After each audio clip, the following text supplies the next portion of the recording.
guys, so I got all the receptacles wired up. We should be at a point now where we can hook up the circuit. And I just realized our ground isn't tied in.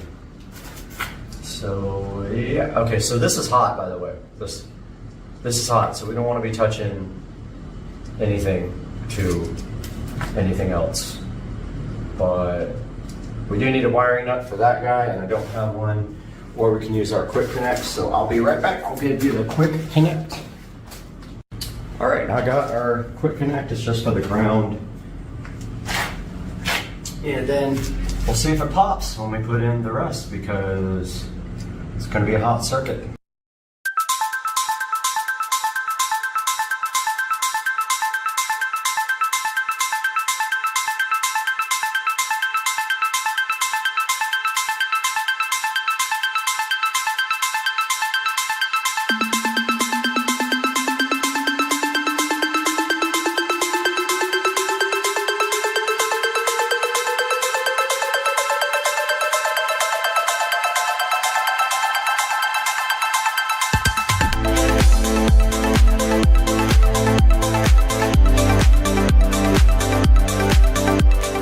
All right, so I connected the circuit and one of the lights is red.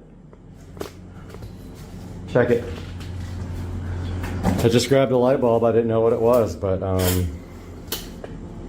yeah, let's see which switch works. Okay, so the switches work on that one. This is my first time wiring up a room. Now we got to clean up this guy, so we need silicone sealer first, and I'm gonna go grab that. All right, guys, I got the conduit caulked up with clear silicone sealer there. It's gonna take 24 hours to dry, but I did test this outlet. It works good. Switch here turns off. Let's see if this outlet works. My little tester. It does. And then this outlet.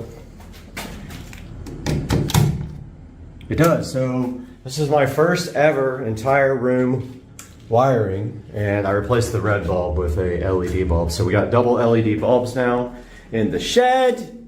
So hyped. So tomorrow the lights will be here. They are garage LED lights, 12,000 lumens each, that will go in these, and you can aim them like little wing flaps. Now we can close this guy off real quick. Let's go ahead and get that done. I will get you guys all secured. But the other light, the second switch here, is going to be a smart light, because that is going to control the outdoor lights, to which we will probably have a spotlight shining there, a spotlight shining there, and yeah, so that's that. Let's put the last thing on. It's just a simple little double wall plate.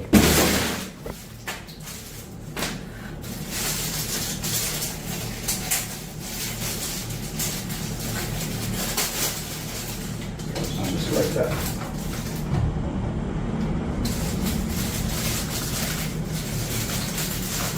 Don't lose the tiny little screw.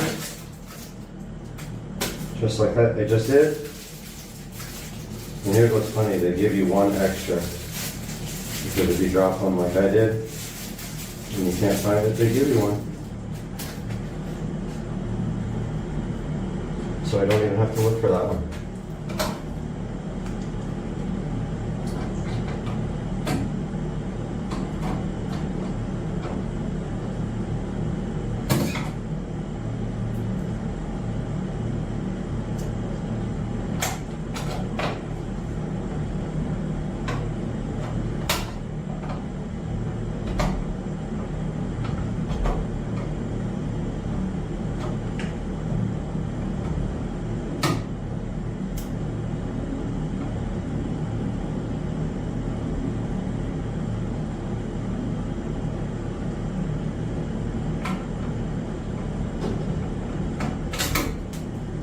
Okay, I did drop that one.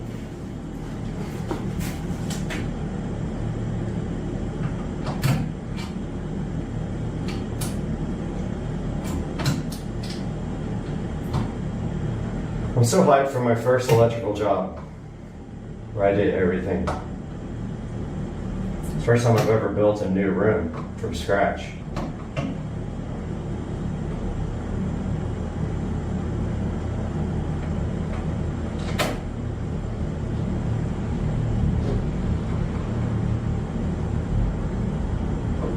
All right, so that's that, guys. We got electric in our shed, and tomorrow we can seal up the remaining outlet and get that done, and then start thinking about shelving and storage, because that's what this is for. This is for the golf cart, which is why it has a double door there.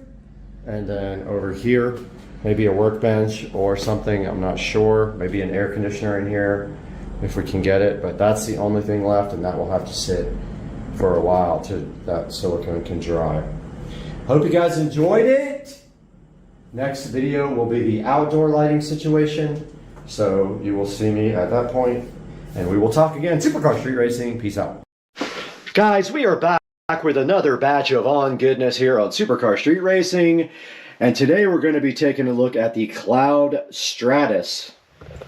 So stay with us.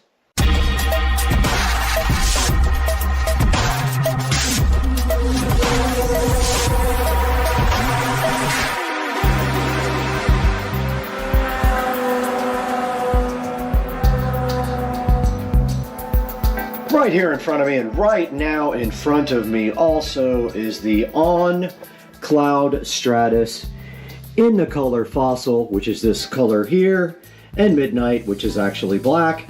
We got them in size 9 for male, and we're going to be opening these up today and seeing how they look, checking them out, all the details, try them on, walk around, let you know how I feel about them. And that's all coming up right now. And right here in front of me, we have the Cloud Stratus in Fossil and Midnight. You can see right here on the label indicating Fossil and Midnight. And the old but reliable but familiar On box, looking so fly. And of course, On boxes are always recycled. And themed, just like all the other On products, there's a nice cloud on the outside of this recycled packaging. Now this was ordered directly from On, from their factory. So this was part of last year's models. Again, I believe I got them for about $100. I think they were 20% off of normal. So let's take a look and see what's inside of this box next. The On freshness keeps rolling here on Supercar Street Racing with these amazing On shoes that were ordered at a discount, the Cloud Stratus. Let's open them up now and get a closer look at what is inside. And as always, the packaging does indicate that it is 100% recycled cardboard. It has a message right here letting you know. And inside the box with recycled tissue paper here protecting the On shoes. And here you see Fossil and Midnight On Cloud Stratus shoes, looking great, if I must say. So let's get these things out of the box, take a look at them in detail, and see what they're literally all about. And once again, sitting in front of me is the Cloud Stratus from On in Fossil and Midnight, which is very cool. It's kind of a bluish color, the Fossil, or a bluish gray color, and Midnight of course being the black. And let's take a look at the detail of these shoes. Now on the tongue here, you see that it says On Cloud Stratus with the On chicken logo, like I like to call it. To me, it looks like a chicken pointing a beak in the air, but it actually is the word On, and I guess it's supposed to be a person.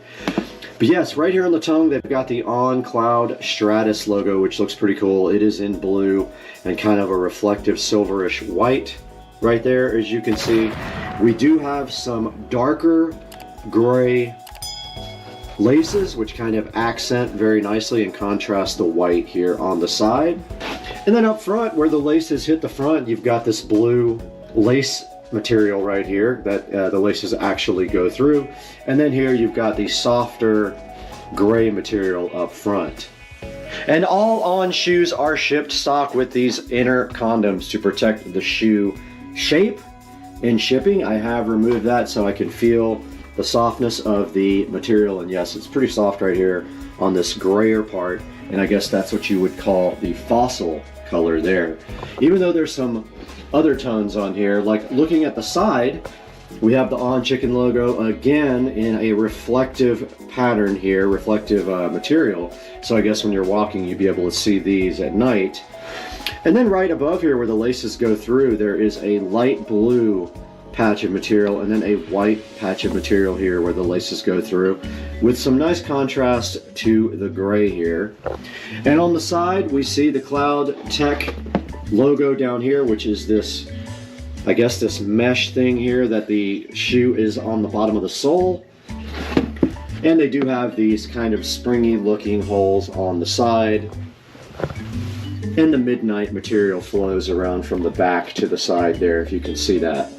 The back of the On has the O right here in black. You can barely see it there, but it has the O from the On logo. And then below that it says Helion in the white section, which I'm not sure what that exactly means, but it's right here on the back, and then they have this notch cut out in the back as well. And that rounds out the back of the On Cloud Stratus. Now here's a good look at the bottom of the On Cloud Stratus, and you can see under here it says Speedboard right there, and has the On Chicken logo again on the bottom. And the bottom of the shoe is a black and white, looking pretty good if I must say so myself. But the key to the On shoe is always going to be how it fits.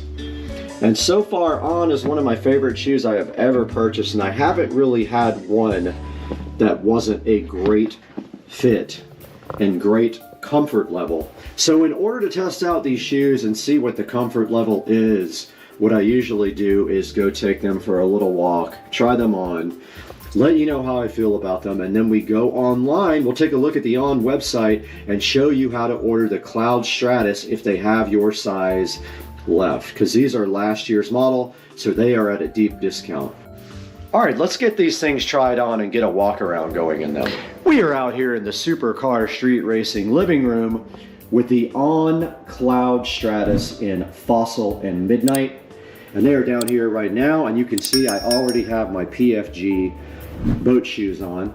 I'll be taking these off, putting on the Cloud Stratus, and giving them a test drive. And I just want to remind you that I have pretty bad bunions, so I'm pretty self-conscious about even showing my feet, but in order to make a good review, we need to do this.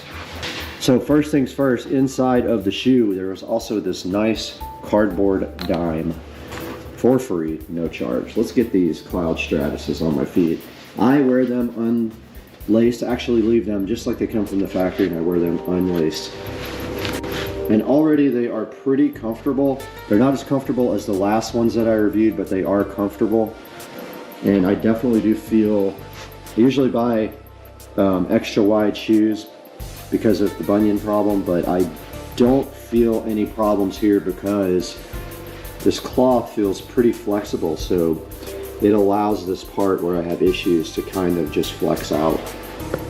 I have put on the On Cloud Stratus, and I am ready to get up and walk around in them. They fit a little tighter than the last ones I had, no big deal. They are incredibly comfortable though.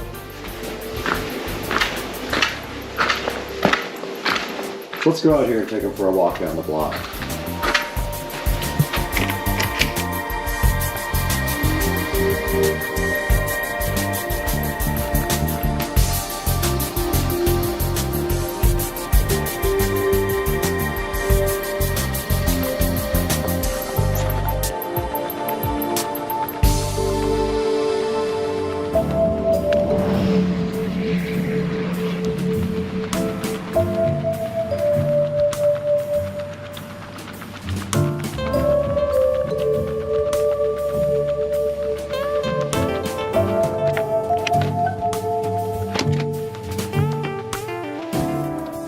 We're back in the Supercar Street Racing closet with the On shoe collection here, and guys, it is time to round off the On shoe collection, but first we have to make room for the last pair to round off this 3-shelf collection. So let's take these flip-flops and move them elsewhere. They can sit there, and the on-cloud Stratus can go right up here. And you can see the on shoe collection has been complete with 9 pairs of shoes there. And then once again over here we still have a bunch of our Puma shoes and also some flip-flops, or Puma if you like to call them that. And now let's take this thing out to the Supercar Street Racing 4K production studio. Talk with Brad online about how to get your pair of Cloud Stratus shoes from On. We're here once again in the Supercar Street Racing 4K production studio, bringing you high quality 4K videos. I'm Brad, you're on Supercar Street Racing as usual, and today we have the On Cloud Stratus that we just purchased directly from On, and we're taking a look at it right here and right now on the onrunning.com website. So it's on-running.com. Now there will be a link in the description to these as well on Amazon, but if you go directly to the On website, you can purchase your own On Stratus shoes. Now right here we see the On Stratus are reduced by 40% right now. So you got to get on there and get your On Stratus ordered.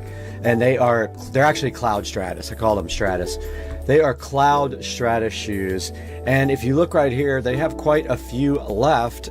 Let's see, so my size is 9, so they do have my color here.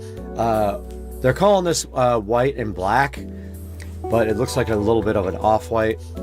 If we go to Fossil Midnight, they do have my color available in that. So if you go to the On website and you go to shop, and you go to last season on men, last season, pick any of these shoes that are up on the screen right now, and then when you get into the actual shoe like the Cloud Stratus, if your size is grayed out here for that color, you won't be able to order that shoe. So for example, we have the Fossil and Midnight, and let's see if that's even available. So that's this one here. There are still plenty of sizes available in Fossil and Midnight. These are kind of fly. These are Frost and Niagara. Plenty of sizes. And these are actually $100 right now. So they're 40% off of their normal cost. So it's a great time to go buy some used freaking On Cloud Stratus shoes right now. Here is the Lake and Fire, or actually Lake and Flare. These are white black. These are just all black. These are kind of cool, man. These are white and creek. I like that color combination a lot. And then we go to Fossil and Midnight, which I already showed you. So guys, I just want to thank you once again for being here at Supercar Street Racing. It means everything to us. Please like, subscribe, click the bell icon. And when you buy something from Amazon, please click through any of my video links. You don't have to buy what's in the link, but if you click through one of my links, I still get a little bit of credit, and it helps keep the channel growing, and it helps keep Supercar Street Racing on the map, which is very important right now. We've been growing this year. We want to see that growth continue, and we really appreciate you guys so much. And before we go, let's just check out one more picture of the Cloud Stratus. And you know from my video I have good 4K close-up pictures, but there's the color that I got. Looks really good. These shoes are so awesome. They're really stylish, super comfortable, and I just love them. So guys, we got to get out of here. I just ordered 20 more pairs of shoes, and I got to go pick them up at UPS.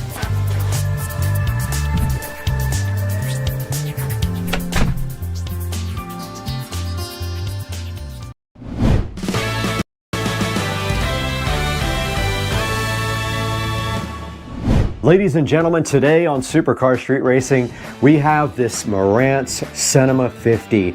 Now, this is the best receiver I've ever owned. The other two receivers are Marantz Cinema 70S's. We stepped it up this time for the home theater room and have some other upgrades in mind too, which are hidden under this blanket. So today on Supercar Street Racing, we're gonna get this Marantz Cinema 50 unboxed. This is a 9.4 channel receiver, 110 watts per channel. It does everything. It does THX, it does Atmos, it does IMAX, everything in one box in the Marantz Cinema 50.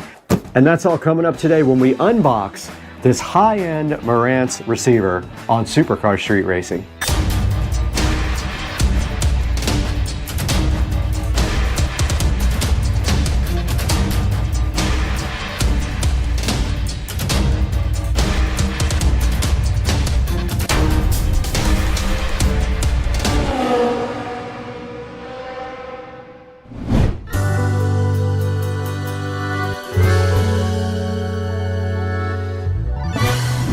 We are back on Supercar Street Racing. Welcome back. If you're new, welcome to the channel for the first time. And if you've been here before, we appreciate you coming back to check out the Marantz Cinema 50. Now, this is one of the 3 flagship models for Marantz. There is a Cinema 40 and a Cinema 30 that go below this one. But the Cinema 50 is a 9.4 channel receiver with 110 watts by 9.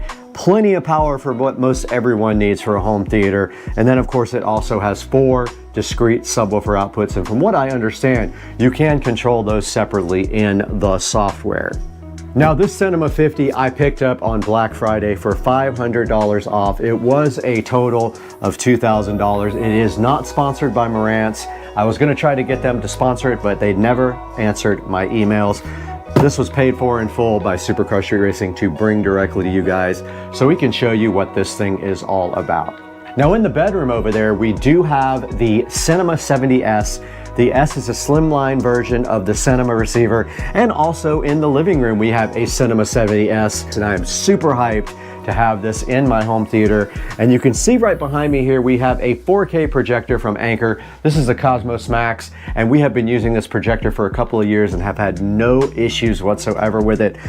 We're going to be coupling this with the Anker Cosmos Max to see how good the sound is, and we're going to let you guys know. Now I want you to be prepared when you get the Cinema 50 that this thing is heavy, so be prepared to lift when this thing comes to your house. I was actually out of town and my neighbors brought it in for me, but it is sitting right here on top of this mystery box, which will be revealed at a later date. I say we go ahead, get this thing unboxed so you guys can take a look at what's inside the box.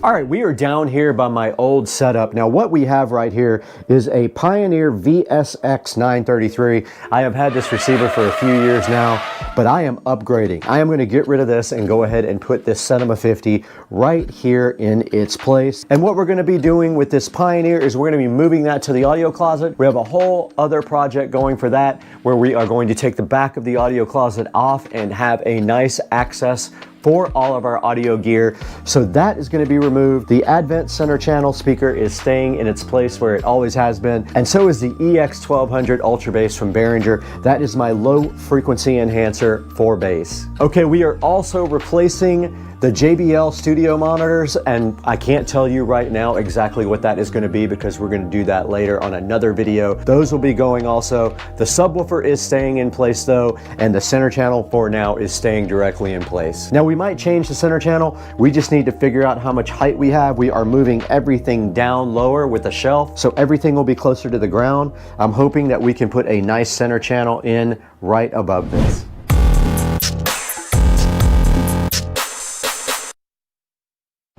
All right, guys, we are right in front of this beautiful Cinema 50 box right now to get this thing unboxed on Supercar Street Racing. Do me a favor while you have a chance, go ahead and hit that like button and that subscribe button, and let's get this locked in so you guys can come back and check out all the cool stuff on the channel.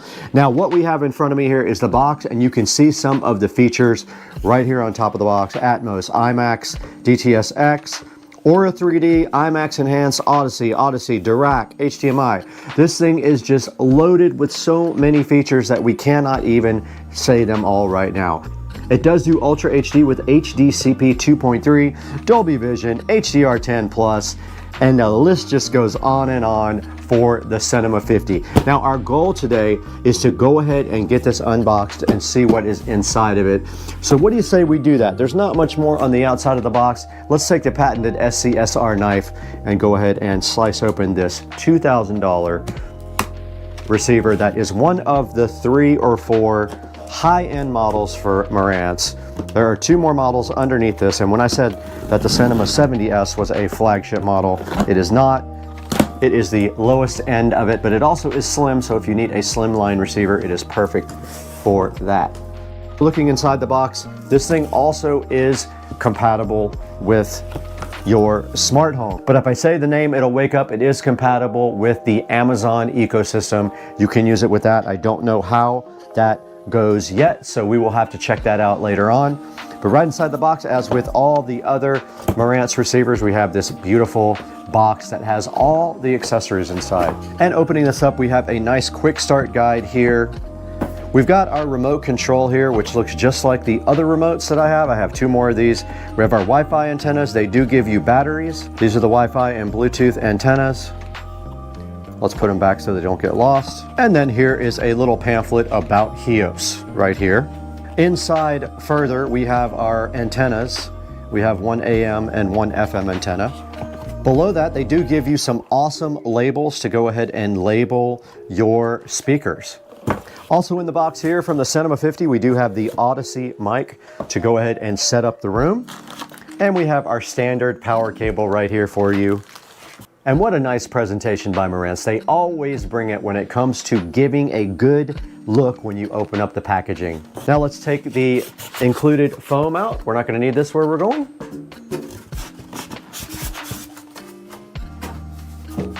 And then sitting so fly and so fresh right below that is the Marantz receiver with a nice sticker on top and then covered in styrofoam to protect it.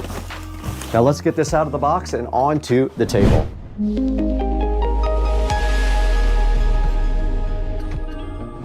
All right in front of me is the Marantz Cinema 50, looking amazing.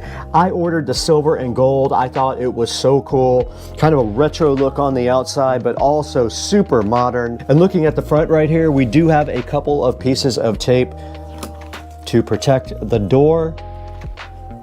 And you can see up front the selector for everything except the volume. This side would be the volume, that side is everything else. And inside the door here on the Marantz Cinema 50, you can see all the controls. You can see a USB port and also a mic input for the Odyssey and Dirac input. And I believe Dirac is optional. I'm not 100% sure. So looking at the front, it is very clean. I don't know if it shows up on camera, but this is actually gold and silver. This is supposed to be gold right here. You can kind of see the reflection there. And that is it for the front. There is not a whole lot to say. It is a very clean looking receiver. There is a headphone jack there. There's a brushed aluminum look right there. And then you just have there your input and your volume controls. And then all the rest of your settings are right here on the buttons. I'm assuming the receiver thinks that you're going to do most everything from the on-screen menu. Now we have the back of the receiver propped up for you here so you can take a look at what we have on the rear for inputs. And taking a look directly in the rear, we do see starting at the upper left, we have the Bluetooth and Wi-Fi antenna connection. We have a duplicate one right over here on the right-hand side.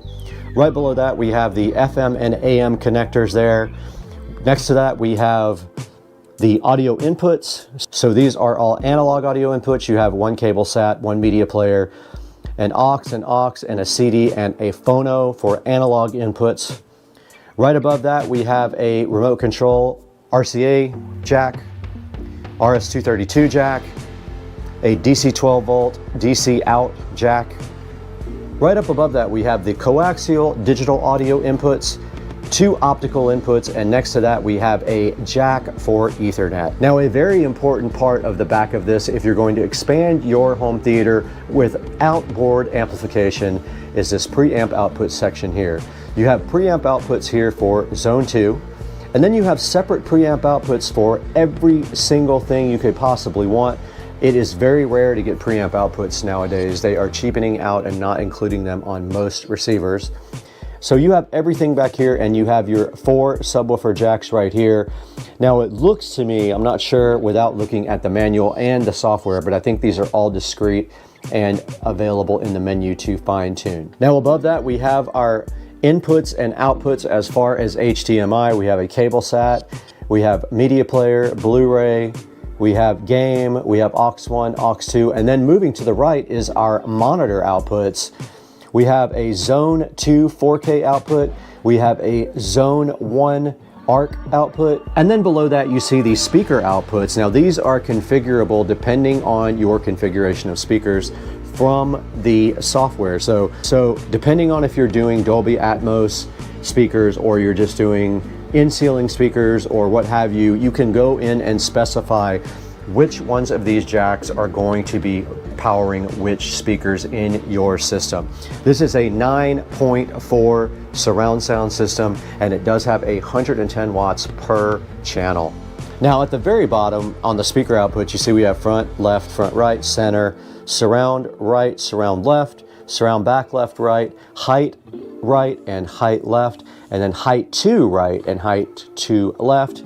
And as I stated before, a lot of these are configurable from within the software, so they will help you determine your proper setup for your home theater system, depending on the speakers you have. Now, in this room right now, we only have fronts, we only have a center, and we only have surrounds. So we will be changing that at some point. We're gonna change some things immediately and some things in a few weeks, but for right now, that's all we have.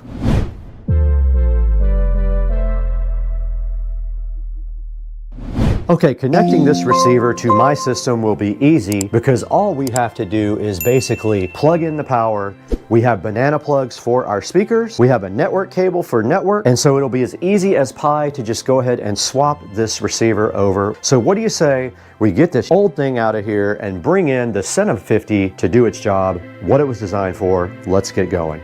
All right, we're in front of the old setup here. We have our Advent center channel sitting right on top. Now this is very old. The center is very dusty. This center channel has been around for about 15 years. It has done itself a good service. However, this will be being retired when I get a new center channel speaker. Let's go ahead and unplug that. They are banana plugs on the back, easy peasy. Let's go ahead and turn that off so we don't break some stuff. And there is the center channel uninstalled. Now our Behringer Ultra Bass is sitting on top of that. It is also very easy to remove. Let's go ahead and remove the center channel banana plugs from the back. And now they are removed. That is our center channel wire. Let's go ahead and get the Ultra Bass out. And the nice old Pioneer is being retired, as I said before. We have our projector plugged into the ARC output. We have a Fire Stick that is also being retired. We have an Xbox One S that is being removed for now. There it is. Okay, we have unplugged our Xbox One S. It is out. I'm gonna unplug the network connection. We have a Cat 5 cable running in here for network. I might replace these banana plugs. These are terrible, terrible connectors. I remember when I made them. And I'm unplugging the surround speakers, banana plugs. And then I'm unplugging the Behringer Ultra Bass. It is connected via RCA to the subwoofer output. This thing is ready to be disconnected. All right, we're now able to remove the old Pioneer and take it out of service completely. And even though we are changing our entertainment center, we need to wipe down the entertainment center right now.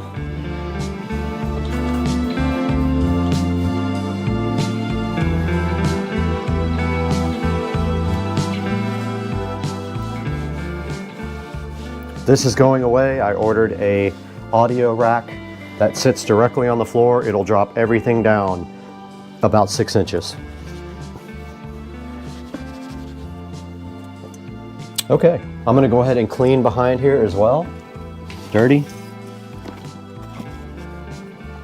Now I will be redoing the audio outputs because I have new wiring for this, but that is for the next video. For now, let's get the Cinema 50 over here where we can hook it up. Okay, we got our Cinema 50 here looking so fly and so fresh. And what we will be doing now is connecting it. Pay no attention to those crooked boxes that I put in when I wasn't good at it. Now I'm very good at doing it, so never mind those. What we're going to be connecting is power. So we have our power wire over here. We're going to be redoing this all as soon as we get our shelf. So this is just temporary. Let's get our power wire connected here. It is a standard 2-prong connector. All right, we got our Cinema 50 plugged in and it is not powered on yet, so pretty simple to wire up. We are going to we actually have 2 inputs for the Ultra Bass. I'm going to connect those to sub 1 and sub 2 there. Let's go ahead and get this up on top. We don't have enough slack, but that is sub 1 and sub 2. This actually accepts 2 inputs and outputs 1 output for your sub. Basically, super easy. The rest of the hookups, we're going to connect, once we spin the receiver around, we'll connect the ARC. Now, unfortunately, it is on completely the other side from the other receiver, so that's a bummer. Very, very bummer. Let's go ahead and connect our surround. These are not surround back, these are surround. Surround back would go next to you, so surround goes, oh, they're way over here. Right here, the surround channels are down here. But working our way from this way to that way, we actually have front, right, and left, the closest. So why don't we hook those up with these awful connectors that I almost threw away. Now I don't know which one is left and which one is right. I guess I could pop a battery, and it just so happened to come with some. We have a battery tester here. Let's go ahead and see which one is left and which one is right. Left here. So here is front, left, and right. This one is coming out of the actual connector. It's so bad. But don't worry, I am redoing that ASAP. This is surround. They are not marked. Wait, what? These nuts. That doesn't do anything. That's surround right. This should be surround left. It didn't do anything. Speaker's blown up.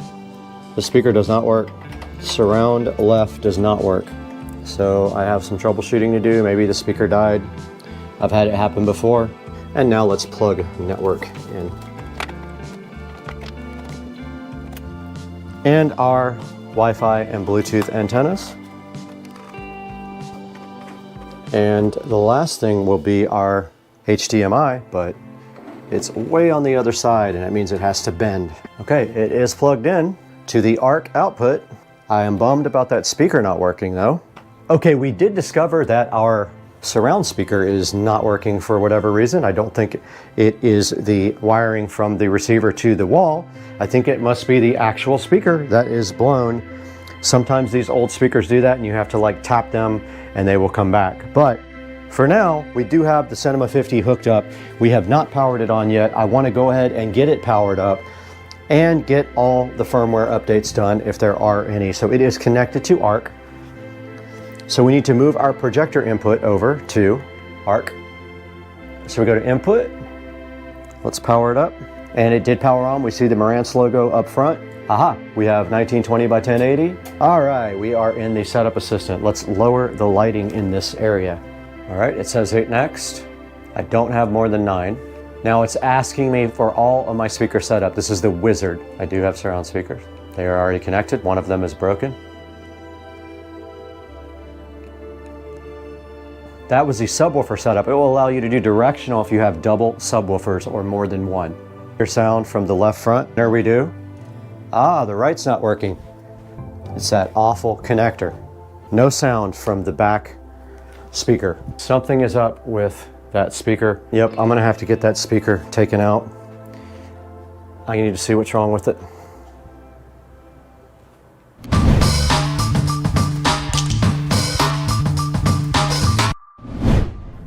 Okay guys, we did get our surround speaker fixed. The problem was when our attic got spray foamed, someone pulled the wire out. I had to recrimp it. Now we hear sound from the surround speaker. Okay, this is wanting us to go through the antenna connections. Those are there already. Network is already in wired. I heard sound. Now we go to home theater to name this. We want to go to auto update. We are Eastern time. This is asking you to download the HEIS app for the full experience. I do have the Marantz remote app already set up. So this is optional. You can buy the Odyssey Multi-EQ Editor app and you can buy Dirac. We already have the owner's manual. Let's go to done, and let's see if we have any firmware updates for this guy. Let's go to setup, general. It's at the very bottom, firmware. All right, there is a firmware update. Let's go ahead and update it while I start making dinner.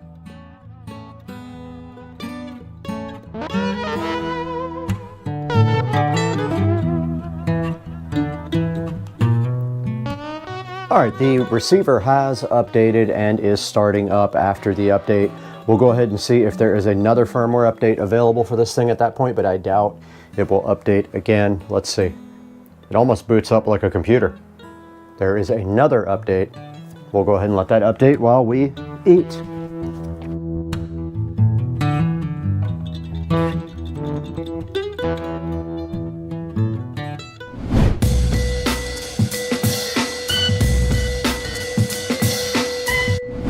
All right, guys, we did just finish updating the Cinema 50. It took 2 firmware updates to fully get up to date, and now it is finished. So we are done with this part of the video. In the next part of the video, we'll be doing a little bit more with the Cinema 50, such as the app and things like that, but this is going to be part 1 for now. So the next time we see you, we will be showing you a lot more of this. For now, that's all we're gonna do on the technical side of things with the Cinema 50, and then we will show you here in a few moments how to buy this thing on Amazon.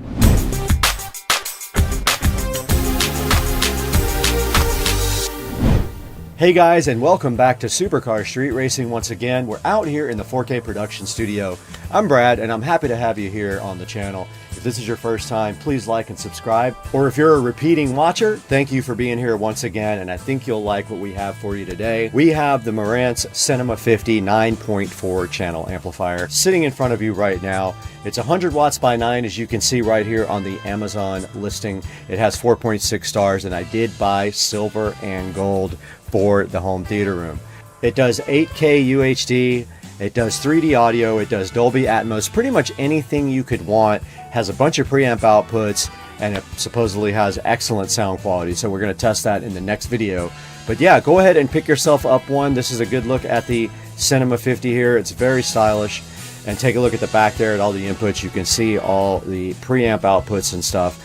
And then also it has configurable outputs for all the rest of the speakers. Like this room has 3, 4, 5, 6, 7 speakers in it. Would be perfect for one of these, but we're just using this for editing. So yeah, go ahead and grab a Cinema 50 if you need one, and make sure that you order it through the link in the description, and it will help me out greatly. And it helps the channel out because we don't make any money on the channel. We just need to get a little bit of dollars here and there. But right now, we got to get straight out of here because we got to go do something. I don't know what we got to do.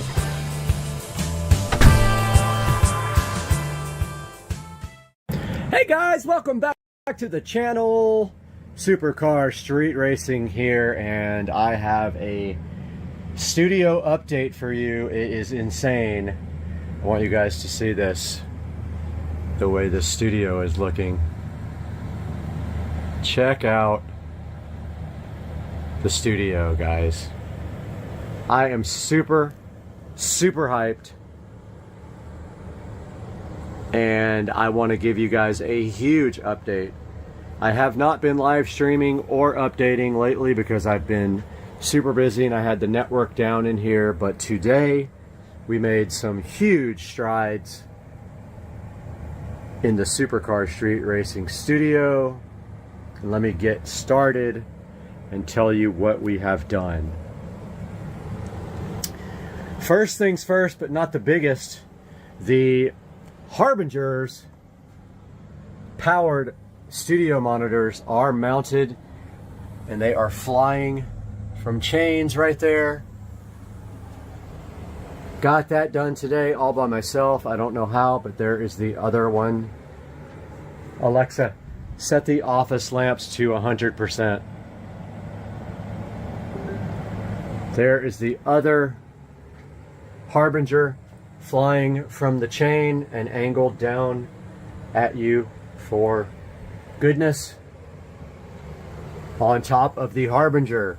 I haven't quite figured out how or what I'm going to do with this, but this is my 20 something whatever port. I don't forget how many ports it has. Netgear switch, And you can see the Ethernet connections all labeled and going into the wall. And up there we have a Wi-Fi extender hotspot thingy. And that is connected to Ethernet. And then it has a Supercar Street Racing Wi-Fi signal. So I got to still figure out what I'm going to do up in this corner, how I'm going to organize it, if I'm going to do a little shelf or what I'm going to do. Not that important right now. The biggest thing is I got the Ethernet connected. Secondly, huge. I got the 4K Fire TVs mounted, and literally luck that they can swing out and touch each other like that. It is absolutely perfect. I couldn't have done it any better if I meant to, and I didn't mean to. And they are on these, they're not horizontal like usual plates or mounting plates, they're vertical. And they swing out and they are tilted down at you. And you can see right now they are playing 4K video from YouTube. Visual Dawn, one of my favorite up here too. Visual Dawn with the 3D animation spacescapes. So we got the 50s mounted. I ran out of Ethernet cables, or they would all be connected to Ethernet. This one is connected to hardwired Ethernet, Wi-Fi. This one doesn't have an Ethernet jack. That one's connected to Ethernet. I ran out of patch cables. Next, we got the Marantz NR1711 receiver in. This guy is a high-end receiver, and the reason I bought it is it has front preamp outputs to feed our powered studio monitors there, and our 1711 chilling. We got our wall plates all done mostly. I've got two more to put in here. One of them is for the front speakers, it'll be RCA. The other one is a dual Ethernet jack, one for this and one for the PC. So there is the home theater wall plate, and that little thing coming out of the corner is the USB. You don't want to do a USB extension. It's already extended twice and it's already going to be an issue, so I just drilled a little hole in the corner and ran it straight through. We got all the other wall plates done. They're not exactly on the same level, but they'll all be under the desk. We got all the power done. The only thing I have to do over here is connect the subwoofer plate for the sub that is going to go somewhere over here. I'm not quite sure yet because there's not much room right here. And we got all of the wall plates done behind the Fire TVs. This HDMI wall plate here feeds down here. So if you want to connect a laptop or a tablet or anything else to that guy here, you can do it right there. I have not connected the HDMI here to the TV yet, but that will be next. Same thing over here. This HDMI wall plate feeds this guy here. There's also network down there, so if you want to plug a laptop in and work on this 50-inch, you may do that via that port right there, HDMI. There's power there, power there, power there, and power there that I installed today. And I did the power and the wall plate with the USB, HDMI, Ethernet, and coax. We're not using the coax. Those are behind every television. There is one back there as well. It's hard to see.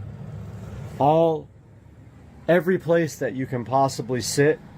Here's another Ethernet and HDMI. HDMI feeds the 32-inch, and you can connect a laptop or whatever here and have Ethernet. Every place has Ethernet. 1, 2, 3, 4, 5, 6. There's another jack there for just straight Ethernet. If you want to work right here on the couch, you may connect your laptop to Ethernet. If you want to work right here, you can connect your laptop to the 43 inch, and you have Ethernet. We've got the Echo Show 15 chilling flush mounted. Completely flush mounted into the wall. First one I've done like that. So this is not a completed tour. When I am done, I will give a completed tour. I wanted to do a little update. Oh, also got the Govee recessed lighting installed. All of it. And it is all controlled by Alexa. Set the studio switch lights to purple. And there we go. They are purple. And I have power there subbed out and power there subbed out. It is permanently on power, and that is for lighting for shooting videos. Most likely we'll have a light pointing down here at the desk and one up there pointing down here at the desk, and I just don't know yet quite how I'm going to do it, but that is an update from Supercar Street Racing Studios. Big update. I'm so hyped to start doing videos here. We'll see you guys soon. What are you doing? We're going on a cruise. What are you doing? We're going on a cruise. But what are you doing? Going on a cruise. Let's go! Come again? You know I don't speak Spanish. In English, please. Huh? You pooped in the refrigerator. Who let the dogs out? I need NOS. I need NOS. No. My car topped out at 140 miles per hour this morning.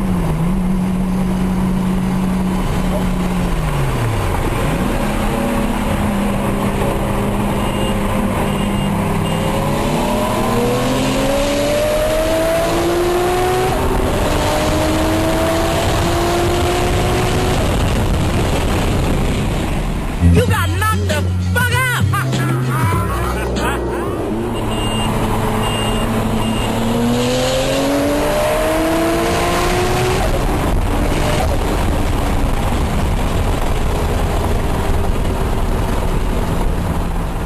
You got knocked the fuck out!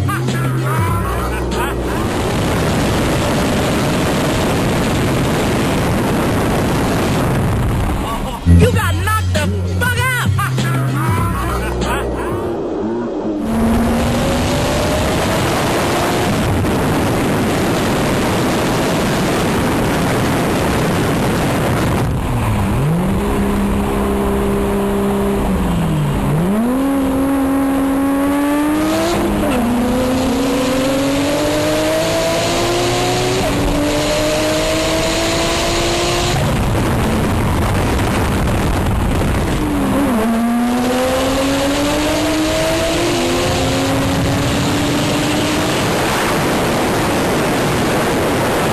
Mad as hell, and I'm not going to take this anymore!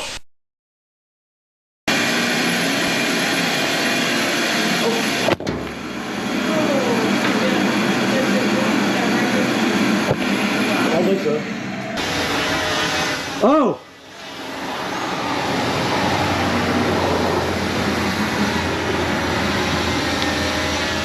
What?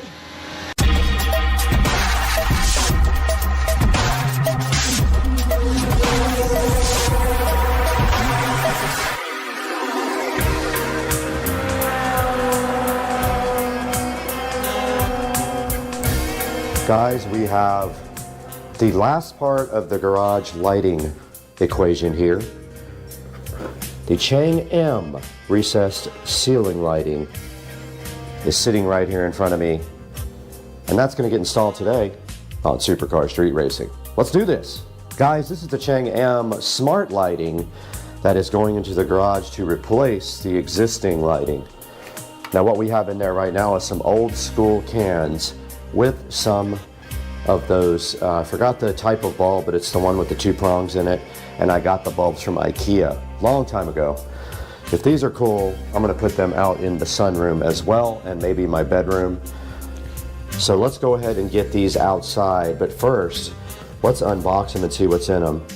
So here's the instruction manual. It uses an app called BR Mesh to work correctly. Other than that, they're pretty straightforward. They have the actual can light, and then they have this little connector. And what you do is slide off this little cover right here and put the wire inside of this. Now that's going to be interesting for doing multiple lights, so we will see what that looks like when we get up into one of the lights. Hopefully we don't have to. I have a feeling we might have to put a little jumper wire on it, because I think that my lights are daisy chained on each other. Matter of fact, I'm pretty sure they are. I got to go look. But that's what you get inside of the BR package, and then you get this little template here. And I believe we'll be fine with the hole size. I think that's the same size hole that I have now. Let's get out there and get one installed and see what this takes.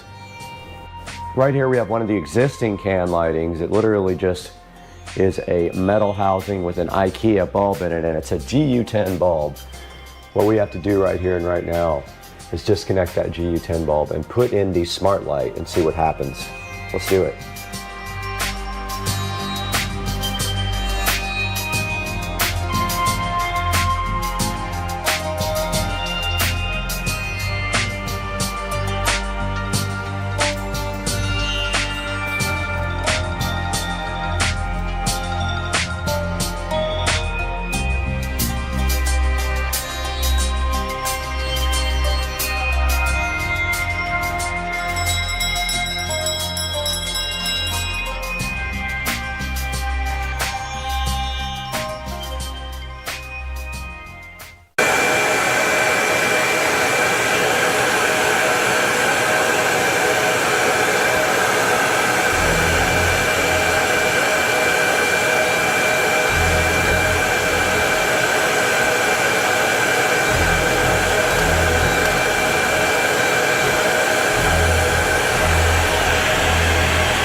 Not going to work.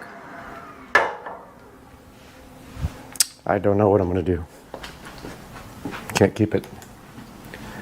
Can't keep the arbor steady. All right, I have no choice. I can't figure out a way to do this with no way to do the center arbor, so it's going to be messy.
VESA.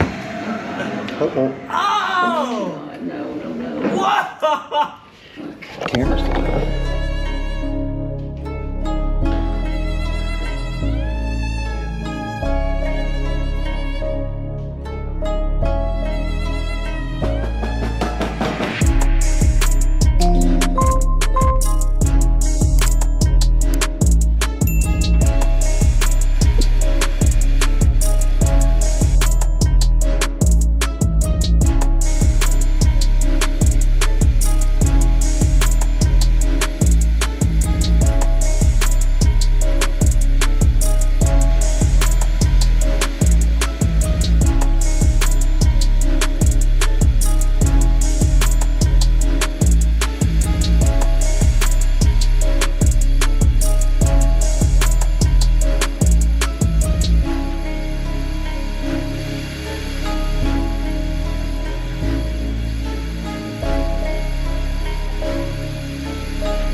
All right, me and my sister successfully changed out the in-ceiling lighting to the new smart in-ceiling lighting. We did use a Dremel. Oh!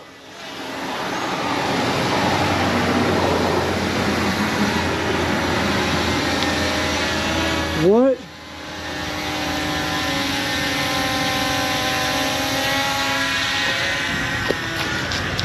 Oh!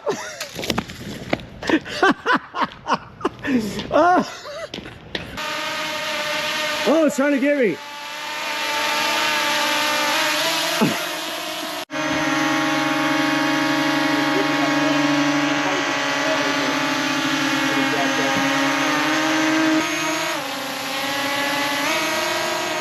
Dang, I love how I just can just go straight up.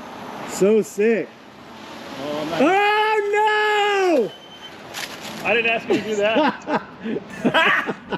Got Yeah, him! hit matches. The low voltage. Got him! Did it really? He crashed it. It's pretty indestructible. Yeah, no, it's fine. I got 6 minutes of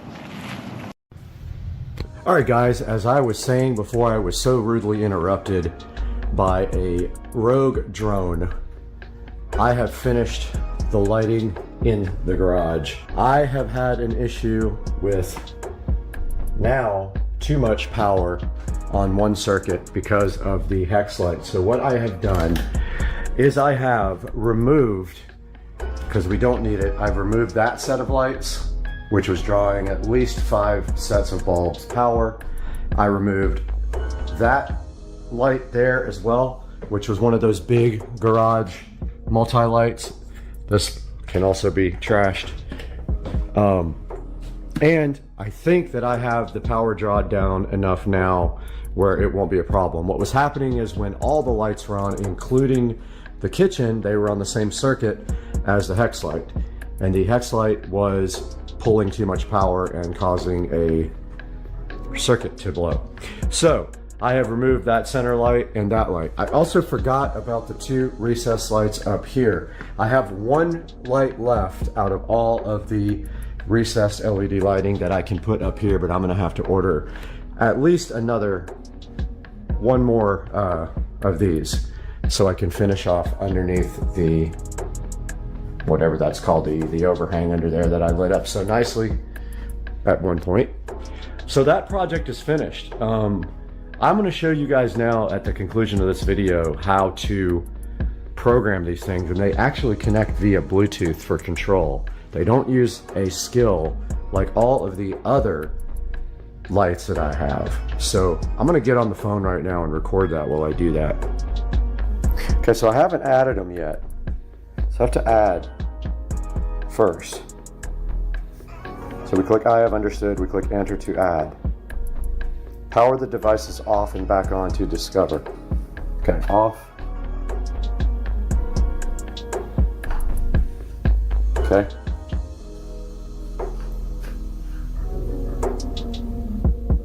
It found 1, 2, 3, 4, 5, 6, 7, 8, and we already had 1. So there are all 8 of my lights. Now I can activate Alexa. Okay, so we already have them, so let's go to proceed step 1. Let's pair all of them. You can only do 4 at a time. Okay. All right, we have our devices all renamed, and I just went starting at the kitchen door and moving to the left. It's 1, 2, 3, 4, 5, 6, 7, 8, 9, with 7, 8, 9 being closest to the garage door.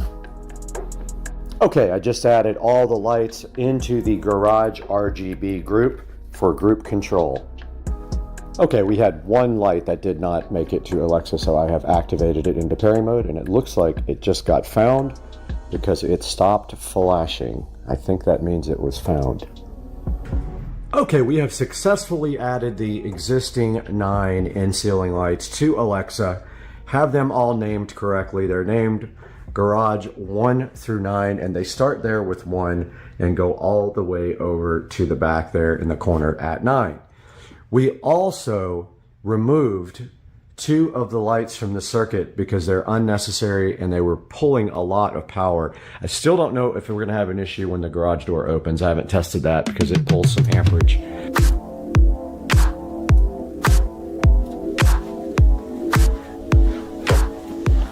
Hey guys, welcome back to Supercar Street Racing. We're here in the 4K production studio once again for another episode, and you just saw part 4 of my garage remodel where we did smart recess lighting, and we really got hosed because I kind of thought, and I don't know why I thought this would work, but I bought a hole saw thinking I could use it, but you can't use a hole saw with existing holes because the arbor in the center has nothing to keep the drill steady.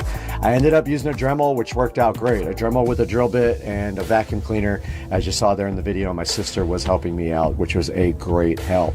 Now what we did were the smart recess lighting 4-inch color changing 12-watt LED downlights, 1200 lumens, and they are from a company called Chang M or Change M. I'm not sure how you pronounce it. They have really good reviews, a 4.4 overall review.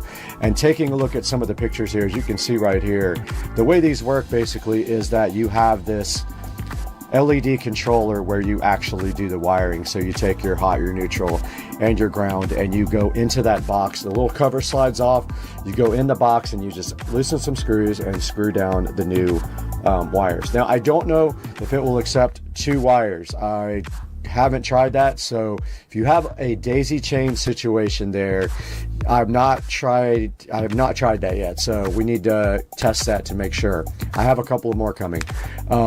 Basically, after you do the lighting install with the wiring, you screw on this screw connector there that you see on the side of the light right here, right there, and that is it. And it is then linked to their app, and their app is called BN Mesh, I believe it is. I'm going to check that right now and make sure.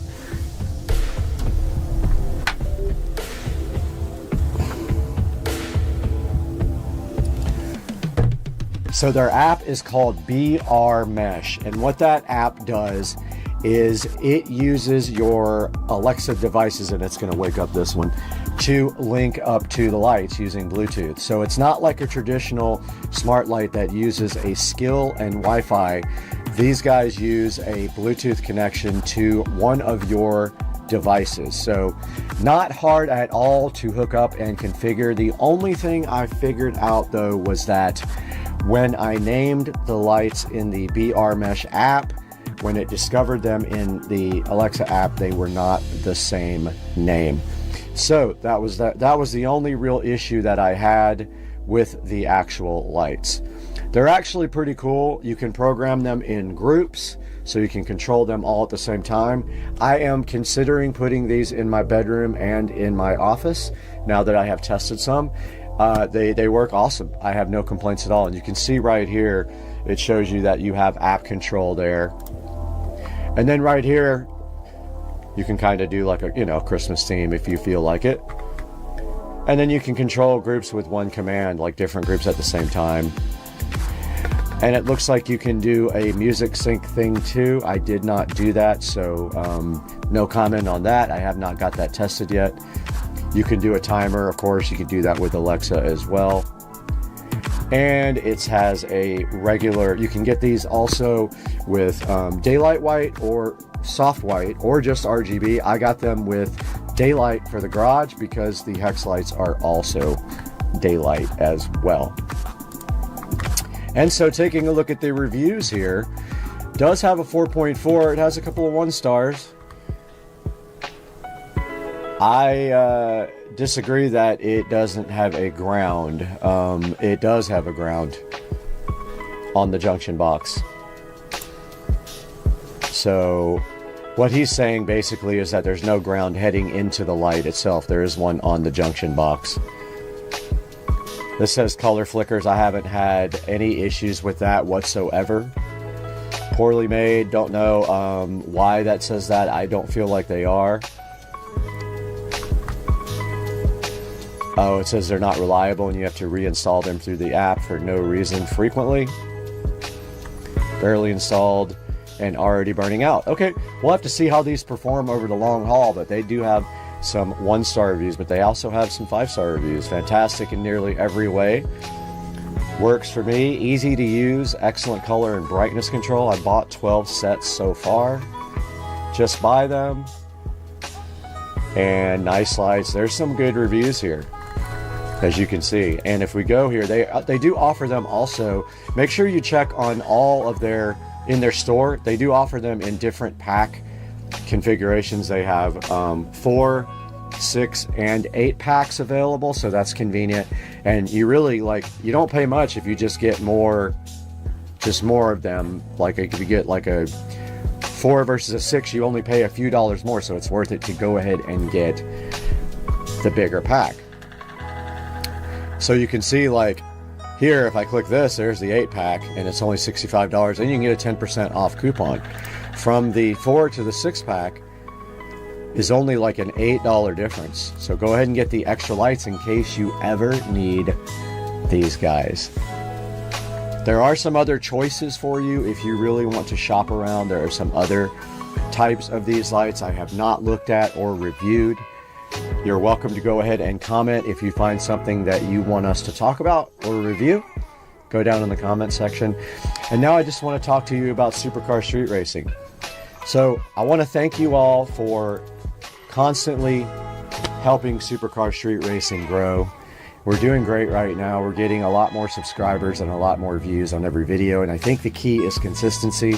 But what I need your help with is I need you to click the products in the description and buy anything from Amazon you need through any of my product links. If it's not in the description, click what's in any of the description of my videos and buy whatever you want on Amazon, and I will get a few dollars to help keep the channel rolling. And it'll help give me just a little bit of money, and it'll just help the channel greatly. Trust me on this. And please like and subscribe and click the bell icon. So I am going to wrap this video up now and hope to see you guys for the next one where we will be completely finished. Oh, and one other thing I did is I painted that stripe red there too, and I don't know if that made it into the last video, but yeah, so this is all for this part of the video. We still have to do our shed and get all this stuff out and into the shed. We'll see you guys on the next one. What are you guys doing with Cat TV? Bubba? That's a squirrel. And it's bigger than you. Bubba, get it. Cooper, get it.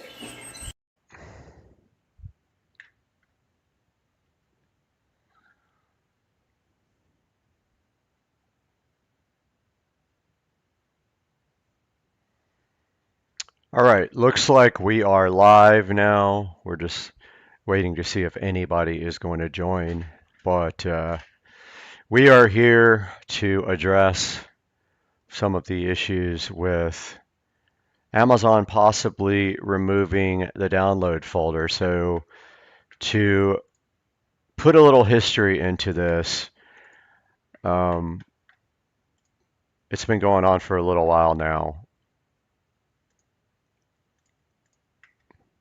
Getting getting comfortable here with the stream, but basically, so I got my Echo Show 15 a few months ago, and the first thing that really I was curious to find out is that I didn't know, first of all, that they had the Fire TV mode coming on the Echo Show 15. Once that launched, I was really curious about being able to sideload apps, but immediately when I noticed that trying to sideload that it basically would block the installation of the apps. Now it would let you get to the app and you could hit the button to install it, but then after that it would just fail and there was no way to do it. So I did a little bit of playing around with it, and I was able to come up with a way to sideload. And let's see if I can get that video pulled up. So that's this video here.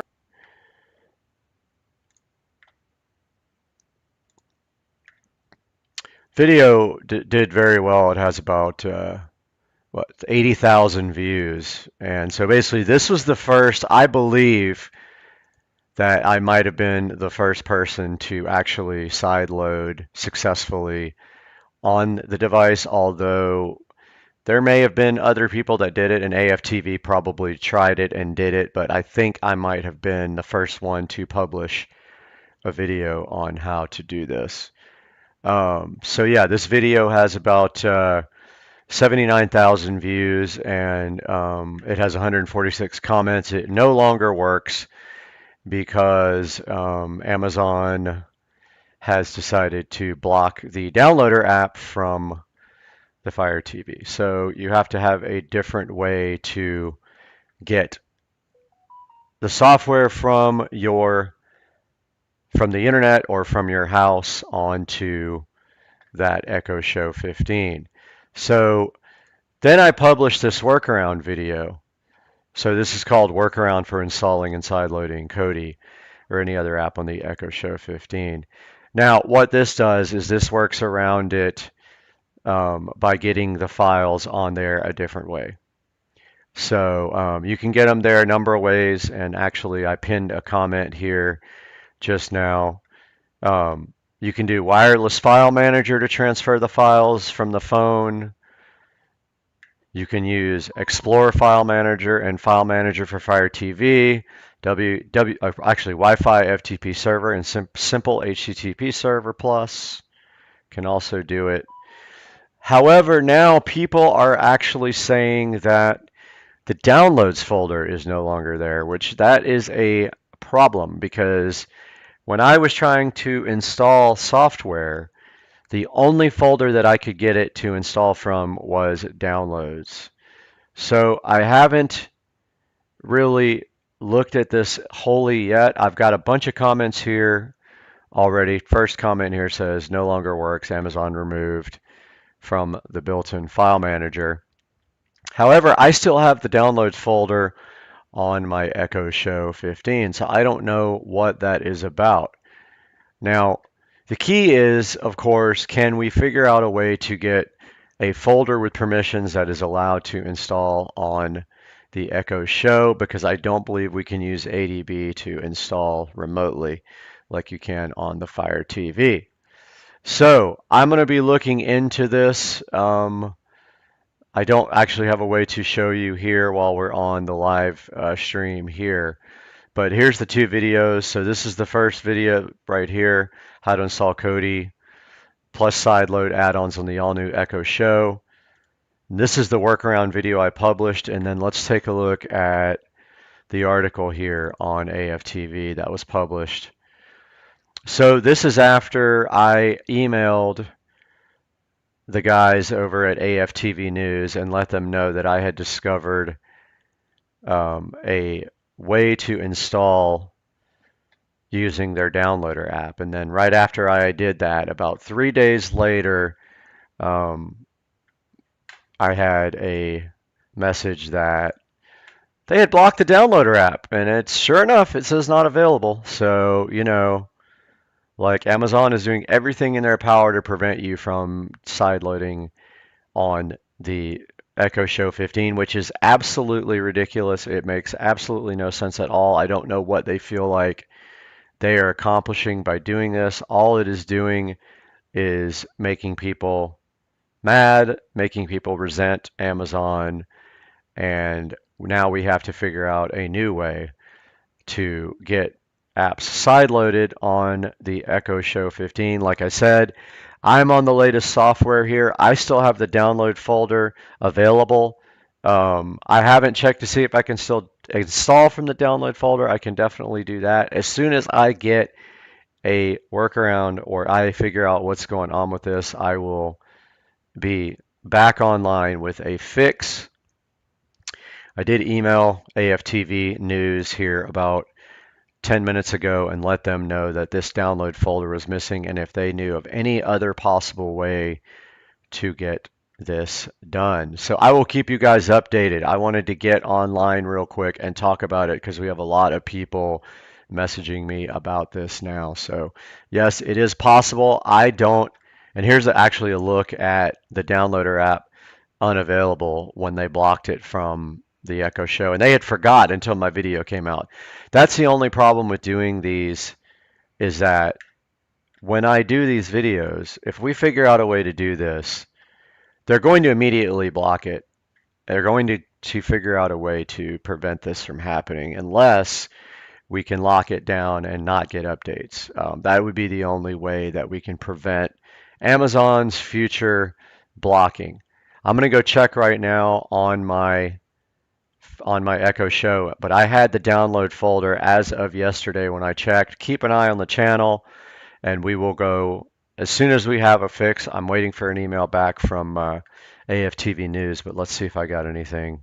Last time he didn't email me back. He just literally posted a post on the website, and he does actually have a link to my channel right here, and I have posted in the comments. Let's see if there's anything. Yeah, I have an actual post here for the workaround video, but it looks like to me that they have, for some people, the downloads folder is now gone. Please post your experience down in the comments section. Let me know if you have a workaround. I am working on it now. Going to start right after I post this live stream. And guys, thank you so much from the bottom of my heart for supporting the channel. It means everything to me if you can like and subscribe to the channel. It doesn't make me any money, but at least it makes me happy. So that'd be awesome if you guys could like and subscribe. And I will be posting an update about the download folder being possibly gone now on the Echo Show 15. So stay tuned. Just got a text. Can you believe it? Oh boy. Looks like we got a present out here we need to bring inside. Well, I accidentally hit stop there. Package got to the US and got lost in Philadelphia. Never heard from again. And of course, you know UPS. If your package doesn't show up, that's the last time you're ever going to hear from them, because investigation did nothing. Never even heard from those guys after an investigation was opened on the package. So the guys at ID4 decided to go ahead and ship me another one. Very difficult to unbox and film at the same time, but we're going to do that. So here we go. We have the ID4 digital gauge cluster here. We're going to be right back. All right, so full of peanuts. That's good, right? I'm going to dump some of these peanuts out and then start the video again. Alright, I really meant for this unboxing to go smoother. Literally. Here's the first thing I see. Looks like it might be part of the... yeah, so it looks like the top part of the instrument cluster there. Yep. Set that aside over here so it doesn't get damaged. Sorry, the dishwasher is running. There's that. Took some of these peanuts out. You can see it is well packed. Now we've got a box here. Let's take a look at this and see what this is about.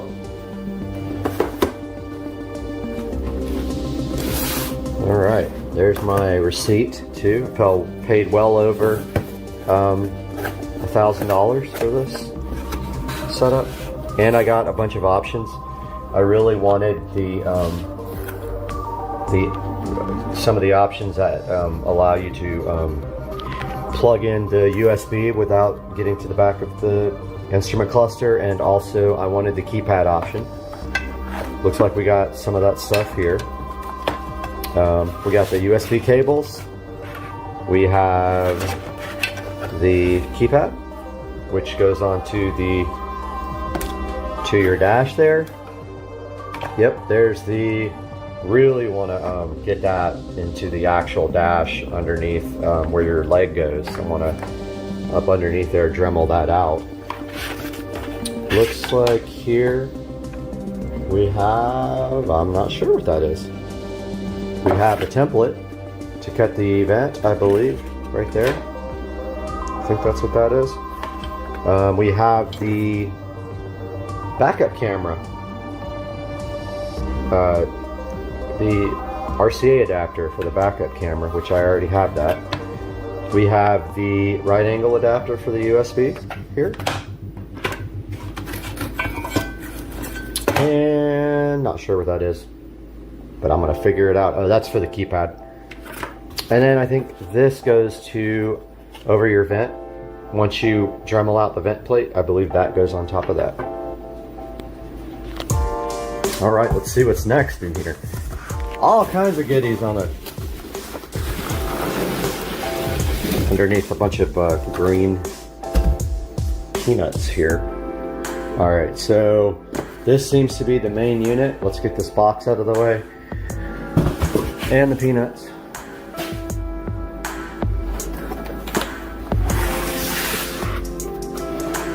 Yep. So yeah, I really felt bad for these guys because they had to make me a new one after UPS lost it, and hopefully they get all their money back. I'm gonna go ahead and unbox this and restart.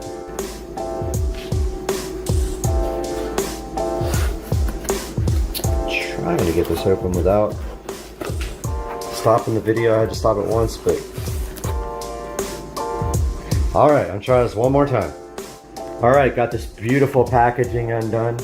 Here is the actual digital gauge cluster by ID4. This is probably the most exciting modification I've done to the car yet, or am going to do.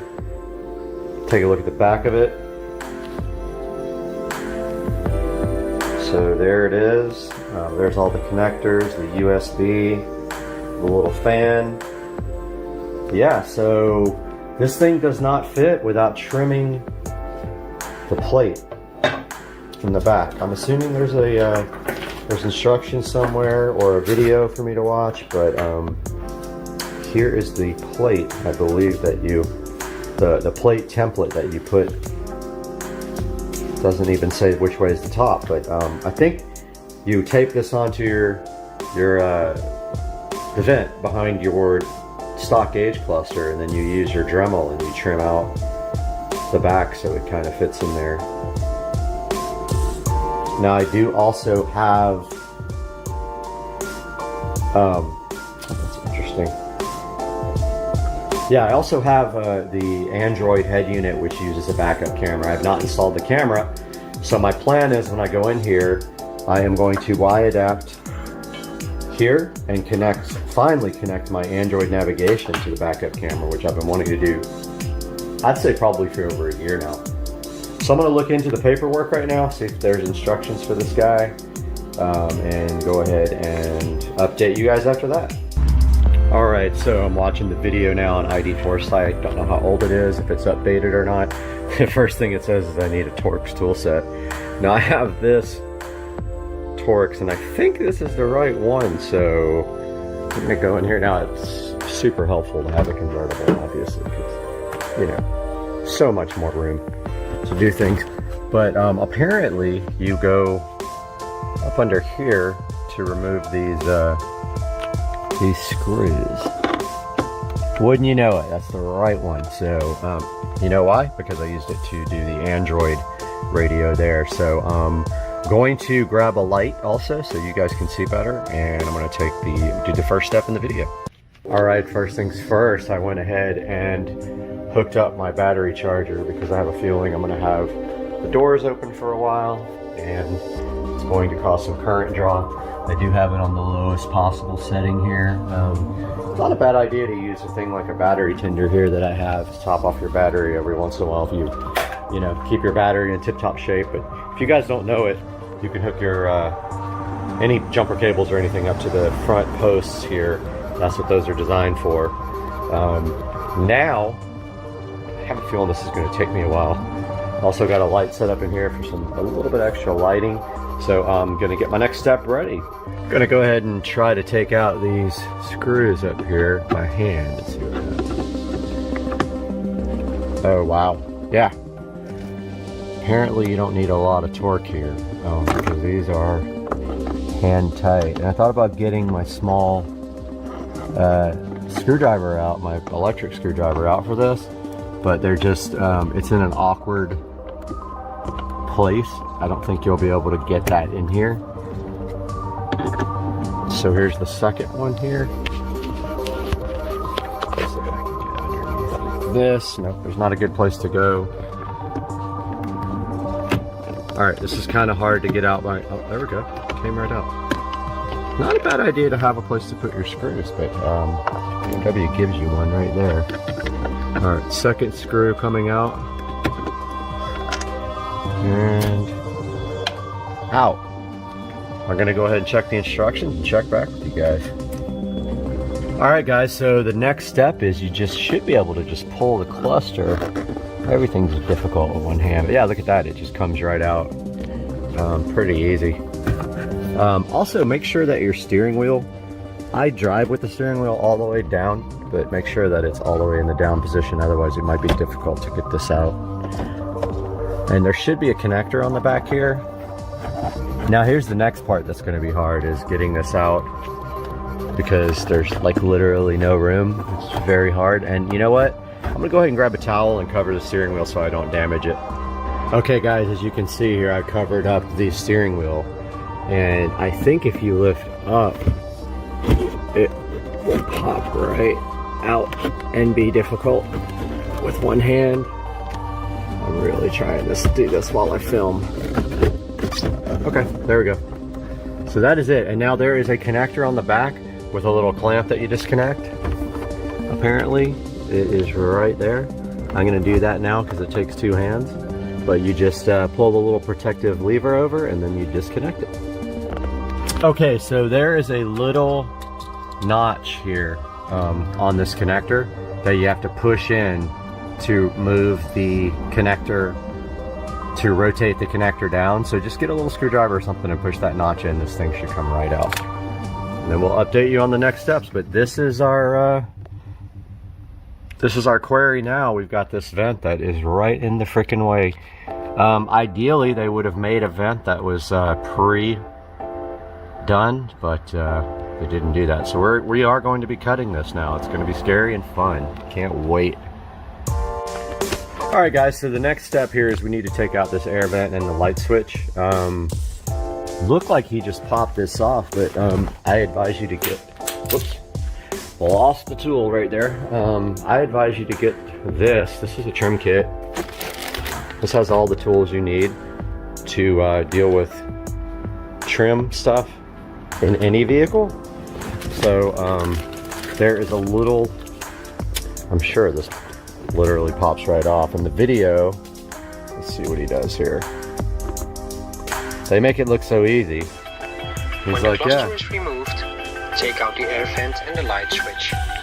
In a very heavy German accent, take out the air vent and the light switch. So I can relate because I'm half German. So got this tool here. Now you see, this thing is specifically designed not to hurt your trim because it's got plastic on the back. Watch me break it right in front of the whole entire world of 5 people that'll watch the video.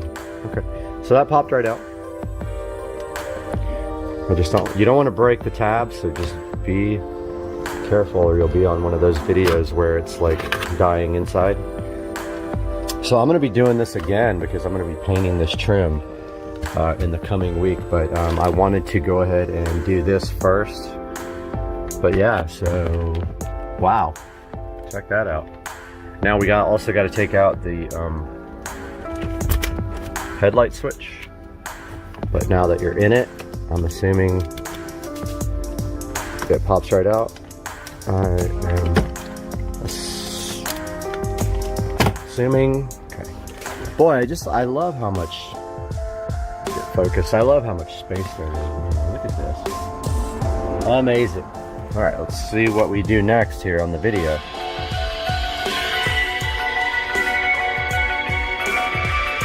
All right, so he's popping out that headlight assembly switch. I don't think we need to take it off. That seems a little bit too. It hangs down. Make sure it is aligned to the right on left-hand drive vehicles. On the right-hand drive vehicles, it must be aligned to the left. Okay, so the sticker must be aligned on the lowest part of the air tube. All right, so he's saying to get the sticker. Cut out the sticker and place it over the air tube. It came with it. Make sure it is aligned to the right. All right, well, let's go. I'll go grab the sticker and see what he's talking about here. All right, so this thing has to be cut out apparently. So I am going to take a few minutes now. Go ahead and cut this out to the best of my abilities, which is 0. I'm going to drink some non-alcoholic water that tastes exactly like water, and I will be right back with a nice cut template. Just watch the video. Hopefully I did this correctly. I've got the video up right here. I mean, that apparently is how you cut this out, right? And then so you do it. Make sure it is aligned to the right on left-hand drive vehicles. So on right-hand drive vehicles, it must be aligned to the left. He's on a left-hand drive vehicle, so he's aligning it like this, and it kind of bends over, goes to the bottom of the air vent, As shown in the picture. and then you cut everything except this. Tube is still in the vehicle. Place the metal shield to cover the hole in the air tube. Metal shield and cover This was. is a good time to install the vehicle interface cable. I lost the metal shield and cover. Oh, right here. Go. Here's the metal shield and cover that goes over what you cut out. All right, let's go try the next step here with. Oh, here's Mr. Bink. I know. Kitty, are you hungry? Oh, you're such a good kitty. Are you gonna stay with me forever? Okay guys, so I got this into the air vent area. It's gonna be an adventure. So I literally use shipping tape, and you can see where the lines are folded right here. So take your template, fold it over there. I taped it multiple places. I am going to get my Dremel. I'm gonna watch the video and make sure that I cut, you know, I think this is supposed to be like, yeah, okay, so I've got it taped wrong. So basically you Dremel the air vent there across where it curves, and you come straight down here. Mine is taped too low right there, so you can see where I messed up, but you get the idea. You're cutting the vent all the way from here over to here, and then straight down here to the bottom, and then you're going to match the picture here. Let me pull it up for you. So check this out. This is what's on the instructions.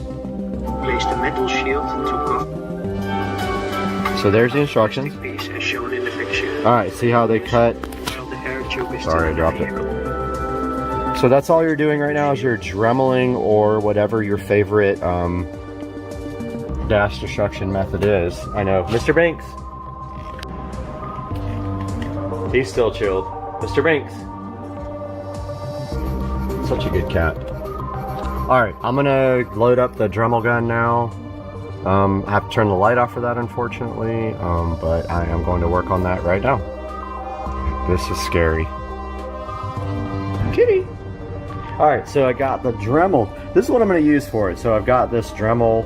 I think I lost like the real attachment, but I'm going to use this cutting disc right here and really destroy that dash. So I'm going to go ahead and put this, what? I know, dude.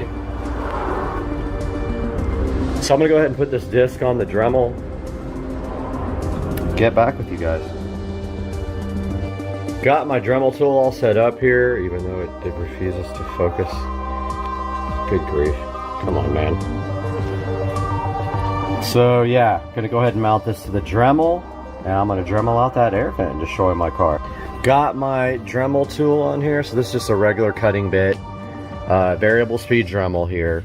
It's gonna be hard to get this thing in here and cut that. Seriously? I already broke the... Okay, I already broke it. Real life here. Your Banks is so vocal right now, but seriously, these cutting discs are so fragile, and I just literally touched it to something. You'll have to play with the Dremel speed. I keep it on a pretty high speed. I'm gonna go ahead and try this. I've been dreading doing this for months. I can't do this and film, but you see what's gonna happen right there. Around that template, right around the edge of that vent, I'm going to cut that, and I'll get back to you guys after I have destroyed my amazing car. Okay guys, so trial and error. This is what I've got here. So basically what I found out after playing with this is your best bet for cutting this is not a Dremel. It's very thin.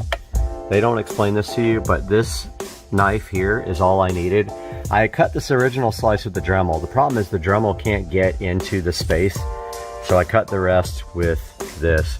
Now, it seems like what good would this do? I don't understand. We're gonna find out here though very quickly, because this little piece is going to go here. I'm gonna retrieve that and see if I actually did this right, but it's really rough. You can see here, there's still like a little bit here. I'm gonna trim off. All that has to be gone for this plate to work properly. Yeah, I missed a little bit right there. I'm gonna go ahead and trim that off and I'll get back to you. Okay, I wanted to update you guys. This is the cable for the backup camera. I am splitting that cable to go to my Android head unit. So I've got a Y adapter here. I went ahead and taped these up with electrical tape. That's a Y adapter. One of these will feed to the backup camera. The other one will feed to my Android adapter. Now I'm gonna go ahead and tell you right now, I'm having a lot of issues getting the cluster in. It's very difficult to get it. I know, man. I know the feeling. It's really difficult to get it into the area. The steering wheel is in the way. It's tilted all the way down. I'm gonna work on that for a minute, but I wanted to go ahead and get everything connected to it. So once I do get it in, I don't have to worry about connecting everything now. So I'll get back to you guys if I can figure out how to do it. Okay, so I connected all the cables that came with it. Obviously one of them is for the stock connection to the instrument cluster. The other one is for the keypad right there. Just the keypad here that mounts on your dash with double-sided tape. And then the third one is for the backup camera.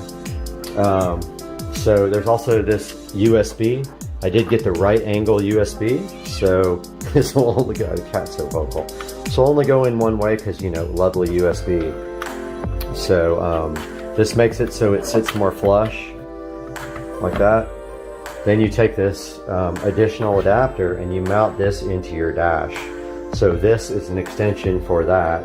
Now at the same time, this thing is very hard to get in the dash, so I'm still working on how to do that. And once I figure it out, I'll let you guys know. Alright, so I'm having a lot of issues getting this cluster installed, and I figured out from a different video for the 5 series, maybe it would help if I got rid of these little edges on the dash. So I went ahead and broke those off right there to see, because I got it almost in, but it's just very difficult. So let me try to do this now that I've got these little corner edge pieces broken off. I've got all the wiring run through the dash here, coming down through the dashboard and through the headlight jack. Let me give this a shot. Oh, also I taped up here because it started to, this is really like taking, my car's taking a beating on this. Yeah, see, I already scarred up my car. This is really, I'm having issues here.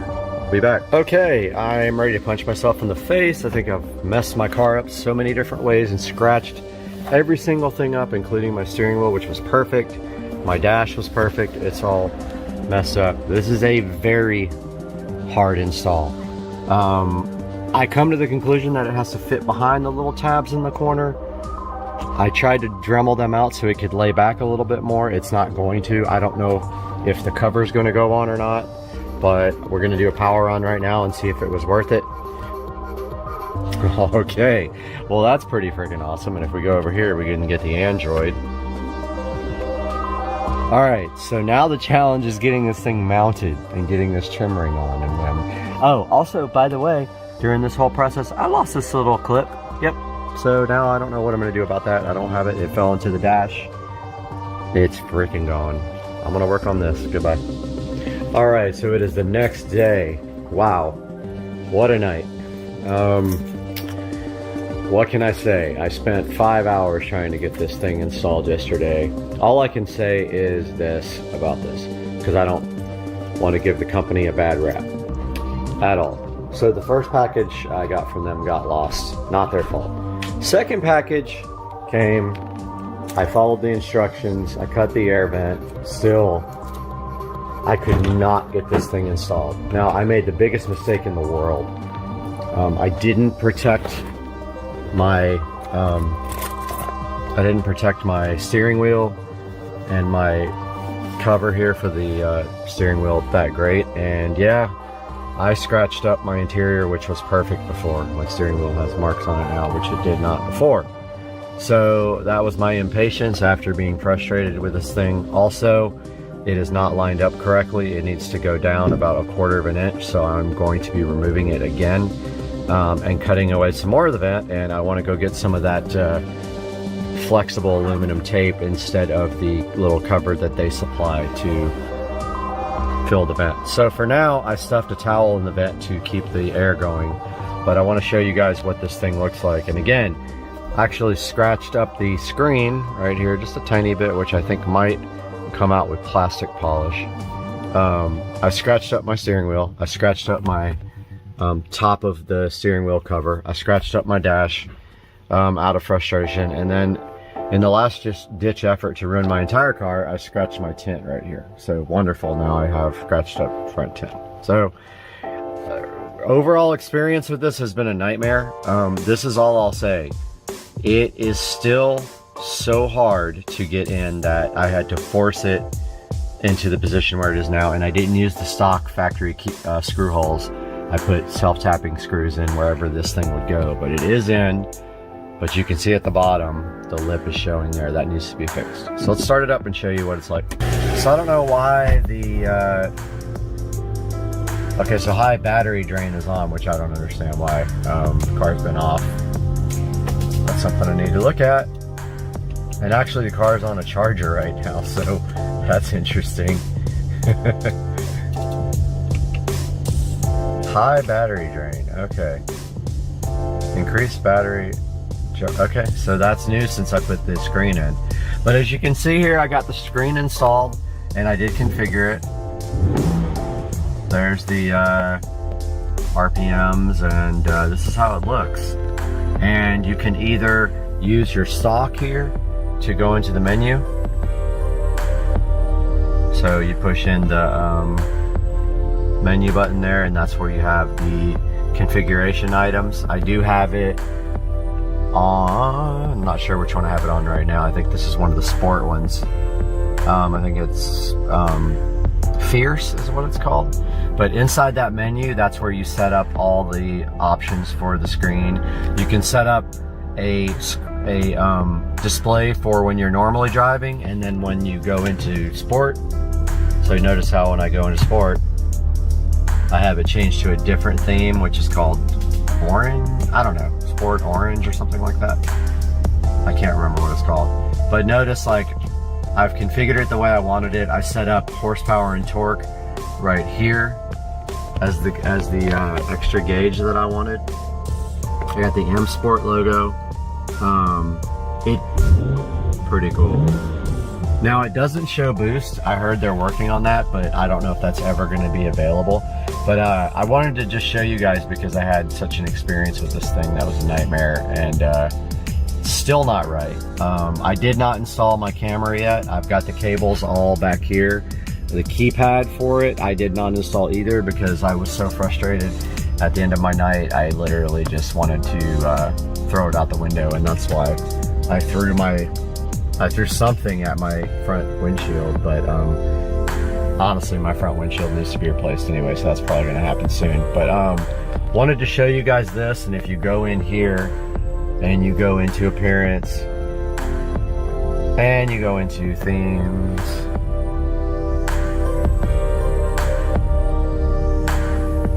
and default themes.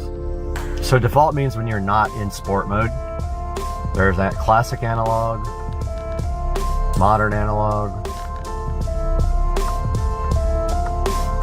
classic orange, modern orange,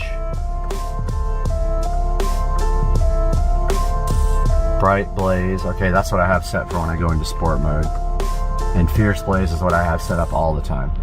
And so there's plenty of other options for this thing. You can set up an extra gauge like oil temperature, oil pressure, whatever you feel like you want.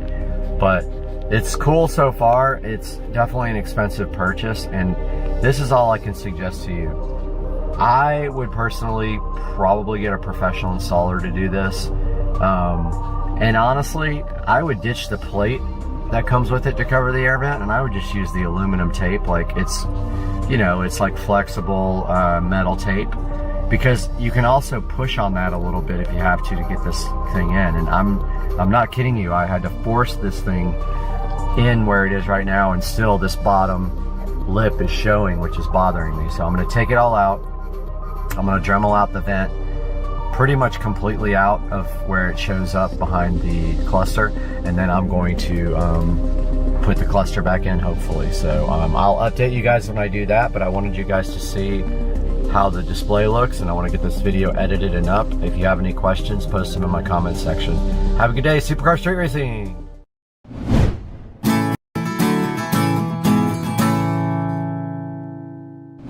In my hands right now in the Supercar Street Racing Studio A is the Hodo Auto Care Air Duster and Vacuum. Hodo reached out to Supercar Street Racing, see if we could go ahead and take a look at this with you guys, and I am excited.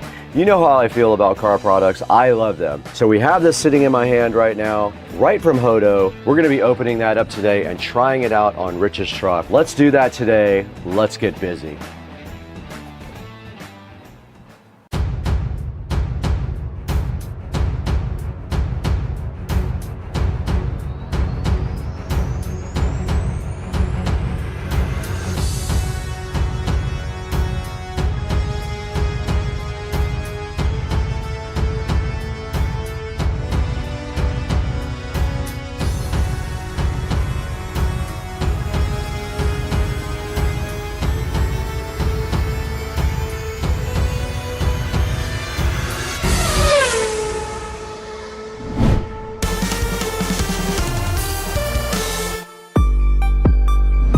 We're back in the beautiful studio again. I don't know if you guys know, but this is Studio A at Supercar Street Racing. And what we do in here is we edit and shoot videos. I built this studio myself. If you haven't seen that on the videos, you can always go back and take a look and see how I built this entire studio. Almost everything I did all of the work on, so I'm pretty proud of that. But today we've got the Hodo Auto Care Air Duster and Vacuum that Hodo sent out to Supercar Street Racing to let you guys take a look at, and I'll be giving it away after the video is over with. This Hodo Auto Care Vacuum and Duster is pretty cool. It has a bunch of different attachments that go with it, which you can see right here on the screen up behind me. Now you can see up behind me as well, it's also useful for things like computer keyboard, so it isn't just limited to using in your vehicle, of course. This guy doesn't even weigh a pound. It weighs 0.78 of a pound. Very, very light, and it's only 6.4 inches up and down, as you can see right here in the picture. Now they're touting something called a 15,000 PA suction power. Serves as a double tool. It is a vacuum and also a blower. So you can blow out dust from all the areas in your car where dust gets stuck, kind of like an air compressor. Now when you don't have any of the attachments on, this thing is very small and easy to store. You can see it right there on the screen. It's very convenient. It's a 4-in-1 device. There's some tips and tricks on the screen right here, like don't vacuum anything wet, and you don't use it while it's actually plugged into the charger either. And it does not come with an adapter, it says, but I'm sure it charges with any wall-style USB charger. We'll look into that when we unbox it. Now here's a look at all of the connectors that come with it. There is a vacuum deflating connector for storage bags, a short air valve for mattresses, a swim ring air valve for like your floats and all those other things at your pool, a long air valve to clean your keyboards, a dust cup, and a movable brush vacuum head, all included in this package. 849 reviews, and at 4.3 stars later, the Hodo is still going strong on Amazon. So that is basically it for an introduction to the Hodo here. There's one thing we have to do now, and that is go ahead and get this guy unboxed and see what's in here.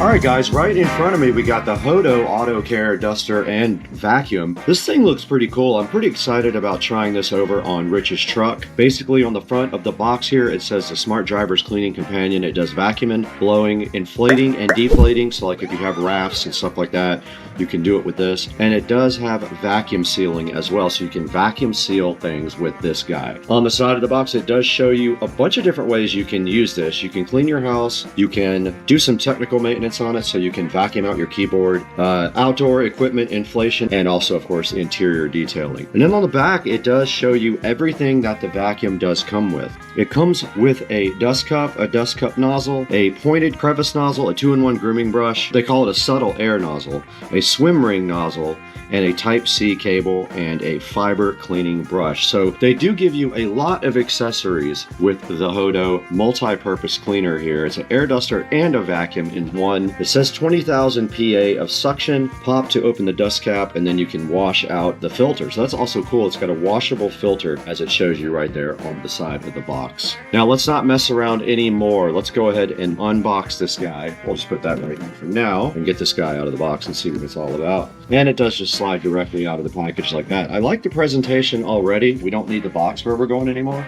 Nice presentation. It says make it happen. Hodo Auto Care Air Duster and Vacuum, and there is a user manual right here. Pretty lengthy user manual, I'm assuming in multiple languages, but it does show you, yep, it goes through everything on getting all the product out and getting it connected and everything like that. There is charging needed for this, so there are instructions here, and I'm assuming the first thing we need to do is charge it, and then there is some other instructions on how to install a lot of these accessories. Let's go ahead and get this out of the box completely now and see what else we have. This is cool.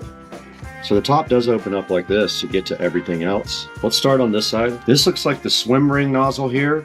Is what I'm thinking. You put it in those little raft rubber things that you would usually blow up with your mouth. This is the subtle air nozzle, whatever that means. I guess it's directs the air down to the little small point here. And then this is the filter cleaning brush. That's all this is for cleaning the filter inside of the device, which apparently we will see momentarily.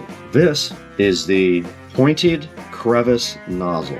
This looks like it might be useful for getting like down between the seat and the door jamb. Really, really helpful to have. Appears to be the filter. You can see right there inside of this. This does look like it opens up. Filter does come out that way, and then you would clean it with this little brush, like so, and then you just push it back in, flip the little handle back down. That's it. This is the 2-in-1 grooming brush. USB Type-C charging cable. Again, thank you, Hodo, for being great and not having the old school weird connector on there like a lot of products did for a while. And then you get this awesome bag to store all of your products in. This is the dust cup nozzle. There's the vacuum itself. There's a good look at it, guys. Your charger port is at the bottom. We do have a charger right here. Let's go ahead and plug that in. There is an indicator that it is charging. So when this guy is completely charged, these two indicator lights will be solid. When it is charging, that says that they will breathe. So that's what you're seeing right now. It is charging at this moment. So when this thing powers on, it's going to run at high speed. If you press the on or off button here, it'll lower into low speed. This button here is the boost mode. It's literally labeled boost. It gives you extra power for vacuuming. This is called the dust cap here. To install this for vacuuming, you simply align the dot with the lock button, twist it that way, and it clicks, and you are ready to rock for vacuuming. So basically at that point, I'm not sure what you would want to use this for, but I guess you can vacuum easily with that thing. You can vacuum like hard surfaces. But if you want to use these other ones, you just simply put them on like that. Then you have your brush head right here. This is your crevice tool. Then of course here's your 2-in-1 grooming brush. Works the same way. Goes in, turns. That one went in a little bit easier. Comes right off.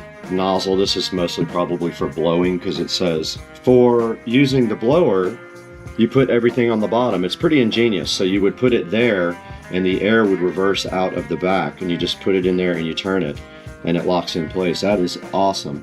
And you wouldn't need this at that point. You could just take this off.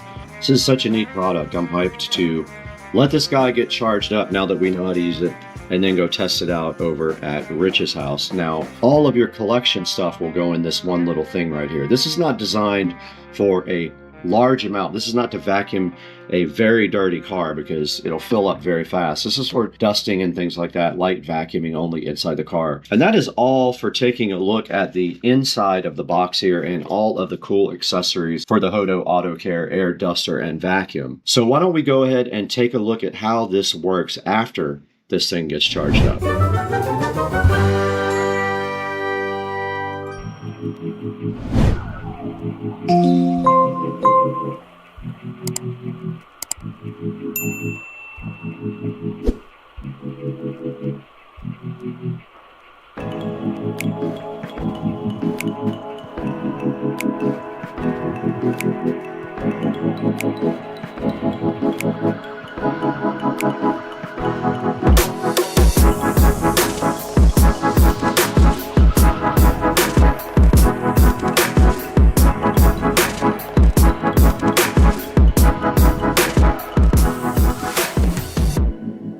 Alright guys, we are back in Rich's truck now, and we are going to be showing you guys this awesome vacuum and duster from Hodo. Here is one of the accessories. That is a little crevice tool right here. Let's go ahead and empty out all the rest of the stuff. And the first thing we can show you guys is the fact that it is a duster. Now it will suck from this end where the vacuum has the filter, and it will blow out of this end.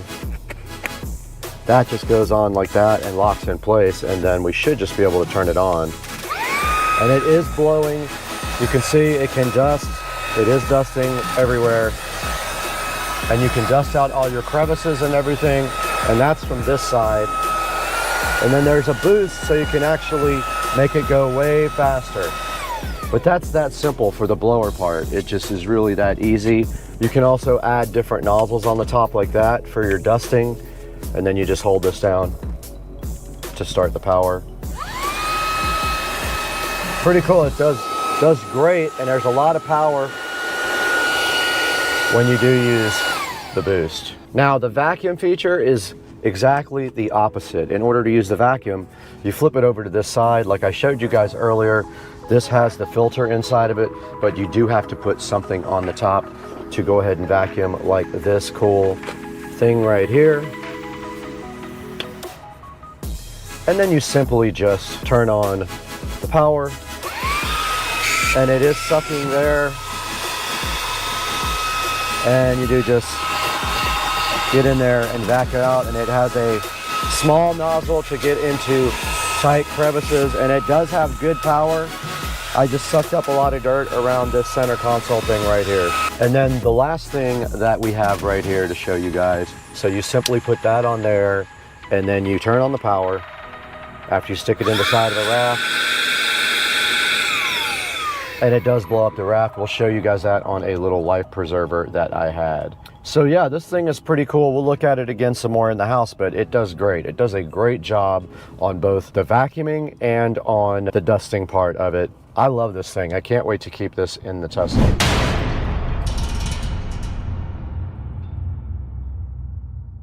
All right, we're out here in the 100-degree weather with this toy float, and you can see right here it is very limp and ready to be blown up here. So we have our tool here, and you just place it into that. So you just place it in here like this. Okay, there you go. And it is blowing up the raft, as you can see. Blowing it up very quickly. Awesome. And that's all there is to it. It blew this thing up in like 15 seconds. And that's how you use the raft inflation tool on the end of that.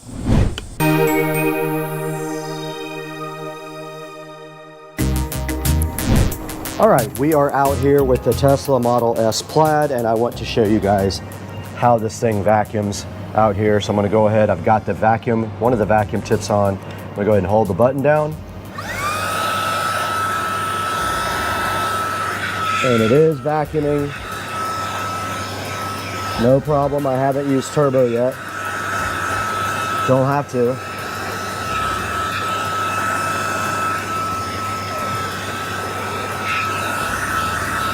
And if I want to, I can hit boost.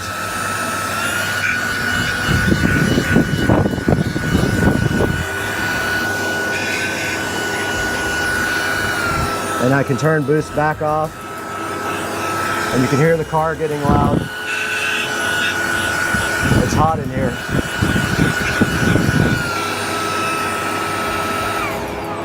So you guys can see this thing did an awesome job vacuuming out the Plaid. It works very well in both vacuum mode and in blower mode. Now let's throw it inside.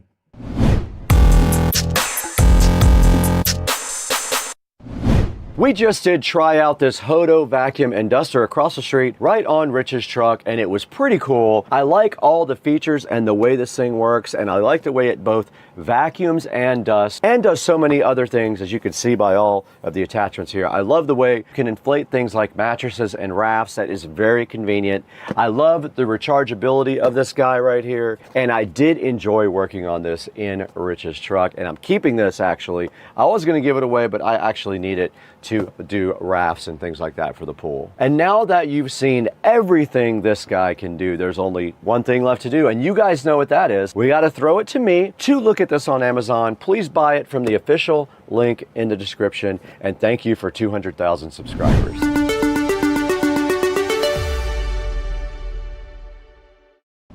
Hey guys, welcome back to Supercar Street Racing again. And today we showed you guys the Hdmi auto vacuum and blower, and this thing works so cool. It does a great job on the car. It does blow out all the dust from all the crevices, has a bunch of cool attachments as well for both ends, and you can also use it to blow up life rafts like we showed you outside a minute ago. We took it right out to the Model S Plaid as well, and it did a good job of getting the little bit of dirt that was down on the carpet directly out of the car. Right now, this thing is on sale for $79.99. Go ahead and pick one up from the official link in the description. And right now, you guys are experiencing Meta AI from my new Oakley limited edition HSTN glasses. They are white with gold dust, 24 karat gold dust on the lenses to enhance your vision. So you guys are going to be seeing a lot of cool videos with these because they're easy to put on and they shoot in 3K. I want to also thank you guys for over 200,000 subscribers. That's an amazing feat for the channel. Couldn't have done it without you guys. Please like and subscribe and order everything through our affiliate links. But I got to get out of here. I got to go to brunch.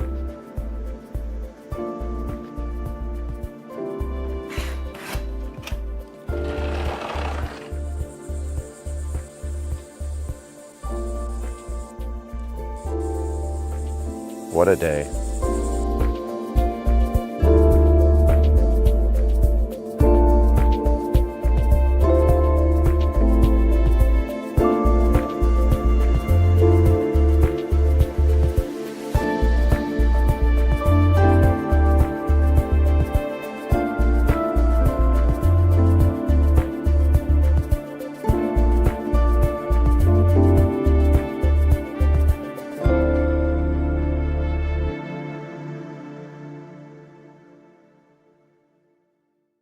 We got that brand new video keypad peel sat for you. That peel sat. So good in your life. You love it. The peel sat. Hey, what's up everybody? It is Thursday. I got a long extended vacation right now for the holidays. So I'm just chilling out here in my sunroom, and as you can see in Florida right now, it is raining. It has been raining for a couple of days now, so I've been making the most of that and working on the car and getting things done around the house that I need to get done. So we are waiting right now for some parts to come in from Italy. I'll show you a snapshot now of that tracking information from the courier coming from Italy, and this package sat in the exchange office for literally 10 days. So as soon as this package gets in, here's a look at what we'll be doing next to the car. I bought all replacement interior pieces in carbon fiber for the car, and my one pet peeve about the car always is that it has wooden interior pieces. It should look a lot better, honestly. I think the wooden pieces are more luxury, and the car is definitely not a luxury car, it's a sports car. So I'm gonna overlay pictures of the carbon fiber interior pieces while we're talking about them, and also tell you a little bit about them. So inside of the car, there's basically three wood pieces that come from the factory. You've got, on the doors, you've got strips of wood. It's not cheap wood, it's really expensive, the actual stock pieces I'm hoping to sell and make some money off of.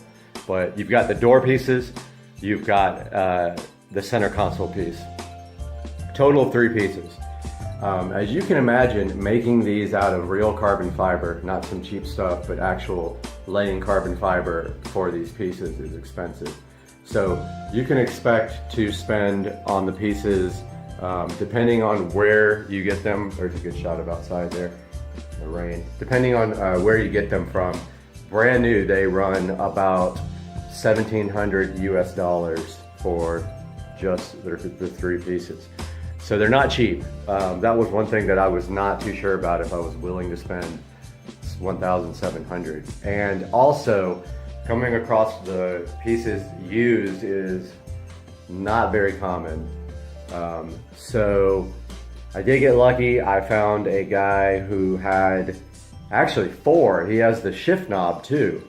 Now the only thing about the shift knob is it's keyless go, and I do not have keyless go, the one option that I really wanted in the car. I don't have, but the car had a warranty, and that's what made me buy it over everything else. So I'm getting the keyless go knob, which looks way better than the factory knob, but it will not start the car, unfortunately, with the push button on the knob. But it is a full carbon fiber shift knob. Now I got all of these pieces for under $1,000 used, and they are lightly used.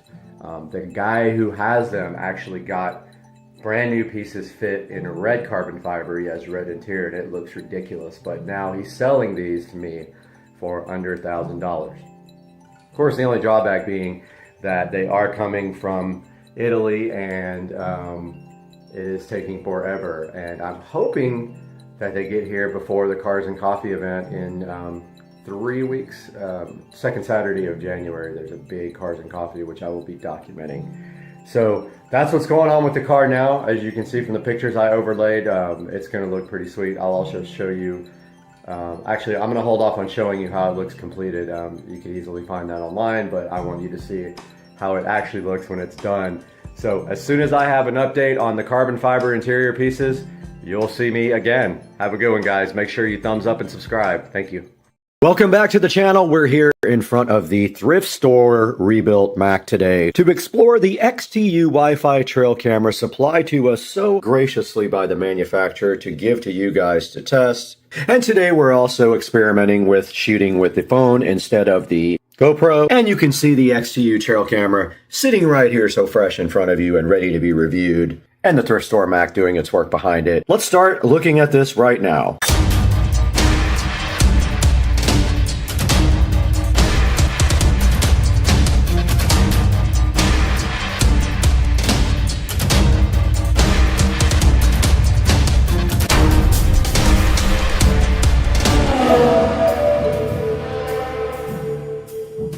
XTU trail camera was supplied to us by the manufacturer. They were so gracious to help us out and let you guys check this trail camera out. This is a Wi-Fi trail camera, and our Mac is rebooting, and you can see right here on the box, it has a 0.2 second trigger time, operates between -30 and -70C, and has Wi-Fi and Bluetooth connections. Now, the last trail cam we reviewed did not have Wi-Fi and Bluetooth connections.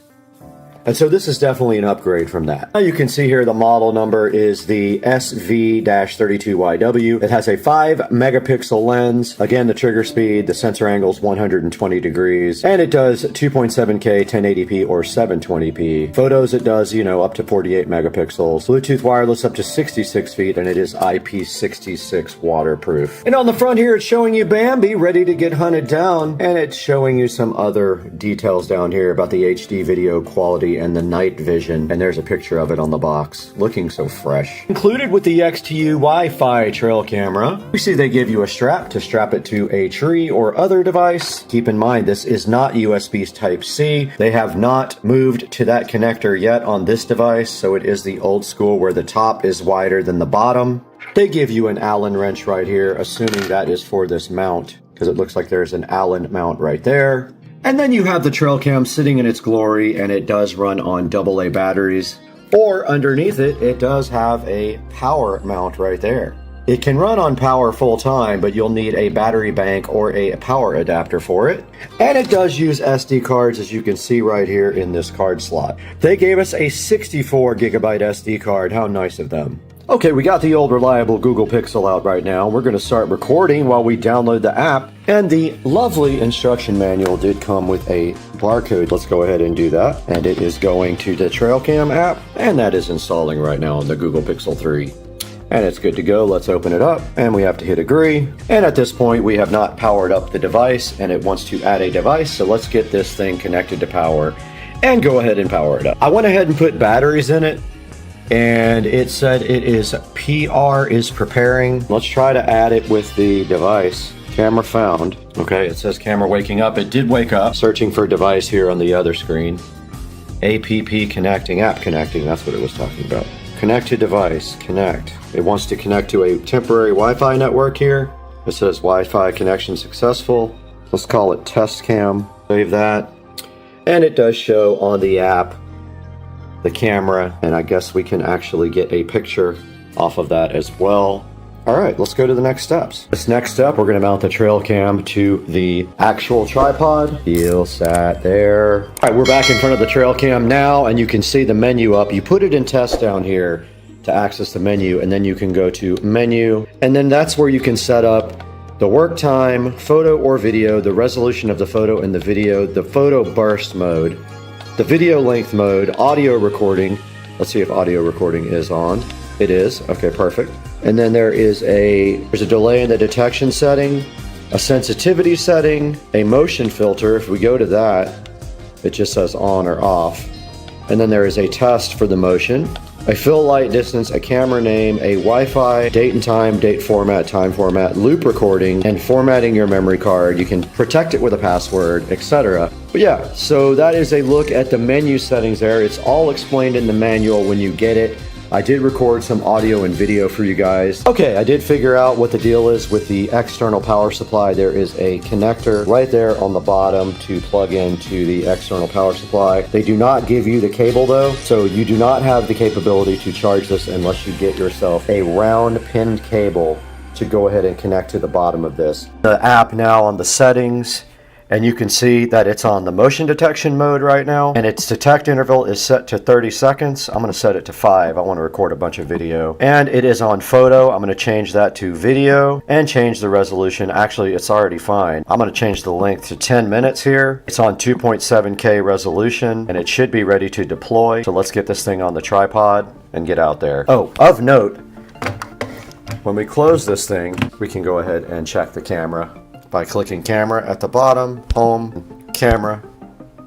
And there I am right now on there, and hopefully it is recording. And now I am also recording on this phone the video from the camera so that you guys can see the quality level of Supercar Street Racing right now. So that is how it looks for me right now. Now let's go ahead and keep doing this and go ahead and mount it on the tripod. Ready to go out into the Supercar Street Racing backyard.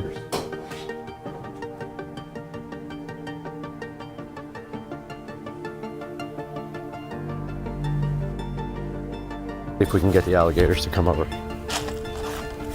They are sitting on the bank. It's really hard to see them because it's so bright, but let's throw some rocks in here and get them over here. And there he is, swimming straight up, and the other alligator is sitting on the bank over there. Alright, I'm going to leave that recording for a while for you guys, and try to find some fish food so we can get all of the wildlife there.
We are back here in the Supercar Street Racing 4K production studio on a beautiful Saturday in sunny Florida. And today, right in my hand right here, I have the XTU Wi-Fi and Bluetooth trail camera. Now this Wi-Fi and Bluetooth trail camera does run on either AA batteries, and it does take 8, or you can connect it to the AC power underneath here. I recommend, if you're going to have this thing out in the field, that you just take a power bank and go ahead and get the cable to connect it from this to the power bank. And you can see right here, it does have a color LCD screen as well. And down here are the menus, and when we flip this thing to test mode here, it will fire up, and you can see the menu say welcome right now.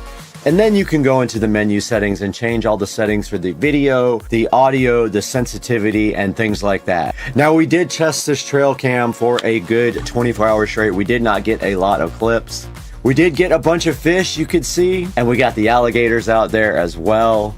And the video quality is pretty good. So what I'm going to do is, after I get done editing this video, I'm going to go ahead and put all of the video from the SD card on one timeline. Go ahead and render that out, and I'm going to put a link to that in the description of this video. That way you guys can go see the video itself raw, unedited. And some of the things I really liked about this trail cam, and it actually is, and some of the things I did like about this trail cam is it was easy to set up. And some of the things I did like about this trail cam, it was easy to set up. The app was really easy to use, and you could also stream right from the camera. The app is pretty self-explanatory, and it was super easy just to open up, throw the batteries in, get this thing going, and start making video. Now, there's going to be a link in the description of this video to go ahead and purchase this from XTU on Amazon. Please go ahead and click through my link if you'd like to buy the XTU trail cam. Now, taking a look at it now on Amazon, you can see right here, it is $69.95. And let's take a look at some of the pictures here on Amazon. It does have 2 ratings, 4 5-star reviews. And you can see right here, it does have a 2.7 sensor, and it does better than 1080p and 1440p, obviously with a better sensor. And it has Wi-Fi and Bluetooth. You can actually view this remotely if it is connected to Wi-Fi. It says it's got a 20-meter range when you do use the Wi-Fi connection. And it says right here, it has a 0.2 of a second trigger speed. And it has three PIR sensors, and it says the detection range reaches 120 degrees of field of view. The detection distance is 25 meters. It says it has great night vision. You could actually see the minnows swimming in the pond when we had the trigger last night in the middle of the night. And there was probably motion going on the whole entire night because of the fish. And right here you can see it's IP66 waterproof, and the temperature range is -30°C to -70°C, usable in any weather. And when you see the trail cam right here, you can see why. It does clamp together like this, and right there, now it is completely waterproof. They do give you a strap on the back as well to put through here to mount it to something like a tree. And you can see that right here in the picture. And it did come with a 64 gigabyte micro SD card already inserted into the slot. And it's showing you different ways you can actually use the camera here. You can use it for home security, for hunting, for a farm, or for wildlife monitoring. And taking a look at the screen here, you can see right here, it says no memory card, but if we go ahead and slip it to the test mode, you can see the picture right there is nice quality color picture. Now taking a look, it only has 2 reviews, but they are 5-star reviews. So let's see exactly what people said about this. It said it works great. Great camera to watch the wildlife in our backyard. Easy to set up, works great. And they did put a picture of it sitting on top of their tractor. Now back into Amazon and comparing, there are several different wildlife cameras you can buy on Amazon. If we search for trail cam, there's going to be a lot of options. But this one is tried and true. This one is $199, but it has 4G LTE. Here's one for $79, 60 megapixels, IP66, only 4-star reviews. Here's another one for $35, one for $39, one for $49. And then there's some other ones down here for you to choose from. This one even says it is 4K. I would be wary of the ones that say 4K that are this low in price though. I doubt that they're that great. Now we are back on the Supercar Street Racing page here.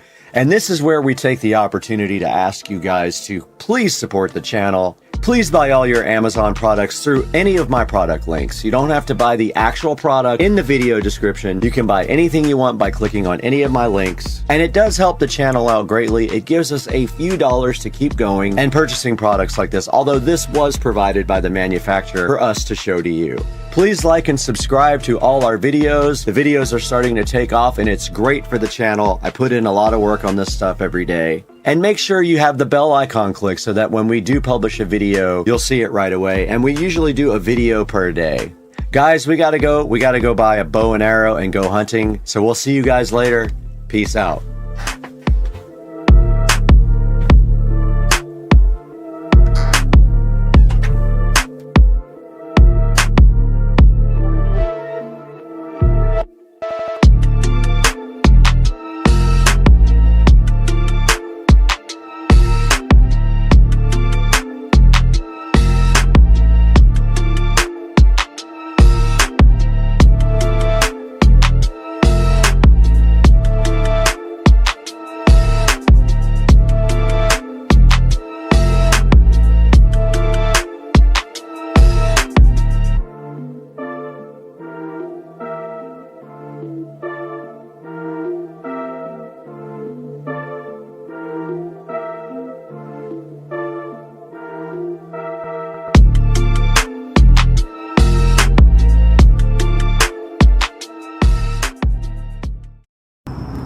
Yo, I got the Govee permanent outdoor LED lights installed and they are looking fly, dog.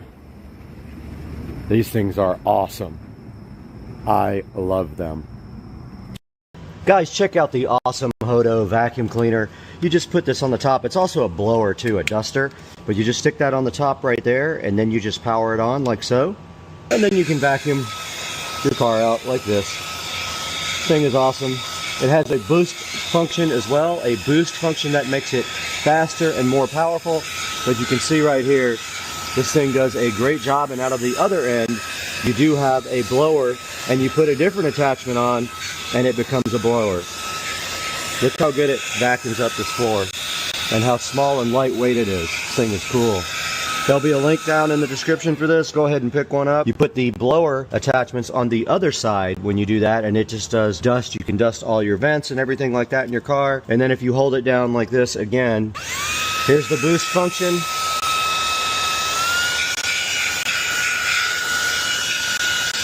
You can see how good this thing cleans. And this little attachment gets right between the seats right here. Perfect for your car. You can store it in the car. It stores away nice and easy with this bag here, and all the attachments are in the bag. Check out the Hodo vacuum and duster for me. All right, so I'm taking a shower and I hear this.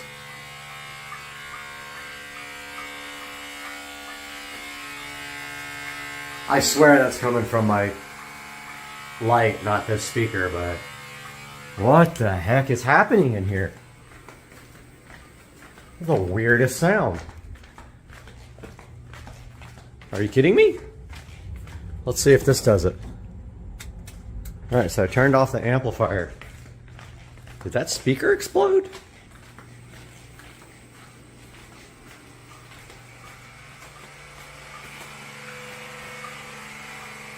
What the heck is happening in here?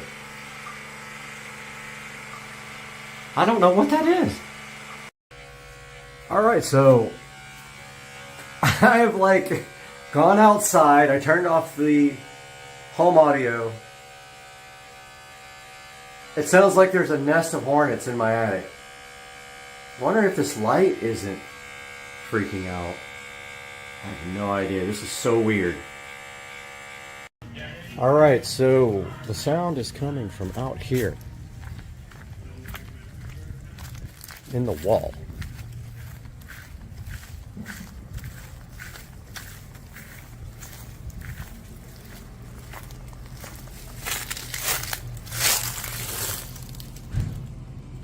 I have no idea, dude. Thinking pipes or like something? It's gotta be pipes.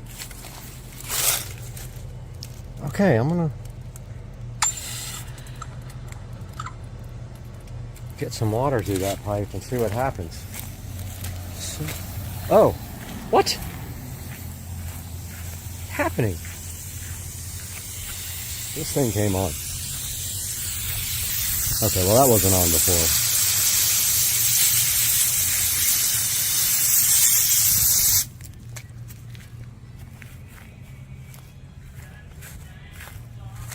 Alright, let's go see what that did. What the hell is happening in my house?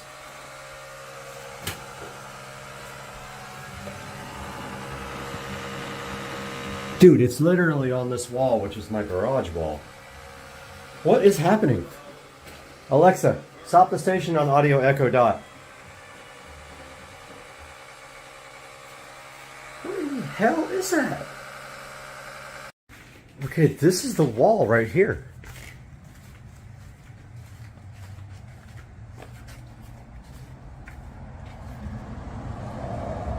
What in the freaking hell is happening?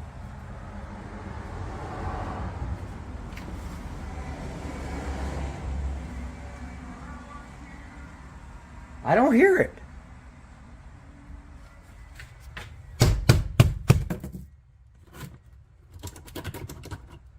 What in the hell is going on? My house is haunted.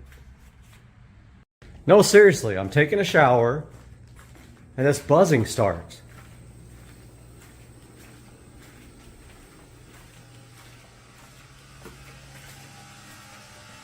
What the hell is this?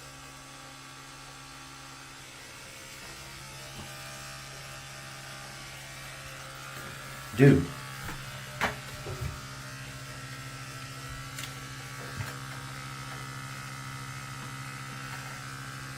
It's in this wall for sure.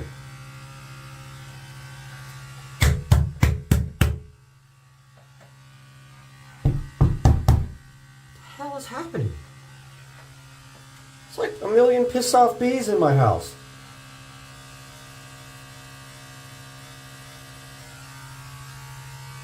So weird. I mean, it sounds like it's from this wall. Maybe? Dude, I can't even with this bullshit.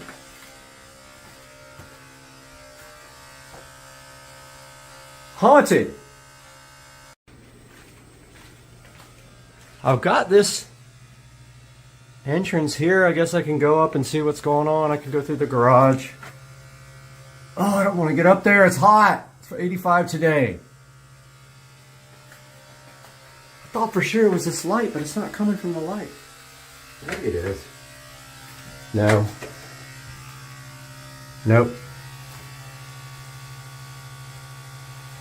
That sounds like a freaking electrical short, for real. But that would throw a breaker. I guess we gotta turn all the breakers off and see what happens. It's gonna cause havoc in here. Let's try that.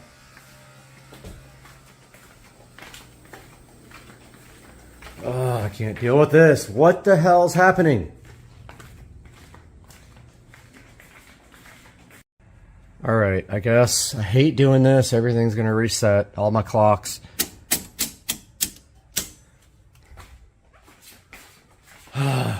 Can't even with this crap right now.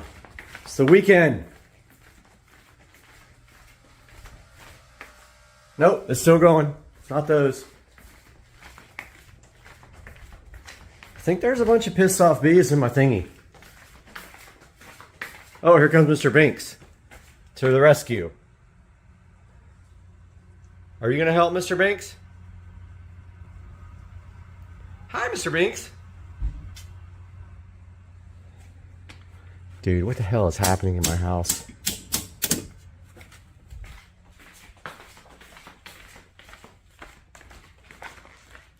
Alright, all the breakers are off.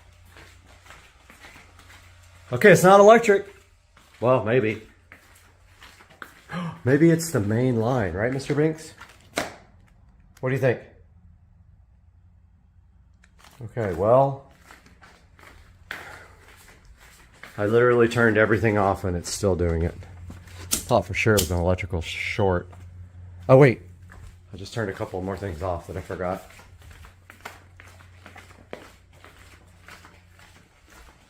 Nope, still hear it. Still got Mr. Binks. Hello, kitty. Roll over. Dude, I have no idea what this is.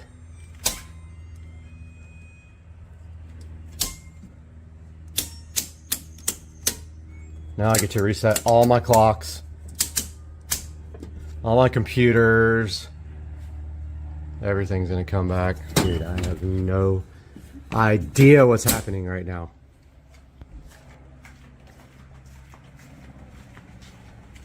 I want to say it's water, but like, it's coming from this wall. I mean, this is right here.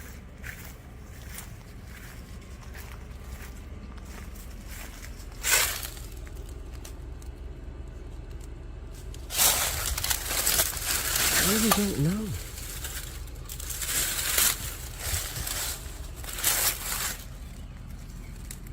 I don't hear it on this wall. This thing has caused problems in the past, but there's no water flowing through it. Turn it off.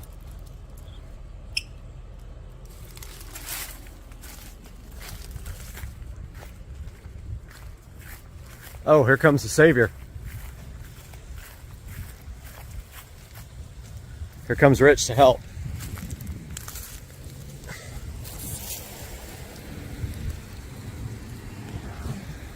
Dude, something weird is happening. So there's this sound coming out of my wall. I have no idea. It's not electrical. I already checked. He checked. Come listen to this, man. It's crazy. Like an animal? No, it sounds like buzzing. And I've turned off all the electricity. And it still was doing it. I'm in the shower and it starts. So I'm thinking water related.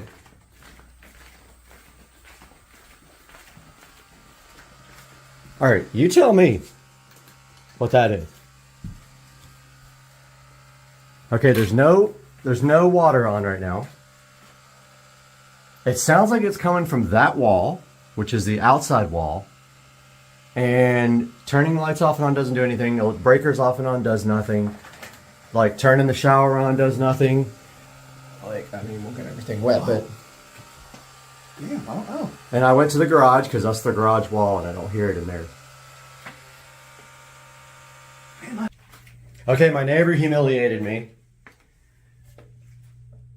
because I was at the hall. Got him! Got him! What's happening, guys? Supercar Street Racing. It's been a really long time since my last upload. So, here's what's been going on since the last time that I posted, which was back in February or March. It's been a very long time. So I sold the SL65 to a guy who is in the Air Force. He's actually going to be stationed close to my parents' house, which was interesting. And so since that time, I've been looking for cars. I looked at Toyota Supras, Nissan GTRs, E63S AMG. Still got my hat here for dedication. So I did find a vehicle and I made a deal with someone and I will be picking that car up on Friday. I am driving to Virginia in a one-way rental car and to pick up my new vehicle. In order to get my garage ready for my new car, I had to make some changes because I have not had two vehicles since January. February. Ended up selling my truck as well. So here is my other vehicle that I acquired. This is a 2011 Honda Accord, and I picked it up with, believe it or not, 13,000 miles on it. It's in very good shape. So I've been driving that while I was looking for a new car. I had my yard stuff all right here. I did relocate that again back to my shed so I can make room for the new car. Still have some of my old car parts. I've got my ramps, my battery chargers. I still have the whole entire stereo system that I'd never put into the SL65 AMG Mercedes. And I am ready to pick up my new car on Friday. Super exciting. And I have all this ready for it right here. I'm going to also be putting my parts in here. Right now it's so poorly organized, just a mess in here. So I'm going to redo all this, get that ready for new car parts. And so I will be vlogging on Friday as I drive in a rental car to Virginia to pick up my new car, and I will be posting at that time.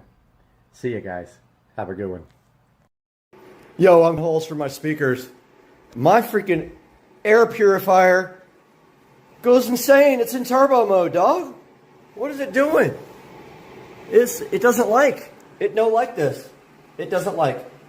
Guys, welcome back to Supercar Street Racing today for a different change of pace. We are starting out in the 4K production studio, and I wish it was on a good note because we were trying to do some green screen stuff and it just did not work out. So I'm shooting all this footage over again from the studio, and today we're going to be solving an issue with something in my house that needs some storage, and we're going to do that next. So hang out on Supercar Street Racing.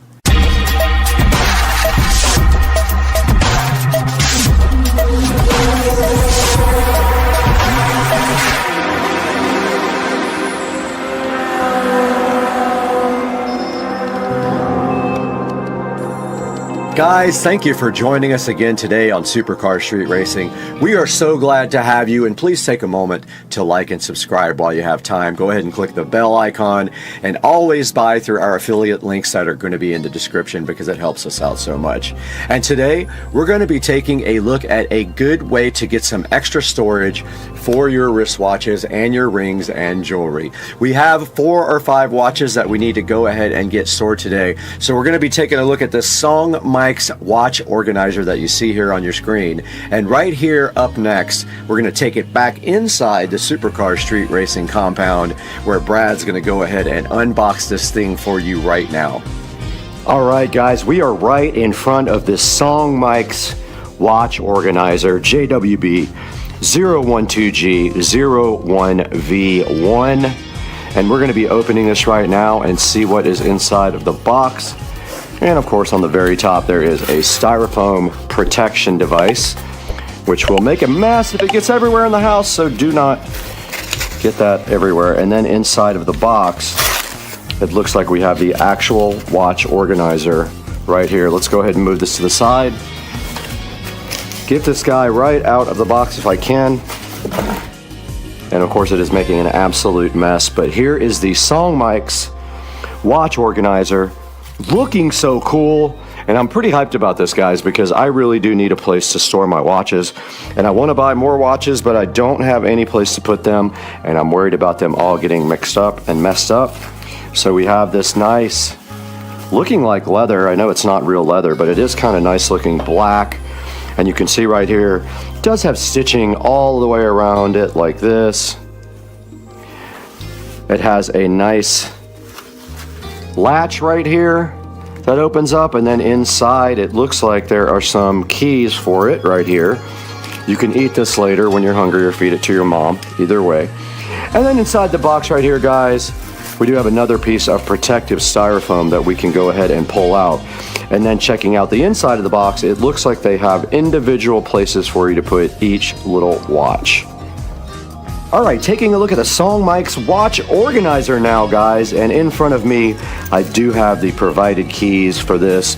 Not that this is the ultimate in protection, because definitely somebody could break into this if they wanted to, but it looks like the keys just go right there to lock it, and then of course you can't open it at that point. And then if we go back this way, looks like the key, the lock goes like all the way around. So I guess like that, it does open back up. Yes, it does. And then look down here, we have this nice tray that folds out to store some other things. If you need other things like rings and things like that, you can store them on this bottom part. So pretty cool. It's got these separate trays here to get things in the bottom, and it looks like you can put rings around these as well. I think you can put rings, which I don't have any, but you can push them down here. So this is kind of cool, guys.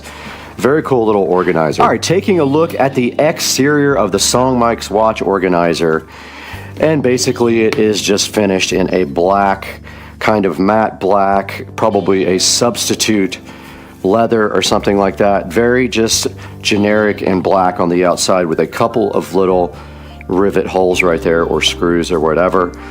But as you can see on the inside of this, it has a nice glass top here for you to look at your stuff. And on the inside, we can store 6 watches here, 6 watches here, and then down here you can store rings and other things, which I think that's cool, because I wouldn't mind starting to get some rings also. And let's go ahead and see if we can get one of my watches into the SODIMM. And what you do is you pull this part out. It comes with a little thing that the watches go around like this. And then you just put that on there like you would your wrist, and it will store your watch. So you just kind of tighten it up on this watch thing, like so. And then you make it so you can see it, and then you just push your watch down in there like that. And when you close the top, you have a nice display of your watch here. Okay, we do have the Android watch here now that we're going to go ahead and store in the SODIMM and see how that looks as well. So all we have to do right here and right now is just take this and put it around that like you do your arm. Go ahead and tighten it up. I didn't tighten up the other watch very much. Go ahead and push that through there. Tighten it up as if you were putting it on your body. And throw the watch back in there, angled upwards. You see how this one's kind of loose? I could go back in here and go ahead and tighten this one up more, and then throw it back in there, like so. And then we have one more on my arm here. We can go ahead and get this one all stored up very nice as well.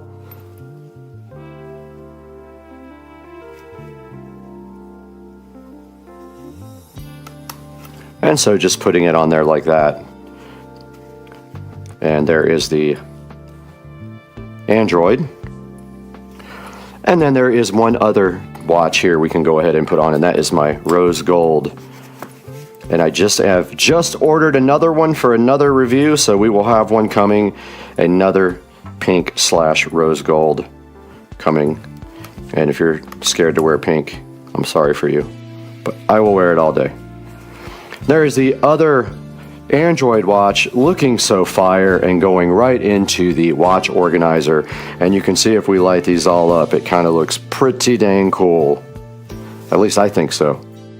And once you have all your watches inside, you can go ahead and close the lid and see how fire they look underneath that glass lid. Presented all nicely for you. So now we just need to get 2 more for the top and 6 more for the bottom, and we'll be full on our new watch organizer. And there you saw inside of the Supercar Street Racing office that Brad was unboxing this SODIMM watch organizer. And now let's take it into the SCSR closet to go ahead and get those watches into the organizer and see how that thing looks. We are back in the Supercar Street Racing closet, and we do have this old piece of furniture that we've just been using in the closet just to kind of put stuff on. This is going to be the storage place for the watch organizer for now. Don't know if it's permanent, but for now, it kind of makes sense just to go ahead and display our nice Android watches right there for now. And then maybe in the future, we will go ahead and get something nicer or mount it to the wall or something like that. But for right now, we've got this really nice SODIMM watch organizer showing all our watches off in the Supercar Street Racing closet right below the On collection of shoes. And now let's throw it into the 4K production studio and see what Brad has to say about other choices and this choice of watch organizer.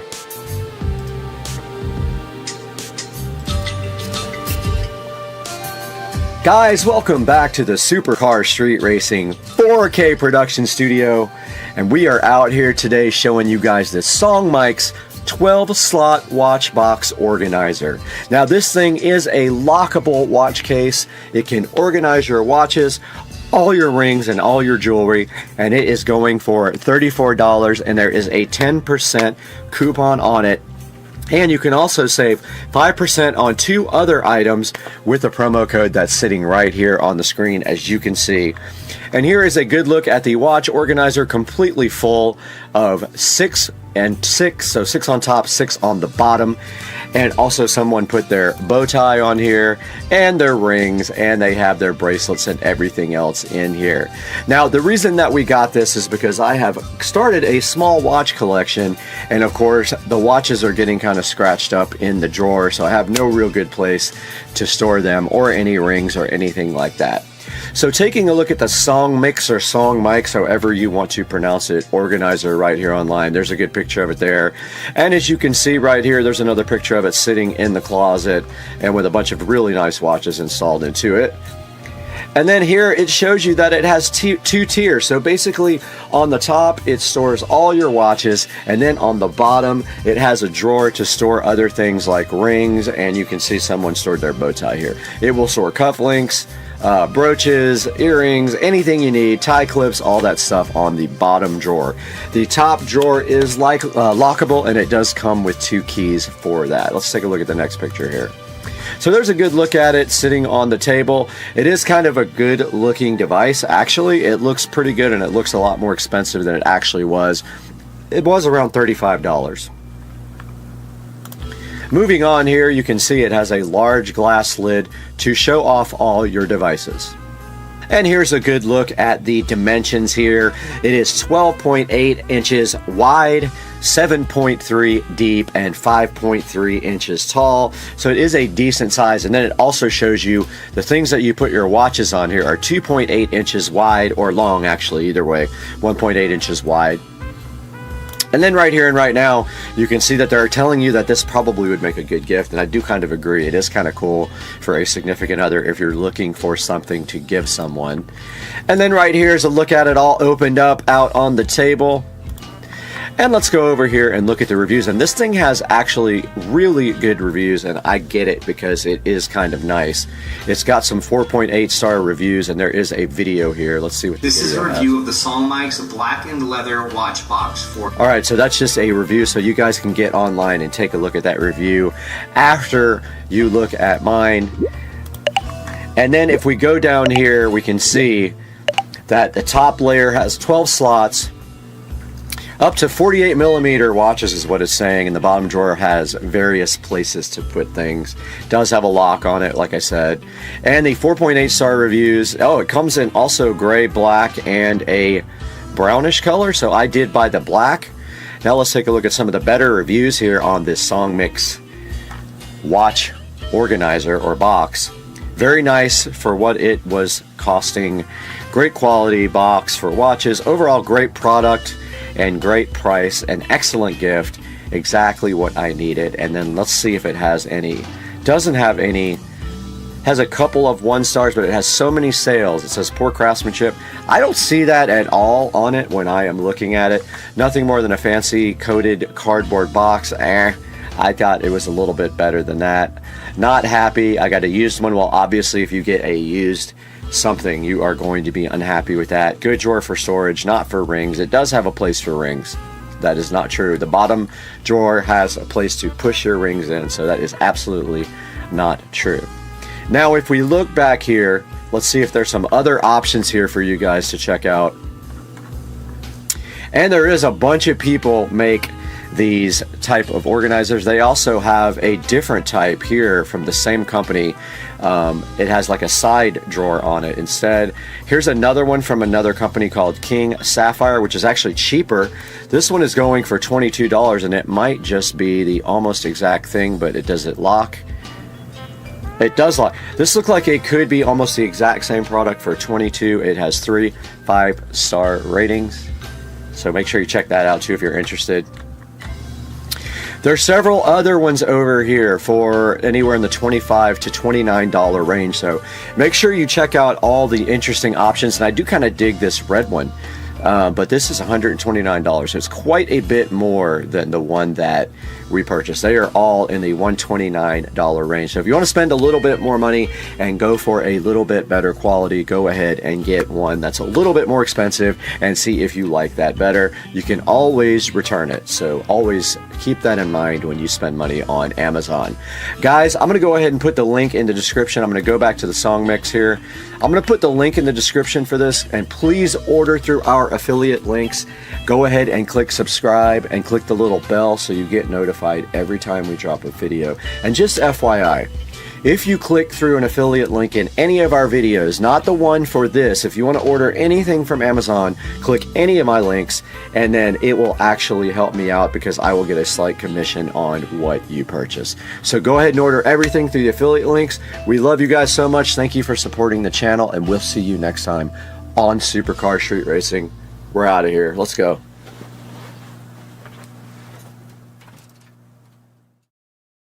Roll again. And we were just talking also about our careers and what we do. The Spinal Boss Sour Gummy VIP kit. This guy had basically, I'll put a link to the video down in the description here, but he had AI running on 2 phones and he made them date.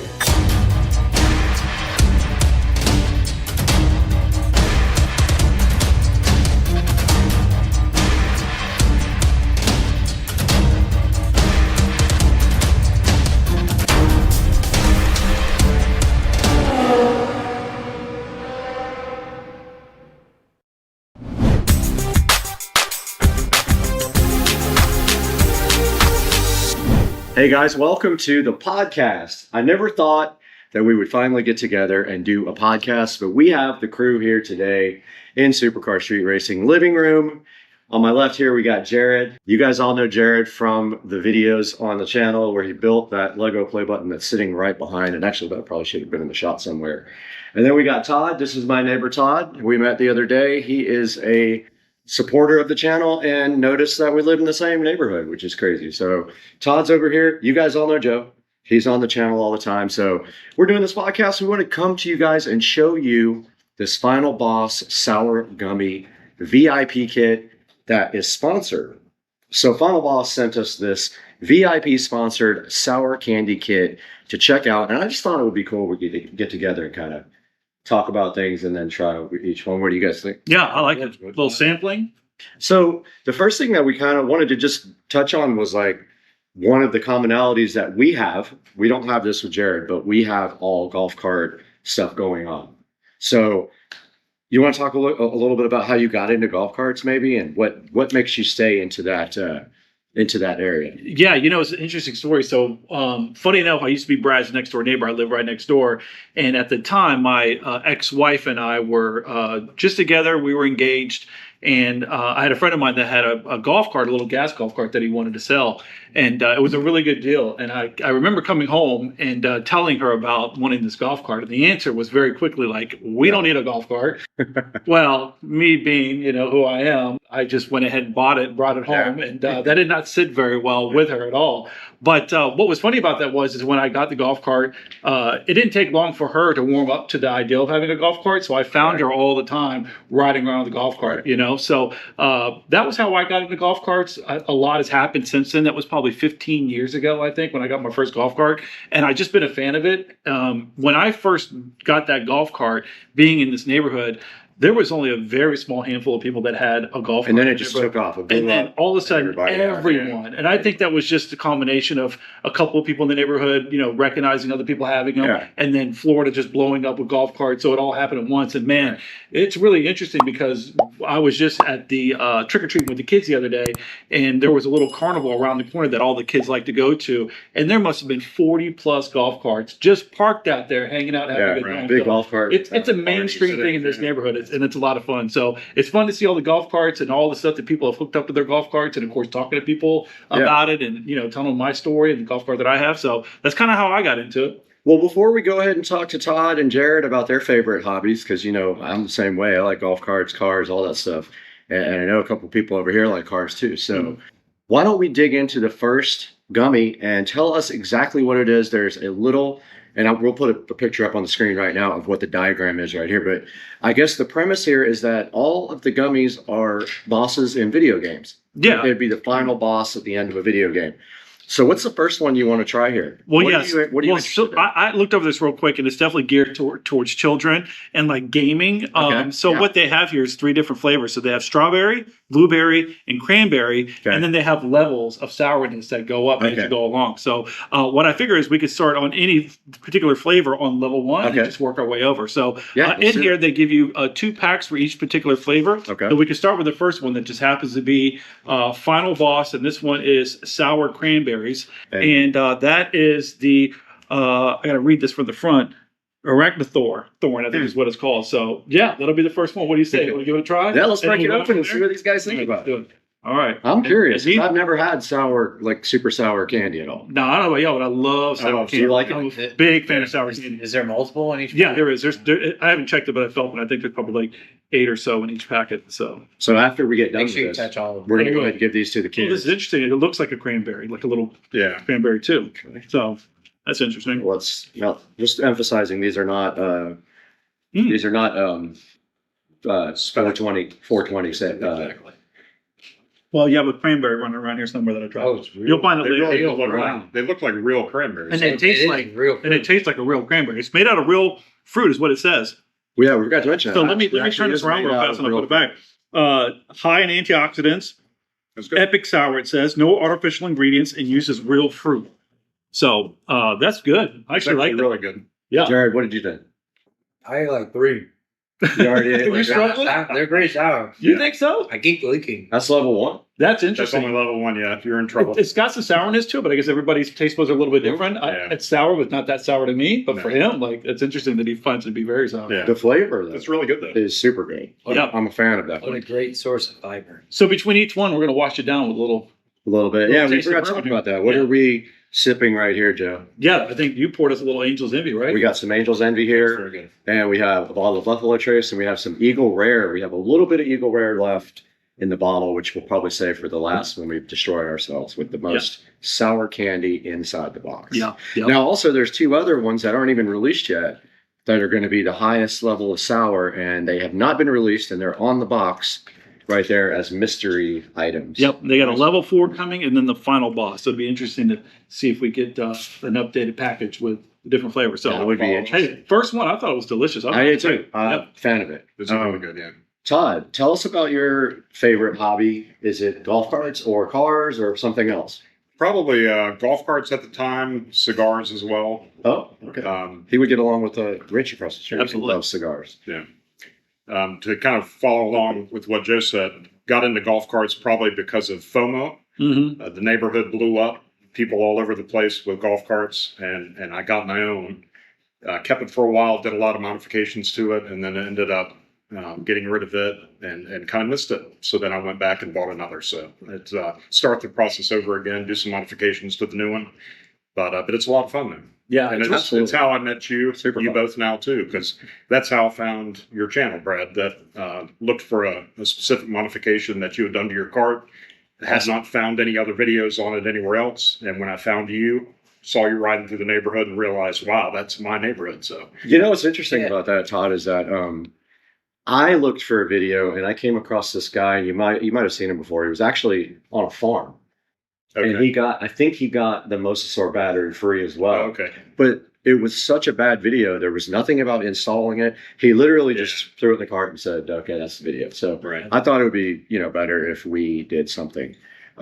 Jared, I know you like cars, man. I know you like cars and you've had cars in your past. What's your favorite hobby now besides your family and your son?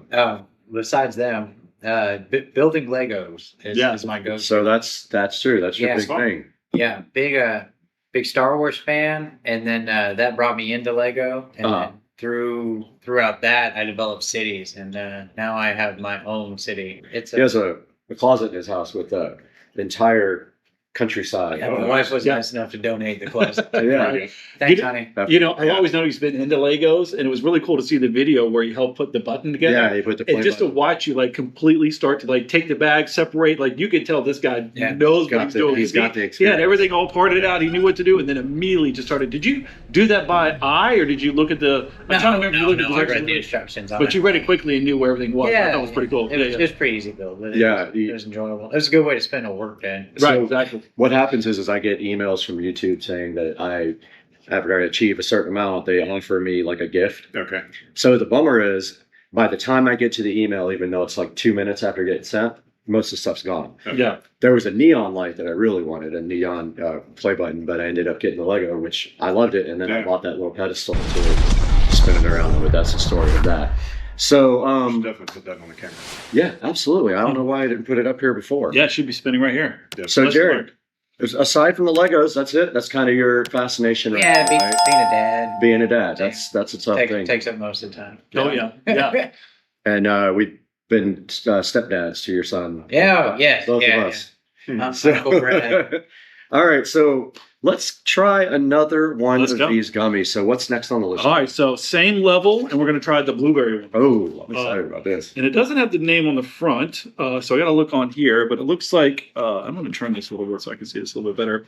Lordsworth is what we're doing. So Right. yeah, Lordsworth. It's a pig. big old pig. It looks It's a like. pig. Yeah, And then actually there's a lobster as the next one, which is Are they from and- video games that we would know? Or is it something I think so. I mean, I could be wrong. I think it's Minecraft. is it? Okay. Is it See, I Minecraft? don't even know that. I'm assuming.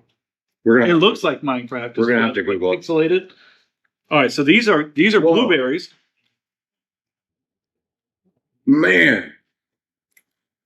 These It puckers you up though, doesn't it? That one's more sour than the cranberry one, for sure. Yeah, for sure. Very much. And even though it's the But lowest good. level, so good. I love these. I think these are the actual fruit, right? Yeah. Yeah, it says made with So real made with real fruit. I fruit. don't know if it's real fruit, It's but not I a think concoction. see, it says It says made with real fruit. uses real fruit. Uses Yeah. real fruit. Okay. Those actually look like dehydrated blueberries. It does. It does. So good too. Those are good. How would you rate that, Joe, on a scale of 1 to 10 Well- on sour level? Well, I would probably give it a 2.5, maybe We'll a see. 3. We'll see what We'll that see what scale rises, is. right? Yeah, but great flavor, really Jared, good. how sour? Those are sour. I don't know. It's sour too. Those are sour, man. This is Tom, gonna be a how roll sour with is that. that on a scale from 1 to 10. To be honest, I think I have a different,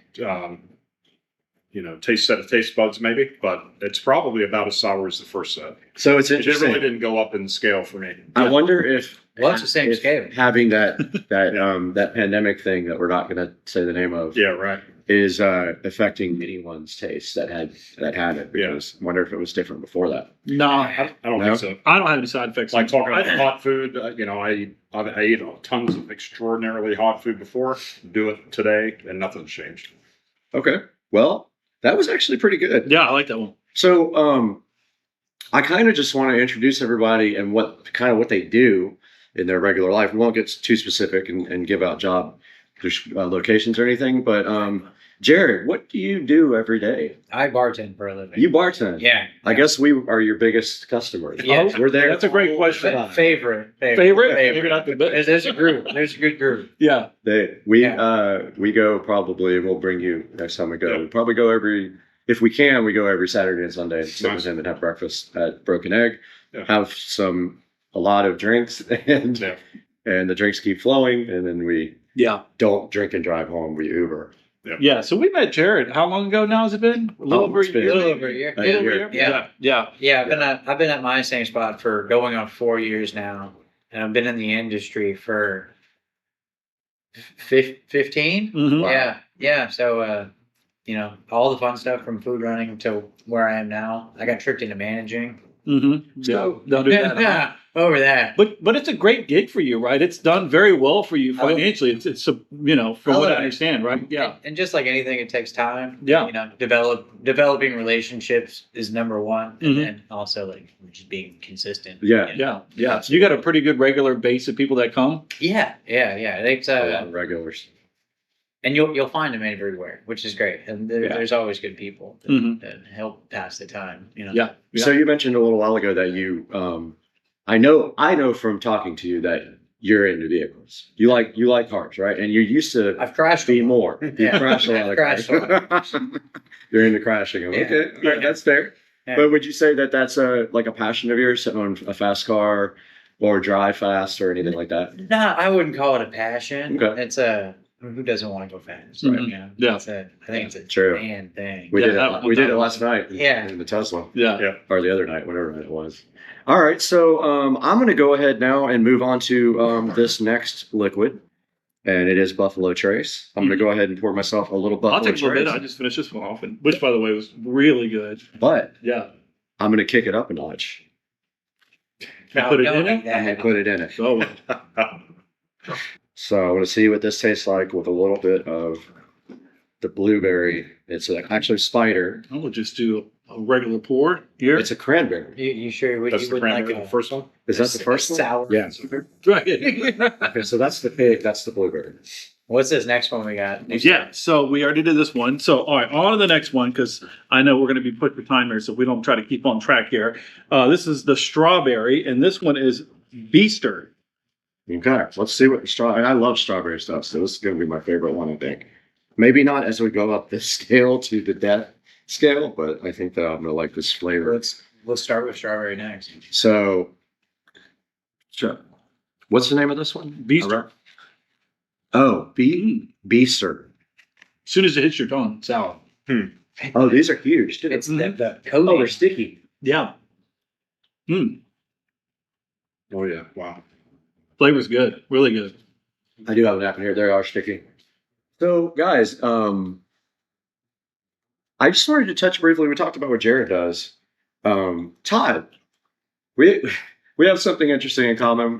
We both do IT work, We do. right? Oh, interesting. So you do developing? I do. I'm a ECTL developer, which basically just means you take data from any location, any database, do things with it, customize it for the customer, whoever that customer may be, and then land it somewhere where they can use it. That sounds very complicated to me. No. I'm not good at It takes some skill and takes some people skills to work with people to draw out what they need. Right. But outside of that, though, it's a good job. I feel like I would never be able to do that. I don't think I'm that talented, but I do firewall engineering for web policies and troubleshoot problems with connectivity into the network and out of the network. So that's what I do every day. What do you do? Yeah, so it's interesting because I kind of work a little bit in the world of both databases and with firewall security. I work in a large call center organization. It's a global one.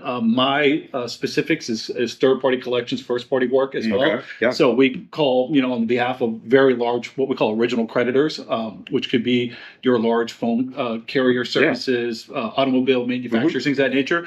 And we call up the consumers that, have gone delinquent, and we try to get them on the phone to hopefully get them to, repay their debt or get them back in good standing. And on a large scale, though, like on a massive scale, where we work with very big clients and responsible for billions upon billions of dollars in inventory that we house. Okay. So yeah. And you've been doing this for a long time. I have been. For a really long time. Yeah. I think I'm coming up on 20 years. Amazing. Prior to that, I used to be a captain, so I used to drive boats for a Which is living. also interesting. Yeah. A boat captain. Yeah, I was a boat captain, so I did that for. What a transition to go from the water and then into the call center, man. Yeah, that's a whole nother story for a whole nother podcast. Absolutely. I got stories to tell people that they wouldn't even believe. I worked for a very interesting individual in my last job.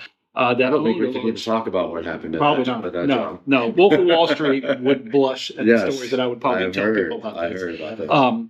But yeah, so this guy owned a call center himself and had a very nice boat. So I worked for the company and drove that boat. And then his unfortunate passing, just got an opportunity to go into the office. And then before you know it, I'm sitting behind a desk and doing operations. So yeah, it's been a long ride. Yeah, it's been a long ride. Yeah. So let's go on to the next. And guys, we're on level 2 now. We have 3 total levels to do. All right, so we're going to keep zigzagging back and forth up. So these others were they were all level 1? All of them. We're moving up to level 2. So did you do strawberry first? No, I'm gonna zigzag back and forth. So we're going back to cranberry. Okay. And this one's called jaw slicer. So interesting. Jaw slicer. Jaw slicer. Why do I feel like it actually is? I can't wait to see if level 1 had him drooling. What is level 2 jaw slicer? Just wanted to mention when we took the strawberry out, it was kind of sticky. It was, yeah. It says on the box to put it in the freezer for a few minutes if it gets sticky, and it'll go right back to. Oh well, okay. I didn't mind it at all. All right, so same look as the other one, right? I guess it just steps up in sourness, so should taste roughly the same. Just we're gonna be a little sticky. What's your go-to candy? Like for a movie? My go-to candy? Reese's Peanut Butter Cups is my favorite candy. And that's the only thing I really like. Unfortunately, it's another thing we have in common. A weekness for that I have. So we just had trick-or-treating. So my kids today came home after being gone for a couple of days, and they spread out all their stuff and over the table, and they're separating them all now. And they know, because I put a side little bucket just for me. Yeah. And they know Reese's Peanut Butter Cups go right in there for me. It's my favorite. Put it in the fridge and then let them get a little cool. Yeah.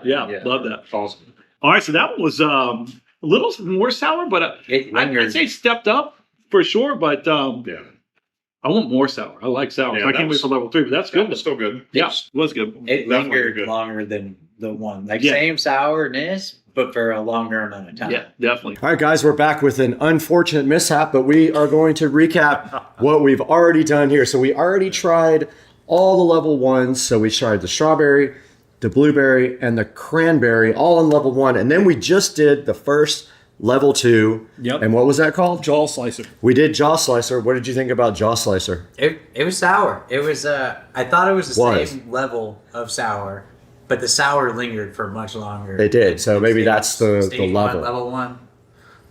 And we were just talking also about our careers and what we do. Joe works at a call center. I work in IT, Todd works in IT, and Jared is a bartender at one of our favorite places. Liquid in glasses. Yes, absolutely. Yeah. So, guys, we just elected a new president. Yeah. A couple of days ago, right? What are your thoughts about what? That's who I voted for. Who drove for? Yeah. Look directly at the camera. Oppenheimer? Yeah. I'm not going to go there, but what do you think's going to happen next now that we elected a new president? Oh, I don't know. Is it just something that you just think it's up in the air for the country now, or do you think that this is a positive thing? Or I live a pretty simple life. Okay. The market looks great the last 2 days. That's so true. I agree. I do want to retire one day. So as long as that keeps happening, that'd be cool. Right. But, Yeah. I live a simple life. right. Tom, Jared, about you go. I think that it will probably keep rolling. I hope that they allow him to get in and do what he promised he would do. Right. Because if you look at the first term that he served, I think before he was even inaugurated, there was someone in the opposite party that had come out and said something to the effect of "let the impeachment proceedings begin." I'm paraphrasing, of course, but so maybe the results could have been maybe a lot better had he had the opportunity to just roll with it and do whatever he felt. And that way, at the end of 4 years, we all do what we were supposed to do and do our civic duty and vote. I just hope he gets the chance to do what he says he's going to do. I agree. Joe, what do you think? Yeah, I think I'd piggyback off that. I mean, he definitely had a lot of headwind against him, going into his first 4 years. I think in this particular situation, we still have to see whether or not he gets control of the House. But the fact that, obviously he's president, he's got the Senate, that's already been secured. If he does get the House, and it really gives him a lot of control. So I don't think that he's going to have a lot of headwind. If anything, he's going to have a lot of tailwind, which should be good for him to be able to push along the things that he wants to get done. Because I think like any president, whether you're on the Democratic side or the Republican side, I hate when there's a lot of opposition because, they go in there and they want to do good things. That's what you hope for. But there's just too much fighting. Yes. And I think that it just causes too much turmoil and we can't be effective as a country. So I'm always behind my president, no matter what side you lean on. I think you should get behind your president, good, bad, or ugly. And I just really hope that people can kind of see that, hey, those first 4 years, they were, tumultuous. They were a little bit on the wild side. But I think that, for the most part, we manage as a country. Wars were not out of control. And I really think that this 4 years, hopefully people can kind of take a step back, realize that, we need to give him the reins that he needs to run this country. And let's hope that we make good strides. Economy, number one. I mean, this thing has been going through, the market has been going through the roof. So we're going to talk about that a little bit too. Yeah, that's been pretty good to see the last couple of days. Before we go to the next gummy, we're going to take just a short break here for anybody that needs to go to the restroom or whatever. And we're going to make sure we have no technical issues like we just did.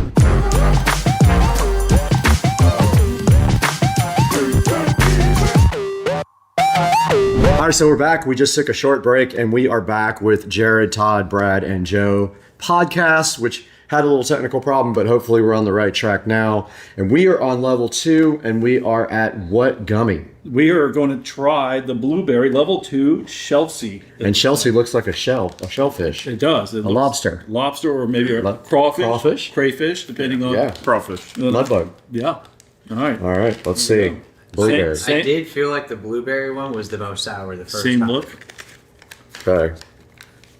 Or maybe it's not mine. You can almost feel the sourness on the actual fruit. Woo! That one had some more sour. Whoa! That was good. Yo! That's sour. Yeah. That one's super He's sour. struggling with it. All right, well, scale of 1 to 10, the sour level. Yeah, more sour, definitely. I think it's kicking up a notch. That's probably a 5 in my opinion. Yeah, it's probably, the first one was like a 2, 2.5 to me. This was probably like a 4, 4.5 maybe. Jared, Yeah, what do you sour. think about the sour level? That's probably not great. Pucker factor, Todd. Definitely has a kick. More of a kick than Wow. the first, for sure. Definitely. And the interesting thing is these have melted into my bourbon, Oh, and now it's sour blueberry bourbon. Very good. Oh, okay, the stuff off the surface Yeah. melted. Okay, gotcha. The powdery goodness. So let's talk a little bit about sports, man, because our home team has been having some problems here lately. yeah. Well, it depends on if you're talking college or Let's talk NFL. about professional sports. Okay, first. yeah. So how are the Jaguars doing? They're this year? terrible. They're Not awful. doing that great, are they, guys? I mean, I'm born and raised in Jacksonville, Florida, multiple generations, and we were really excited to get the Jaguars. But man, it has just been a long road to be a Jaguars fan. We've had some ups and downs. We've made it pretty far, in the playoffs. But Not this year. here we are, with one of the second most expensive player in the NFL. Yeah, our and we quarterback can't- Trevor we Lawrence, can't win a game. and we can't get nothing going. It's just Jared- amazing to me. Jared is a Texas fan, Yeah. so he can't comment on the Jaguars. Well, he knows the struggle And- too. Then. Yeah, we're living it this season. I took our bye week as a win week for me. Oh. It's been a rough year. Yeah. Yeah. Todd, what about you? Are you even watching any football? I'm not a sports fan. Not a sports fan at all. Stay Okay. away from it. Well, It'd drive you Rather nuts. it not even come on my TV in my house. There's Yeah. a lot of smart reasons not to be a sports fan, man. It takes up a lot Brad, of your time. how about you, man? What's So your team? I've been watching the Jaguars, and I've watched pretty much every game. But I also been watching Canadian football because our neighbor's neighbor's nephew plays in the CFL. So we watched a little bit of that. He's out. The season's over, and now we're focused on Jaguars this Sunday. I forget who we play. The Jags. You'd have to be interested in the Jags right now to know who I we're playing don't next, and remember I who we're have playing. zero interest right now. But it's bad. It's going to be bad for us this Yeah, Sunday I too. believe that. I believe So let's move on to the next level 2. We have one more level 2, Yep, we do. And this one is the Bilton. and this is going to be my favorite. Strawberry. Bill as in Bill of a duck. So Okay. Yep. So he's a bill. He's a duck. Yep. All right. Another big strawberry. I'm gonna take 2. Oh, Are they? They're messy huge? again? same thing. Yeah, Are they sticky? a little sticky. Yep.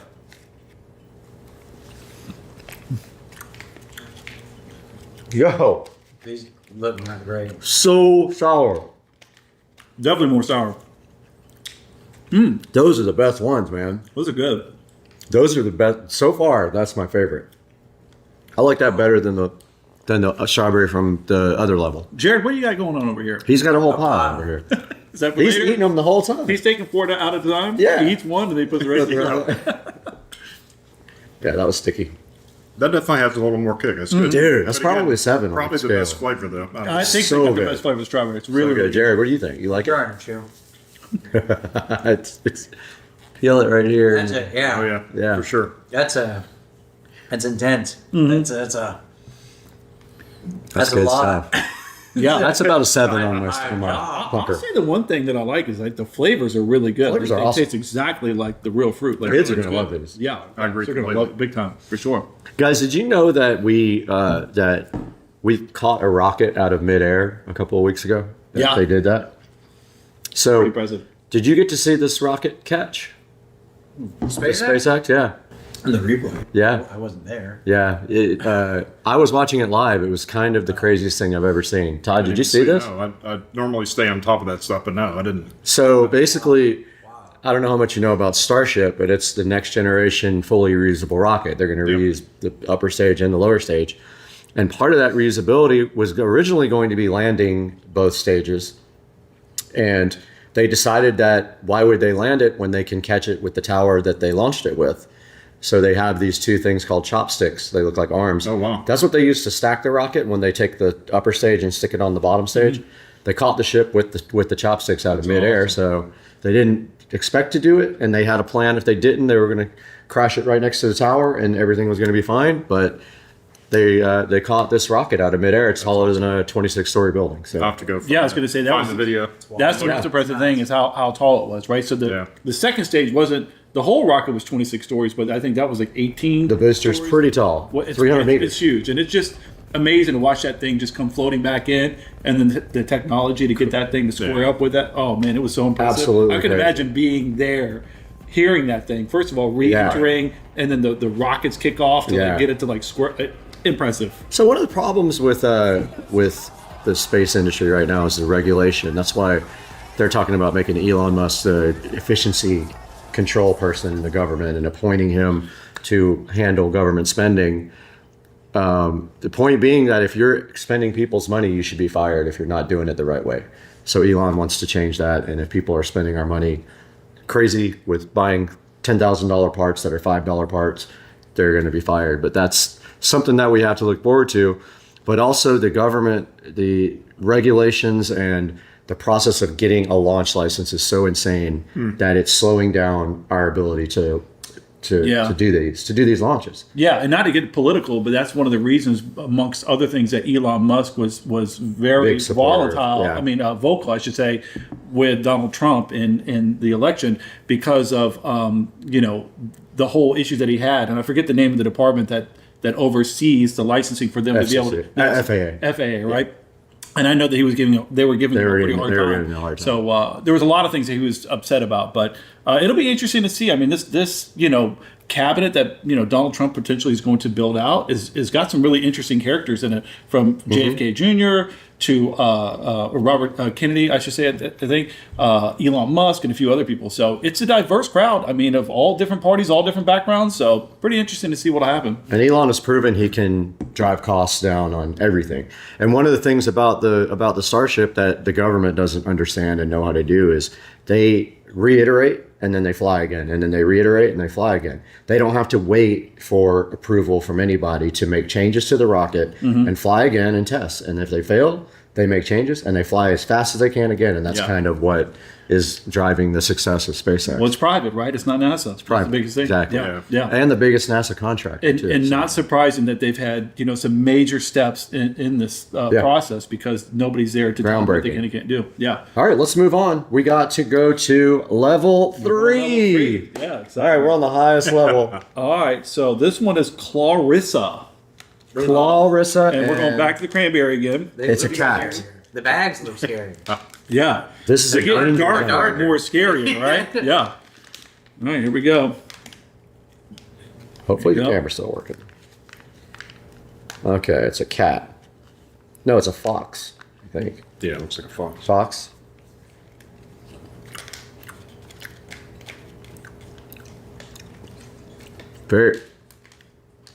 It's very sour. It's very sour. That's There's not a ton of flavor. I guess it's not sweet, you know? The strawberry one's kind of sweet when you Well, cranberry is naturally a little bit sour. a little bit sour. So Yeah, there's not so a ton of flavor. It's good. Very, very sour. By far, I think that's the most sour one. Yeah, I agree. Is this acid reflux inducing? I'm hoping so. Todd, what did you think about the cranberry, the claw, I think Clarissa? It's funny to hit the point where the acidic flavors have probably surpassed the sweet stuff. So now it's just like you get a big blast of the sour. Yes. It's kind of good. I mean, it's different, but it's good. Jared, are you still chewing it? Or are you working on it? Yep. I think he's having trouble with this one. That's that that's awful. I didn't think it was bad. honestly. No, it's not bad. It's very sour. That's sour. it stings. Yeah. It does sting. It does sting in a good way. I love it. Sour candy is my favorite thing in the world. So, yeah, really, really good. Guys, we're going to take a short break again for the restroom, and we'll be right back.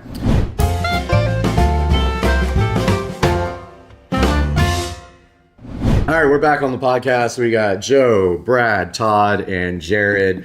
We are currently drinking Buffalo Trace. Todd is empty almost, which is a crime. Yeah. And we have some Angel's Envy that I bought for all of us, and Todd brought some Eagle Rare Yep. over. Some Buffalo Trace. And some Buffalo Trace. So what would you like to sample next, or is that going to do Buffalo it? Trace. You want the Buffalo Trace? All right. Yeah, I got to tell you. I'll let you do it. I think they're both great. I like the Angel's Envy. that's What I do? Yeah, What what are I you do doing? for a career. We Look have, at that. we have a pro here. Great Yeah. pour. Great Did you see that pour? Would you believe that pays for an entire mortgage? Nice job, man. So, do we want to talk about something else, or do we want to move on? I mean, yeah. Well, I think we should start another topic, and then maybe we'll stop halfway What through. would you like to talk Start about now? topic. Let me start this one. Yeah, we'll start this off. All right, so I thought, artificial intelligence might be good to talk about. Absolutely. What So- are your thoughts here on this, Todd?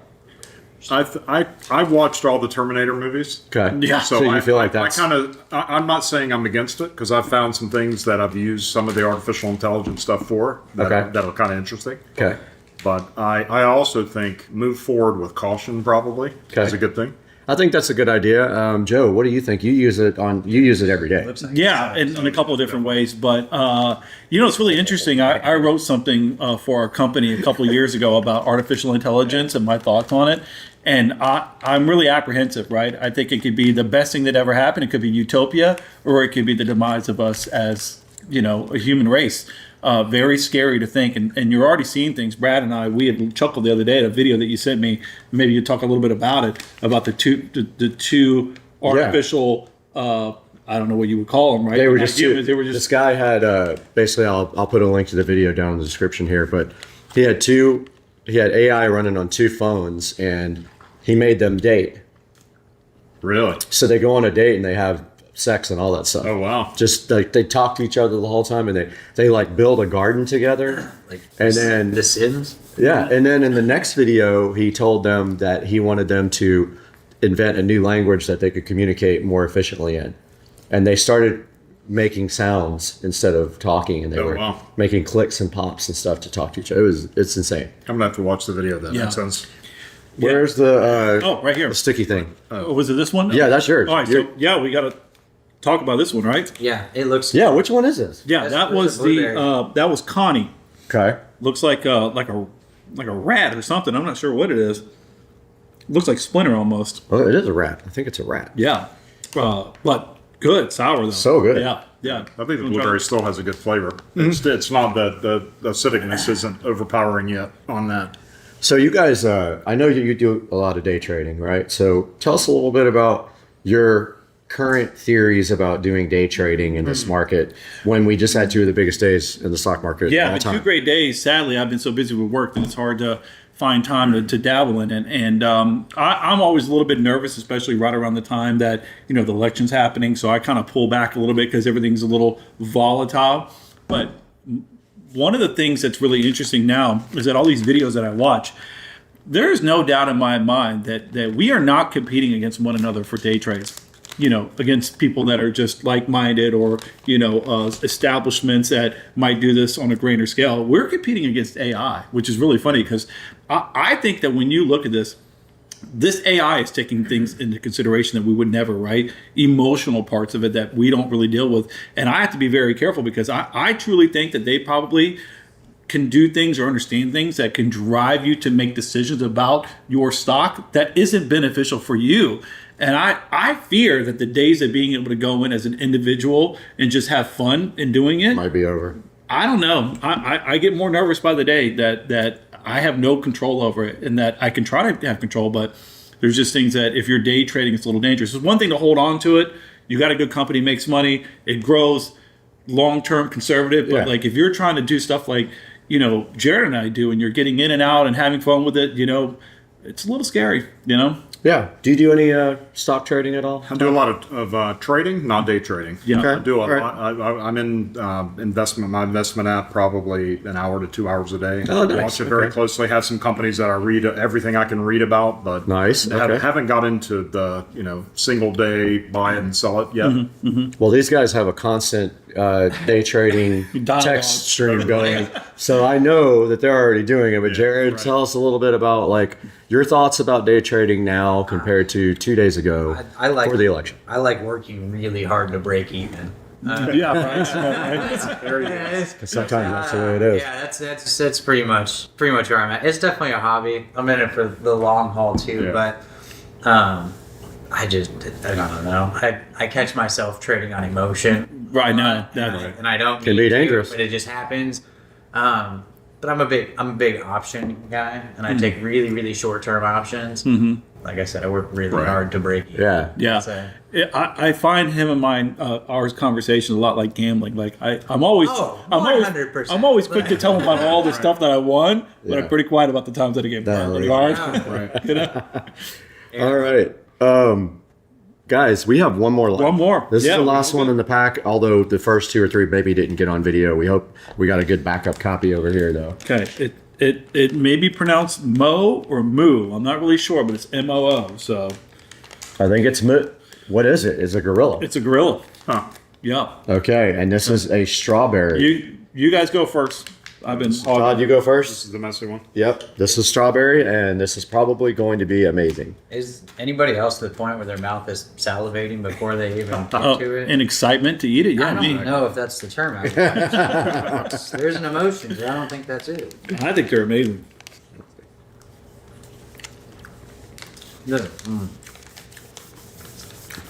Whoa.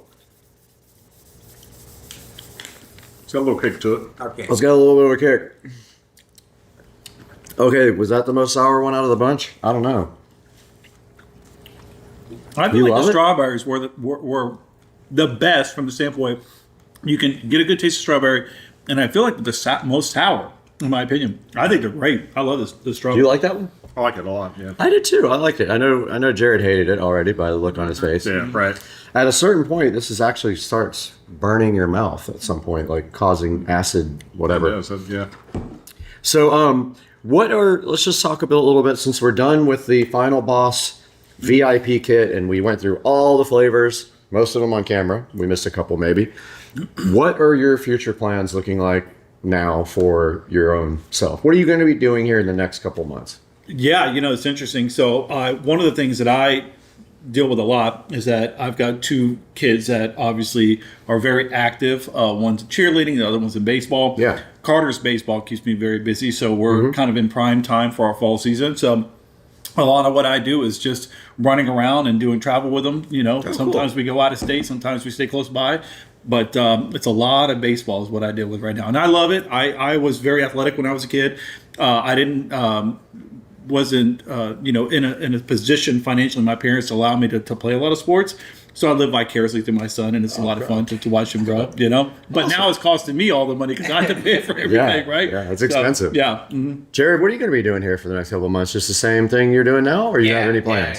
Any exciting plans? You just went on vacation though, so Yeah. So it's Christmas, big. yeah, true. We're You're gonna have to be not a big family, but a close family. right. Yeah, absolutely. Hang out around the house. No, sounds good. Todd, We're such homebodies. you got any big plans? Your wife's gone, so you're Probably looking for You're on your hall pass. house shopping a little bit. But, outside of that, though, probably just some home improvements that constantly try to do a little something here or there to improve it. That's awesome, man. Well, we're going to be doing some projects, and hopefully you're going to be around for them, and we can get you involved. And we kind of want to do this on a regular basis, and we want to find other people that want to sponsor us. And Final Boss sour gummy candies was, in my opinion, amazing. I'll put a link in the description to these for you guys. Mm-hmm. These are getting donated to the kids now, so the kids are going to get to try them. And they'll let us know later on what they thought about it. Absolutely. Yeah. All right, we're going to wrap this up, guys. Thanks for watching. And thank you guys for coming around and doing this cool podcast. And glad to be here. let's all get drunk. Yeah. Love it. Yeah. Awesome. Right. Perfect. Got a little present while I was gone last night. You have to check this thing out and see what it is. Hawks. Beware, hawkage. 2 hawkage, 1 over there, 1 right there. There was 3. What are you looking at, dude?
guys.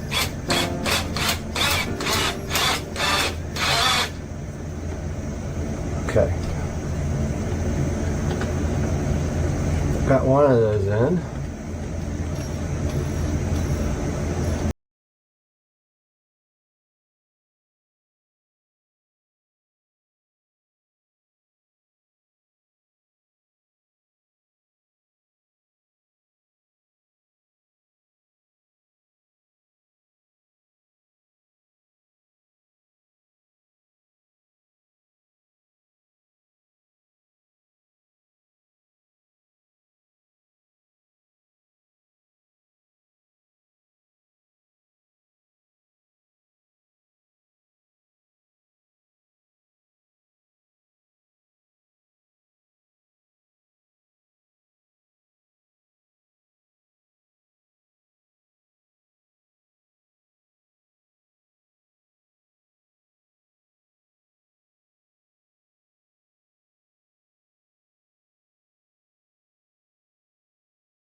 All my work for nothing. I'll tell you one thing though, this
So the blades are in.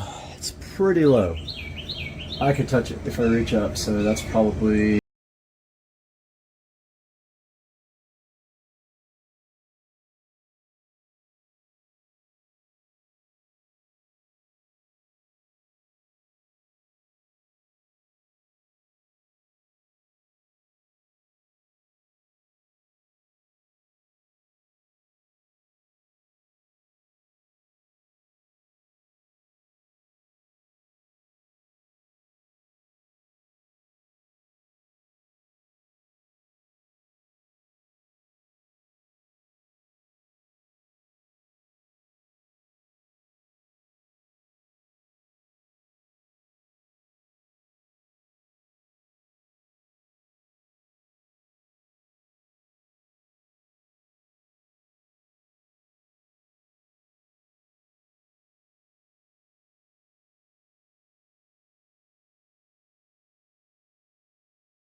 low too.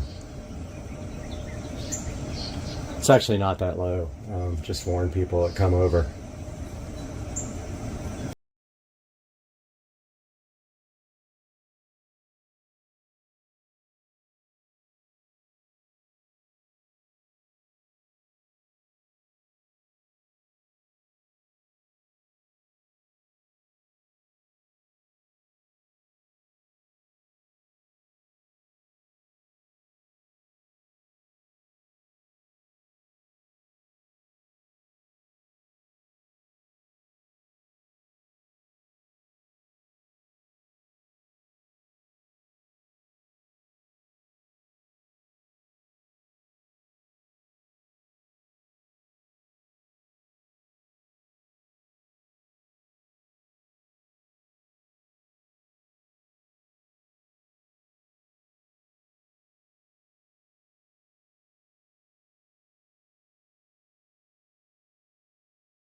managed to extend them even though they don't recommend it. I don't believe them. I think these will work fine with short extensions on them.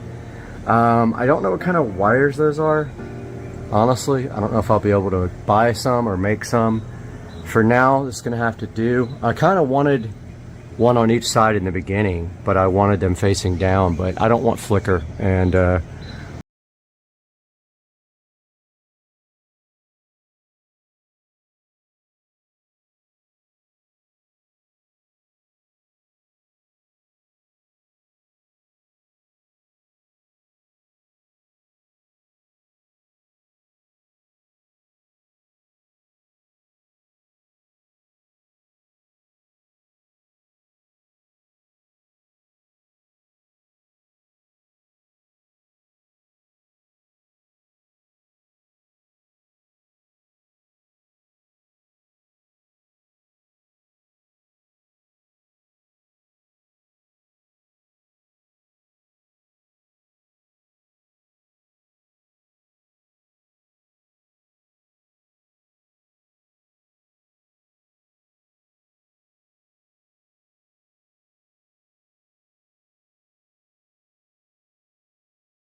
our mission for today, Supercar Street Racing, is super simple. We have this Adams matte detailer detailing the car. So what we're going to do right here and right now is get outside, get some sun, because we're going on a cruise soon, and test out this matte detailer spray. So hang out.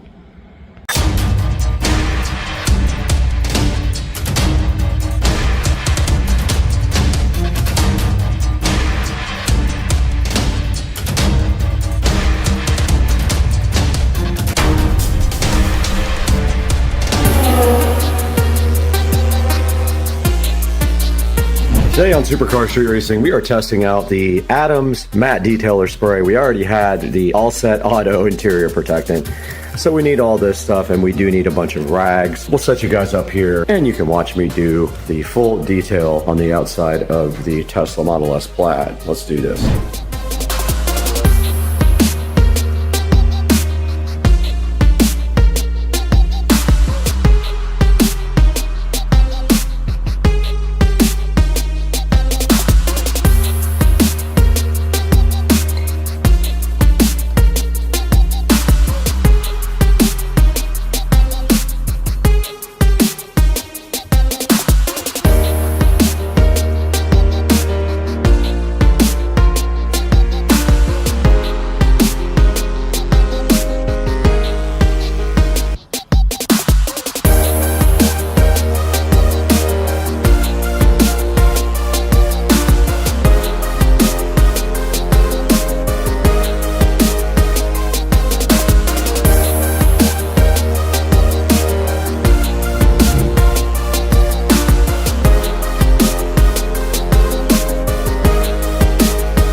Nuts.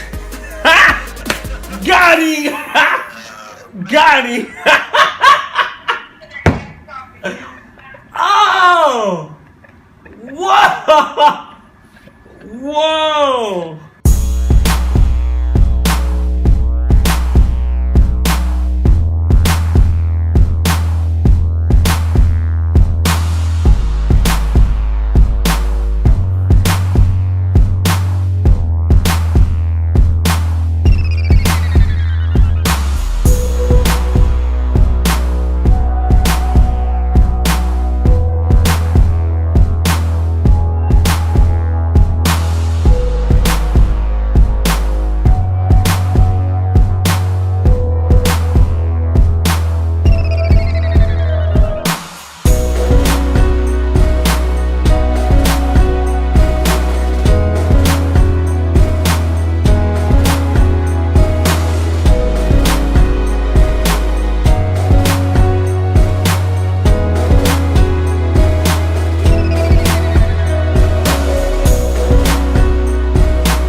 to my channel.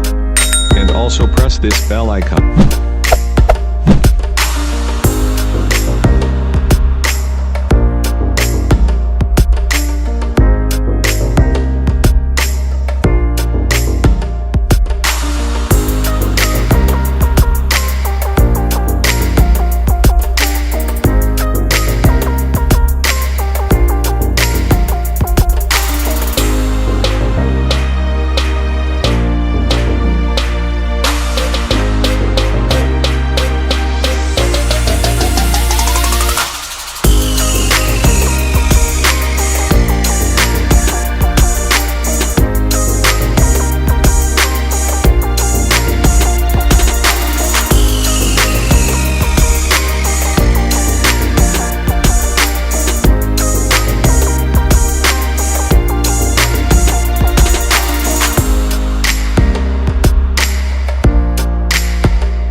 Hey guys, welcome back to Supercar Street Racing, and today we are on the search for the perfect matte detailing spray. And this Adams Polishes Matte Detailer sort of looked like it might be what we were looking for. We did go ahead and detail the whole Tesla Model S Plaid with the Adams Matte Detailer spray, and it did a pretty good job. It wasn't any better than any of the other sprays that we've tried. It does leave a slight streak on it, but you can buff it out if you keep on going with a dry rag. It is a good product. It has a 4.5 star review. I'm not going to say any negative things about it. I wasn't provided the product by the manufacturer, but yeah, I did detail the whole car and it came out fine. So I can go ahead and say it's a safe product to use on anything with a satin or matte finish. Go ahead and check it right here on Amazon. I will put a link in the description. Please order through all the links in the description, and it helps me out so much. We'll see you guys on the next one. We got to get out of here. I got to go detail the car 100 times. Let's go.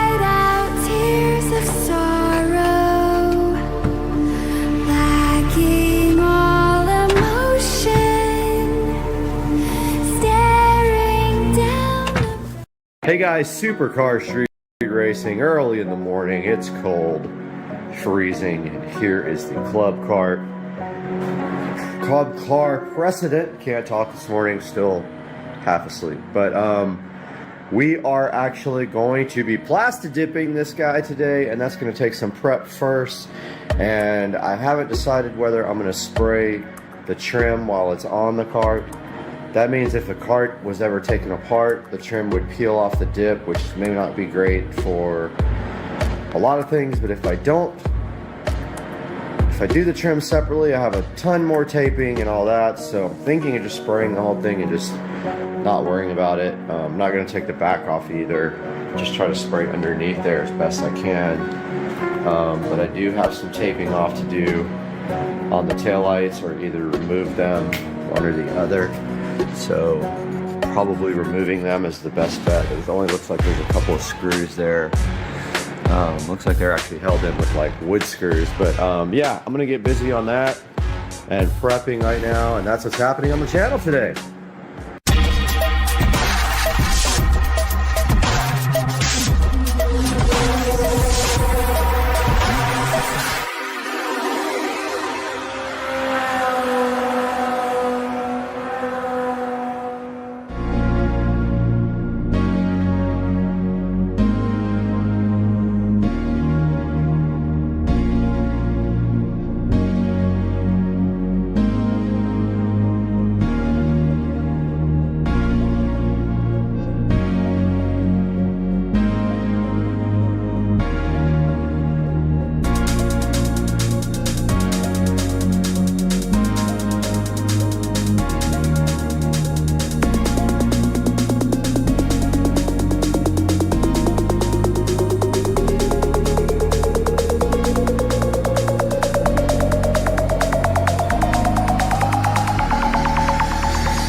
All right, guys, welcome back. As you can see, we got the badge removed, we got the tail light removed, and now we're going to be deglossing the cart with this. This helps the paint stick. So let's do this.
Okay, we got the entire body deglossed and prepped. Now we got to tape off some key areas because this stuff will go everywhere.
Alright, we are back inside, and always remember to warm up your Plastidip cans. We are actually going to be using Rust-Oleum peel coat, which is more or less the same thing. I'm doing some hot water here, and while I give these about 5 minutes to warm up in the water, I will take a break. Alright guys, we are out here, and we have our Rust-Oleum peel coat ready to go here. We're going to start putting on the first coat, and yes, we have warmed up our cans because it is probably, if I had to guess, in the garage, it's probably in the 60s, maybe upper 50s at the coldest. But I've had the heat on in here for about 3 hours, and I've got a fan blowing on the garage from the inside the house, and the heat is on in the house. So I brought the temperature up quite a bit in here to try to get this golf cart warmer. This stuff doesn't like cold or humidity, so this is perfect because there's no humidity. Remember, when you start spraying, always spray off to the side to clear the nozzle, and every time you spray, turn the can upside down and spray once every time you take a break, or the nozzle will get clogged and you'll get like a splurt will come out and it'll mess up your job. So remember, first coat is always light.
Okay, we're gonna go ahead and black out these taillights with Plastidip.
Welcome back, guys, and it is time for the last coat. And remember, your last coat is when you peel your tape.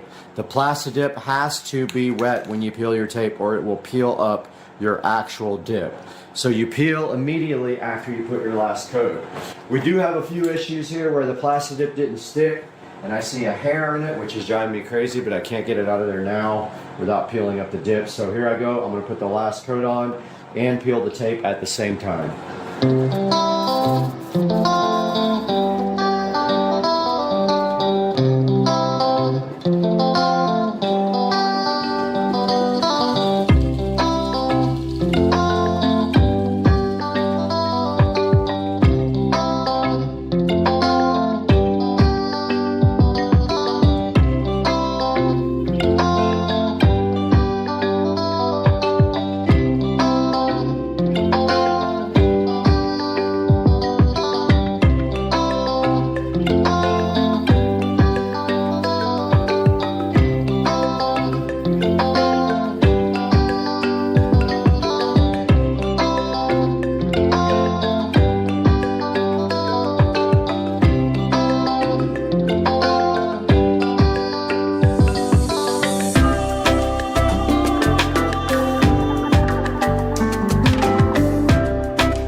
All right, guys, welcome back, and I have totally finished the murdered out plastic dipped golf cart, and it is about a 7 on a scale of 10. I do see some striping in the plastic dip.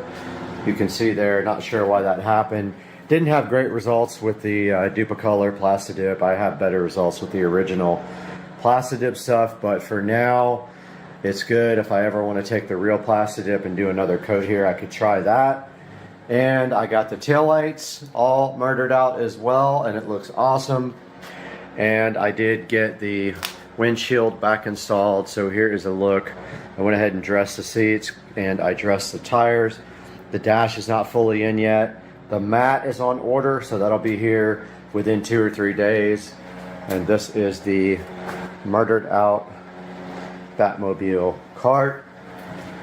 And I hope you guys enjoyed this. If you want to try it yourself, I did prep the cart completely, but there are some troubling spots that didn't stick. I don't know why, but it's probably best to sand very lightly the entire cart. I did not do that. I used deglosser instead, and I have mixed results with the deglosser. But overall, the cart is completely black now. There's no white anything, there's no brown anything, and wow, what a transformation. I hope you guys enjoyed this, and I will see you guys soon.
Oh, come over, do you want to hang out first? I'm like, oh, do you want to hang out with this? Oh, maybe this? Oh, maybe you want to hang out with this guy. Let's hang. But I think I have a new plan that makes more sense.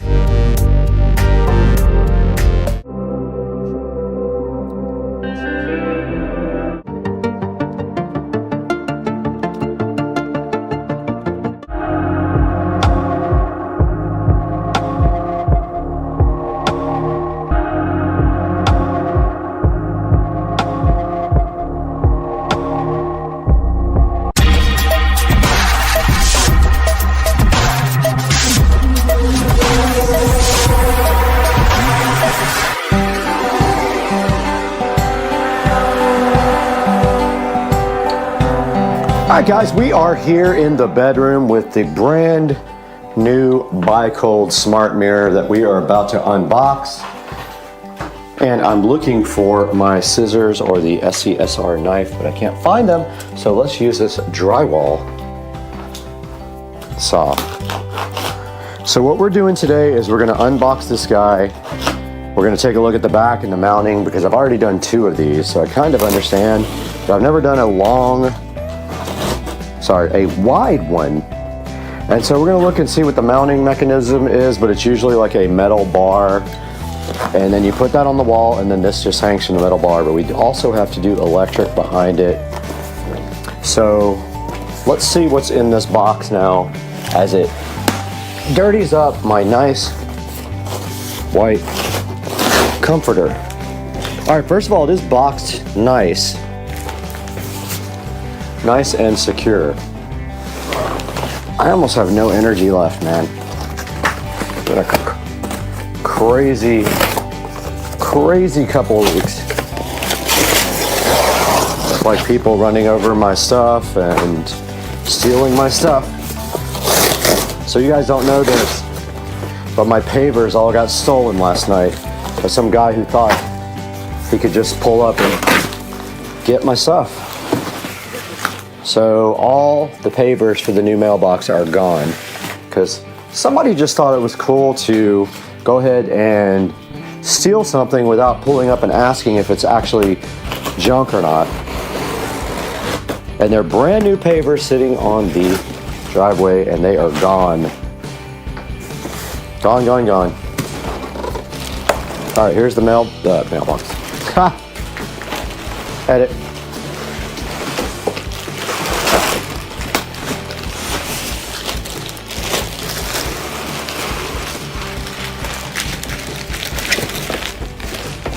There is the smart mirror. So fresh on the bed. And as you can see right here and right now, it just mounts with 2 screws here and here. They give you inserts, but I have purchased some way better inserts that will be perfect for what we're doing. And then they give you this template. And so the confusing thing about the template is you have to know which device that you have. So you take this guy and you put it like this, and this device is going to be A and N. So it's going to be that hole and that hole. So we put this up on the wall, we level it, we put our drywall anchors in, and then we hang the mirror from our drywall anchors. But first, we have a whole process to do of putting LED strips on the back, and also we have to put a box in for electrical. So let's do that peel sat for our shorts. All right, we went ahead and did our short for the peel sat, for the peel satisfaction. We still have another one for the front, so that'll be awesome also. But back here is where we're doing the RGB IC LED strip. So we're gonna take that guy and we're gonna run it right around the edge there. And then we're gonna put that control box right here and Velcro that on or whatever, or 3M tape it. And then we're gonna mount this to the wall.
Before we mount this, I totally forgot that we honestly need to get this thing programmed and make sure that it's good. So we'll take our power supply right here, regular power brick.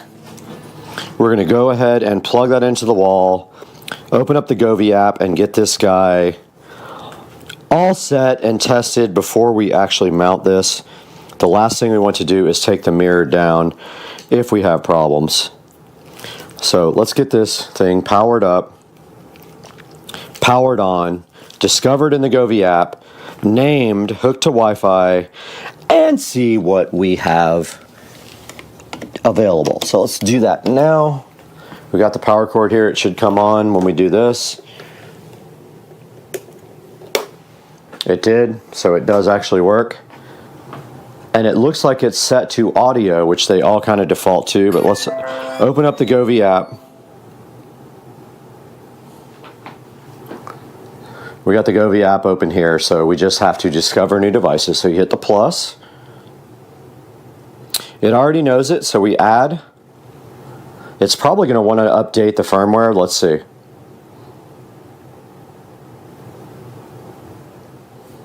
Oh, please short press the on-off button. So in order to pair this, you have to do this, that, the power button. Finally, device is pairing after like 18 tries. Please press the off on. All right, we finally got the device to pair after I had a small heart attack, and it is the guest bathroom smart mirror. As you can see here, we'll hit done. It's looking for Wi-Fi. We're gonna go ahead and connect to that Wi-Fi network. It might fail because I just rebooted the router. Let's see. Ah, it did connect. Let's see if it wants to update firmware. And here goes the upgrade, so we will come back when it's done. Now the whole thing is getting the mirror template lined up so we can cut the box for the power and then also get it lined up correctly and get it mounted to the wall. So let's go do that. Back in the bathroom here, and we have our template.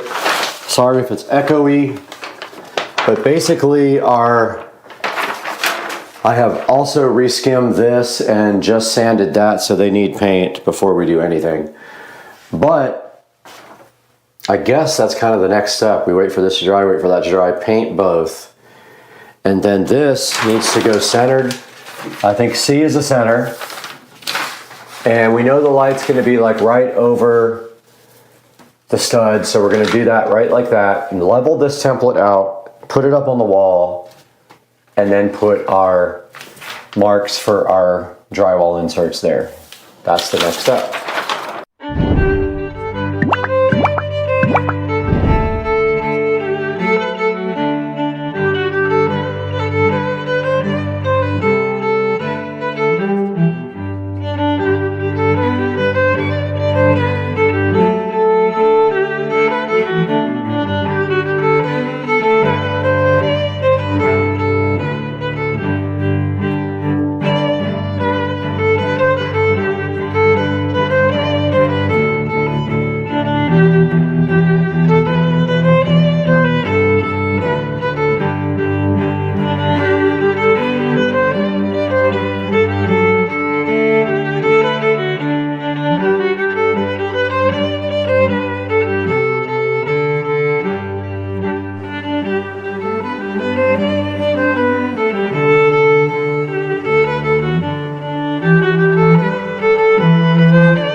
All right guys, we're back and we have the light here, and the goal right now is to just install this light.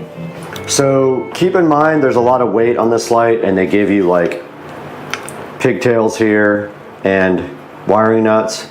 And so when you do this, you're going to want to make sure that the weight is not so much that it's going to pull the light out when it's connected. So just keep that in mind when you install this light.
right, so it's kind of the same color as the top lights.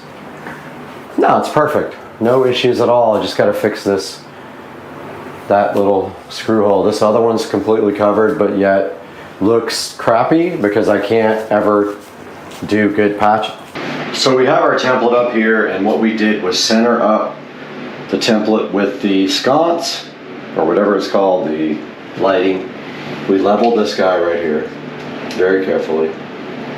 A little off. Level this guy very carefully. Yep. And now that's where the mirror is going to be, but this is 48, so it's going to come way out here. So we put 24 in the center. It's going to be way out there. Literally 24 on each side, so put 24 here. And then 48 there. That's where the mirror is going to sit. So now we know A and N are our mounting points, guys. Let's go! Hype train. Guys, welcome back, and we have the template up here, the center marked out like right between the lights. So 24 is right between the center of 48. This is 48 by 24 this way. The bottom of the mirror will hang here, which is great. We're going to put our marks right here, and go ahead and put our drywall inserts in there so we can hang our mirror. But after we do this, we'll test that, then mount our electrical box somewhere in here. Let's go. We got our Hillman toggles, and we just have to put a hole right here.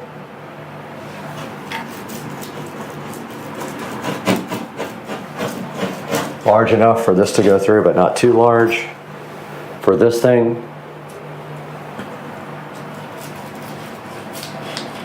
Let's go.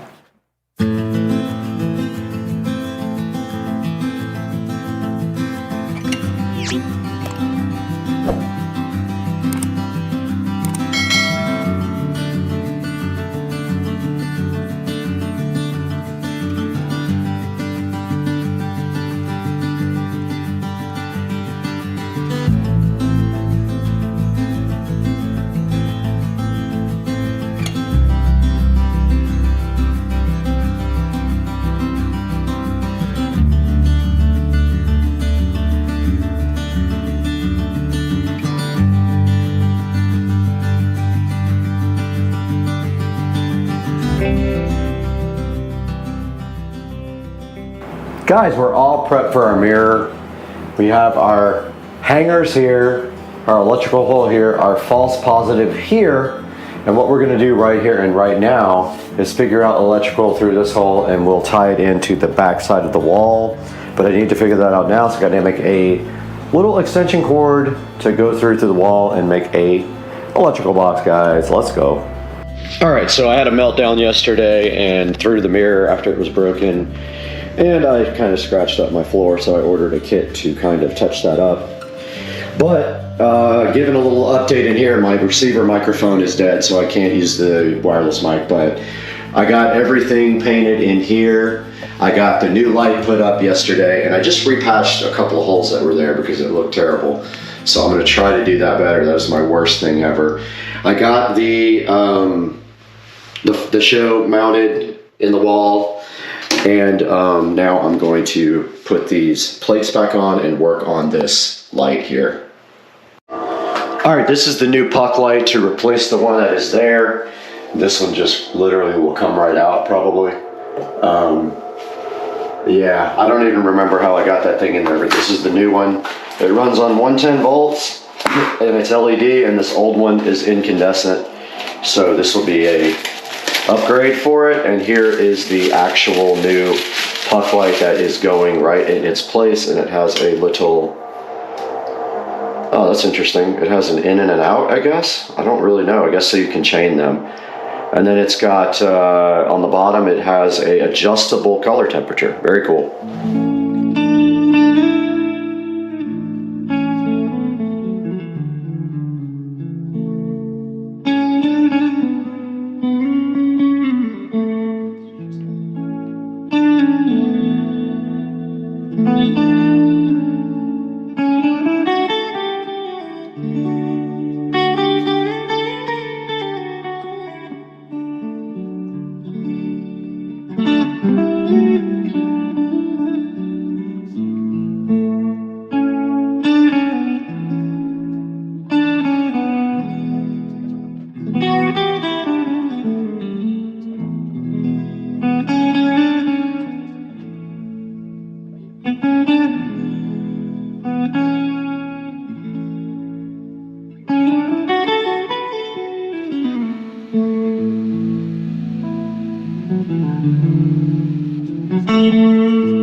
With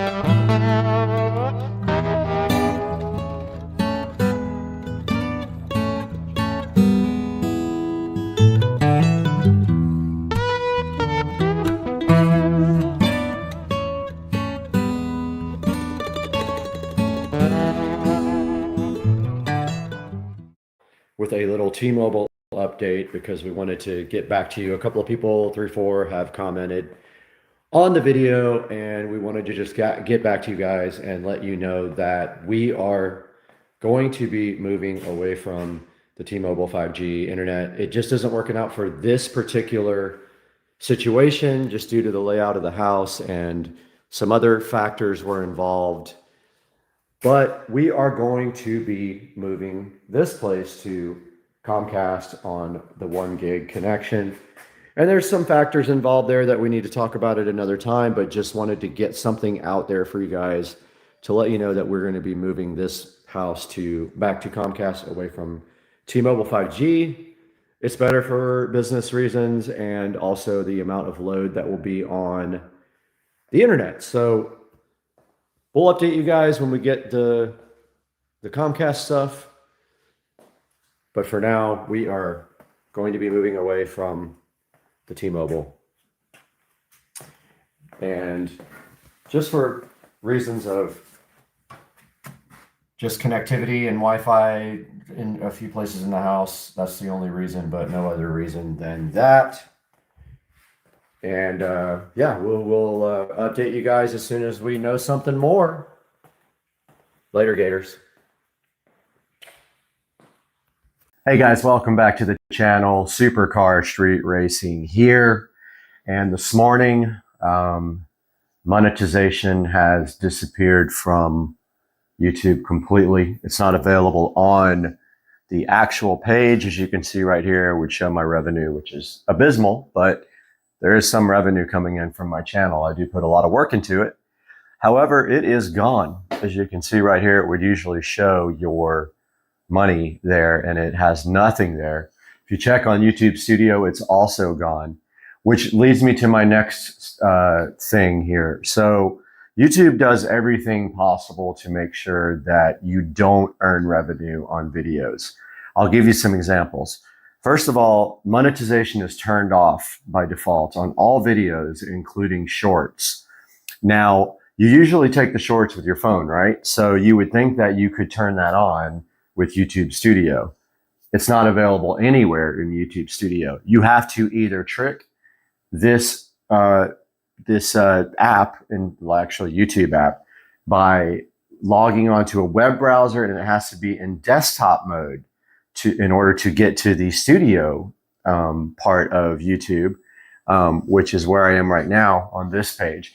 Or, well, really, that's it. You have to be on a PC and log into the actual desktop site to turn on monetization.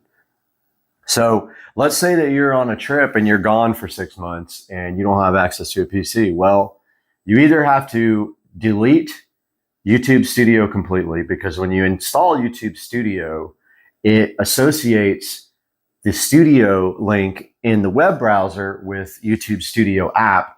So you can't get to the desktop part of YouTube either to go in and turn on monetization. It's super annoying. You have to, every single video, you have to go set a rating. So you have to tell it if the video contains certain things that YouTube has an issue with. So they make it very difficult for you to make money. It also doesn't pay very much. In order to really earn on YouTube, you have to be making, you need hundreds of thousands of video hits.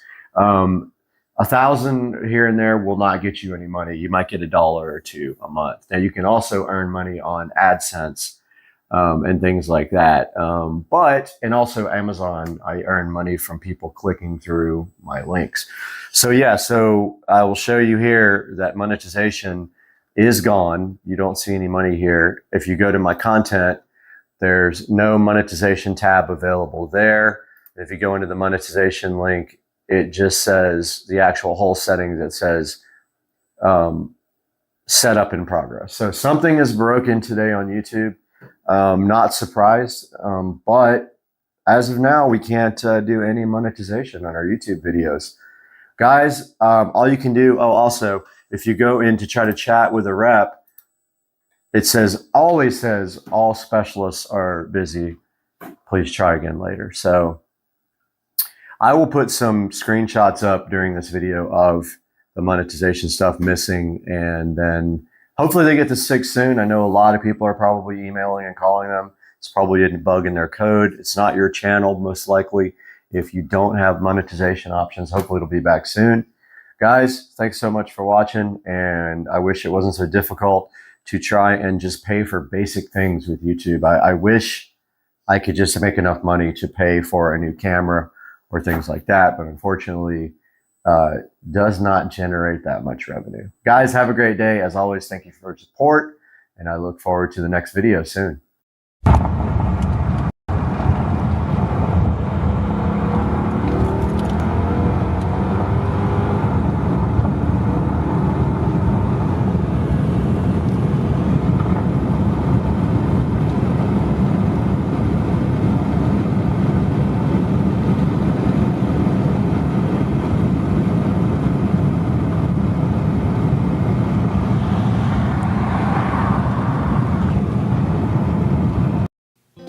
Hey guys, welcome back to Supercar Street Racing, and today we have the Marantz Cinema 70S, and we're going to be replacing this old, tired Pioneer VSX 1021. So hang out with us while we take a look at this flagship Marantz receiver.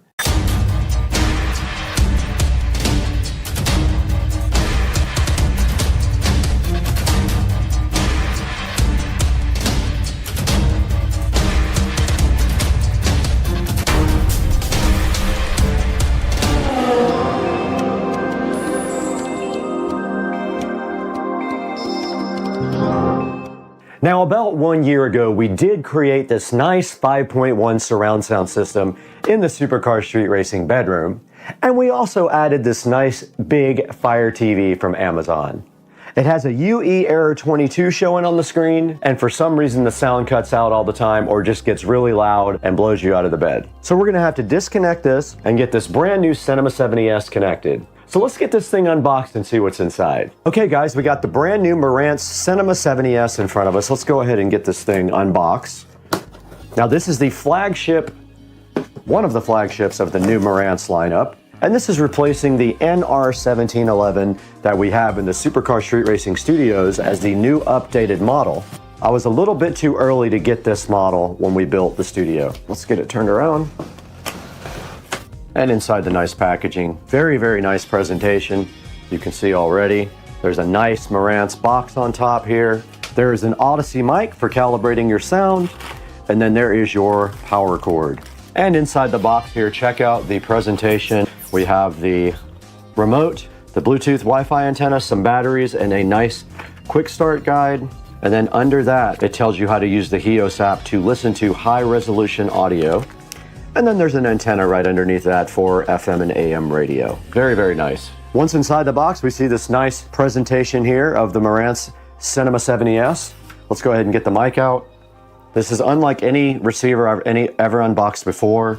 The quality and the presentation is very high end for a $1,100 receiver. And you can see the nice wrap here of the Marantz Cinema 70S. We are gonna have to get it off the table now to get it out of the box. And it is a slimline receiver. Okay, that is all that's inside the box of the Marantz Cinema 70S. Now here's the Marantz Cinema 70S compared to the VSX 1021 from Pioneer. This Pioneer receiver did come from a thrift store a while back, and it is giving me quite a few problems. But notice how well built this Marantz looks compared to the Pioneer and how much more high-end this looks. All right, now that we have the Cinema 70S up against the Pioneer VSX 1021 here, let's go ahead and get this VSX 1021 disconnected and get this Pioneer out of here. All right, taking a look at the back of the Cinema 70S from left to right, we do see one Wi-Fi Bluetooth antenna upper left, and then we see our phono inputs. We've got our standard audio inputs here, right next to our antennas. At the top, we've got digital inputs, we've got a coaxial, and we've got an optical input. Then we've got our Ethernet input jack here. And then we've got the preamp outputs. It does have preamp outputs for all the channels, which is important if you have a high-end system. Right here, there's a remote control, And then at the top, all your inputs for HDMI, and we will be using the ARC input for ours. Now, ARC is audio return channel. This will allow us to play audio from the TV through the receiver. And then you have your speaker outputs at the bottom, front, center, surround, and surround back and surround back. And then your standard power jack and your other Bluetooth antenna. Now, I did not label these wires when I put them on the back of the Pioneer. I have enough slack where it shouldn't be a problem.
All right, we got the Marantz out, we got it plugged in. We have the audio return HDMI going to the television. And so this is what it looks like here in front of me. Looks so good, so much better than the old one. And I have the remote control right here as well. And I decided to go ahead and just use Wi-Fi because I was using a power line adapter before, and it is very slow. To do anything fast, we're gonna need better network. I would like to run Ethernet to this room eventually. And here is the remote control for the Cinema 70S. All right, so we have the receiver plugged in. We have power to the remote control. Let's go ahead and power it on. It did come on, and on the front it does say Marantz here. Really cool looking display. Input. We should see the setup for this. We do. Okay, we have the setup on the screen now for the receiver. All right, now you guys can see the AV receiver setup assistant here. I'm gonna go ahead and click English. I'm gonna click next. Already got all that stuff done. Okay, is this the speaker setup? Yes, okay. No height speakers, no front, top, no that. No, I don't have Dolby Atmos. Yes, that's already connected. We're gonna play a test tone, so let's see. Set the subwoofer at 30. I do hear front left. I do hear center. I do hear front right. I do hear right surround. I do hear left surround. I do hear the sub. Then we have the Odyssey calibration, and we are going to go ahead and break out the microphone for Odyssey. And there is a microphone jack on the front right here to do Odyssey setup. So go ahead and get that plugged in. Go ahead and hit next. But I'm gonna go ahead and plug in. I'm gonna plug in the Odyssey mic. It is plugged in. Connect the calibration microphone to set up. Main listening position is gonna go in the center of the bed back here. Main listening position is going to be with a pillow, just like that. And let's go back to the front. Okay, it's ready to test. Main listening position.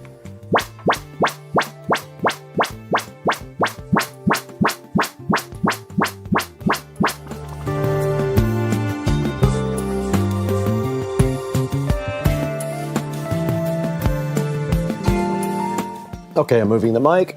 All right, it is done. I stopped at the third listening position. It says disconnect the microphone. Went ahead and did that. The antennas are actually already connected to the back here, and it's gonna connect us to network here. Firmware, let's go ahead and try to update the firmware. Yep, there is an update.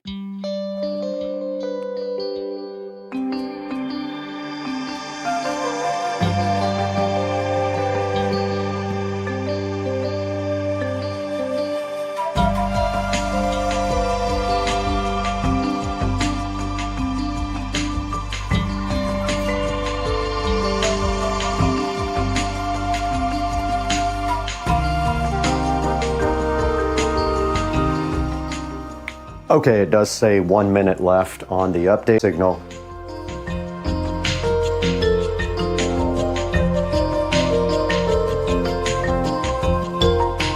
Okay, it is not outputting audio to the subwoofer. This is what I was talking about. I need to find that setting. Okay, I did figure it out. It was set on full range. For the front speakers, I set it to crossover at 40 hertz, and now we have subwoofer audio here on the front.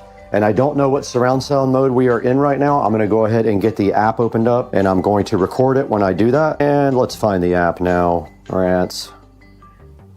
Go ahead and open the app. Now don't forget we have 2 Marantz AVRs now. Now it's detecting.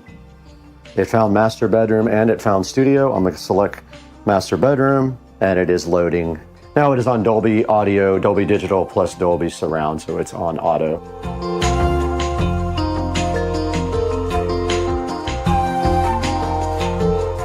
Welcome back to Supercar Street Racing. I'm Brad. You're in the 4K production studio, and we are taking a look today at the Marantz Cinema 70S, as you can see right here on your screen. And this 70S Marantz is one of the flagship Marantz models, and it is a slimline model as well. Now, this receiver has 50 watts on all 7 channels.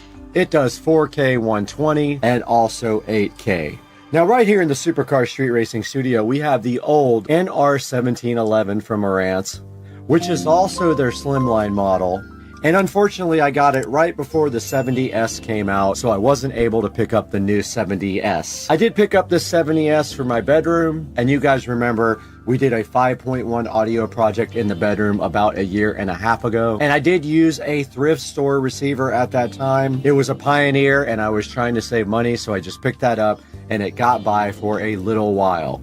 Now, the Pioneer started giving me errors like UE22, which is something to do with updates. And it is so old that it is no longer supported by Pioneer. Now, checking out the Cinema 70S right here on Amazon, you can see that if you buy it from this person, this seller, it is $11.93, but you can actually get it for right around $1,000. And I will put links in the description for both of them. When you take this link here, you can actually pay it in Amazon payments. The $1,000 version, you cannot pay it in payments. And this receiver has a 4.2 star review out of 52 ratings. Now, I will tell you on YouTube, this receiver has great reviews, and it's one of the best receivers I've ever personally used. Just the packaging and presentation was so nice on this receiver. When you open it up, you immediately see the quality there and the effort that they put in to make this a little bit of a higher quality experience for its customers. And going online here, you can see the pictures here of the receiver. And there's the front of the receiver. It has a really nice, modern looking high-end feel. Here it says elevated performance for the Cinema 70S. Soundmaster tuned using precision components ensures your listening experience is extraordinary. And right here you take a look at the back of the Cinema 70S. And we did go over all this stuff in the video, and I showed you the connections on the back there. But notice here, one of the higher quality things that it has are preamp outputs for every channel. You can see right here, that is something that a lot of manufacturers are leaving out of their receivers now. And right here to the right of that, you can see all the speaker outputs and the HDMI inputs, including the 8K monitor output there. And you can see it does 4K 120 as well. It also does have 2 subwoofer outputs. And they're just letting you know right here that it has an included microphone, so you can use their Odyssey setup to perfectly tune any room. And right here, it's showing you the style, which I think is pretty cool, honestly. And it's telling you here in this slide that it has the most modern technologies available right now. Now, this also supports HEOS, Wi-Fi, and Bluetooth, and multi-room, so it has multi-zone support. And taking a look at the reviews here, I don't necessarily agree with some of these bad reviews. There are only 52 reviews total on this ad. This one says buggy firmware. I have not had that experience. Now, I did update the firmware immediately when I got the receiver, and so maybe I had a different experience. This one says it doesn't have Odyssey multi-EQ. It does not. It has regular Odyssey. But checking out the 5-star reviews here, you can see that it says pretty happy. Best audio gear I have ever owned. Fantastic sound. Hard to beat the price. I also agree. It is pretty hard to beat the $1,000 price point on this receiver. Incredible sound reproduction. I kind of agree. It sounds amazing. I've listened to music and movies on it, and it does sound really good. Perfect addition to my home theater system. I think the plan is for me to also, in the future, get a second one to upgrade my home theater room, because my Yamaha is getting old at this point. So far, everything excellent. I agree with that review. For me, everything is great so far. And this last review says it was just fantastic. So the Marantz Cinema 70S has worked out great.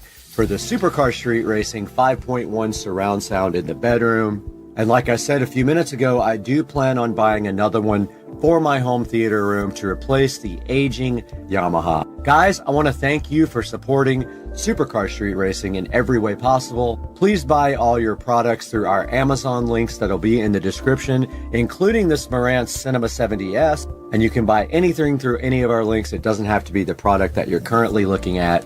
And we have to get out of here right now. We have to go upgrade every receiver in Jacksonville.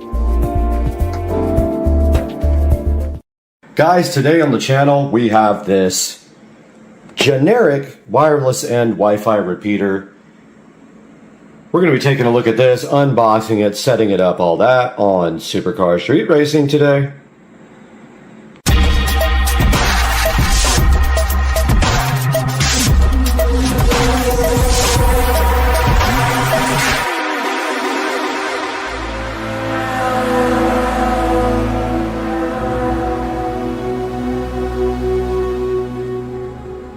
This is the wireless in Wi-Fi repeater, something about $18 worth on Amazon.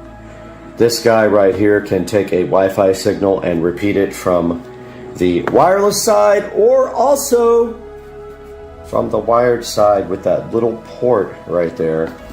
And we're going to be unboxing this right here and right now on the channel. We're going to try it with one hand. We got skills. Maybe we got skills. We do have skills to open this and pay the bills. And inside of the wireless N, and of course being the band of Wi-Fi that it is able to repeat, we have this lovely little generic cheap Wi-Fi repeater, range extender, and this delicious manual that it came with that tells you how to set it up. Now, I already have one of these in the Supercar Street Racing Studios, and I will be opening this for you right here and right now because I can't do it with one hand, I don't think. Let's see. Oh, maybe. Maybe. Nope. Need two hands. We got the one-handed peel satisfaction on a video short on Supercar Street Racing, and we take a look at this Wi-Fi repeater. It has a number of confusing indicators on the front. Just one plug, so it's super easy to work. And if you have a Ethernet connection you want to then create a Wi-Fi from, you plug it right here in on this little port right there. And inside we have these quick installation guide. I will put that up on the screen. And what you do is you plug it in and you connect to the Wi-Fi network on it to actually start the connection to be configured. And all the instructions are right here, right now. So we are going to go over to Joe's house where we have to install this, and then we will continue the video from there with the wireless and Wi-Fi repeater. Just wanted to point out quickly the thoughtfulness of providing you with a tiny little Ethernet cable right here that came with the wireless and Wi-Fi repeater. So only thing you get in the box with the repeater is the actual device, and you get this little tiny little little tiny Ethernet cable, which is actually useful in some cases. You don't need a super long cable in most cases. Alright, installing the wireless repeater is as simple as just plugging it in like this. Or actually, I don't know if this will take up a plug, but like maybe like this. And once that Wi-Fi repeater is completely powered up, you then just go into your phone and connect to the SSID of the repeater, and we will show you that on the actual phone. We will do a screen recording, but you notice here that that thing is booting up right now, so we're just waiting for that thing to completely boot up. And then we open our phone up and connect to the Wi-Fi repeater network, And then we will configure the wireless and repeater for Joe. All right, here we are back on the phone, and we will go into our Wi-Fi networks and see if we can see this repeater. We're already on Joe's Wi-Fi, and there is the repeater, so you just connect to that. And it should open up the page. If it does not, you manually browse to the correct IP address. Notice it will say no internet connection. That is fine. And it did not. Ah, there it is. So you can say always connect or connect this time. We're going to actually configure it now. I'll just say always connect. And then there is a web page you have to go to in order to configure this. They give you a quick start guide in here. And there is an actual IP address you have to go to. And let's see if it takes us there. That is emotional damage. Okay, it did not take us to the IP address of the page. So we will be right back when we figure out what that IP is. It's on the actual instructions. I just don't want to bore you guys with it waiting. I will find it now. Okay, it is 192.168.11.1 is the gateway address, so we put that in. We go HTTPS / 192.168.11.1, and it did not work.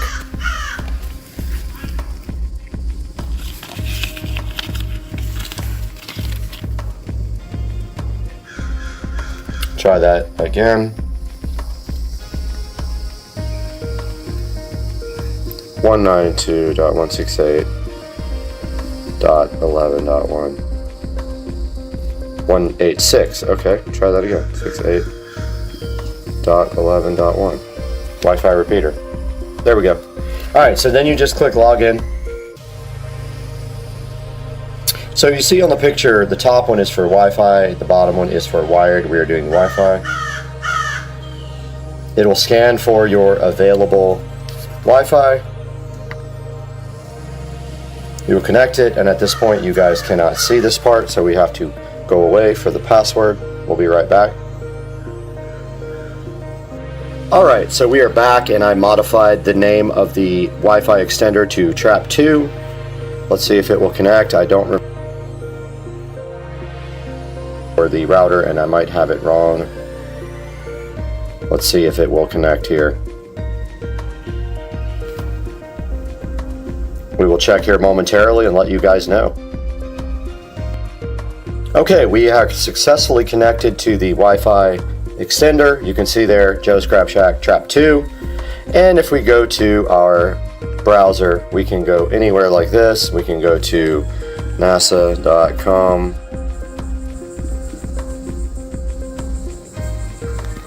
And it does load. That is not the real site, but we do have internet access. Here's boxing scene. We can go look at boxing articles. So we are connected to the Wi-Fi extender now, guys. So hyped. All right, guys, we just took a look at this generic Wi-Fi extender. So we have the page up here on Amazon so you guys can take a look and see exactly what this is that I bought. And you can see right here that this is a 3,000 square foot and 30 device extender. And what that means is you can only connect 30 devices to this. So if you have 300 like at my house, you're probably going to be in trouble with this 30 device Wi-Fi extender. And you can look, it has 3.4 stars. I don't know why. I have a few of these. I actually have one right here behind me in the 4K production studio, and it works absolutely perfect. So I'm not sure why the reviews are so low. We could probably take a look at that as well and see what some of the reviews say. So a lot of people having trouble connecting, a lot of people having trouble with the range, saying it's junk, couldn't set it up and things like that. I had the opposite experience with this. Had a little trouble at the first in the first try, but after that I was able to get it set up with no problem. And you can see right here that it is $18.88 right now, and it has a 10% coupon as well, so not a bad deal for a Wi-Fi extender for your house. And if we go back here and we go search for other Wi-Fi extenders, you can actually spend quite a bit on Wi-Fi extenders. If you really want to spend more and get a better product, you can definitely do that. For example, the TP-Link here, and there's a few of these right here about the same price, but there's the TP-Link right at the top. Looks like it's sponsored, so always be aware that people pay for their products to be at the top on Amazon. So if they're at the very top, they're usually sponsored, so they get more hits. But you can see here a very large range of Wi-Fi extenders available, and you can actually get some that have more devices available to be connected, and you can get some that are faster depending on what range of Wi-Fi network you need. The one that we bought for the studio and for Joe's Crab Shack is actually a wireless N repeater, and you can go anywhere from $30, $18, $229, $249, depending on your budget for your project.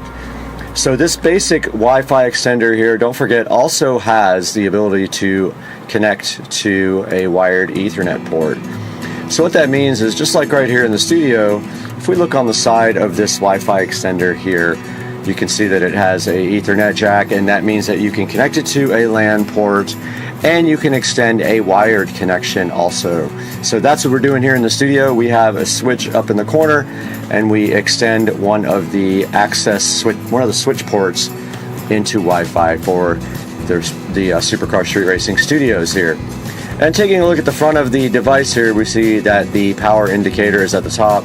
Then you have another couple little indicators here for your wireless signal when you do a WPS connection, and whether you're using the LAN port on the back. The WPS button on the front is for connecting it to the router without having to put a username or password in. You would just hit the button on the front of the device, and then over on your router you would hit the WPS button. And also, if it ever gets confused and stops working, there is a reset button right here on the side of it. And right here you can see how it is installed. If you're going to use the WPS, that is how you do that. And it shows you the optimal connection, like in your house, what you should do if you really want a good signal there. You should follow this chart. And here we can see this generic used in many places. You know, you could use it with your family in a restaurant or at your house, any of those things. And then it shows you how to set it up here on your smartphone. So basically the way that works, I showed you in the video, you basically connect to the access point. It'll have a SSID that's pretty obvious in your Wi-Fi settings. You connect to that, you navigate to 192.168.11.1, and then you can actually connect it to your existing Wi-Fi network. You can set up a different username or password than your regular Wi-Fi network, and you can either tell it to be the same SSID as your main Wi-Fi network, or you can set a new SSID there. And that's going to do it for this edition of Unboxing and Reviews, and I hope you guys enjoyed it. As always, please click through the links in the description for anything you need to buy, not just this product here. It helps out the channel a lot and gives me a few dollars to pay for everything that we do. So we'll see you guys next time on Supercar Street Racing. Welcome back to Supercar Street Racing. Brad here, and you're inside of the Supercar Street Racing garage. And today we're working again with Shine Armor, and this is their interior cleaner. And we're going to be taking a look at that today on the station. Stay with us.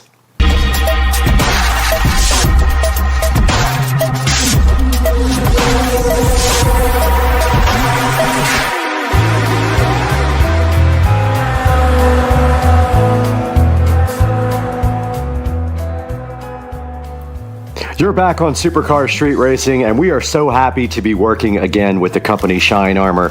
And they have provided us with this interior all-purpose cleaner. So what we're going to be doing today is taking a look at this and unboxing it and seeing exactly what you have to do to apply this to your interior.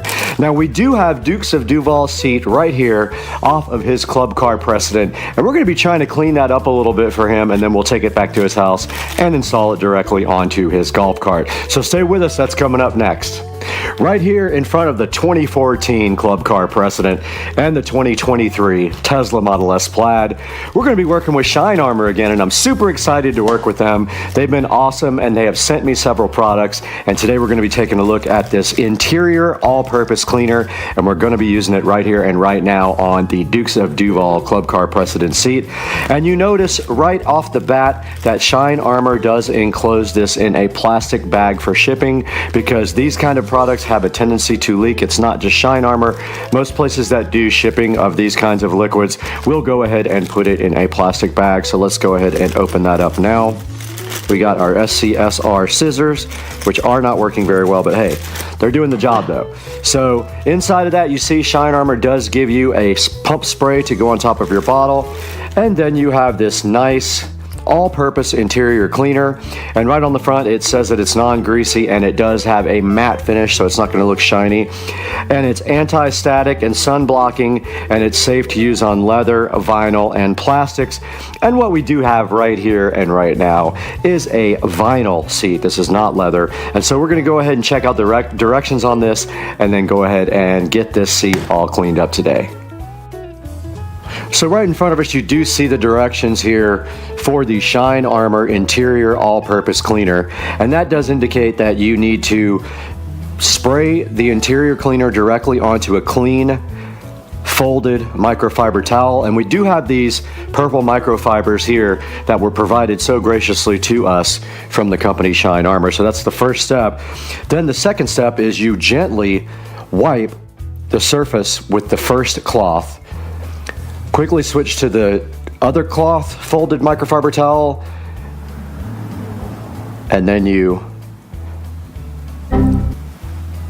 so I think the directions are a little bit off here. It says quickly switch to another folded microfiber towel and residue. Doesn't sound right. For best results, reapply every 3 to 4 weeks or for maintenance. So step 3 has a little bit of a issue there. It's missing some instructions, so I will let the company know. But those are the steps to using Shine Armor. Now, the first thing you're going to want to do with your all-purpose Shine Armor cleaner is go ahead and put the pump spray on. So give this thing a turn right there. It is sealed, so you will want to go ahead and remove that little foil top off of there. Go ahead and spray. Insert your spray nozzle right into the top of the all-purpose cleaner. Now your Shine Armor all-purpose cleaner is all set to go. Now that we have our Shine Armor ready to go with the pump spray on top, what we need to do now is follow the directions, and it says spray it directly onto a microfiber towel. And this does have a little lock on the side that you have to push to make it work. So it's this little push button right here that you have to push through, and it does lock it. And there we go. So it is coming out. So we have a generous amount on our towel there. Let's remove our other towels there so we can get going. And then after this, you just gently wipe the surface with the first cloth, and then you quickly switch to another cloth. And this is where the instructions are wrong. And we're going to go ahead and wipe that down really good. And then quickly we switch over to a clean one and take off the residue. And that is the first step to that. And then it says for best results, reapply every 3 to 4 weeks. So we're not quite done yet. We're going to go ahead and do the next section here.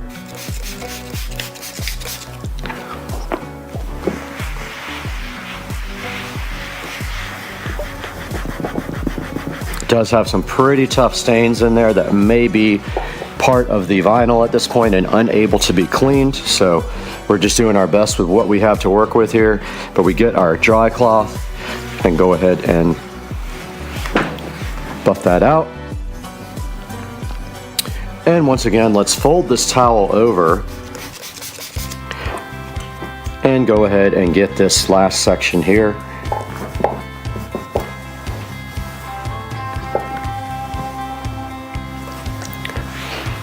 I'm going to go ahead and go over the whole thing again, and then go ahead with our dry cloth, flip that over, and wipe off all of the cleaner there. And I am slowly spilling it all over the floor because the top came off. Alright, so a little bit of extra spilled out. But that is basically how you use the Shine Armor interior cleaner. Alright, we're going to go one step further here. These seats are incredibly stained, so we're going to try something else. We got a magic eraser here. And let's tighten this up because it already spilled. This time we're going to put it on the magic eraser. See if we can get any better results, because this is a pretty stained seat. And even the magic eraser can't get off what the seat has had for years.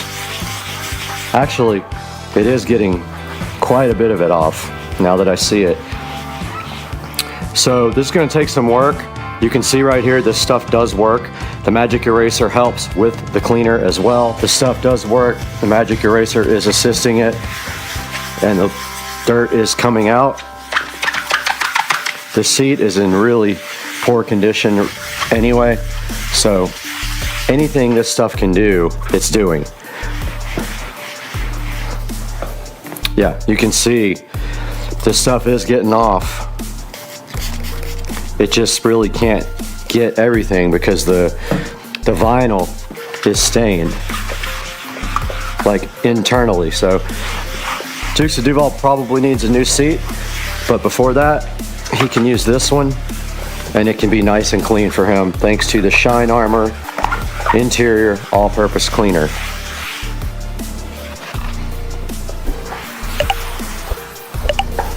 I did compare the Shine Armor here to the VLR, and I honestly think that the Shine Armor is doing a better job on this than the VLR does.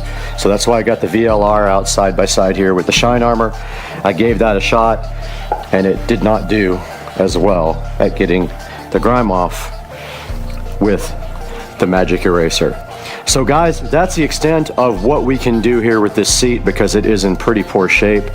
I think Dukes of Duval is going to get new seats anyway, but I wanted to demonstrate the product here with you guys. And now let's throw it into Supercar Street Racing Studio with Brad. Welcome back to Supercar Street Racing in the 4K production studio. You're with Brad, and today we're taking a look at the Shine Armor line of products for your vehicle. And you can see right here on the screen they're having a 23% off sale right now. You can use your code FALL23, but also make sure that you click on the link in the description so that I get some credit for that, because I do have an affiliate link with Shine Armor. So taking a look right here on their website, you can see the front page. If we go to their interior products here, you can see right here, this is the car upholstery and interior cleaner that we just showed you outside in the Supercar Street Racing garage. Now there is going to be a point when that stuff is not going to be able to take off years and years of stained stuff going into the vinyl or leather. So that's the best we could do with it. It did make an improvement, and especially when we added the magic eraser along with the cleaner, it made such a huge improvement. But nothing's going to get out those deep stains in that vinyl if it's already part of the actual fabric.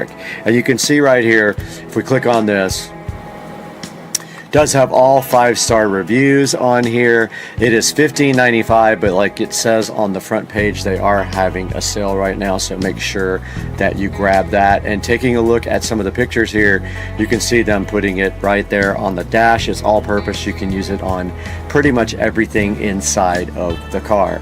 Right there you see it sitting on the dash, and then that's them using their chamois cloth towels there that they sent me as well, their little cleaning towels. And yeah, so if we take a look down here, it just shows you a little bit more about the product. And it says it helps your interior shine brighter than ever before. And it says it's a secret weapon against stains, odors, and dull surfaces. And then down here it shows you that it's safe and non-toxic, which is awesome. It has deep cleaning power and gives you professional grade results. And you can see right here, right now, the reviews all say 5 stars, and if you read through some of these reviews, they're very good. I've been very happy with Shine Armor products, and I have worked with them now for a few months, and this is the 3rd product I've actually taken a look at for them, and I hope to be able to work with them some more in the future. Really cool company, and make just the products that I need for my 2023 Tesla Model S Plaid. Guys, please be sure to hit the like and subscribe button here, and buy anything you need off Amazon through any of my Amazon affiliate links. I get credit even if it's not the actual product. Click any of my links and buy anything on Amazon. You'll help the channel out greatly. We do need it. We lose money on the channel. We make 0 money on this channel. It's a loss for us. So it helps us so much when you can click through our links and you like and subscribe. And we'll see you next time in the 4K production studio, guys. Peace out.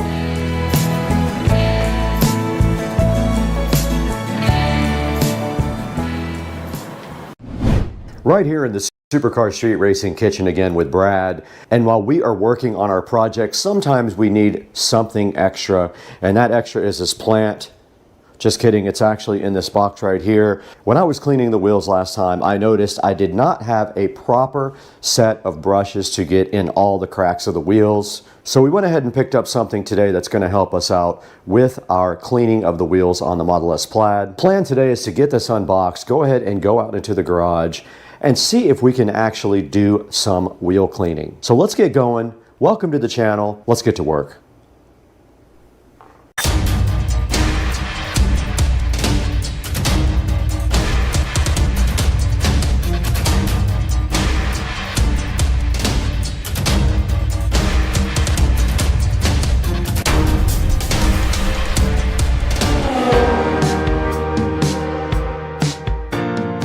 In the Supercar Street Racing awesome kitchen now with Brad. Welcome back to the channel. If you're new to the channel, thank you so much for liking and subscribing while you're here, and welcome. And today we have something for you from Amazon. It is something that sits inside this box that's going to help us clean the Tesla Model S Plaid wheels. So what we're going to do here today is get this thing unboxed, go ahead and take a look at it and see if it actually does everything that they say it's going to do on Amazon. Right in front of me is Don King's lookalike hair and also a box. Let's get that opened up and see what all is inside. And first thing in the box we have is a nice terry cloth towel. Looks like a buffing towel.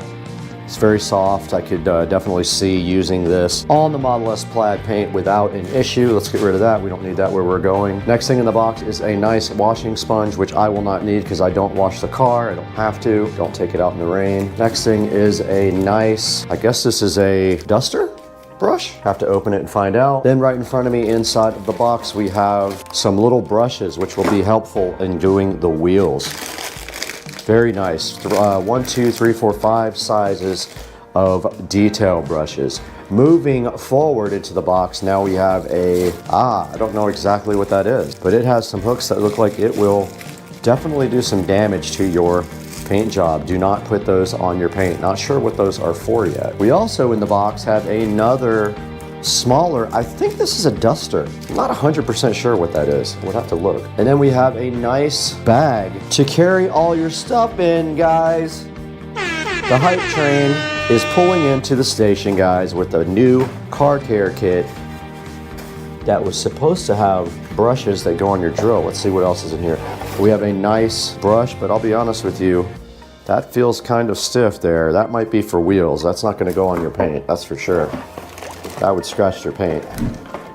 And then we have a nice drill brush kit. Hoping it has I'm gonna take this out of the bag because this might not be the kit that I want. Let's check it out. Okay guys, I did just go back into the garage and look at my wheels, and these are fine. I don't have any really small spokes in my wheels, so these will actually do perfect.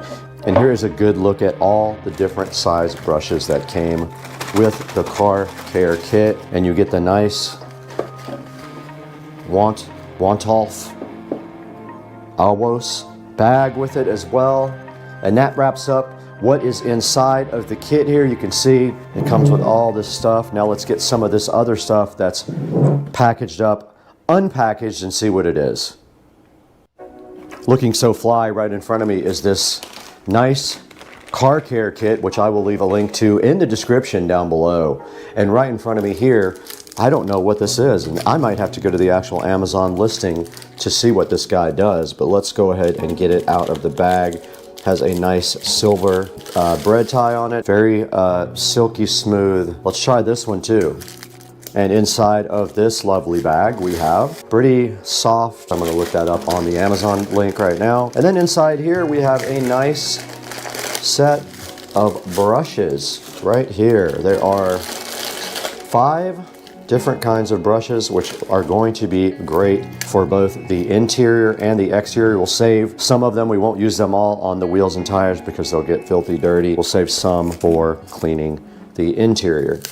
And they all are very soft, good for getting into tight spots like that. And you have 5 different sizes. Just remember, guys, this is not for cleaning your paint. This is very, very stiff. That's what she said. You really think you can go all day long? That's what she said. Michael, please.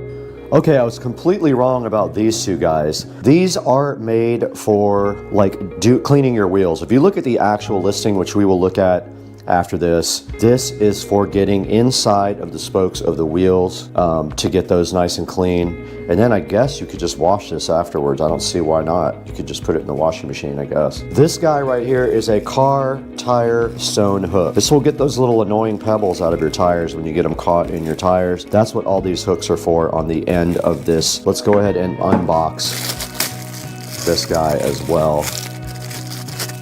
And there you can see on the end of the tool, it has 1, 2, 3, 4 different prongs here to go ahead and get things out of your tire. And actually it unscrews. Interesting. And we do have, this is actually a car wash mitt right here. And that is it, guys. The rest of these brushes and stuff are made for cleaning your tires. Like these drill brushes are made for cleaning your tires and wheels. They'll get right into the cracks there. You just put it on low speed and just go to town. Hopefully they don't scratch your nice powder coated wheels. And that's going to wrap up a look at what's inside of the kit. Let's see how it stores in the nice bag now.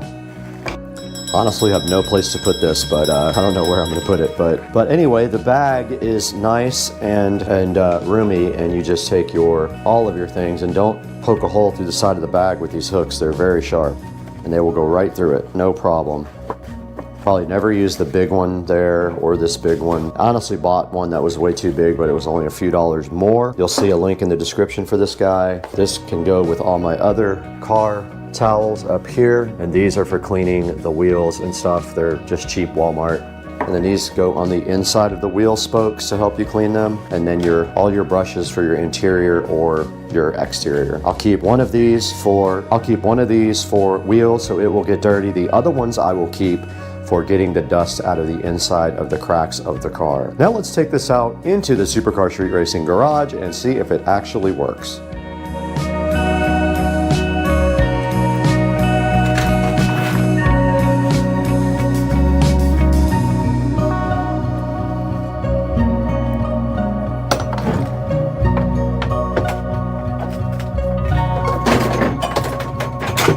Alrighty then. These nuts.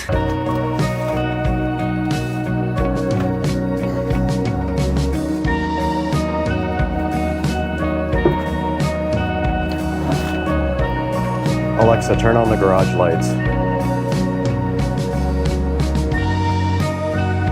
Nice.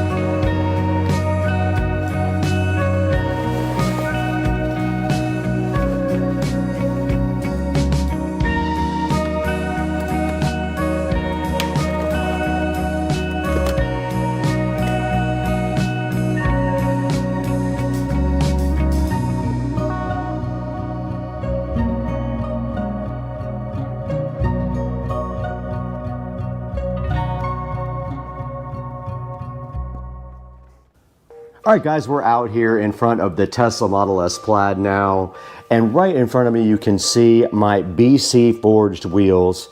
And of course they do get dirty because it does get driven. There's a lot of sand and stuff in the cracks here. Now we have our new brush kit to go ahead and deal with that.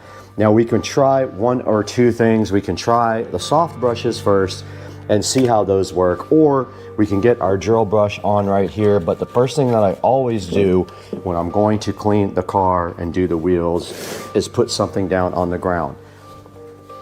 So I have this old towel here that I put literally right under the wheel here, so that if anything drips off, it does drip right down onto this towel and not onto the actual ground. Remember, when you're working with these chemicals, they will tear your hands up, so your hands will get very dry. Get yourself some of these automotive gloves, and if they have powder, they're easier to slide on. These I don't think have any powder in them. They're really hard to get on. Today we are using this is actually from Turtle Wax. It is a hybrid solution hyperfoam wheel cleaner. We also have our Hybrid Solutions graphene acrylic tire shine here. We have some soft cloths to go ahead and clean most part of the wheels. We have these brushes here that can also get in the bigger parts here, and then we will proceed to clean the face with our rag. So what I usually do is start with the brake caliper, which is very difficult to get to. So I'm hoping that some of these brushes will help that out. If we can get this in there and just work it around like that, maybe we can get some of that off. So let's go ahead and spray the caliper down. I don't put a whole lot. You don't need a lot. It's just gonna drip anyway. And then we can use this brush to get in there. And the reason we're not using these brushes is because they don't actually absorb anything. They just brush dirt off, and then the dirt has to be wiped off. So these are okay for this. They're not great. Yeah, they're not really doing it for me on that. It's still too difficult to get into. And if I use one of those other brushes, it's just going to knock the dirt around with a rag, because you can get your hand through the crack. You can't get that brush all the way in there. And then just go ahead and give that a nice cleaning. And that caliper is done. So this was not great for that. Doesn't have a lot of absorption is what I'm guessing. Now let's go ahead and try some of the other stuff. So I'm just gonna do the spokes like that. I'm not gonna put a lot on it. I don't want it dripping everywhere, and I don't need it at the bottom yet. So I'm just gonna start there. And this brush is designed to go like this and break up the brake dust. And you can get in the cracks there with it. It looks like you're also gonna have to use your rag for this, because this will not absorb everything. If that knocks the dirt loose, come back through and just wipe it off. So the spokes part, these brushes work very well for. This will break loose the dirt. Like, there's a bunch of dirt inside the spokes that I can never get to. Especially over here, you can't see it, but there's dirt inside the spokes like sand. I'm gonna knock it off with these after I spray it, and then take my rag. So let's do that now. Now when you use this brush for the drill, you wanna make sure your drill is on low speed.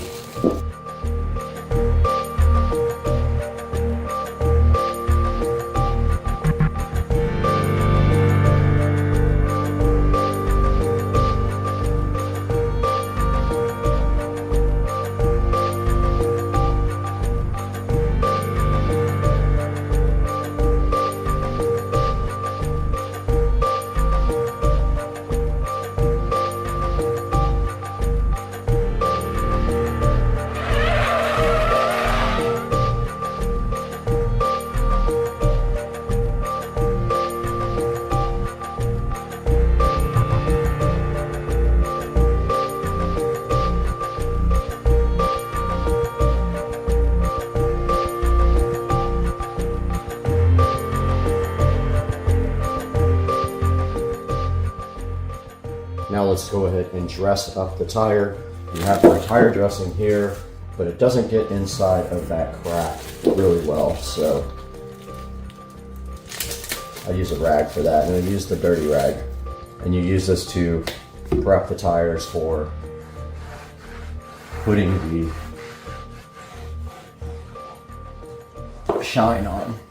That preps the tires really nice and gets all the old stuff off. And then you take your same rag and go to the back, get your tire shine.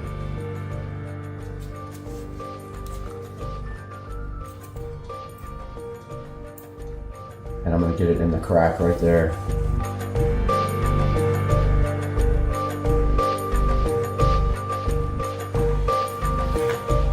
Of course, you can't get to the bottom of the tire because it's not in sight.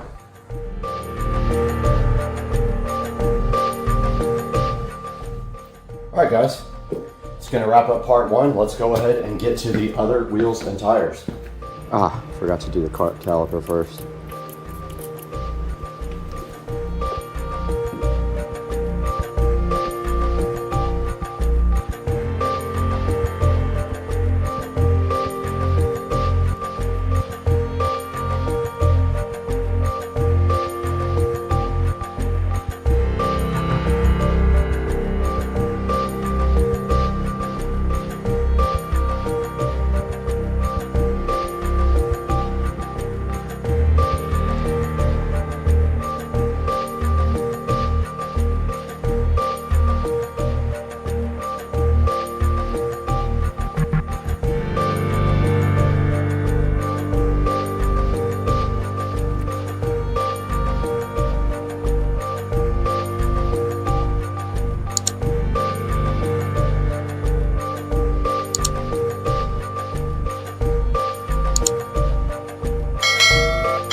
All right, guys, we just finished this project with the wheel and tire cleaning on the Tesla Model S Plaid. And you guys can see right here and right now that the wheels did come out great, and we used our accessory kit here that we're going to talk about here in just a minute, and it all fits nicely right in that bag. And it does really help you get into the cracks and stuff and get all the dirt out of the wheels and tires. And the Plaid is looking fly. We're going to have to wrap this project up, but before we do that, we just want to thank you guys so much for watching today and being a part of the channel and supporting us through all of our ups and downs. I was in the hospital this past week in the ER for about 4 hours or 5 hours, and it wasn't a fun time, but on to better things. We need to throw this into the Supercar Street Racing Studios right over there with Brad and talk about how you can get your car care cleaning kit and get your car looking fly, just like this. Guys, it's Supercar Street Racing on a Saturday night edit session. It's hard to believe that I literally have nothing to do tonight except hang out with you guys, but that's fine because I love it. So let's get it going and talk about this 16-piece wheel and tire brush kit. I bought this because the wheels on the car are hard to detail. They are 3-piece wheels, so they have the hardware inside. It's really hard to get to, and dirt does build up on them. So this brush kit will help you get into all the cracks, and it also has brush attachment for drills. So that helps you get in all the tight spaces automatically, and it can get those parts cleaner than you can just with a regular rag. Now, you did see in the video we were working on the BC forged wheels with the brush kit, and my most useful tool was the small soft brushes. I use those a lot. They got all in the crevices, and I did use the drill a little bit too, but mostly the little small brushes are going to be my go-to brushes. Now this is $24.99 on Amazon right now. It does have a 4.3 star review. And taking a look at what's in the kit right here, you can see you get these 2 spoke cleaners, and what those are for is getting in all the curves on the wheel. You can see they're curved. Now the only thing is they'll loosen up the dirt, but they are not going to absorb any of the brake dust. They're just not made of cloth. They're just kind of like fluffy. Then right here, this is just like kind of a brush to put soap on and then just get the whole entire wheel with. And then this little hook thing is for getting the stones and stuff out of your actual tire tread. I had a hard time figuring out what that was for. You do get a hand mitt also to go ahead and get your wheels really clean. You get a nice case to hold your wheel cleaning kit in. And then right here you can see somebody's using the brushes right on their tire there to clean their tire, which is awesome. And then they're using the little brushes to get into the cracks and crevices. And right here are the 5 different soft brushes that you get, and those come in very handy on your wheels. And you can see also you can use them inside your car. I guess if you don't get them super dirty on your wheels, because then you'll have to clean them. And right here, it is showing you these little bendable brushes. I didn't realize they were bendable, so that's one thing I did not notice.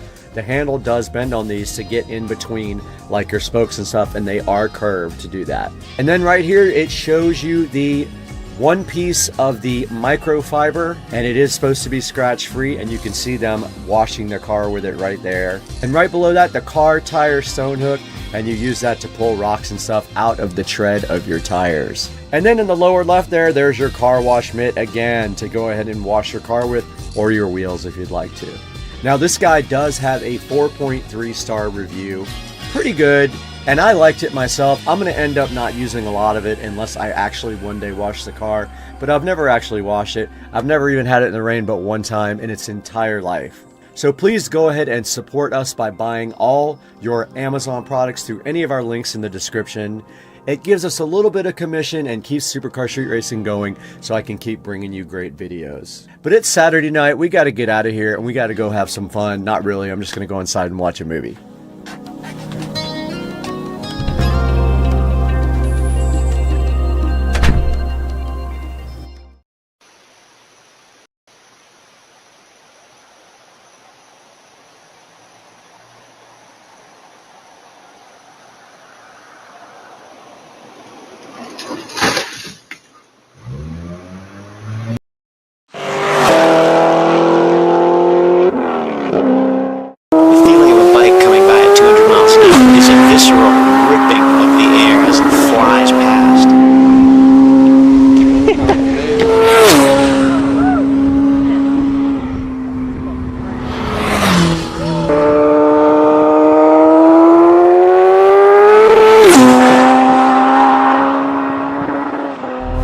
See this 200 mile an hour pass, the exhaust coming out the dump pipe on the left side of the bike.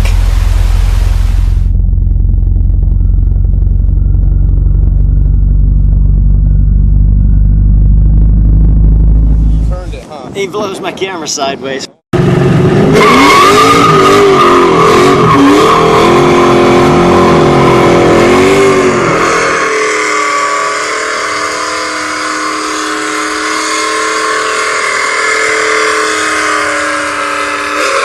Yes, there are very few things that rival the sensory overload associated with the burnout. You've got the smell, you've got the smoke, you've got the vibrations. It's awesome. People love burnouts unless they happen to be wearing a law enforcement uniform or something like that. Burnouts are necessary for drag strip runs to heat up tires. Generally on the street, you don't really need to do anything like that, especially with roll-on races. So, burnouts are just for pure pleasure.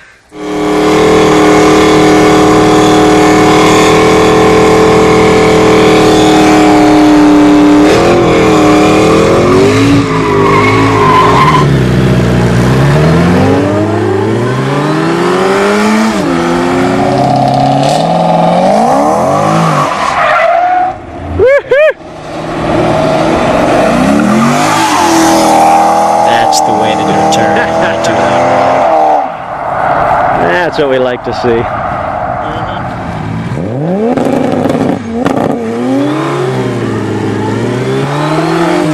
impressive thing about these burnouts are the fact that they start at about 40 miles an hour. So this black Supra has enough power to break the wheels loose at about 40 miles an hour, both wheels. Gets a little sketchy sometimes.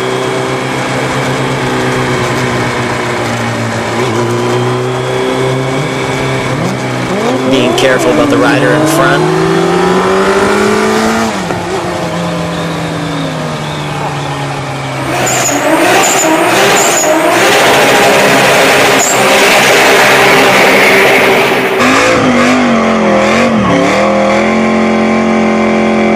It's majestic seeing the smoke just pour off the wheels in the back and disappear behind the car. Keep in mind there's a camera bike back there.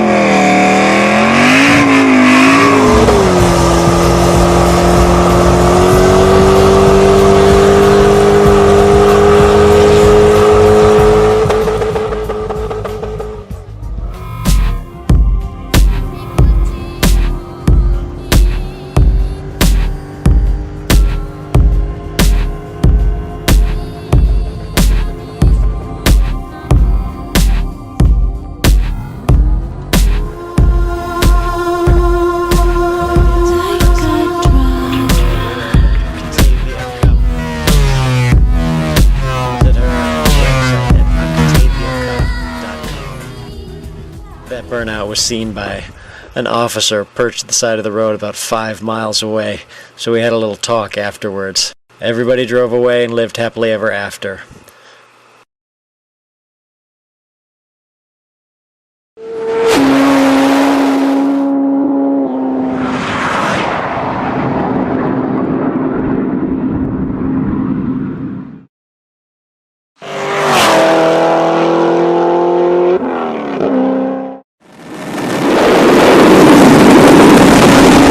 .3.5 Supra hardtop, very rare. There's only a few hundred hardtops made in that year. Running 74mm innovative turbo, 1000cc fuel injectors, and I have 264 cam springs and retainers on stock motor.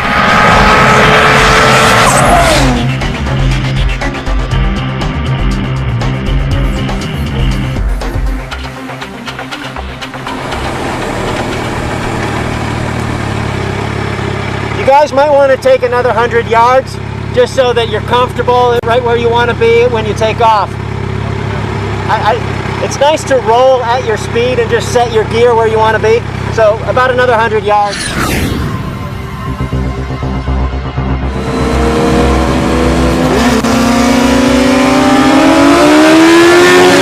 This is a great matchup.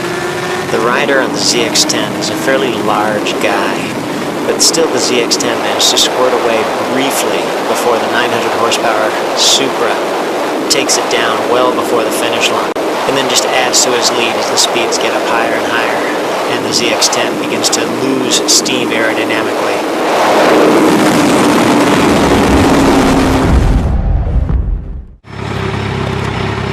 I think that boy has about 900 horsepower. That was nice. That was actually really good. You just squirted past him, and then he was trying to hold. You're losing, you're gaining ground just a little bit, and then he just took you in.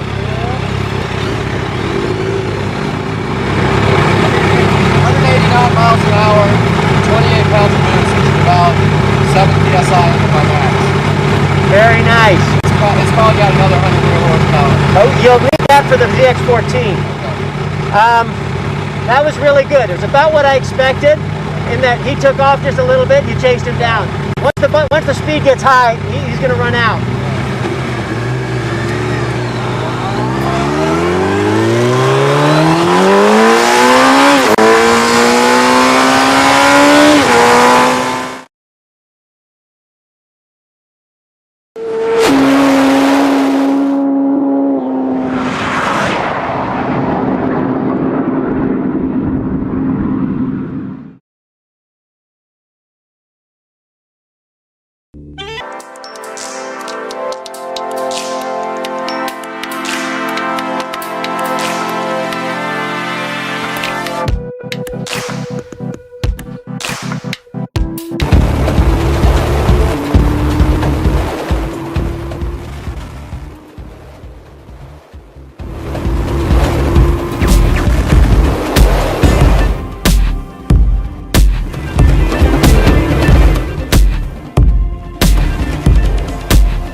was pretty wild.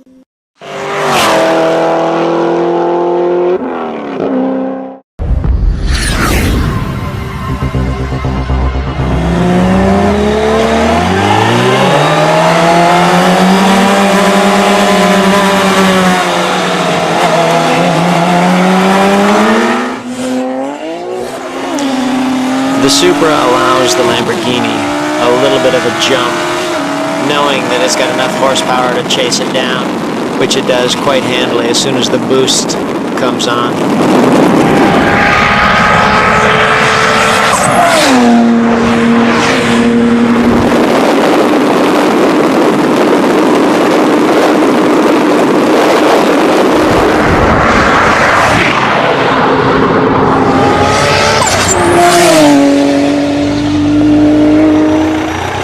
Super's fast. Super's fast? Lambo's not so fast.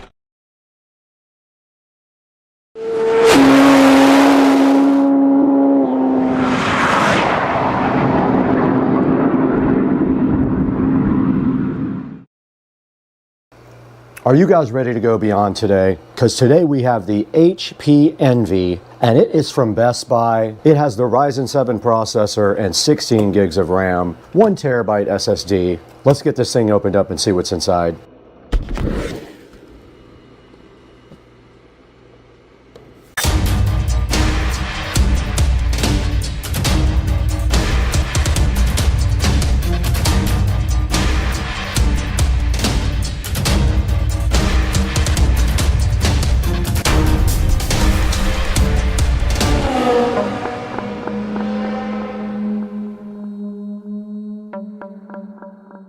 Now we're right in front of the HP Envy and also in front of the iMac that we did purchase from a thrift store. You can go ahead and check out that video later. But right now I've got this backwards actually because it does open up from this side. But if we go around the side here, we can look at the model number, and it is a HP Envy X360 2-in-1 laptop. This thing does have the Ryzen 7 processor on it, and it does have a terabyte SSD in it and 16 gigs of RAM. Now, one of the things we're going to be doing today is actually we're going to edit this entire episode on this laptop. This is not an editing machine by any means. It doesn't have a super fast video card. This is a super fast processor, but not a fast video card. But we're going to set this up for Rich and Trish live. While we do that, we're going to be recording that, and then we're also going to get this thing going for them, as far as we're going to take all the bloatware off and install all the necessary antivirus and other software that they need to work every day. Now, this thing did come from Best Buy, and I believe it was $749, so not a bad deal. And looking at the back of the box, it doesn't really have much on it, just a little barcode and some battery information. Everything important is on the side, and like I said, I'll put a link in the description to this guy for later. Back in front of the HP Envy and ready to unbox it, and it does open up backwards, which is better for you guys because you are backwards, but the camera would hit it. So let's roll this thing around and see what's inside. And here we have a nice HP Envy logo on the back of the box, which you guys can't see, and then the Envy is inside of this black felt right here. And right underneath that, inside the Envy, we have a package here, which I'm assuming has some software related items in it. It has some setup instructions here, and then underneath that we have a power adapter, and it is a USB Type-C power. Let's see if I have enough cable to actually plug this in from where it has to reach. All right, of note, the very first thing that we can say about the HP is that it does have a decent amount of cable from the power adapter. I would say at least around 10 feet. So here is the HP Envy, and this is what it looks like on the top.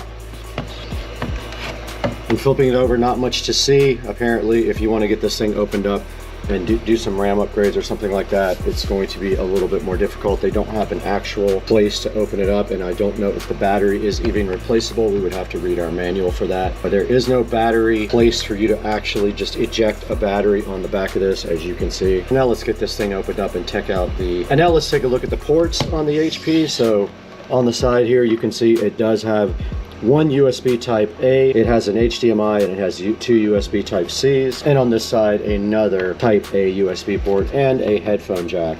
Now they have done away with the card readers on these now. There is no card reader inside of the HP. And we do have the laptop open now. And you can see it has Radeon graphics. It has a nice sticker here to show you that it has a Ryzen and Radeon graphics. It is called the Poly Studio. This is a touchscreen laptop, by the way. So I'm gonna go ahead and plug in the laptop and power it on now. And on the side of the laptop, we do have a white power indicator indicating that this is charging. And next, we'll go ahead and power this laptop on. And to make our life easier, we are gonna go ahead and plug in a USB Type A mouse to the side. It'll be much easier for us to do our setup on the laptop if we do have a regular mouse rather than the touchpad mouse. So let's go ahead and power this guy on. First, we have to find the power button. It is right here. It did light up here, indicating that we do have power to the laptop. We finally have an HP. That took about 25 to 30 seconds to actually power on, which is interesting. Now you can see Windows booting up here. Now this laptop does come with Windows 11, supposedly. We're gonna take a look at that as well and see what updates it needs for Windows 11, if any. I'm sure there's going to be a round or two of updates. And here we are at the initial Windows 11 setup screen, asking us what country we are in, and we are in the United States. We'll hit next there. We are in Windows. No, we want to skip a secondary keyboard layout. We're going to go ahead and connect to my network, but we are going to stop you guys down while we do that.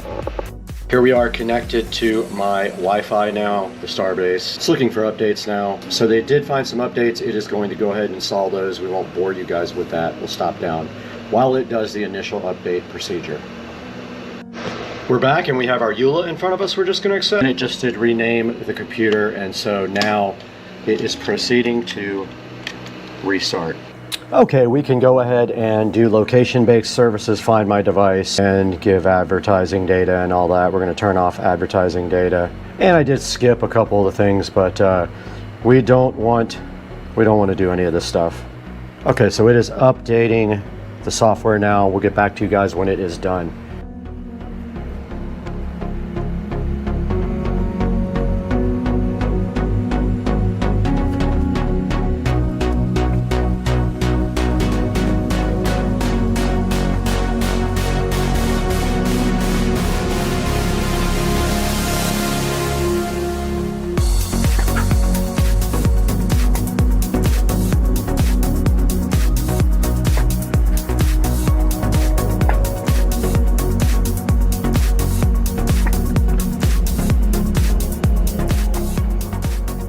Okay, we did just put the PIN in to sign in, not the actual password. So computer is now in the setup mode here again. It says it might take a few minutes, so we're going to leave it right there while we check on dinner.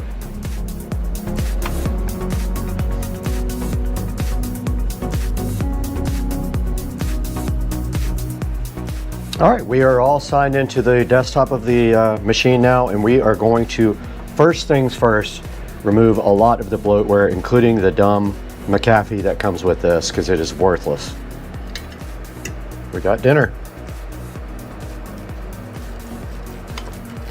Prime rib from Cody's Roadhouse. So the first thing we're going to get rid of is this ridiculous McAfee. We're going to put AVG on there because McAfee is terrible. And we have to restart, and it wants to do more updates.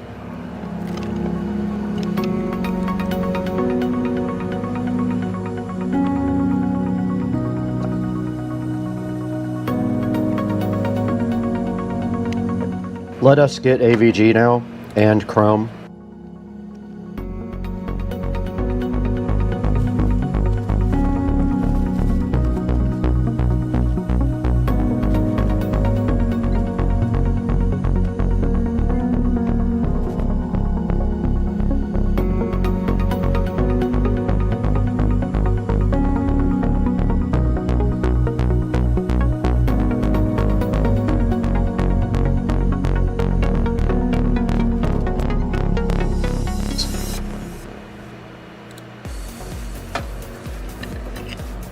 And AVG is installing. While that goes, we can go ahead and get Google Chrome. Microsoft will try to convince you not to get Chrome. I'm going to go ahead and set up Google Chrome. And AVG is done setting up. And it's going to run a smart scan. I'm impressed with this laptop so far. I just made Chrome the default browser. Now we're going to download, WinRAR. And this prime rib is absolutely fire. We don't want to launch it at this point. Now let's go back into add remove programs and see if there's anything else we can clean up. Just anything I see that she will not use, I can disable. The clamp video editor, uninstall. Dropbox promotion, uninstall. Don't need it, uninstall. OneDrive, uninstall. Teams personal, whiteboard, uninstall. Movies and TV, uninstall. Office, Omen Gaming Hub, uninstall. Outlook, uninstall. People, uninstall. Power Automate, uninstall. Solitaire I'll leave in there for her. Voice recorder I'll leave in, weather I'll leave in, Xbox Live, uninstall. And there, my friends, is how you clean this up immediately. Okay, we did install Driver Booster Pro, and now we are going to go ahead and scan the PC for driver updates while Microsoft Office is installing in the background. So we have 28 outdated device driver. Don't see any reason why we shouldn't just install all those. I'm not going to use the official drivers. It is downloading the drivers now. And this thing is installing us drivers right now. While this happens, we are going to take a little break and throw away a bunch of food that we need to throw away. All right, is that gator still out there? John, where are you going, buddy? Get some more shrimp, man. Ah, fuck! That fuck! Shit's hot! Fuck! What's happening, guys? It's freaking Friday night. I got this bottle of wine right here, which I haven't touched because I saw something that inspired me and had to try it. So the other day, you guys saw me Plastidip my emblems because they're chrome, and I got some black wheels coming. I haven't revealed what yet. That's coming soon in the next video. But tonight, I'm gonna show you how to Plastidip your orange side markers and dark tint them out. Stay tuned, that's coming right now. Alright guys, what you're going to need for this project is some blue painter's tape, some masking material. I just use like regular old newspaper or plastic or whatever you have, and just a regular old black matte Plastidip right here. You can get it at Home Depot or any auto parts store. And this is the light that we're going to be working on. See this orange side marker / turn signal? So kind of lucky in this case, right here around this light is a tiny little crack. So I'm able to get the tape right inside that crack. If you don't have that, you're going to have to kind of mask it off, or you can try a heavy coat around it and see how it peels. It might peel on that line. Stay tuned for what mine's going to look like when I tape it off. Alright, I got the side marker masked off. Notice I got a good mask all the way around it here. Now, before you ask me in the comments, yes, Plastidip does overspray. I found out when I did the emblems. Came back the next day and there was overspray all over it. So I got it all masked off. I've got my Plastidip here. I need you to do the same thing I did and preheat this can so it's nice and warm. Now if you've used this can before, it might have some Plastidip around the tip here, so just pull that off before you do anything. Then spray a sample there to kind of clear the head. Now I don't have much room here to spray. Try to get this on camera while I do it. I'm going to do one light coat first. Okay, that's all for now. Nice light coat. I'm going to let that dry for 15 minutes and then we'll be back. Okay, the timer just went off, so it is time for coat number 2. Now this coat is going to be a wet coat, and at the same time we are going to remove the tape. When you have tape, you always want to remove the tape while your coat is still wet. So we're going to put a good 3 shot on there. And then we're going to pull the tape. I'll be right back. Okay, I just got done pulling the tape and you can see I didn't do as good of a job with the taping. So I'm going to grab a rag over here from my rag collection. Let's see if this will come off easily. If it doesn't, it will come off when it dries. Yeah, it wipes right off right now. Just like that. Like I said, it will come off when it dries regardless. That's the beauty of Plastidip. If it doesn't come off like that, just use your finger. That was dried on there from the first coat. Now this is going to take 15 minutes to dry and you're done basically. 2 coats is enough for me on these. I don't want to go crazy on this part. So I'm going to show you the other side, which was actually already done before. I wanted to make sure I had it good before I did a tutorial on it, but there's how it came out. I think it looks so much better than the orange. Now, ideally, they would be the color of the car, and they make a whole strip for the European car that doesn't have a side marker in that color, and that's what I really want. But I think that looks better than clear side markers, honestly, with the black factory insert there and then black wheels coming. So that's how you Plastidip your side markers on your car. We'll see you guys next time. Bye.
do you know about Van Halen?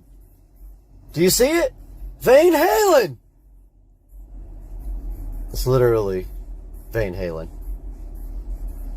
You don't have it. Smartwatch peel. Satisfaction granted. So slow. Now we are fully lit tonight.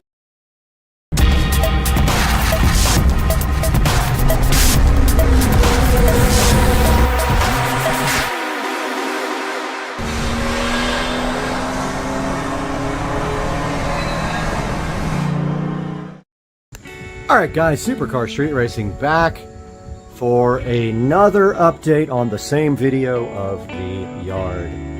Now we are fully lit tonight. I wanted to come back up and give you a update with all the lights on. So let's start with the patio.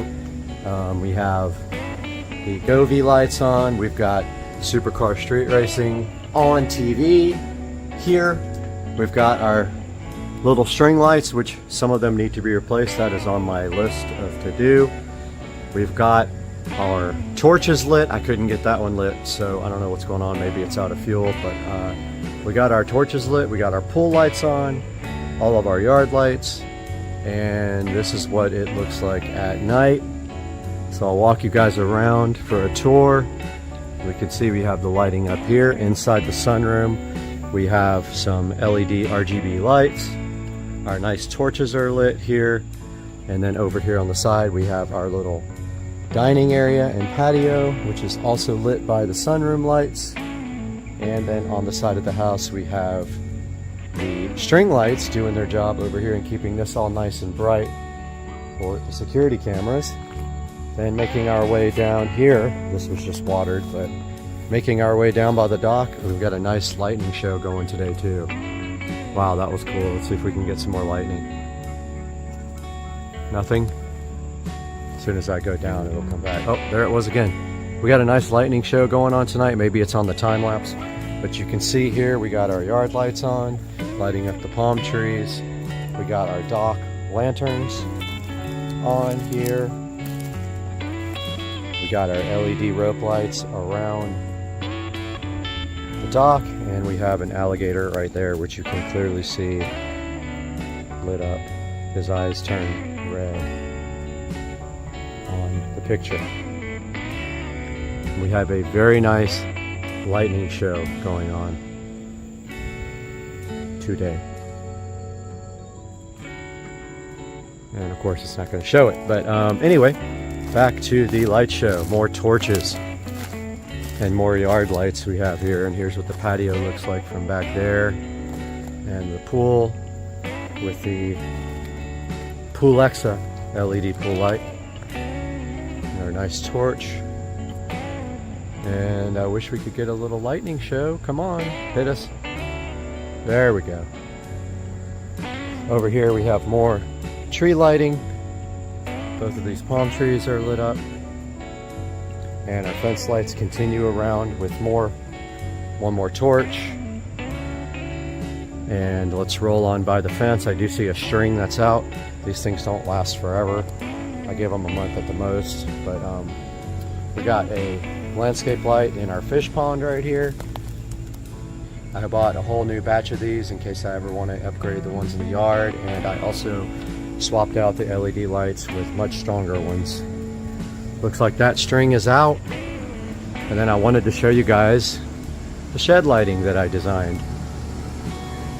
So this is all 110 volt lighting, and these are actually powered from the switch inside of the shed, and it is a smart dimmer. So this is the new lean-to, and if we walk by we see that it is lit here, here, here, and then we also see our string lights lighting up, and there's our garage. But as you can see, the lighting looks pretty good. Walking around back here again, I'll take you guys on another lap. So as we're walking by the house, we have our single light here in our little Zen garden. We have our patio, And then our fence lighting, our landscape lighting. We have our torch as I cap this guy, which is not working. We have our pool light with our raft that I should have gotten rid of for the shoot. We have our beautiful light, which is going to get capped. And we have landscapes lights there. There lighting trees, there a lantern, there lighting trees. Our dock lanterns, sorry, our bulkhead lanterns. This beautiful torch here, which is going to get capped off. And then our fence lights and more landscape lights here and here. And one more of our refurbished beautiful torches lighting up our patio there ever so gently as we cap off this guy. So that is a overview of the lighting at night. And of course you can see the fan going, keeping us cool at night. The Govee RGB LED light here. I have another one for here, but for now I have the disco ball, which no longer moves, but I like the pattern that it puts out on the patio. And we have supercar street racing here, and there's our Govee sconces, which are amazing, and they're on the same pattern as that light. They are synced up. Guys, I hope you enjoyed the video, and I hope you enjoyed the lighting, the project as much as I did. And I cannot wait to get this video out to you guys. I'm gonna go edit it right now, and I hope you guys have a great night. Please like and subscribe. Supercar Street Racing. We have two visitors right here checking us out. Guys, welcome back to Supercar Street Racing. And today, Lumery has been so kind. They sent us these Lumery Smart Deck Lights and this Lumery Zigbee and BLE Mesh Mini Hub. And so today we're gonna get this unboxed, install it outside on the bulkhead. But first, we gotta just get straight to work. Let's go.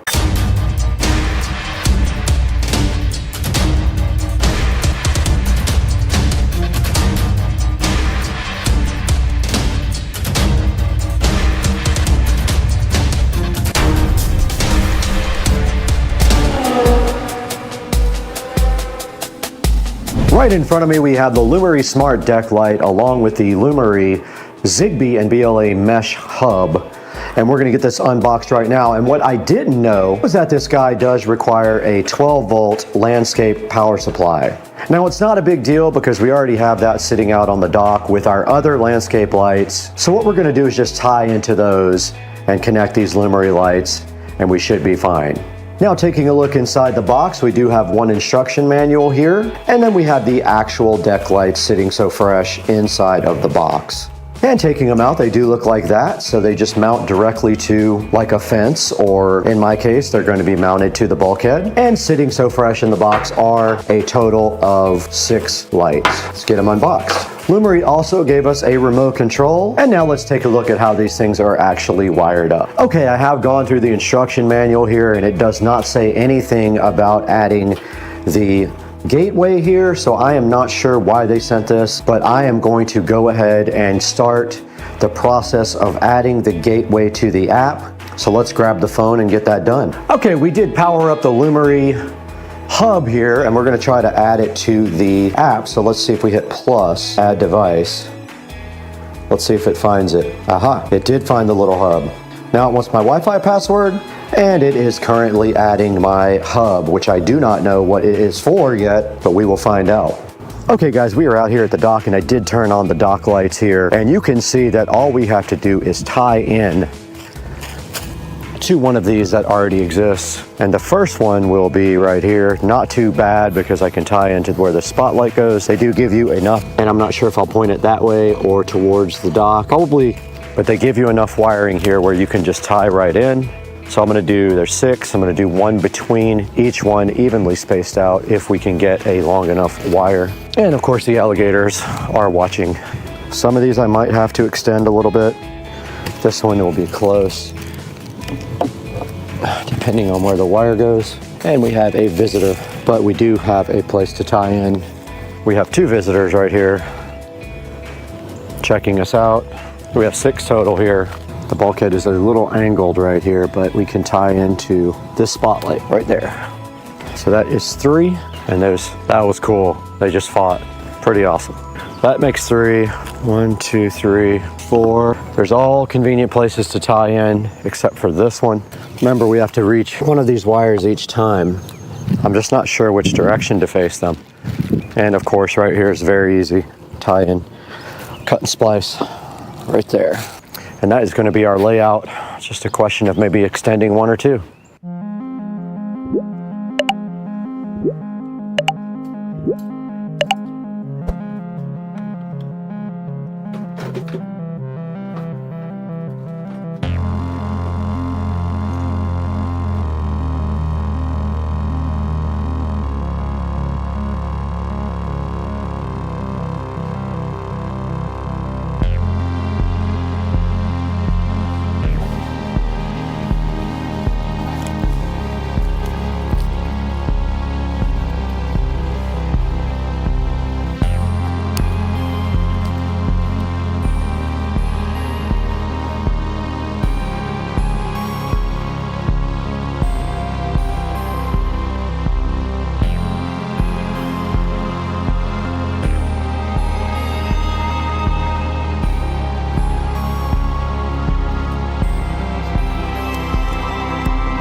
All right, we're all done with the wiring. Now we just have to mount these guys. So I did bring some small screws out and the screwdriver. And we finally figured out how to get rid of the alligators. They don't like water being sprayed on their face. And here they come again.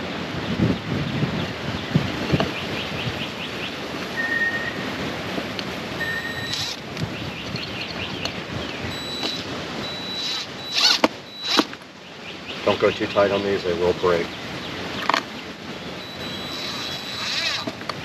Gonna get sprayed in the face.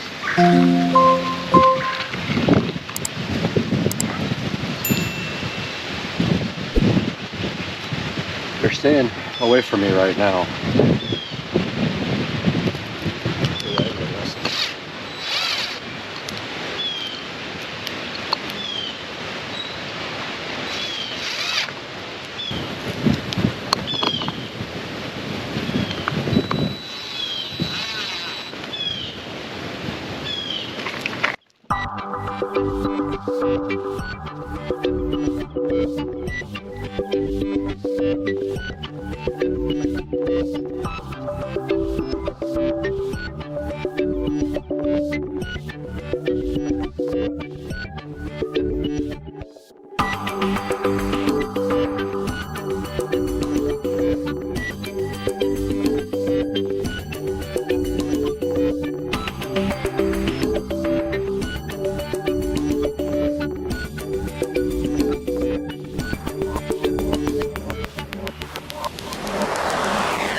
Hey guys, we're back again. I'm Brad. This is Supercar Street Racing, and you guys are in the 4K production studio. And looking behind us right now, you guys can see the pond in its glory. And we did work on the pond by putting some awesome Lumery dock lights right across the bulkhead that goes right in front of the pond. But the second part of the video is coming because the dock lights would not work with the existing transformer, and I think it was because I tied into the other lights instead of having its own feed.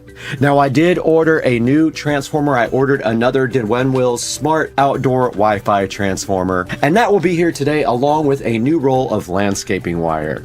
So later today, I'll go ahead and finish this project, but for right now, I want to show this to you guys on Amazon. Now, right here on Amazon, we see the Lumery Smart Deck LED lights. They are $139, but there's a 15% coupon right now. Here's the Lumery Smart Outdoor Deck Light Pro. It comes with 6 lights. It does come with a remote control. And you can see right here with the app open that all you have to do is add the lights to the app, and then the app can control it, or you can use a smart home device. Now, these guys should change color, and they probably will look cool out on the dock. I did face them towards the house. I really wasn't sure which way to do it, but I couldn't think of another way to do it, because if you face the water, you probably wouldn't see them. Now, what I did is I tied into the existing lighting. I went in and I cut and spliced. So unfortunately now I have to remove the splice and just wire these up directly to their own power supply. And checking the reviews right here on Amazon, they do have a 4.3 star review out of 18 reviews. Some people mentioned it was hard to figure out the app and hard to connect them. And they did give me a mesh hub with it, which I'm not sure why they didn't give me an explanation, but I'm gonna go ahead and email the company before I finish the project and see what the hub is all about. And this is part 1 of 2 parts of the video. When we get to part 2, we'll actually be installing the Wi-Fi transformer, and we'll go ahead and try again to get these lights working. But for now, as you can see here, these do use low voltage, so don't mistake that it comes with a transformer. It does not come with one. You're gonna need to purchase your own transformer. Now, you can get a transformer pretty cheap. You don't have to buy an expensive one like I did. The one that I bought does smart, and I like it because I can integrate that also with Google or Alexa. Guys, we want to thank you so much for your support on Supercar Stream. It means everything to us that you guys come hang out with us every day. And thank you for watching our live streams. Now, just a reminder that we do live stream all of the editing sessions. So be sure, if you're interested on how that happens, you can go ahead and tune into our editing sessions, and they are live streamed daily. And please comment. Tell me how you feel about the video, if you hate it, if you love it. And I'll join along in the chat if you also join our premieres. Now, our videos are premiered every time. They are premiered live, and I try to watch with you guys so I can go ahead and comment on everything. Please like and subscribe and click through the links in the video description to buy your products from us. We do have an affiliate program. And we get a little bit of money if you click any of our links in any of the videos and you do purchase from us. It'll help us out greatly, and we really appreciate that. Last video did really well. The one about the Marantz receiver is up over 100,000. So we'll see you guys on the next one. I have to go get eaten by alligators.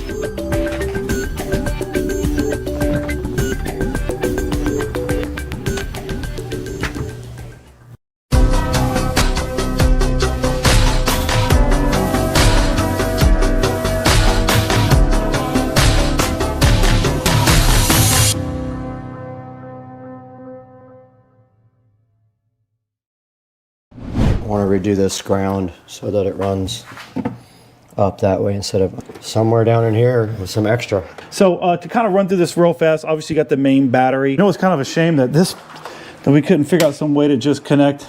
To make that work? Does this come off? When we take this off, does this dash with the cup holders come off? Probably use your hole saw kit just to make the first initial hole.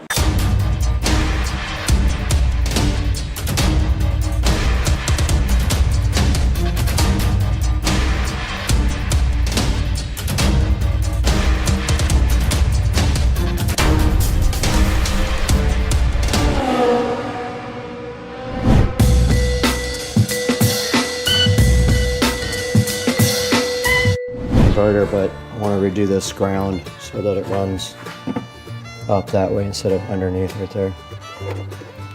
Up and over? Well, it's got room behind it. It's got a... Well, now I was thinking this side up. It's a lot cooler in here now with that fan blowing. Yeah, I'm about to crank it up on high. Oh, I'll do it.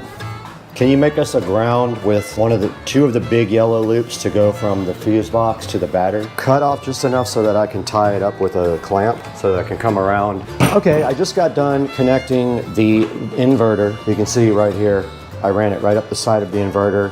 and then directly over to the fuse box. Right now, Joe is making our ground cable to go from the battery to the voltage reducer, and then we'll go from the voltage reducer to the fuse box for ground to give that a ground. So we're gonna work on that right now real quick. All right, so we're coming off the positive here. That guy's gonna come off the negative, run the side of the battery along the top of here to right here. So leave me enough to just clamp it with this red guide right here so that I can put a good clamp. And if you can... Hold on, so we're going from right here to here. And then... This is gonna go here. Just like that to the bottom of this terminal so it'll sit like right there. So you go right here? Yeah, just leave a tiny bit extra and we'll make that work. Okay. Now, do you want to come directly off the battery for your amplifier ground, or do you want to come off of the voltage reducer? I'm okay with coming off the voltage reducer. So then make a ground also that comes down, feeds down to here for your amplifier. Yep.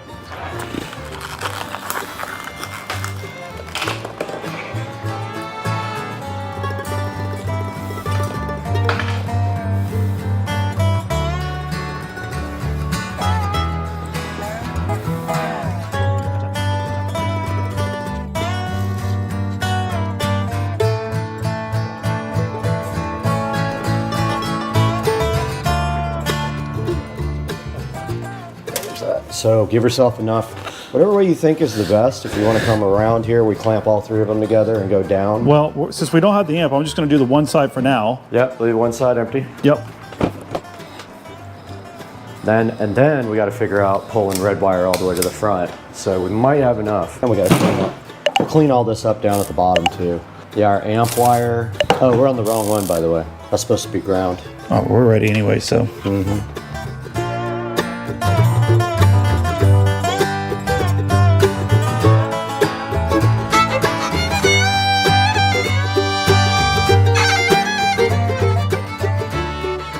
Those guys both go, and then what we'll do is we'll clamp them all together right there to keep them out of the way. But we got our amp power wire we need to run too. That's the thicker one we want, right? That's that guy right there, right? You already have put an end on it. Do you think that's thick enough wire for the amp? I mean, that's kind of thin. I feel like it is. I mean, the only problem is that it's not going to get any more power because it's the same gauge as this, isn't it? Or was this a different wire? This is a different wire. It's a different. It's a thicker wire. But the positive and the negative, if they're both not thick enough, we'd have to wait for an amp install kit if you want to do thicker wire. Notice the camera overheated. All right, that guy can go somewhere down in here with some extra. This is the negative for the power that goes up front, which actually, again, I don't know why we use this. Wait, what is this one going to? Is this, oh, this is the amp. All right, so this needs to go on here. Actually, let's put that one on first.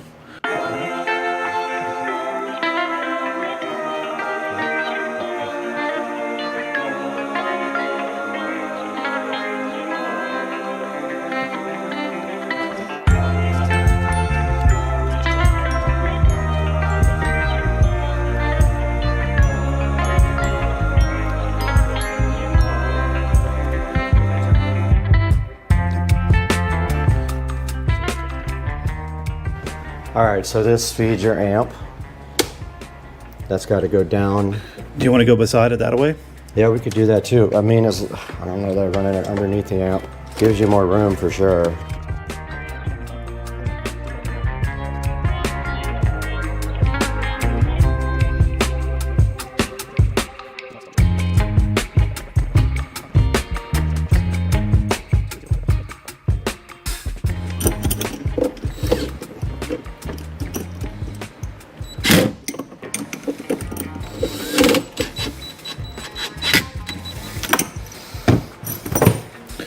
Did you want to go behind it? I did want to, but...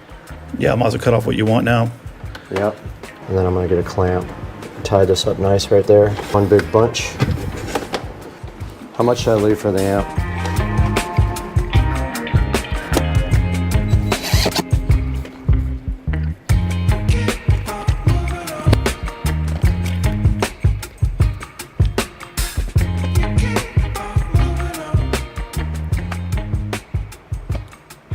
All right, just a little update here. I am working on cleaning up the wiring inside the bay now. We have almost everything hooked up that we need to hook up, but now we got to make room in this bay. And so part of that entails untangling a lot of this mess.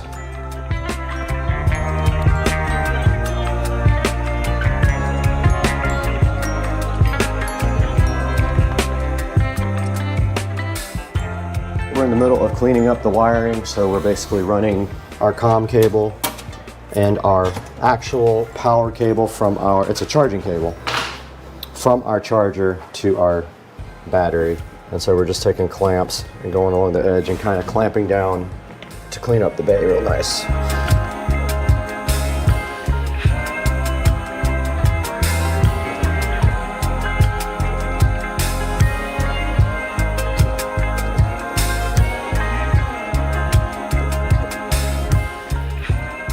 So it has to switch over to the positive. What does? This blue wire.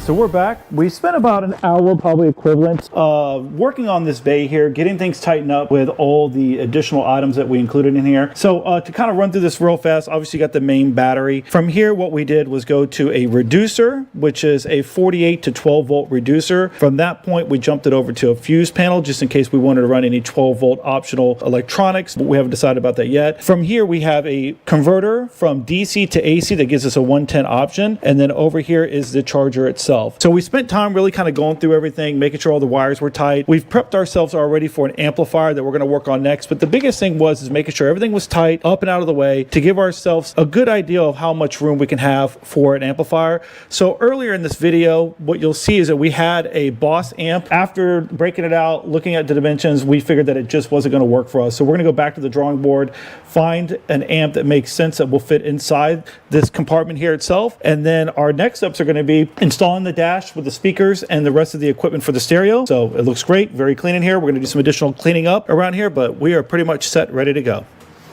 If we're going to rip the dash apart, we could connect your front speakers and run the wires to the back. All right, so next we would need to pull the steering wheel off to install the dash, but we kind of get all the wiring done first. We do all that because I have to drive this thing around. That's what I'm saying. We can't just leave it in a state where it won't. We got to figure out the remote wire. We'll just jump from the positive lead on the amp to the actual power positive on the back of the amp to the remote, just a little jumper wire.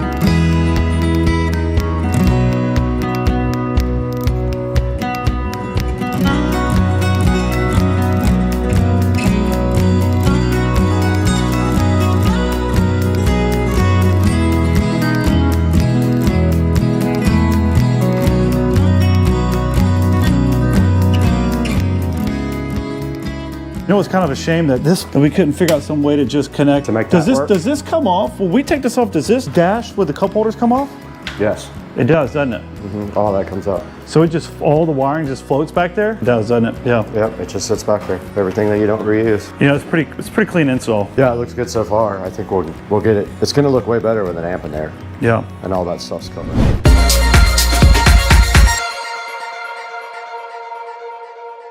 Guys, welcome back to the channel, and we're back again for episode 5 of the golf cart. And today, you guys saw we published one that was mostly getting the wiring thought out, getting everything inside of the engine bay, and cleaning up all the wiring. Joe, how did that come out in your opinion? No, I think it looks really good. Again, with how much space you get back from getting rid of all those batteries, we're able to fit in all types of stuff here. So the last thing that we're going to install for this particular build is going to be an amp that we found online. I think it's going to work perfect for what we're doing. And then we're going to put some speakers in the back here, as well as some speakers in the front and the new dash, and it's going to be pretty much ready to go. Yeah, so we did a lot of research on amplifiers, and I do a lot of watching oldschoolstereo.com on YouTube. He's a big fan of tar amps, and he has amp dynoed them.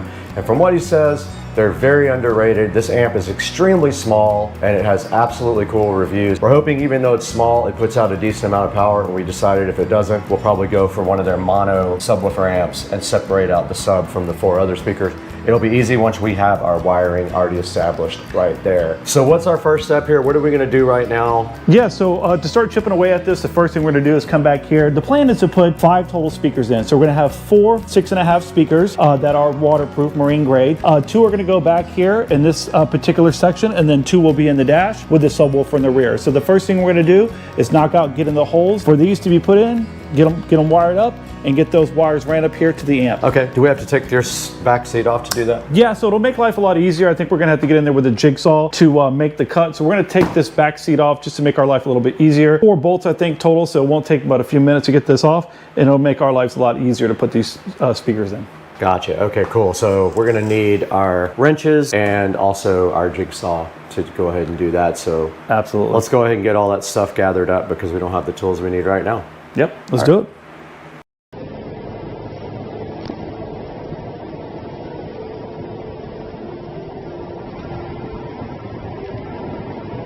Call out the speed. Call out the speed. 70, 80, 90, 10.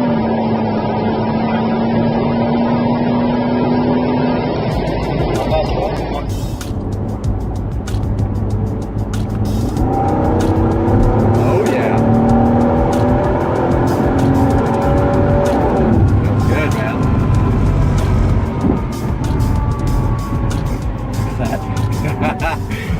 5-0.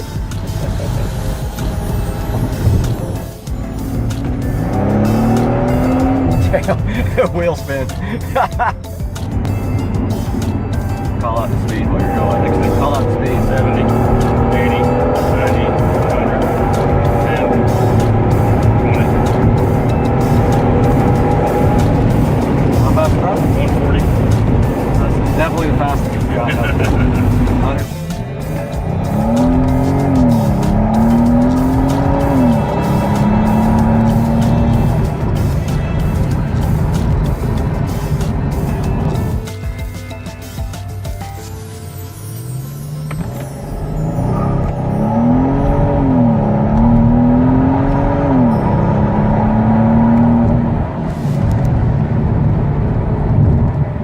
Damn.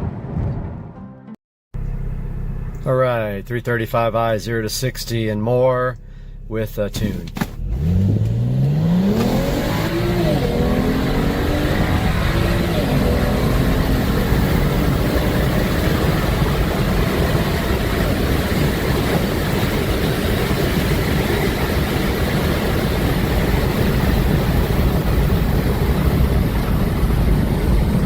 So that's transmission XHP flashed, stage 2, E85 30% mix with just downpipes and a tune.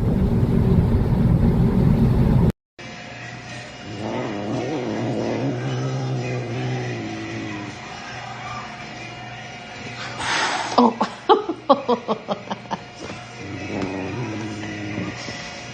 Little toad. Happy Saturday morning, guys. Do I look tired? Because I barely slept. So it's Saturday morning and the Cars and Coffee meet is today. I'm up early editing last night's video about car detailing. I hope you get to take a look at that. We'll get some video rolling out to the car show later and then some video from the actual car show. So that's coming up next. Good morning again. We are over at Winn-Dixie here on Bay Meadows Road. We were hoping that some people would show up and roll over to Cars and Coffee with us. No one has shown up at this point. I am waiting for my friend Ben to roll in here any second. And then he and I are gonna at least head over there, and I think there's one other guy coming. But apparently everybody else met at another location, which I had no clue. So just waiting on Ben to get here right now. So here's Ben.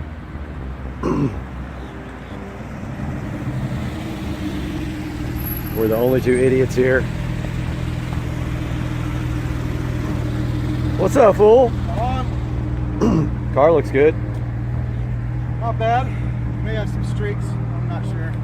You want to talk about this car a little bit and tell me what it is? Sure. It's a 991 Model 1. So it's the 2014 Carrera S. Okay. Convertible. Right. So 400 horsepower base, rear engine. So tons of traction. 0 to 60 in 3.9, quarter mile in 11.9, about 118. Top speed's around 192. Very nice. So pretty quick. Yeah, absolutely. So we're waiting for one guy. I guess everybody else met at the town center. I had no idea. Fair enough. But some guy's supposed to be here in a minute in his Mustang, if he doesn't crash first. He's somewhere on 295 in pieces. Yeah. That'll be after Cars and Coffee when he leaves. On the way out. Yep. Call the paramedics on the way out. Yep. Okay, guys, we showed up at the meet, taking a look at some of the cars here. Parked over there with the Mercedes right here. Pretty sweet. There are a lot of cars here. So me and Ben are checking everything out, but as you can see, there are some sick cars here. There's Ben enjoying a cigar, but where's the Hennessy Venom? Where's that? Where's the Hennessy Venom?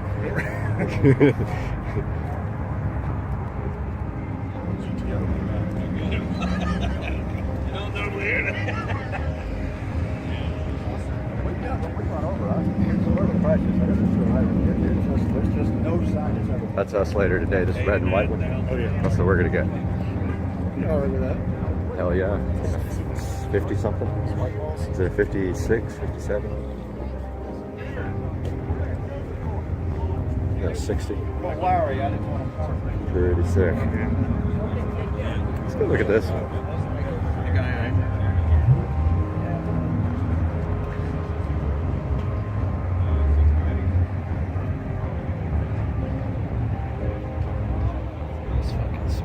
Lambos are showing up. Are they? Where are they parked? Oh yeah.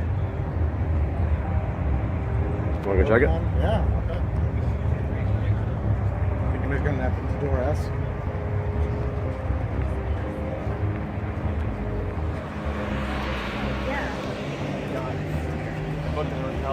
For tonight.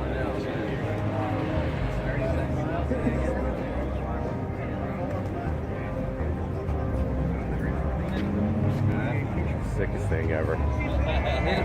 Anywhere between basement and money. Help me finance the cheap. So sweet. They smell like fresh paint.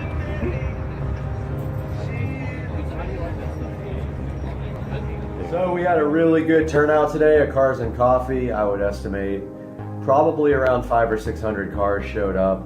A lot of really expensive cars, some cool stuff like the AMG GTS, and just some things that I've never seen before. Really cool.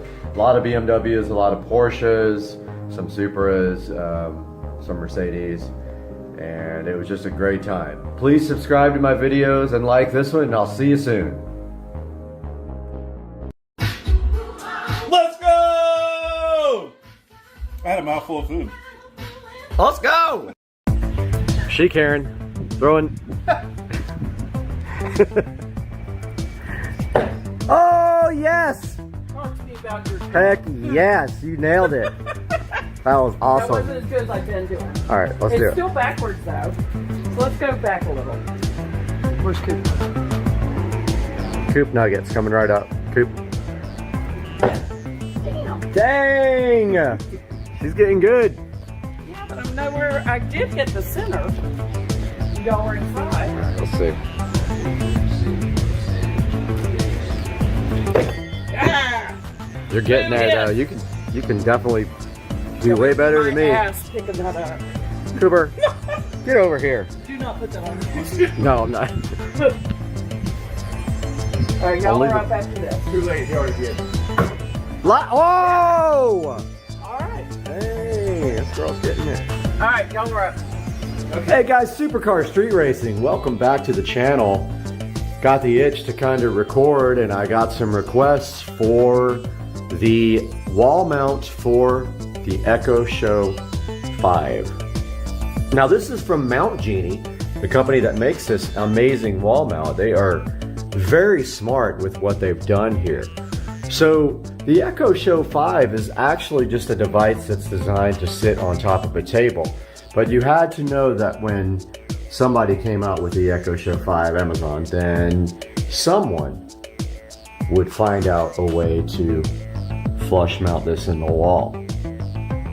Now let's talk about the challenges of flush mounting the Echo Show 5 into the wall, which by the way is kind of an ideal device to do smart home with. It is very thin, so it will fit between your two pieces of drywall.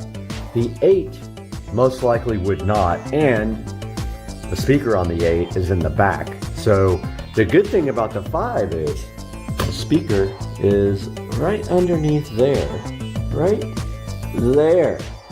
So that means when this guy is flush mount into the wall, you still get good sound right there. So Echo, tell me a joke.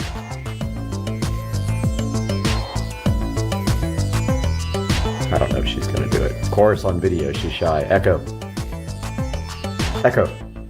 tell me a joke.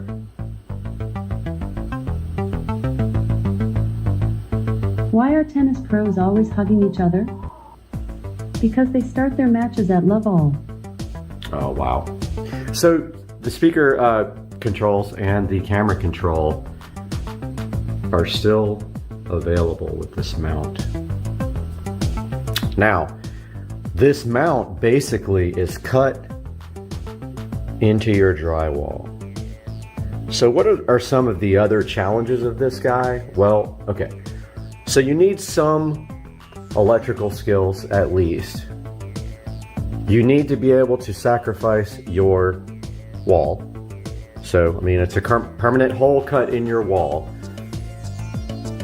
The electrical skills being that this guy needs power. Now remember, Echo devices aren't rechargeable. They need an external power source. Even though someone makes a rechargeable connector for it, rechargeable pack. So let's talk a little bit about how this guy gets power, and then we'll go look at everything you're going to need to install this guy. So you'll see right below this that there's a standard 2-gang wall plate with switches. We got a blank here, we got a smart switch here. Okay, so electrical code will say that you can't put a plug inside of a wall, but there's a caveat to that. Okay, there is a except, not a caveat, there is an exception to that rule. This is not permanently sealed, so this thing comes out very easily. Unlike this, which is like you have to unscrew it, this just pops right out. So that saves you from that. You can't cover up that electrical connection inside the wall. So that's how you do the electrical. Now there's other ways to do this with electrical. You can do power over Ethernet, which I will put a link in the description to the power over Ethernet switch, which means basically no network traverses over the Ethernet cable, just power. So you would put your power over Ethernet switch in a central location, and then up through the wall in the attic, you would come down, drill a hole in the top cap, and come down and power this guy with a power over Ethernet cable. Or the easiest method is that you get power from the switch below it. Now, how do you do that? How do you get power from the switch below it? Because with an Echo Show, you are supplied basically with a power adapter that looks like a, it's a wall plug. It goes right into the wall there. So how would you do that? I'm gonna show you how you do that right now and show you what it's gonna take to install this guy. All right, so we got the 10 South Moonshine for the big game party. We're doing shots. What do you think? Are we ready? All right, let's do this. You pour, I'm a drinking. YouTube hates it when you put alcohol on, but hey, who cares? Boom, there you go. Okay. All right, cheers. Wow. Who has to work tomorrow? Everybody here? Cheers. Cheers. I'll probably get deleted for showing the game. But hey, we have a chaser? Oh yeah, right there. Cheers. Oh, this is gonna be bad. Troy Wiener, number 51. Troy Wiener. Troy Rayner.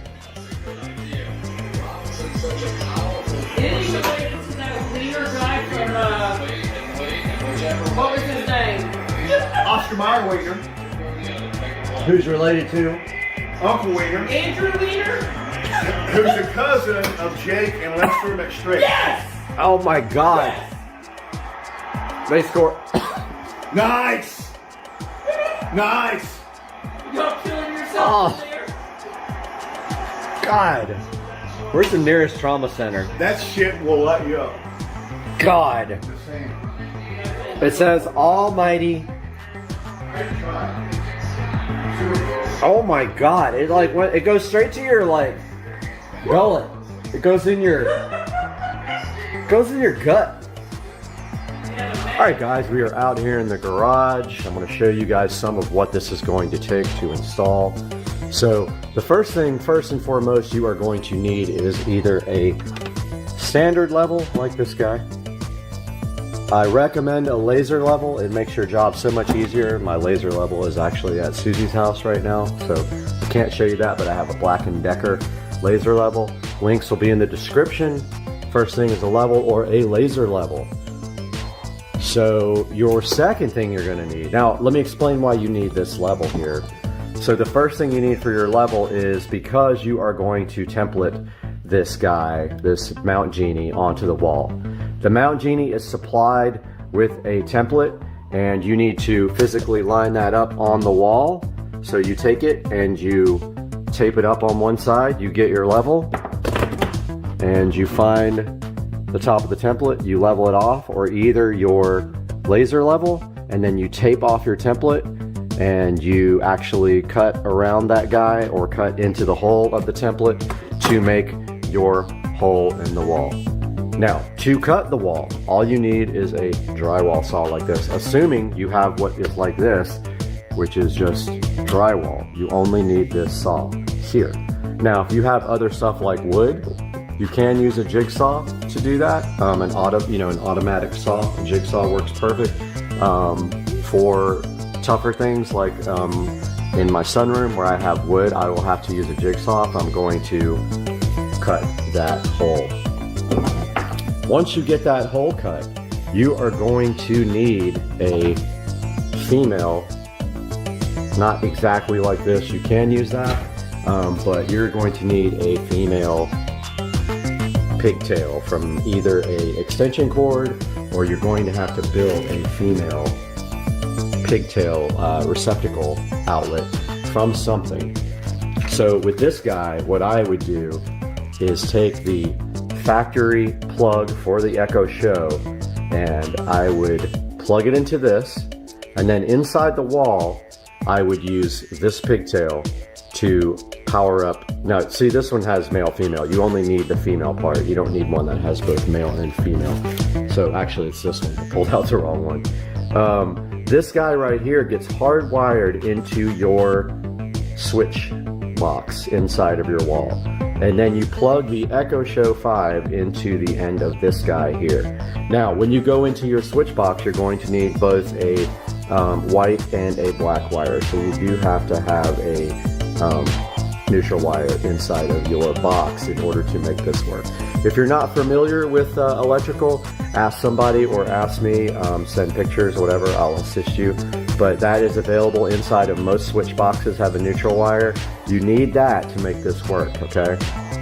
So you need a female receptacle plug, and the easiest way to do that is to either buy one from the hardware store or go buy yourself a cheap extension cord and cut the end off of it and use the female end of like one of the little white extension cords. Once you cut the end off of that, you're going to need to either, of course, this is the best way. You can do it whatever way you want. If you want to just use wiring nuts like these, you are completely welcome to use wiring nuts. I recommend after you do that, you use electrical tape to go ahead and seal those connections up. But the correct way to do that would be with solder. Solder those guys together like that. Use heat shrink tubing here after that to then protect those connections to the female inside your wall. That is basically all you need to hook this guy up inside of the wall. You might even bring some zip ties so you can secure it back. There's your electrical tape that you'll need for wrapping up your connections in there. You may also choose to use connectors like this, like butt connectors. I don't recommend them. The best way is to solder. That's the most reliable connection. Always remember to turn your power off. We've got a couple of electrical testers here to verify that your power is indeed off. You will always turn your power off when you're working on electrical inside your home. Now there's some other nice could have things that you could buy to make this job even a lot easier. And if you really want to, you could technically put another box inside the wall and cover it, but as long as it's not covered, it has to be accessible, so you have to be able to easily, like the Echo showed, pops right out. You have to be able to get to that connection inside the wall. And now we'll show you how you actually do the hole cutting and hook up the Echo Show. Which means they got all my goats. Puppage. Lion King, the goat. Avenger Endgame. Alright, you guys send me that video, man. Of us doing shots? Yeah. Okay. Oh, you'll see it on YouTube when we're famous. Oh my God. Alright guys, I've got the wall opened up here so you can take a look at how this actually installs.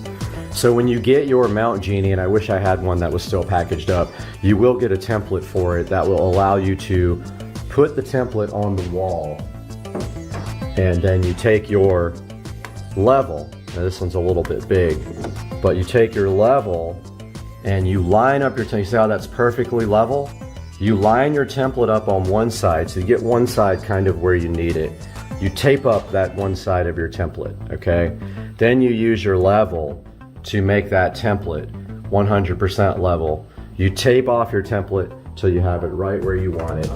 You take your drywall saw then, and you will start in the middle. Just push right through the center, make a hole, and then start cutting upwards till you get to the line, and then start cutting, you know, when you're almost to your line, cut to an angle till you can cut this. Now you can be a little bit off because it has a nice plate that goes over the hole, but just cut, you know, and you turn a little bit early so that this is flexible, so you will be able to make that cut around the corners here until you get this hole cut all the way out and your drywall will pop out.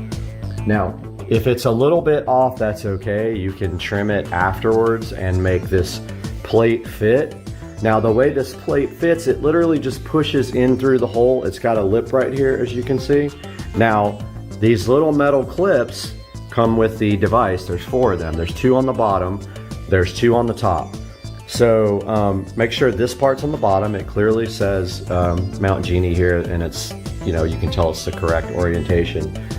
So push these clips on here and on the top. They just literally push right in right here and clip in, and they hold this mount up to your drywall.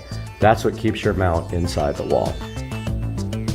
So I undid this so you guys could also take a look at the electrical. Now, let me get my light turned on here, so I'll be right back. All right, guys, got the light turned on so you can kind of see what's going on in here. So I actually used a female extension cord end on this guy here. So I just cut the female extension cord end off, and they are soldered and heat shrinked and then wiring nutted to the white and the black wire inside of the switch here. So how do you get that wire into the switch? Well, if you can't fish it through the top of the electrical box, you can always drill another hole into the electrical box. This one is pushed right down through the electrical box, and then literally the Echo Show 5 plug is plugged and taped right into the end of that. And yes, this is code because this is easily accessible. It's not permanently covered up. Permanently covered would be drywalling over it and then mudding and everything and impossible to get to. So this does make it legal. It's also relatively low voltage, so really there's not much of anything but 5 volts going through this guy. Now, once that guy is hooked up, you are ready to go for your power. Yes. As long as the ears are back. Okay. Bubba. I hope he swats it. It's Bubba. Look at the video though. How good is that? The on heavy. Did you like it? Oh, you gotta see this. This is the coolest thing ever. It's okay, dude.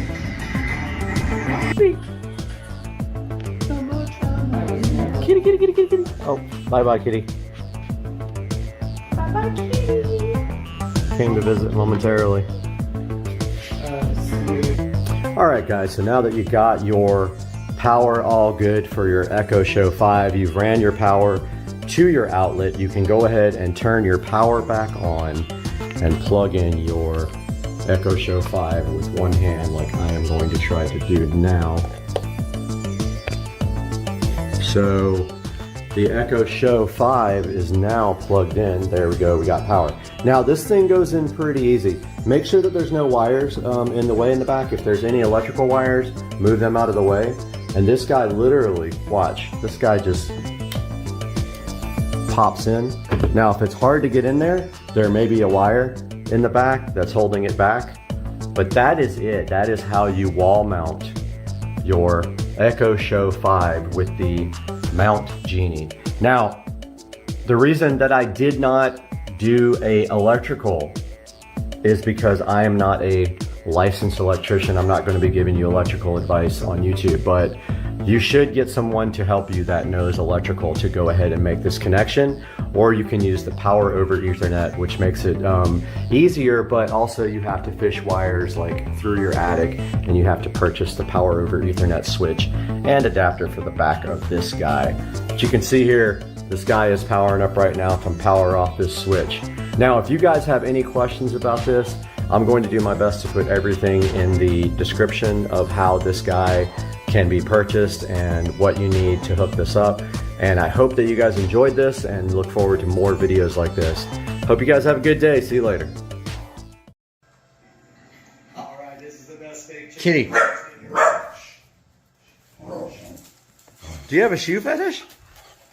And then, what are you doing? It's 1 million views. Wait.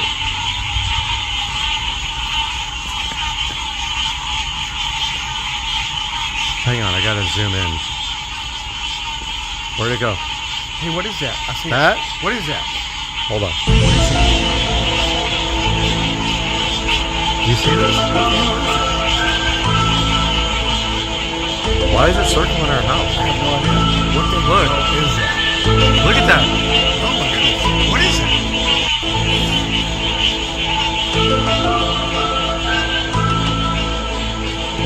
It keeps circling us. What's up, guys? Supercar Street Racing. And I just picked up a Polk audio powered subwoofer.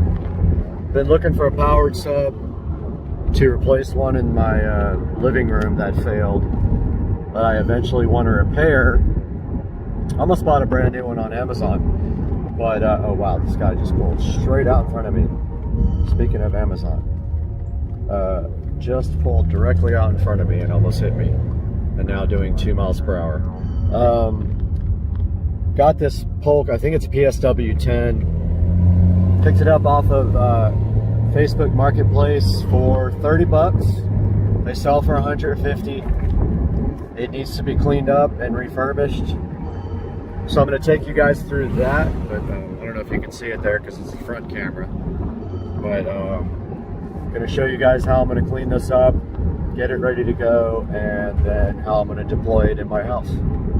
Alright guys, this is my other PSW 10 that I use in my office. I don't run the front grill. I do have this nice, pretty nice grill for it. It's got a few little issues, but the one that I just purchased is ripped.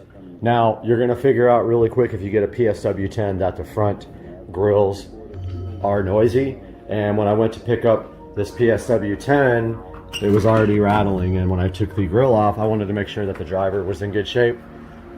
I took the grill off and it stopped rattling. So this is the other one that came with the one I just got. As you can see, it's pretty shot. Also, we need to clean this up completely, and it looks like the bolts are a little bit rusty.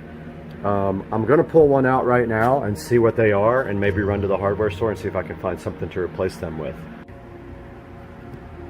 Hopefully they fit. It's going to be close. It's going to be close. They may not fit. We're gonna go ahead and try this right now though. Got my trusty this with one missing, but I know I got this small one. Believe it was an 8. Maybe I don't have that one. Wait, is it this one?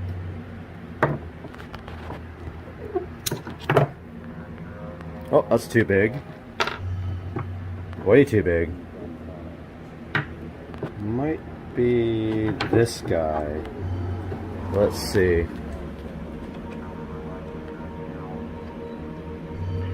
Think it's,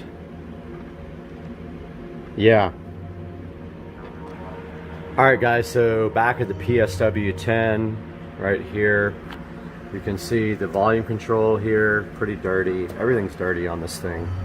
There's an auto on switch, which he just had it on. There's your left and right inputs. You have an LFE only out of your amplifier.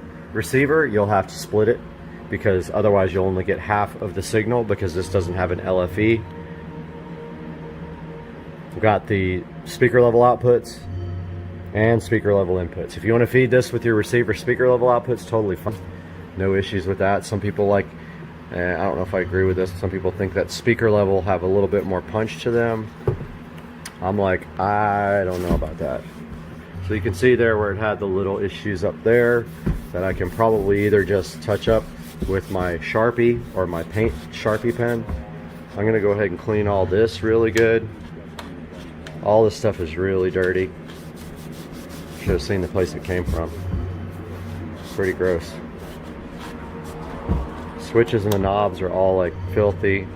Hopefully the potentiometers aren't dirty. If they are, I'll take the amplifier out and spray those with contact cleaner. I mean, it's covered with dirt and dust, literally. All the knobs, all the switches, RCA inputs, all super dirty, but it came out nice. Yeah, that came out nice. So we're gonna want this on auto, 0 on phase. Now this is to make the woofer go 180 degrees out of phase. You could try that if you have issues with low bass output. Flip the switch over to 180. Maybe you have something else that's out of phase with it. Here's a low pass filter. We want it all the way down. We have mid bass in the ceiling, so we don't need that up higher than 80 hertz, which is the lowest we can cross over. Now let's walk inside and grab the Sharpie and see if we can clean up the edges a little bit. Oh, it feels nice in here. It's hot outside today. All right, looking for my black Sharpie pen here. Shoot, did I lose it? Oh, there it is. So you're gonna find on metal, this black Sharpie is more like purple. But we're going outside to try to touch up this speaker a little bit. So it needs a little bit right here. Let's go ahead and touch this up. Yeah, it doesn't match exactly. It's a little bit different. So maybe if it bothers me too much, I paint the whole top.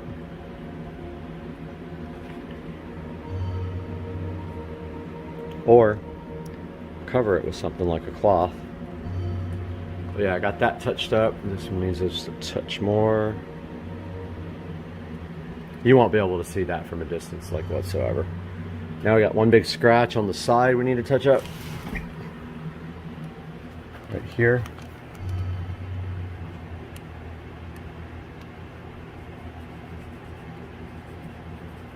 Oh, that's perfect. Can't even see it now. All right, so let's take this bad boy inside now that we got it all cleaned up. I'll worry about the screws later. Let's give it a hookup and see what happens. Alright guys, got the old JBL. Boy, this thing's been a workhorse for almost 20 years, maybe more than that. But it thumps every time it auto senses the power coming on. This is actually my outside subwoofer for the patio. Borrowed it as I'm refurbishing my patio right now. So here is the PSW10. Now like I said, I've got a better one right around the corner there in the office. Now, I'm going to show you guys in a separate video my audio system. I'm going to go ahead and plug this guy in now. No, it works. I verified it at the place. I'm going to go ahead and plug this guy in. So my house is whole home audio. So I have in-ceiling speakers in every room with selector switches. I'm going to go ahead and hook this up. So I have already split. I've got wall plates coming from the receiver that's in the closet in the central part of the house. Splits it off from mono to stereo. So go ahead and plug that in. Volume, I'm going to turn about, I don't know, a little bit halfway because the signal split like 5 times to go to, I have 1, 2, 3 subwoofers in the house for the whole home audio. This is the living room one. So this is going to be there, and my little cool LED rock thing goes on top if it doesn't rattle. So that's going there temporarily or permanently, I'm not sure yet. And the JBL ARC10, which is designed for a home theater. This is an ARC sub. I had 2 of them. One of them fell apart because they're literally, I think, 25 years old. This guy actually looks pretty good right there. I'm going to go ahead and turn on the music now off camera because I don't want to get copyright struck. Actually, it doesn't matter because I don't get paid anyway, but be right back. Spinning up music by State Azure, hoping I don't get copyright stricken, but there is the brand new old PSW10. If we walk around the corner into the office, there's my other PSW10. These guys are awesome for the price. They're really, really good for the price. I say 100 watts RMS, I think.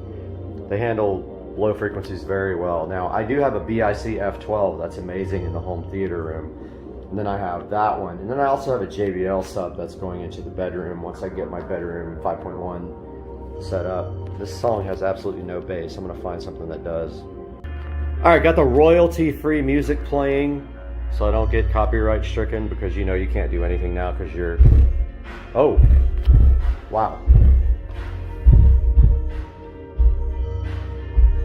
So that was like really overdriving the woofer.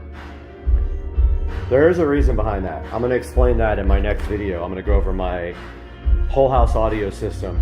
But basically, I've got a subharmonic bass synthesizer that's driving all these subs.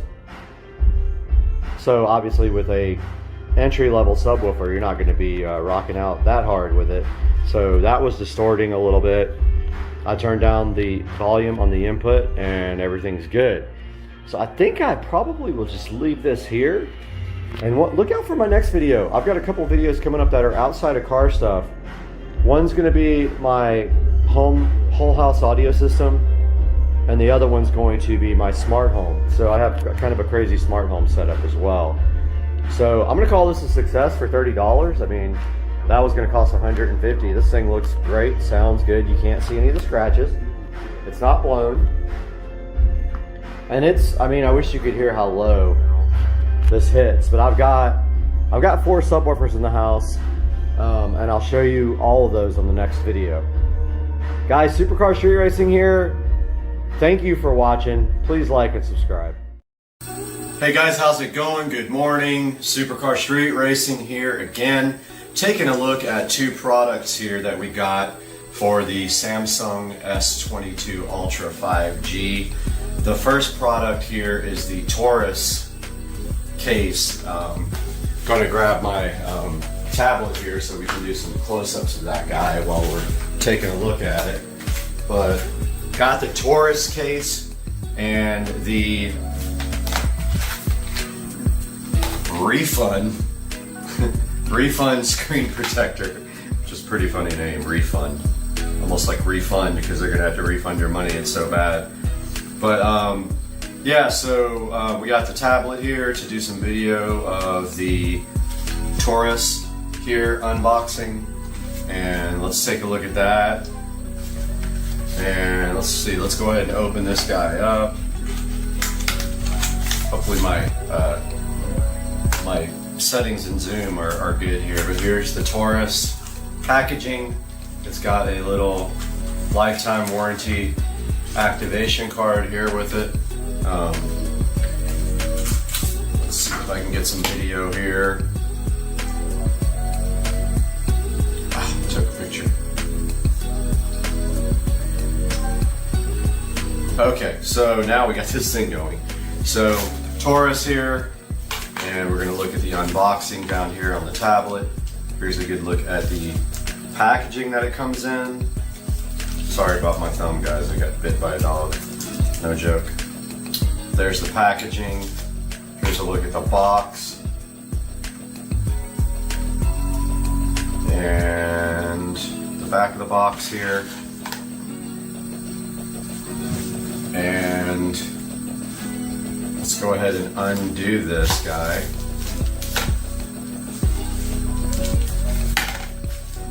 So this is what it looks like right out of the box.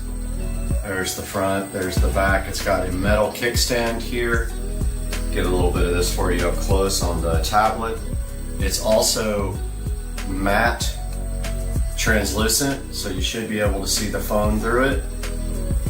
So obviously we're recording on the phone, so I'll take some video of that installed on the phone after we take a look at this. Oh, here's the card that you scan for lifetime warranty.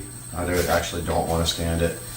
Now, these guys are the Refund screen protectors. And by the way, this is all being shot in 8K, if I didn't tell you guys. I'm gonna put this down and try to open the screen protector without a knife. I was ill prepared. Here's the Refund screen protector with a lifetime warranty. It says a soft, it's supposed to be soft. Hopefully my framing is good on this, so it's hard to tell. But it's supposed to be a soft screen protector. All right, so it's got a bunch of stuff in here that we need to take a look at. Self-healing. Bubbles will disappear in 24 hours. There's the what's in the packaging. Let's get out the tablet here. So we got this. Says that after 24 hours, bubbles and lines will disappear. And then we have the installation manual here, which I'll get on the tablet for you right now. We have some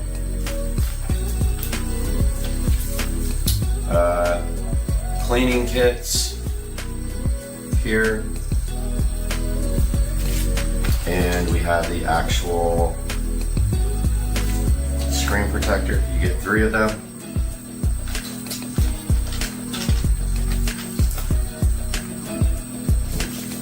So there's the 3 screen protectors you get with this guy.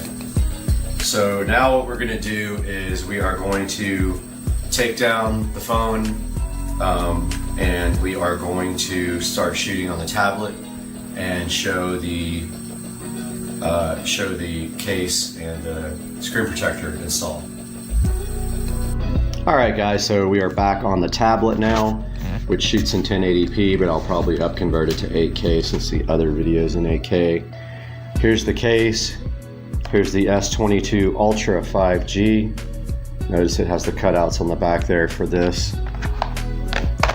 And let's see how that fits. Very difficult with one hand. Wait, I really need a GoPro. Okay, I'm gonna go ahead and put this in. I'll be right back. All right, guys, got the case installed on the phone. Fits very well. I really enjoy this case fitment. And it is pretty sturdy. I like the way it protects the cameras too. It's got a ridge around the camera so the cameras won't lay down flat anymore, which I love that. It's got this kickstand, which I didn't expect to be this strong, but it really is strong. It's a metal kickstand, unlike some of the other plastic ones. So you can then put the phone like this on the kickstand. So yeah, this is a nice case. I really, really like this case. I can already tell I'm gonna highly recommend it. Now we're gonna remove the case and we're going to put on the refund screen protector if I can figure out how. Alright guys, I'm not gonna go through the whole entire installation process of this because it's pointless. There's already a video online that I'll link you guys to, but it was pretty easy. You basically clean the phone. There's a squeegee. You stick down in the center of the protector, you pull one tab, squeegee it, do it again for the bottom tab, squeegee it, and then pull the top layer off and it's pretty much done. And then you press down the edges of it to get the film to stick to the edge. Hopefully it stays on that edge. And then of course now put it back in the brand new case, which I'm gonna do now. All right, of course I made an absolute mess here, but here is the finished product with the screen protector and the new case. And I've got to say, this came out amazing. I really would recommend both of these products and not this mess that comes with it. Sorry about the switching back and forth to the tablet. I actually need to buy a GoPro. That's like up on my list next. Hope you guys enjoyed this, and I'll link to these products in the description. So my dad made me this plasma cut guitar on his plasma table, and when I got back with it, I decided to try some modifications to it to see what they would look like. So the first thing I did was I acid washed it with muriatic acid. It had a nice copper tone to it, and then I accidentally messed it up by washing it with water. So I did, it does still have some acid wash on it, the look, kind of a patina look, but I also sprayed metallic copper paint and metallic silver hammered paint on it. Then I cut the holes around the edges just with a regular drill. Cut 2 holes to hang it with. Then the strings are made out of Romex ground wire. They were kind of hard to do, but if I get my dad to cut it again, I'd probably just put holes down here and these slots could go away, and then the wires could go directly to the holes. And here's the backlit LED strip.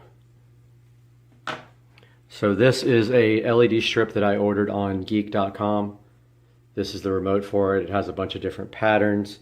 You can slow down and speed up the rate of the fading. And it's basically just stuck to the back with the adhesive backing that it comes with, and then also hot glue, which is very difficult to stick to metal.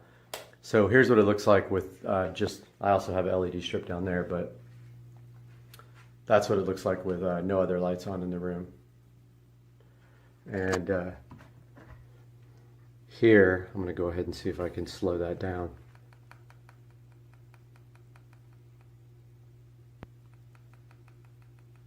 Okay, so that's it. LED backlit plasma cut guitar.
right, welcome back to the channel. Today we got Dukes of Duval here, and then behind the camera, introduce yourself. Hi, I'm Wayne. Wayne is behind the camera doing all the videography today, and we got this brand new to us golf cart we're going to be working on. So Joe, tell us a little bit about what you found here. Well, obviously the first thing I recognized that the batteries were bad. They were about 7 to 8 years old, which is a pretty decent lifespan for a set of Trojan batteries. Right. Typically what you get out of them, but they start to fall off about 5-6 years. So to get that long a lifespan out of them is pretty good. So I knew that was the first thing we need to replace. But this is 36 volts, so you got to get 6 volt batteries times 6, and we knew that we needed to replace them. So just had a guy come over, drop them off. A lot of guys will do delivery service, so just called them up. They came right over to help me just remove the batteries. Typically they'll help you kind of reinstall the batteries, but in this case, once we removed the first battery, which I kind of knew was going to happen, it was going to be ugly underneath. So we're going to have to show you guys the clean. It's on. We're going to have to show you guys the cleanup here. That's coming up in a minute. But let's talk a little bit about what this is right after this.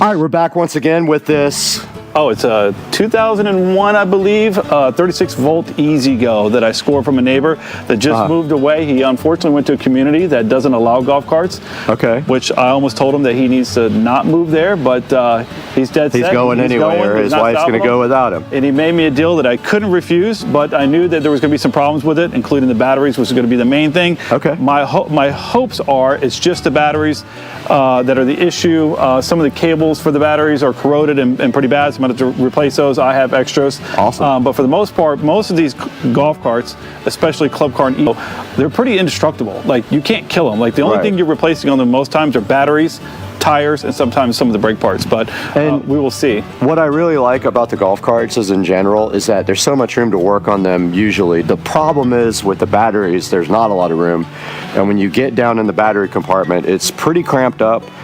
And what you guys are going to see here in a minute is probably going to blow your mind. It might be the thumbnail. The amount of acid in the tray here for the batteries is insane. So what we need to do today is get that battery acid washed out. We're going to make it inert. We're going to clean up the engine bay. Call it engine bay. Battery bay. We're going to paint this thing and then get it ready for these brand new Trojan 6 volt batteries. Now, I don't even know if they do a lot of the same golf carts today with the 6 volt batteries. Do they still even do these? No, I think it's pretty much 48, they've done away with that. 48 volt is pretty much, I mean, you might be able to find some, but they're 48 volt now. And you're going to see also that the lead acid, the traditional lead acid battery is also kind of going to the wayside for lithium now. So a lot more manufacturers are offering less lead acid and more lithium because of the low maintenance, the long life, the output's better, the shelf life is better. Everything about them seems to be better. They're sealed. There's no acid in them at all. So let's take a look at the battery tray though now and show these guys exactly what's happening. Yeah, and before we say that, a couple things. One, I like most people are kind of on the brink of wanting to get lithium, but the price just still isn't right for me. Right. So for this cart and the price that I pay for these batteries, it just made sense to continue to go with a flooded battery. I think that probably the next set of batteries I put into a golf cart will probably be a lithium battery. A little bit of work sometimes to make that conversion. So in this particular case, I didn't want to pour my heart and soul into doing that. I just wanted to replace them. The other thing I would say about this particular golf cart, which is made by EasyGo versus Club Car, is that they're made with regular metal in a lot of their parts. To me, it does rust, and it's kind of a turnoff. So I'm a Club Car guy. My main golf cart is a Club Car, and so what you'll see is the effects of having lead acid flooded batteries with the overflow of the acid that happens and trickles over onto the metal, which causes some pretty good corrosion and other issues. So we'll see that in just a second. And I think like in the future, we might be able to convert this guy over here, this golf cart, to lithium. And when we do, I think we need to do a frame off restoration on this thing and like paint it and do all the stuff. That seems aggressive. This car's in great shape. We'll just do a simple lithium change out on it. So yeah, let's get it done. All right, let's get it going. Dukes of Duval here with his new golf cart. And you guys need to see this is what happens. So when you put water in these things, the water boils over as the battery makes as it's voltage. Yeah, as it's charging. And as with it's that, charging. some of the acid releases simultaneously. And so look at this. So this stuff right here, I guarantee you don't want to mess with it. I had it on my garage floor. It soaked into the carpet, and then it got into my clothes, and it burned my actual skin from my clothes. Yep. It'll put blisters on your body. Yeah, so earlier when I was taking the batteries out or getting ready to start, this sits on top to hold it down if you want to point it down here. Sure. And the second that I went to just kind of mess with it, it completely came off. So this took these bolts, these hanger bolts or whatever you want to call them, and completely corroded them to nothing. So did you order hanger bolts already, or do we have to? Nope, Okay, cool. Already ordered these. Okay, we great. Keep this because the plastic doesn't go bad, so we'll reuse this. And then, so the plan is to go through this thing and completely get all this off of here. Okay. And then we're going to neutralize the acid, and then we're going to come back and we're going to probably sand it down a little bit, and then we're going to spray paint it. Okay. Hopefully get a good coat on it, and hopefully see if we can prolong the time that this battery bay has, because over time it'll eventually get so bad that a lot of people have to come in here, cut this out, and replace the whole one, and that's just a pain. So, all right. So what's our first step? We need to roll this thing outside somewhere where we can get this stuff out. Yep, exactly. Are we just going to spray it out with a spray? Just going to spray it for out now. Okay, cool. All right, let's do it. Yep. All right, so we're getting suited up here for surgery and inspection of the battery cavity. So we're getting our gloves on here because this stuff is very toxic to your skin and to your respiratory system. You really kind of want to wear also breathing protection. But what we're going to do right here, that's only for people that were born after 2000. Right. If you're born before 2000, you're good. You don't need any of that. You're a lot stronger in the lung area. Yeah. So what we're going to do right now is brush all this stuff off and then sweep it up and put it in a bag and dispose of it properly because it's battery acid. Yep. And if you see, it's going to come right off, but when it does come off, we're going to also be able to see that the frame is corroded. And that stuff might need to get something else to scrape. I'm thinking, yeah, we're going to need a scraper as well. I didn't bring one. Do you have one? I got everything. All right, cool.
All right, so we kind of knocked off the top layer of this. Pretty thick stuff, pretty nasty. We've got quite the pile of acid debris down here, and now we're going to go back with this stainless steel brush and go ahead, this wire brush I should say, and try to knock some more of it off. Let's do it. I'm getting away unless you got a mask.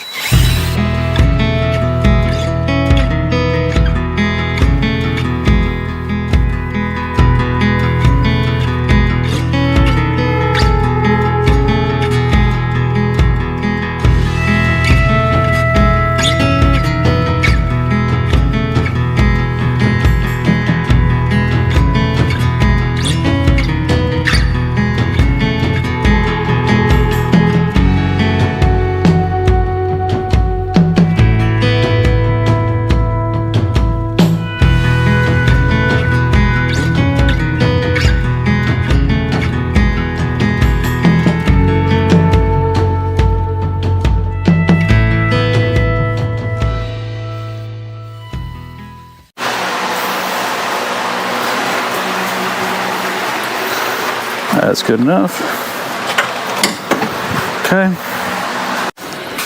All right, we're back out here in Dukes of Duval Garage, and we have a whole bag full of goodies here that I brought over to work on the golf cart. More importantly, look at all of this corrosion. So this is what he knocked off of the, and it's hard to imagine that came out of the battery tray. Battery tray, right? Easy go. You got to figure this out. So we're going to send this to all the small children in the neighborhood. That cleaned right up, so that will be put in a plastic bag and be inert now. And then we brought over some stuff. We got some baking soda to make the acid inert. So we'll put that with water, mix it up with water. I bought a spray bottle to put that in. And some black paint. It's engine paint. So we're gonna knock all the rust and acid, inert that thing, and then spray it black. So, Brad, do you want to? I can pull my spray nozzle out. We'll just spray it. I mean, spray nozzle, my air nozzle out. We'll spray that out. This is a family channel. You can't pull your spray nozzle out. This isn't OnlyFans.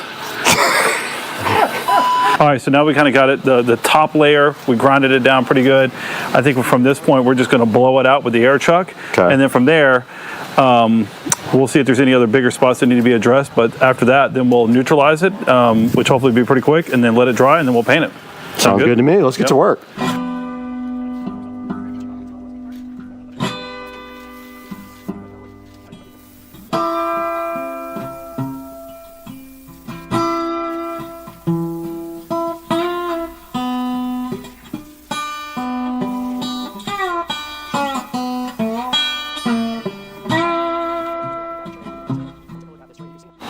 All right, we're gonna take our spray bottle that I brought over. Already prepped and ready? Full? It's not full. We got to fill it up with some baking soda and some water. Now the trick is we need a little funnel to get the baking soda in there. Yep. And then we'll put some water in it. Ratio is here? Or? Yep, I got to check my phone, so we'll be right back. Need what, 16 ounces maybe? Probably. 27 fluid ounces. Okay. So you do the math on that. I don't know how to do math. But I went to public school. We'll just put in what we think. Do a lot. Yeah, that's the best bet. It's going to come out in clumps. You don't have a real funnel? I'm sure I do somewhere. But this is good because we just throw it away when we're done. True.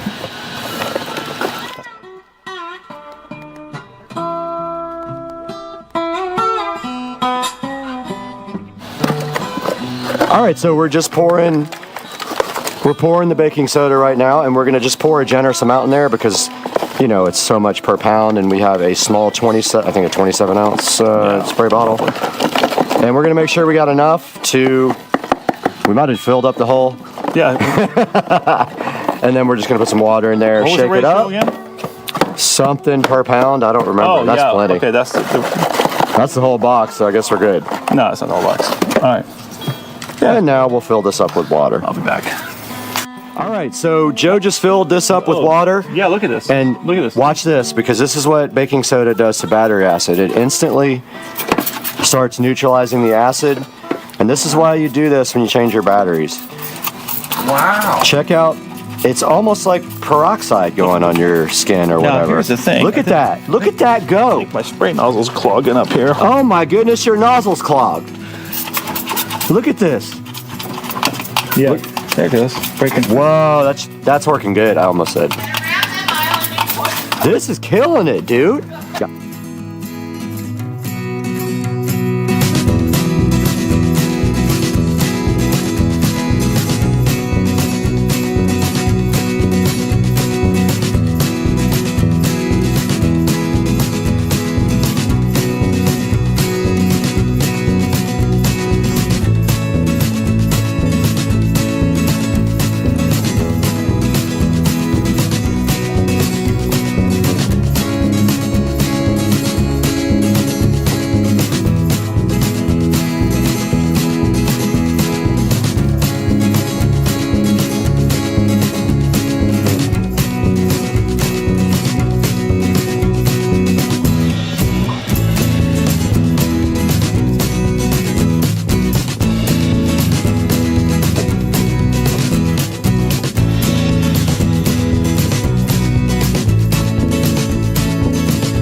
Hi, we're back out here with Dukes of Duval, and Wayne is also joining us, and Carter. And so we've let this thing sit.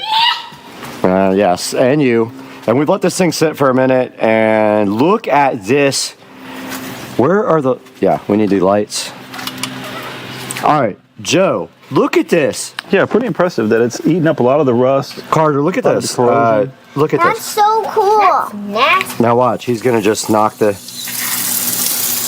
Yeah. It's really easy. Right? So, look at all that come off, and that's after 2 applications of baking soda and water. It's taken all the rust off, all the acid off.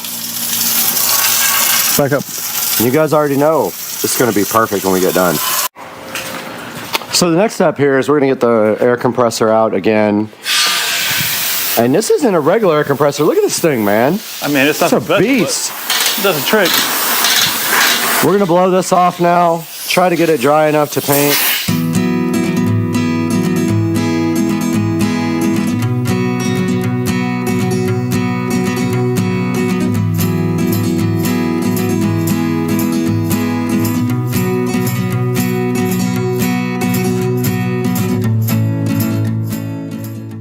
Oh, that's ready to paint. All right, guys, we are back out here in the garage, Dukes of Duval's house, and we have prepped this as best as possible. Now we're just going to spray and pray. Yep. Oh! And we're about to paint this. Oh! What? All right, all the nonsense just happened, and then we are about to spray this guy with paint. So I think we're just going to pray and spray. Yeah.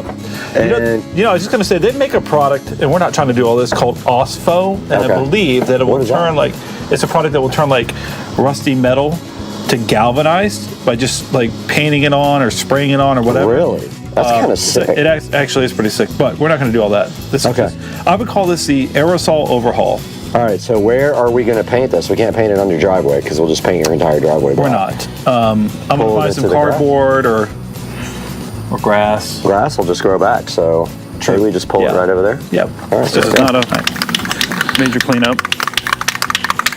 So, what kind of paint is that, by the way? 2 times Ultra Cover Paint and Primer Rust-Oleum. So it's flat black, so I think it's going to look good. Yeah, listen, nobody's going to be in here looking anyway, so it's just to stop the corrosion, right? Right. All right, here we go.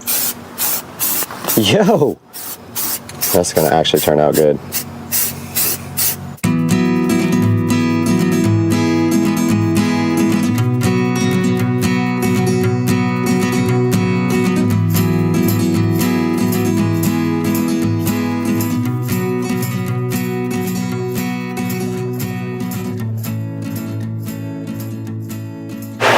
All right, so we got this thing drying. It's ready to go. This stuff dries in 5 minutes. So we're going for round 2 right now. Second coat of paint will be the final coat. And then I actually have to go have some fun. Yeah, so we'll pick up on this tomorrow. Tomorrow? You want to finish it tomorrow? Yeah, we're not ripping this thing tonight.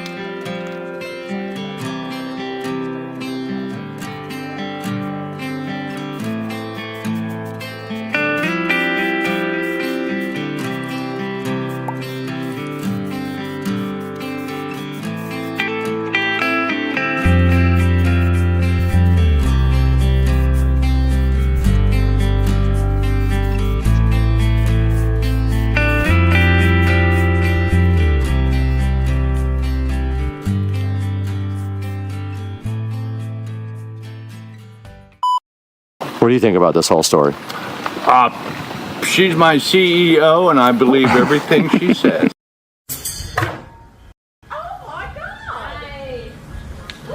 Let's go. All back end. Hey guys, welcome back to the channel. Supercar Street Racing here, back from a vacation in sunny Southern California to see some friends, and we have the Christopher Knight Home Cape Coral Outdoor Mesh Lounge chairs in dark gray here, which we are going to unbox and assemble right here in this lovely office. So the first thing is, while I get my tripod set up here, we're gonna get this thing unboxed. It says, do not cut open with a sharp knife tool. I wonder why. Oh, because they don't want you cutting the mesh on the chair. So let's not cut it open with a sharp knife tool, but let's use sharp scissors.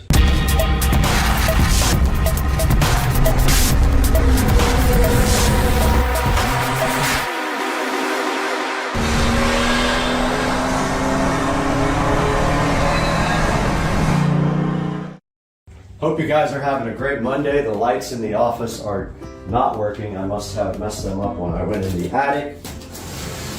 But I'm going to be very careful when doing exactly what it says not to do. It says don't do this. I'm sure it's because they don't want you cutting the mesh on the chair. But don't go so deep in there that you get it. And let's see what these guys have for us. This is very well packed, and I'm not sure how it actually opens. So I don't know if the whole top comes off or what, or if it opens just on one side. Apparently it might. Oh, oops. Yeah, it might open. I need both sides cut. Yeah, it does. Not cut open with a sharp knife.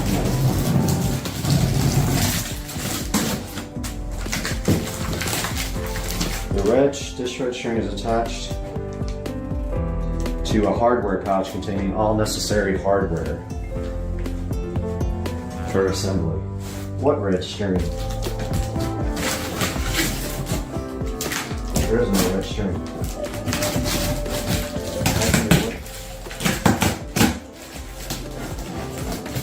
So I've heard a lot of things online about how these are difficult to put together.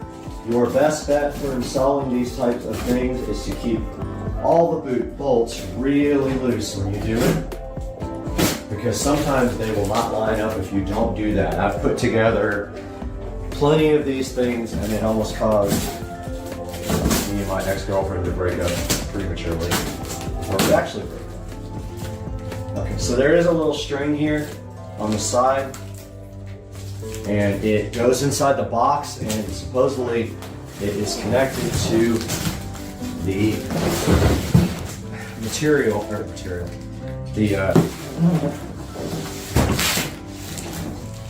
the bolts and nuts and all the hardware you need. Wonderful, that's extra taped.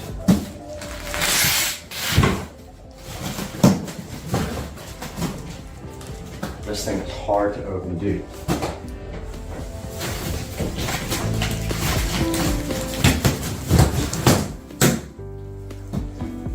Okay, yep. So there is a... It's going to take up some room to assemble, I'll tell you that right now. Here's the bag with the hardware. They kind of strap it there so you know you actually got it. I guess some people maybe lost the hardware in transit. And we have some styrofoam goodness to get rid of. And some cardboard to burn.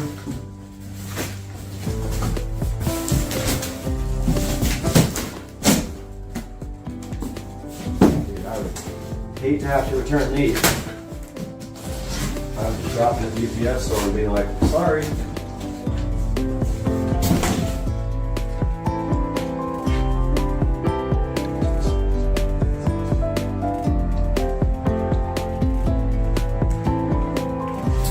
Okay, looking further into this box now to see what we have. We've got some wonderful bubble wrap here.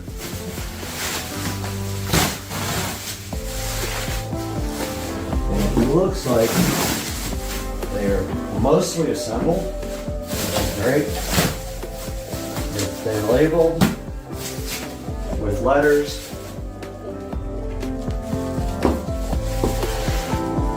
And we're gonna have to move this back a little bit so you guys can get a better view. And I'm gonna stop down and get my microphone as well.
All right, so I got a bit.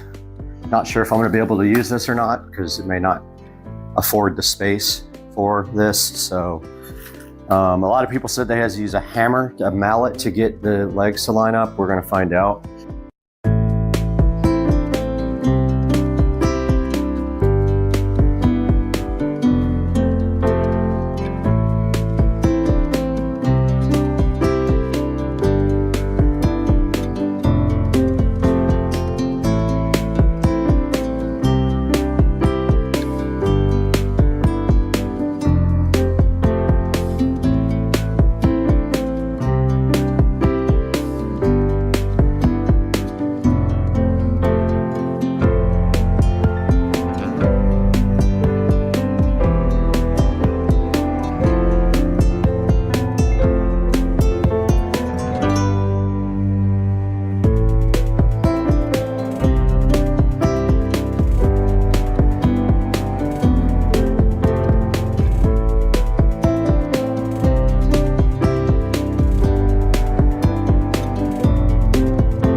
right, guys, here is the finished product out on the pool deck.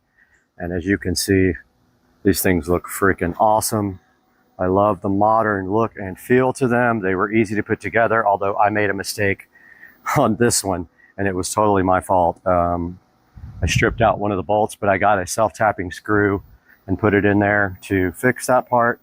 But yeah, so these are all done. I'm going to take some B-roll glamour shots. I hope you guys enjoyed the video and that you are enjoying all the content that I am putting out and working so hard for. If you could please subscribe and like, I'd appreciate it. Supercar Street Racing.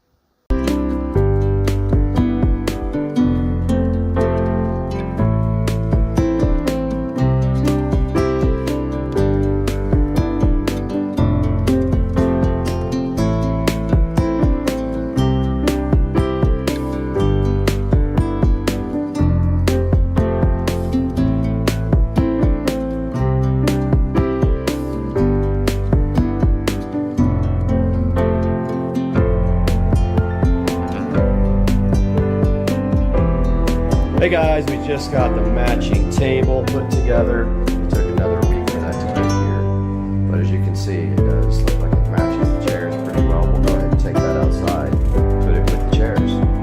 Got the table outside with the chairs.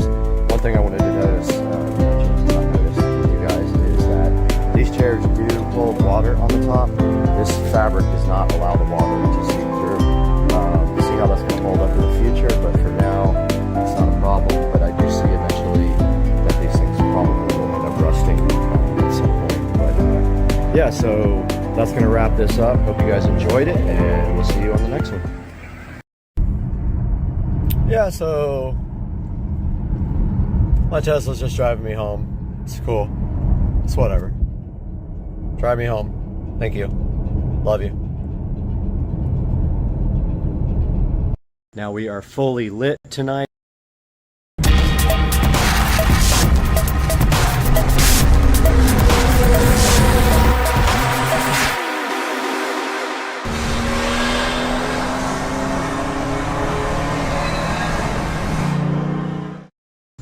Alright guys, Supercar Street Racing back for another update on the same video of the yard.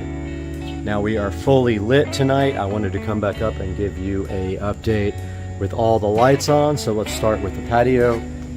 We have the Govee lights on. We've got Supercar Street Racing on TV here.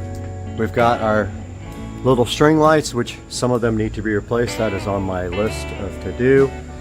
We've got our torches lit. I couldn't get that one lit, so I don't know what's going on. Maybe it's out of fuel, but we got our torches lit. We got our pool lights on, all of our yard lights, and this is what it looks like at night. So I'll walk you guys around for a tour. We can see we have the lighting up here inside the sunroom. We have some LED RGB lights. Our nice torches are lit here, and then over here on the side we have our little dining area and patio, which is also lit by the sunroom lights. And then on the side of the house we have the string lights doing their job over here and keeping this all nice and bright for the security cameras. Then making our way down here, this was just watered, but making our way down by the dock, we've got a nice lightning show going today too. Wow, that was cool. Let's see if we can get some more lightning. Nothing? As soon as I go down, it'll come back. Oh, there it was again. We got a nice lightning show going on tonight. Maybe it's on the time lapse, but you can see here we got our yard lights on, lighting up the palm trees. We got our dock lanterns on here. We got our LED rope lights around the dock, and we have an alligator right there, which you can clearly see lit up. His eyes turn red on the picture. We have a very nice lightning show going on today. And of course it's not going to show it, but anyway, back to the light show. More torches and more yard lights we have here, and here's what the patio looks like from back there, and the pool with the Poolexa LED pool light, and our nice torch And I wish we could get a little lightning show. Come on, hit us. There we go. Over here we have more tree lighting. Both of these palm trees are lit up. And our fence lights continue around with one more torch. And let's roll on by the fence. I do see a string that's out. These things don't last forever. I give them a month at the most, but we got a landscape light in our fish pond right here. I bought a whole new batch of these in case I ever want to upgrade the ones in the yard, and I also swapped out the LED lights with much stronger ones. Looks like that string is out. And then I wanted to show you guys the shed lighting that I designed. So this is all 110 volt lighting, and these are actually powered from the switch inside of the shed, and it is a smart dimmer. So this is the new lean-to, and if we walk by we see that it is lit here, here, here, and then we also see our string lights lighting up, and there's our garage. But as you can see, the lighting looks pretty good. Walking around back here again, I'll take you guys on another lap. So as we're walking by the house, we have our single light here in our little Zen garden. We have our patio, and then our fence lighting, our landscape lighting. We have our torch as I cap this guy, which is not working. We have our pool light with our raft that I should have gotten rid of for the shoot. We have our beautiful light, which is going to get capped. And we have landscapes lights there. They're lighting trees. There, a lantern. They're lighting trees. Our dock lanterns. Sorry, our bulkhead lanterns. This beautiful torch here, which is going to get capped off. And then our fence lights and more landscape lights here and here. And one more of our refurbished beautiful torches lighting up our patio there ever so gently as we cap off this guy. So that is a overview of the lighting at night. And of course you can see the fan going, keeping us cool at night. The Govee RGB LED light here. I have another one for here, but for now I have the disco ball, which no longer moves, but I like the pattern that it puts out on the patio. And we have supercar street racing here, and there's our Govee sconces, which are amazing, and they're on the same pattern as that light. They are synced up. Guys, I hope you enjoyed the video, and I hope you enjoyed the lighting, the project as much as I did. And I cannot wait to get this video out to you guys. I'm going to go edit it right now, and I hope you guys have a great night. Please like and subscribe. Supercar Street Racing.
I know, look. Get him. They're priceless.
Right, the IKEA ferry did come last night, and I did get rid of the old couches. So our mission today is pretty simple. We are going to unbox all this IKEA stuff and set up my new furniture.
I did get everything unpackaged, and the hardware and instructions were in the last box tucked underneath the springs.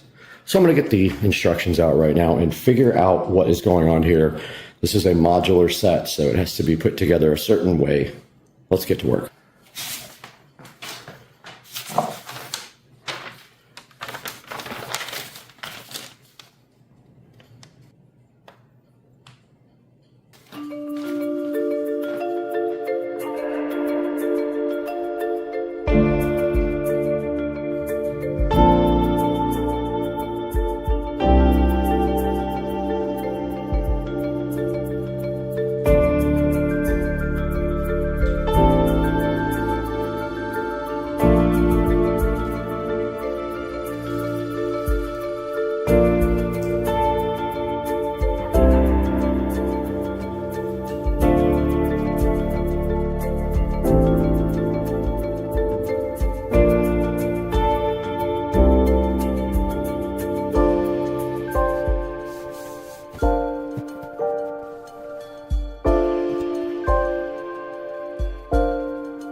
Okay, I had to take the ends off of both of these and swap them around. They are interchangeable, so I had to take this end off because it was configured for completely opposite. Move it over here and then take this end off and move it over here. So basically swap everything around before I start putting this back together.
Okay, this part of the project is done and the couch is put together. It wasn't too bad. I made one mistake that cost me maybe 30 minutes of extra time, but I got that fixed now. And you can see right here, let me step back here and put it on wide. There's a better shot at it, the modular couch. Remember, I had to move one side to the other to get it to the configuration that I wanted with the small part over here on this side. So not too bad. I'll put a link in the description to the couch, and watch the video back if you need any help putting it together. We'll see you guys.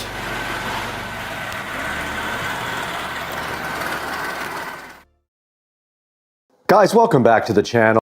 And everything we need today to finish the dock lights project from Lumery should be sitting on the table right now. We do have a Duwen Wills Wi-Fi low voltage transformer to try to power just those lights. We have a power stake. We already have power out there, so we're going to be adding this. And that is it. We have some low voltage landscaping wire. So what we have to do is untie all the dock lights from the existing wire that we did last time. Really wasted the whole day on that. And then tie everything into this new low voltage transformer with this new wire and mount this stake and mount this out on the dock somehow. So we're going to be doing that today. Let's get busy.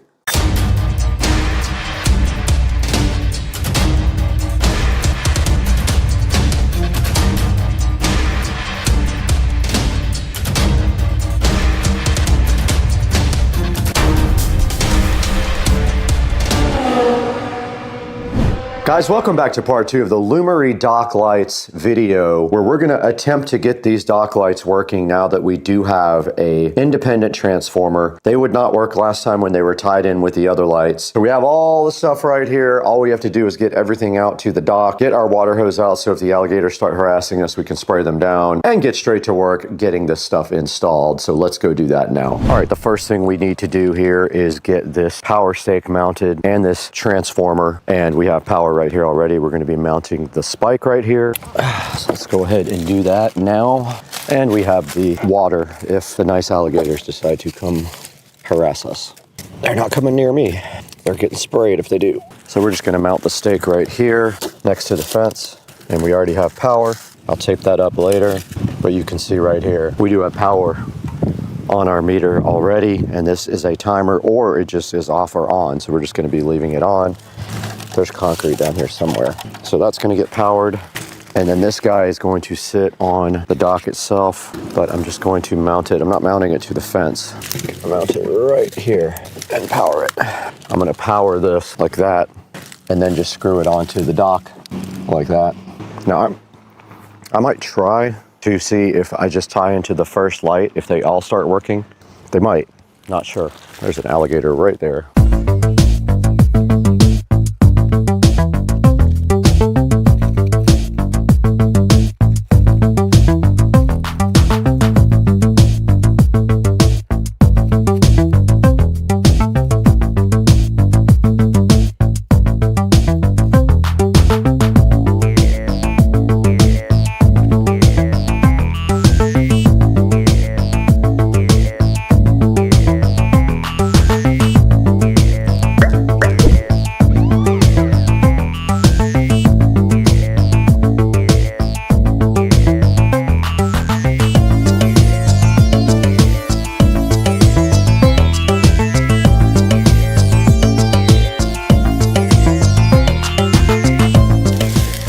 Try this first. Let's try tying into the existing to see if that works. I don't see why it would, because it didn't work last time.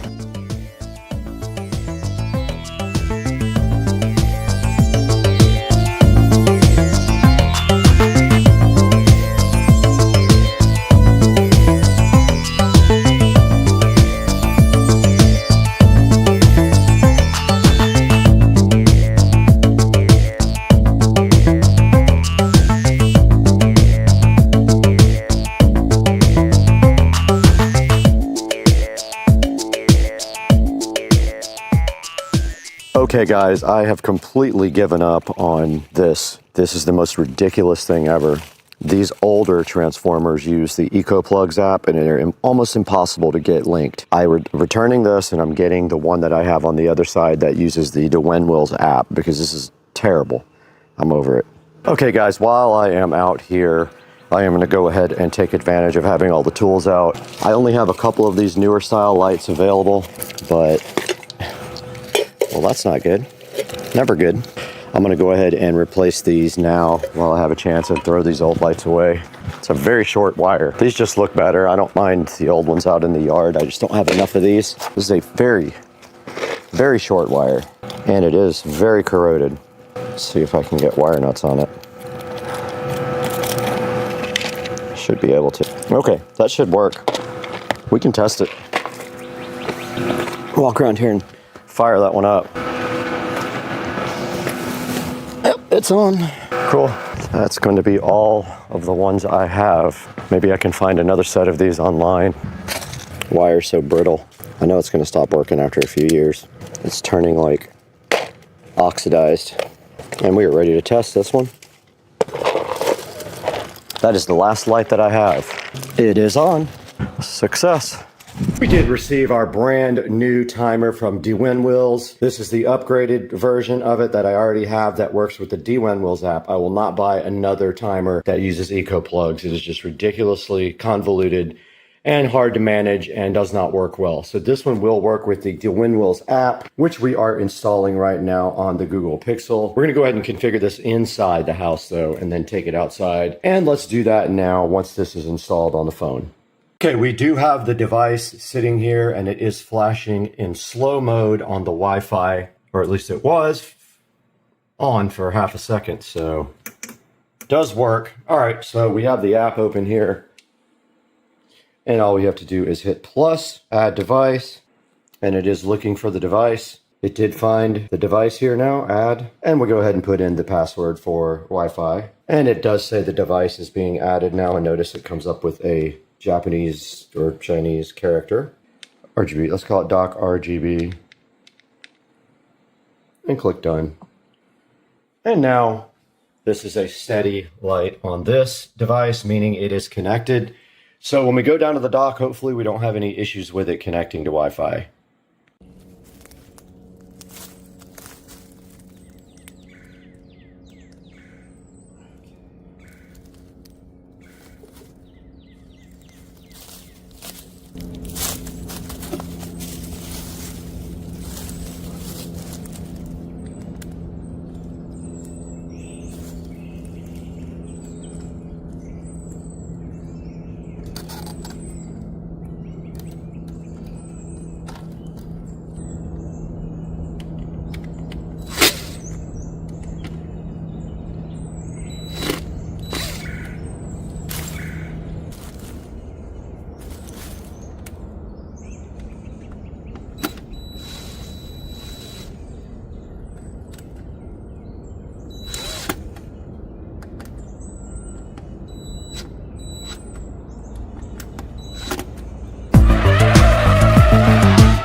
So we are out here with the Lumery dock lights.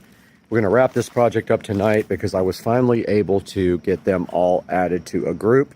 I emailed the company, they showed me how to do that, and you can see right here and right now they are all working together and they are synchronized. And this is how it looks from the edge of the yard looking over the pool, and they look awesome. I'm hyped. I'll take a couple of pictures, really good high resolution pictures of this. Yeah, guys, I hope you enjoyed this, and please support Lumery. They were so generous to give us their dock lights that are actually on the dock. We'll start in the studio now with Supercar Street Racing and Brad and see how you can buy your own Lumery dock lights.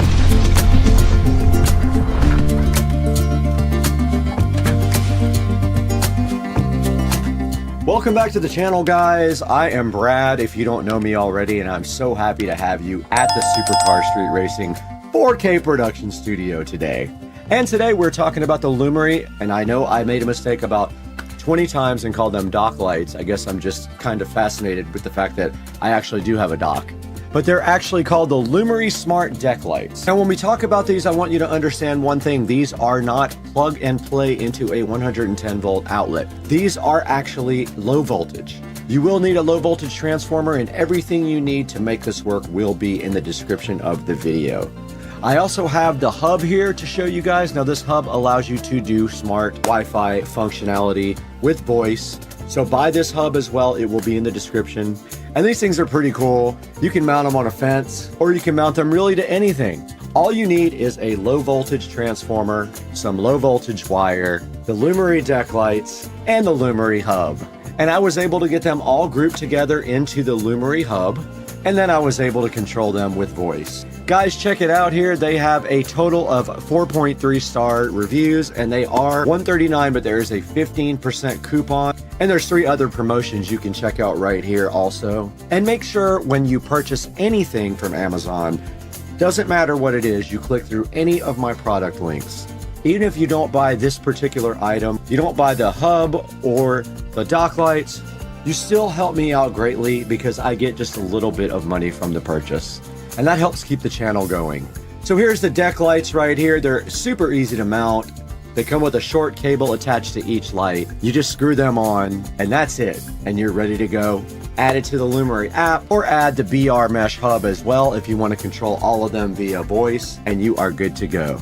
I did speak with the manufacturer of these and they were so gracious to provide these to the channel. But we got to go right now. We got to lower our power bill by $1 million. Hey guys, today I want to tell you about this amazing LED pool light from Lemley. So we're going to talk about everything about this light today. So the first thing we want to talk about for this Lemley beautiful pool light here is that it comes with super strong magnets, and that allows it to stick very well to any type of metal pool. The second point about this thing is that it doesn't take any type of tools to install it, and it is compatible with all types of pools, meaning you can put it anywhere you want in any part of the water. So this pool light here also uses an app for Bluetooth control, and that means you can do so many things with it. You can change all the colors, put it on a schedule, or sync up music to it with the Bluetooth app, which we will show you guys here in a little bit. So if you guys have ever tried any solar powered lights for anything, then you know how weak those can be. And this is amazing because it has a 26-foot cord, meaning it can reach almost anywhere, and if it doesn't, you could just simply add an extension cord because that part will not be submerged in the water. All of that is waterproof as indicated in the manual. So yeah, this thing has a long enough cord where you can put it pretty much anywhere in your pool. So the Lemley here also has a built-in transformer. There's no need to go buy a separate transformer. It's completely safe to swim underwater. So the Lemley light is rated at IP68, and that is a dust and water rating. The IP just simply means ingress protection on the light, and the 6 means that it is dust resistant, with the 8 being that it can survive long periods underwater being submerged. So completely waterproof with the Lemley light. Here we have the Lemley LED pool light, and we're going to take a look at what's in the box right now. And here's a good look at the front of the box. Shows you that it's a 20-watt pool light, and it has an 8-meter cable, and it is IP68. And there is Lemley there and the barcode for it. And right here, it's showing you the app that you use to control it. And on the back, I guess they also must sell some other besides RGB, but this is an RGB color LED pool light. And taking a look inside of the box, we have what looks to be some sort of mounting bracket, and on the back it says to glue it. We have a instruction manual, and we see who this is made by right here, and that is in China. And then there is some instructions here on how to install it, which we will be taking a look at here momentarily. And it looks like here we can put it in 3 different types of pools: steel wall pools, soft-sided pools, and then I guess where's the third type of pool? And okay, yeah. So the third type must be the glue type pool, which would be for any other type of pool. And then inside the box here for the Lemley pool light, we see we have quite a long cord here with a built-in transformer. They do give you some, looks like some glue. Not sure how well that will work or not, but we will give it a check out. And here is the actual device here, sitting so beautiful. And on the back it says Lemley there. 20-watt RGB color light. And that is all that is in the box for the Lemley LED RGB pool light. So as usual, we're not just going to tell you to buy this product. We're actually going to see how it performs and how it installs. So once it gets dark out here, we're going to go outside and take a look at this at the pool. Alright guys, we are in the phone, and the first step to getting the app for the Lemley LED pool light is to go to the instruction manual and scan. And let's put it on photo there, and it already shows that it wants to open that link and we install the Duo Co-Strip app, as you can see here. And there goes the app installing. And let's go ahead and open that now. And that is how we will be using the Lindley LED pool light. We have to allow it location access and Bluetooth has to be on. And that is the first step of getting this light working. Okay, now that we have the app installed, the instruction manual says to connect to the light, we have to do the following. We have to tap the settings icon, and we got to find that.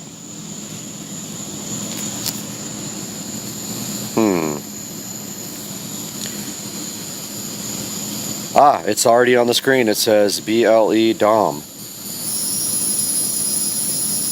So we're going to click that. Nope, it's not there. Interesting.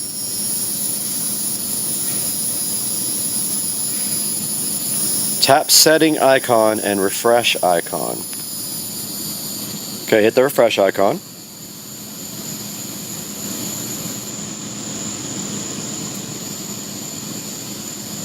And there it is. It says it is connected now to the light. All right, we are out by the beautiful pool now with the Lindley light.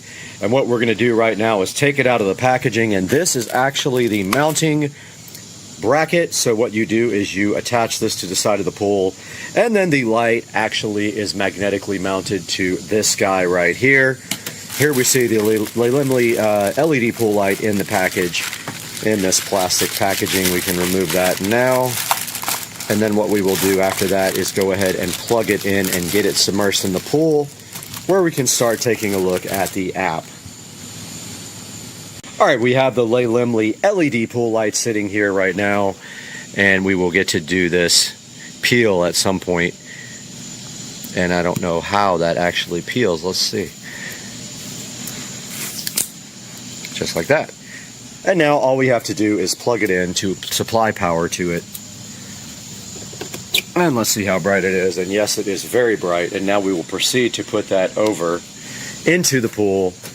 And we will just be temporarily mounting this. So no mounting necessary. If you were going to be mounting it, you would use the mounting bracket over there, glue that to the side of your pool, or attach it to the side of your pool. Then this would stick to the magnet.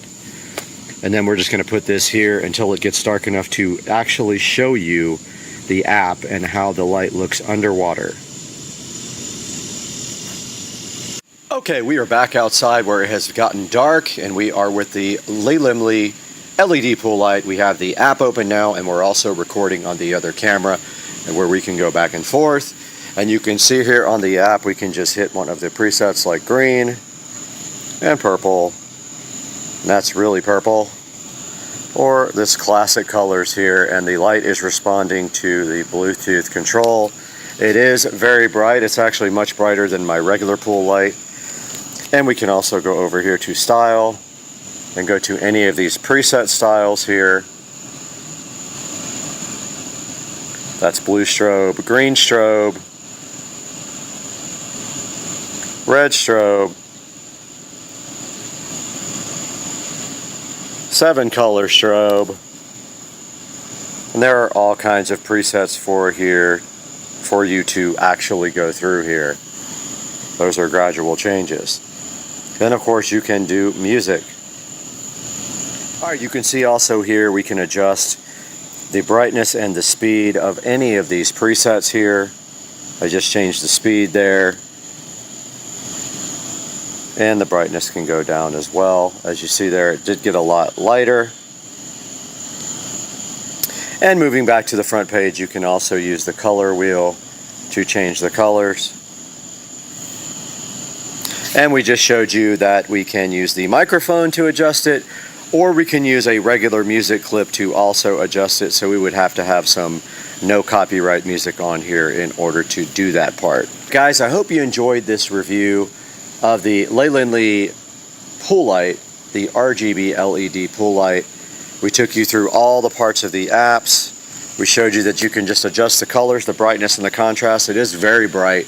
You can see here how good it makes the pool look at night. And that is going to wrap this up for our review of the Lindley LED RGB pool light. Tesla plan. You got to see your bike, man. So here's your bike.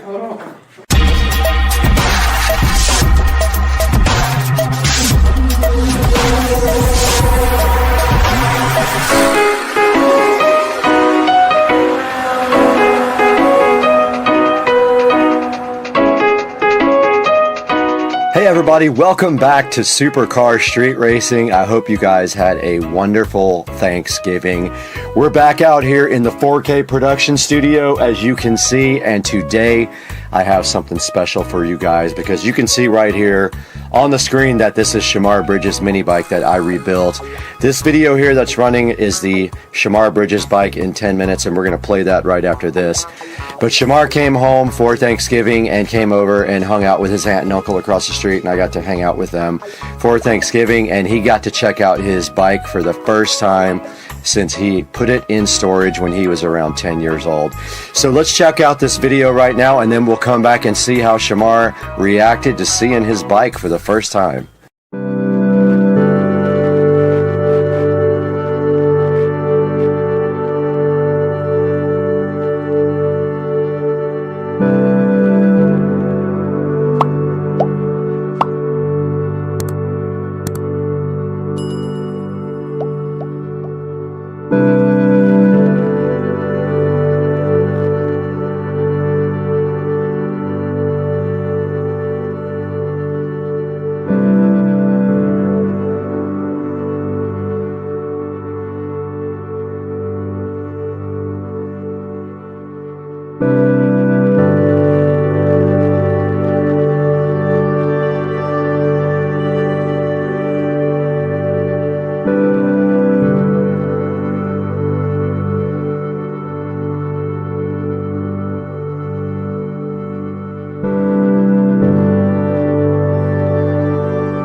All right. Tesla plan. You got to see your bike, man. The Tesla. All right, so Shamar's never seen his bike after I rebuilt it. Oh.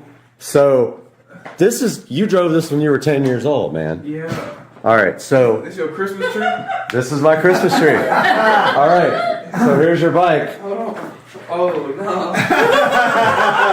That's crazy. Dang. Like, rebuilt. Yeah. Tyler, did you do like a little like overpaint? So I took everything apart and I sanded everything down and I repainted everything. Yeah, this is a cool little decorated thing. And yeah, so it doesn't run anymore, so I don't know what happened to it. Yeah. So I haven't decided if I want to put a new motor in it or just.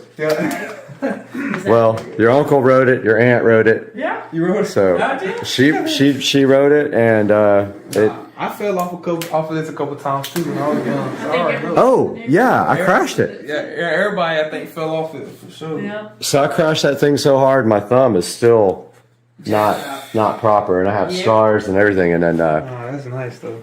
yeah, and when I crashed it, I scarred that all up. I scarred all this up. I had to repaint all that. I dented the fender. Yeah.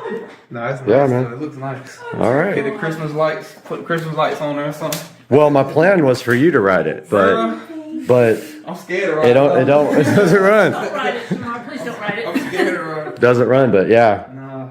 It came out good, man. It looks great in here. That looks good. The guitars and everything. Yeah, it matches all my stuff. Oh yeah, that's nice. Very cool. That's going on YouTube. Yes, Heck yeah. All right, as you guys saw right there, Shamar Bridges took a look at his mini bike that he hasn't seen since he was 10 years old, and it has been sitting in a garage. And right here in this 10-minute video that you guys saw earlier, I completely restored it. The current state of it is it does not run, it has no compression, so I'm still trying to figure out if it is going to remain a piece of furniture or if we're going to go ahead and replace the motor. And I did have some ideas for maybe some sort of possible electric conversion on that. Would be cool. However, it might not be worth it because you can buy the whole bike brand new for about the same price as you can get the motor separately. So guys, I hope you enjoyed this video. I had fun making it and showing Shamar his mini bike that he hadn't seen for a really long time, and I had a great time with them on Thanksgiving. I want to encourage you to like and subscribe to our videos and go ahead and buy products through our product links because that helps us out greatly and keeps the channel going. But right now, I've got to actually edit this video, so I got to get out of here. And I got to work out.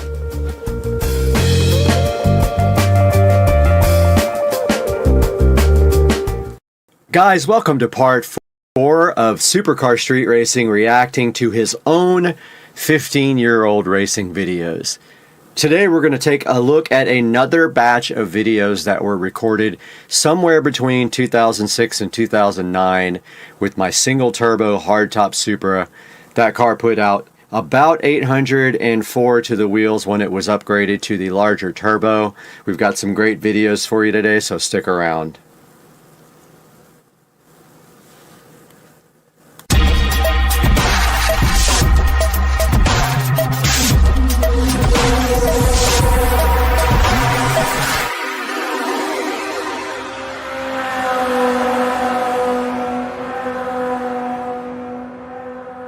Welcome back to the channel, guys, and this is part 4 of me reacting to my 15-year-old racing videos, and there are some pretty crazy ones out there.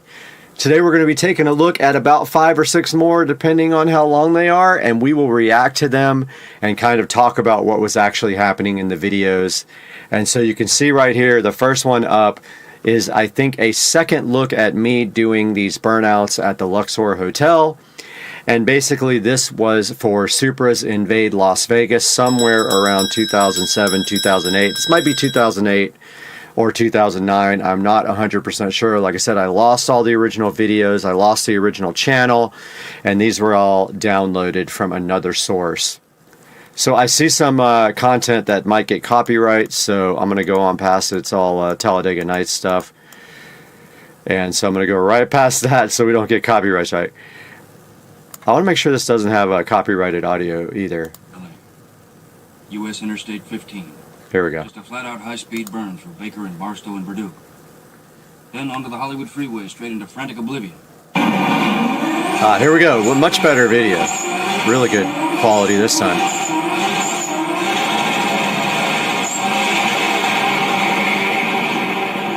All right. That was one of the dumbest driving I have ever seen in my life. Okay, so that was it. So that was just that was me at the Luxor Hotel going insane and doing burnouts, and this was a different angle. Cargasmic was this really cute girl that I absolutely had a crush on back in the day. I don't know whatever happened to her. RSA Super is my buddy Ryan, and he wishes me a happy birthday every single year. We haven't talked for a while, but yeah, he does follow up with me on a regular basis.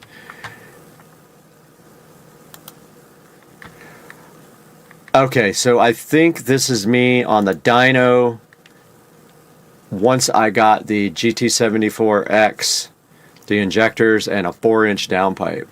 Let's take a look.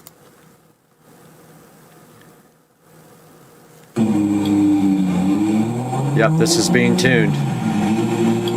It's all a brand new setup. This is at Dyno Extreme, I think.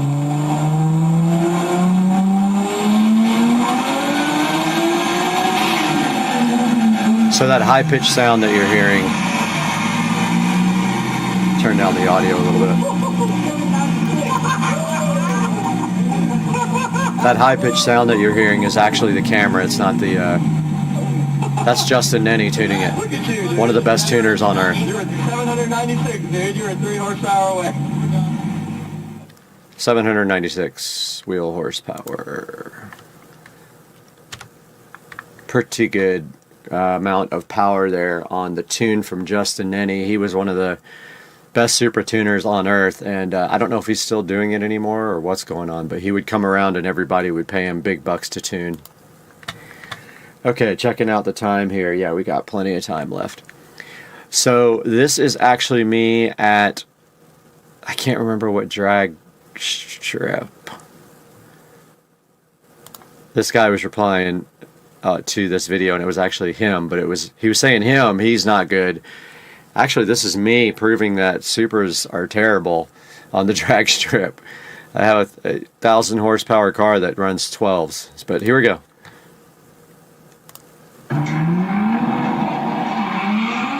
No traction whatsoever, street tire. I think I might have had drag radials. Can't remember.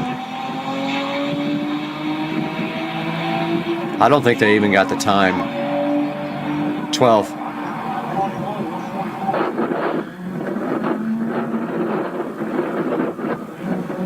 Really, really bad launch. Is 20 miles an hour. I mean, on the return road, 20 miles an hour, and the 55 miles an hour. So this was on drag radials because I see my stock wheels, and I did not know how to launch the car at all. This was my first attempt at the drag strip.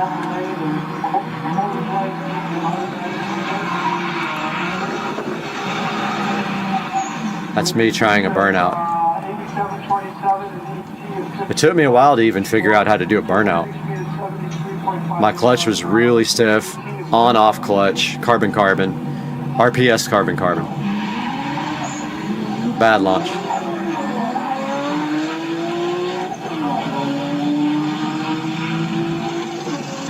No times. I don't get why we didn't show the times on that video, but we didn't. It's me trying one more time.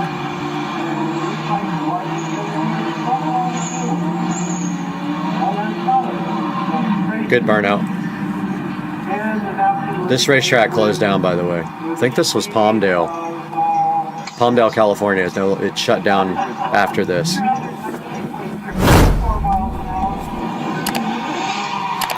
Bad launch.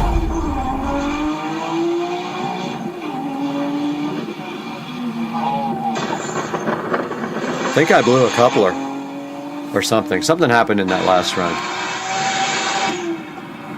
So that was me. The only time I took the car to the drag strip, and I think that was Palmdale. Pretty sure, 100%, that was Palmdale. So this next video is in LA, and I think there's some good street pulls here. I went past all the profanity and all that stuff at the beginning because I used to think that was cool in videos. I don't anymore because they will demonetize you. So let's get back to, there's some stuff in here we can't play, but here we go.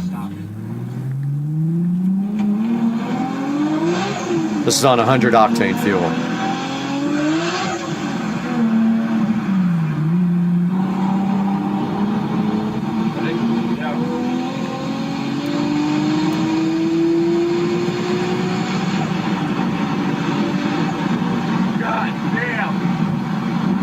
Yeah, there's some more profanity. There's me passing the cameraman.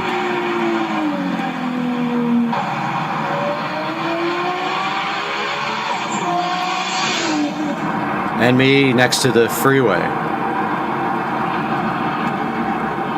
It's so hard to tell how fast I'm going, but look at traffic. I lived on this hill, by the way, so that's why we were there. That's why we were there shooting. I lived on that hill in an apartment with someone, so that was like our view from the backyard. We had that view of the freeway and unfortunately all the noise as well. Alright, so this next video is pretty famous and it was big on my old channel.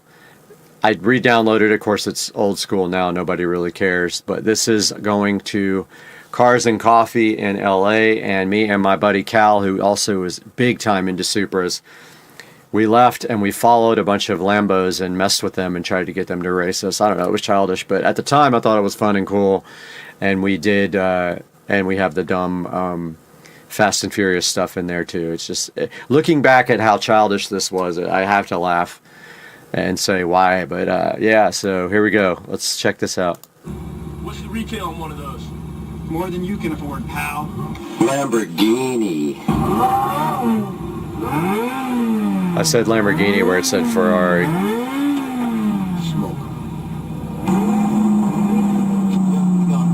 Really, really old video. Oh, shit. Yeah, it's a Murcielago. They're both Murcielagos. He said they were Murcielagos. I don't know if you guys could hear that.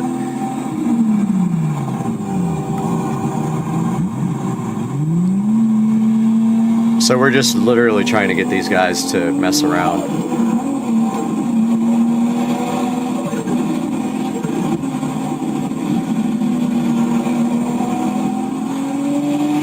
And then he cuts us off. So I just went around him.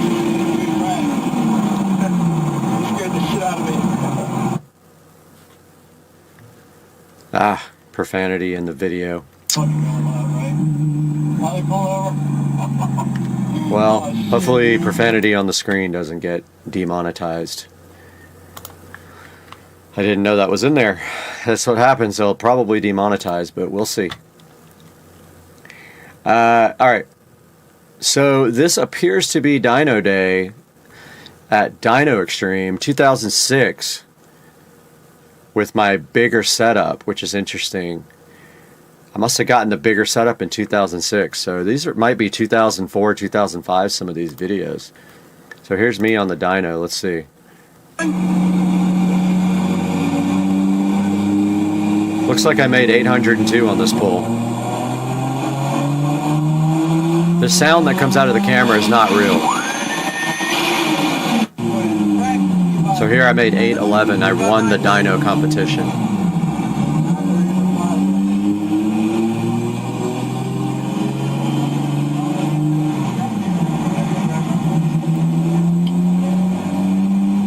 We were up in the boost, I think, a little bit at a time, I believe.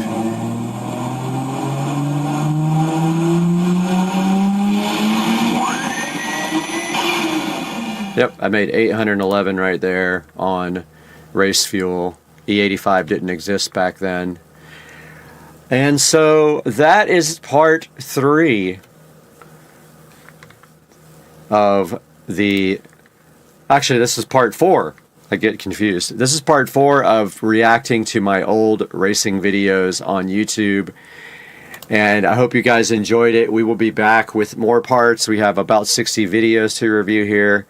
So we'll see you guys next time on Supercar Street Racing. Like and subscribe, please. unbelievably amazing. And it's the most, and I've been in a lot of wine regions in the world, and it's probably the most beautiful one I've ever seen. That's what I've heard. It's like on par with like Sonoma. Hey guys, welcome back to the channel, and today we have this end table here, just like the other one that we reviewed the other day, only this is a skinnier version. It is the Roland Star end table, and we're going to be taking a look at that.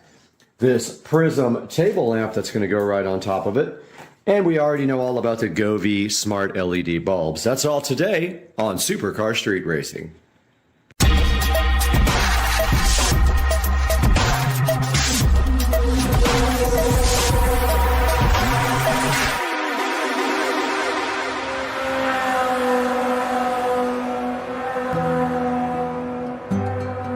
All right, guys, here we have the Roland Star end table with charging ports. This one is not LED lit. They do not offer it in that like the other ones that we had on the channel the other day. This is for the studio to go beside the lovely futon, and this will be a place for people to charge their phones and put their drinks on and have fun and party and all that stuff. And so we are going to build this today right here on top of this table, most likely. But let's take a look at what's in the box.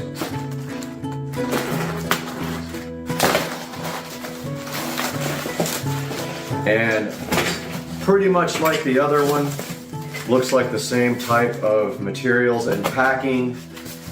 However, this one does not have integrated LEDs, like I said. It does have a lot of styrofoam condoms inside that will make a mess all over everything.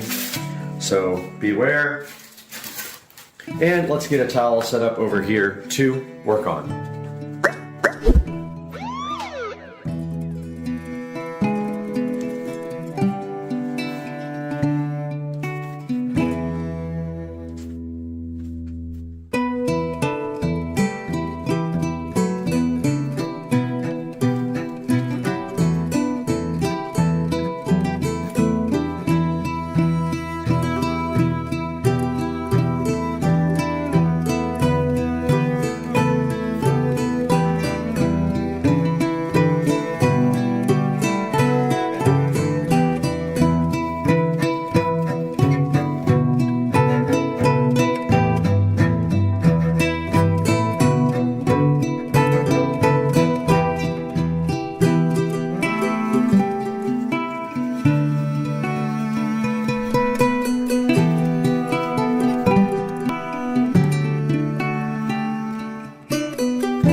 All right, guys, the table is completely built at this time, and I went ahead and did some wire management right there, and I will now bring this table out to the studio, and we will go from there.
Alright, so this lamp will not work. It does not use standard bulbs. I did not see that, so it is going back.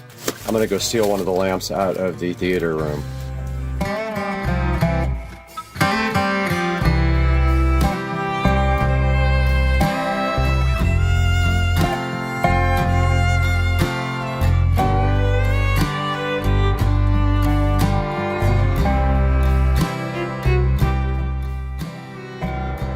Alright, back in the Supercar Street Racing studio, and we have our side table successfully installed. We've got power from up top run down into the bottom, and we've got our lamp set up with a Govee Smart Wi-Fi and Bluetooth bulb.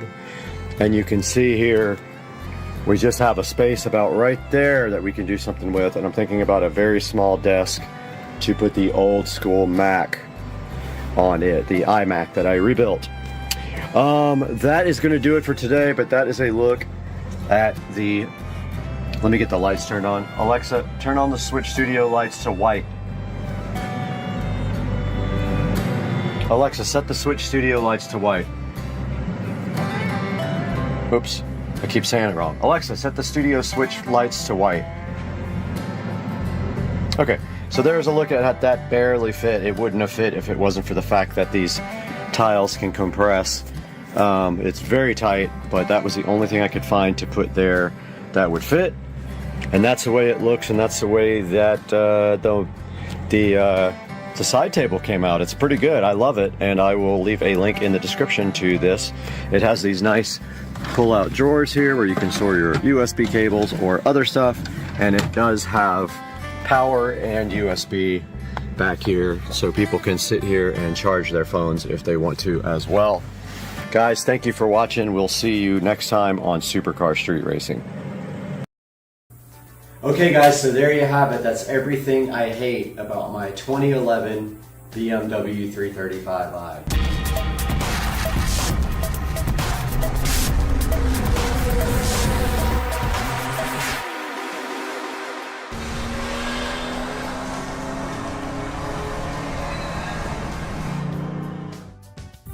Hey guys, Supercar Street Racing here again with another video, and welcome to the channel. Today we have a video that almost everyone puts out, and that is the 10 things that you hate or love about your vehicle. Today we're going to do the 10 things I hate about my 2011 BMW 335i convertible. Now some of these things you're going to see I've already corrected, and some things actually need to be corrected in the future. So some of these will be things that will get done pretty soon. Some of them have already been done, and I will tell you what I did to correct those items. Now my 2011 BMW 335i convertible comes from the factory with a single turbo N55 engine. The N55 engine is the upgraded version of the N54, where they corrected a lot of mistakes with the engine, and they simplified the design by going from 2 turbochargers, so a twin turbo setup, to one single twin scroll turbo to reduce the complexity of the engine. They also corrected a number of other items as well. Now the two engines actually make similar power and respond similarly to modifications, but the N54 has a lot more of an aftermarket available for it. So sometimes it's difficult to find parts for it. For example, the valve cover, there are a lot of options for aftermarket valve covers for the N54. With N55, there's only 1 or 2, and they're very expensive. So also a lot of high pressure fuel pump issues can be corrected on the N54 with an aftermarket high pressure fuel pump. No one makes one for my year model. It has to be a little bit earlier, N55 I believe, in order to get that aftermarket pump. Now my vehicle is called an LCI, so it is actually improved over the version before. They made some improvements here and there that changed the style of the vehicle. It's got things like the headlight rings are LED instead of incandescent, so they're more white instead of the warm white. So things like that. The headlights are actually different as well. There's some styling changes, and that's pre-LCI, would be before my year model. So yeah, the 335i convertible, it's quite a good car, but in a minute here, I'm going to show you exactly what I did to change things and what still needs to be changed. Alright guys, we are out in the garage, and let's talk about the first thing that I hated about my BMW 335i when I purchased it, and that was the chrome trim around the windows here. You see how you can see that it is now black, because that was Plastadipped black to match the rest of the black in the car. Now for the convertible, that also goes for this strip here that goes around the car, and when you open the roof you can see it very clearly underneath here that there's a big wide black strip. Now admittedly, some of this Plastadip is already starting to peel off, so it's going to need to be redone. For example, right here we have a little issue, and right here we have a little issue. So that is the first thing I hated about my 335i convertible. The second thing that I hated about my 335i convertible was the brakes. It seems like BMW didn't care in these year models about brakes that look nice. So this has also been corrected with an aftermarket stock brake conversion. So basically, what is that?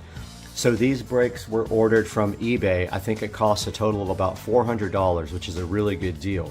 It does come with brand new rotors and powder coated brake calipers. So the one bad thing about the stock BMW 335i is these look terrible from the factory. Now, what can you not fix about that? You see that white plate right there?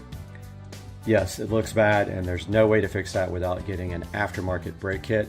That is the factory caliper, and it looks like that no matter what, and I only wish they had powder coated that part red, but it is clearly silver.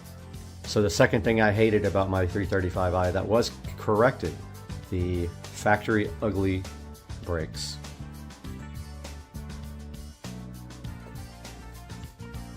The third thing I hated about my BMW 335i and was corrected,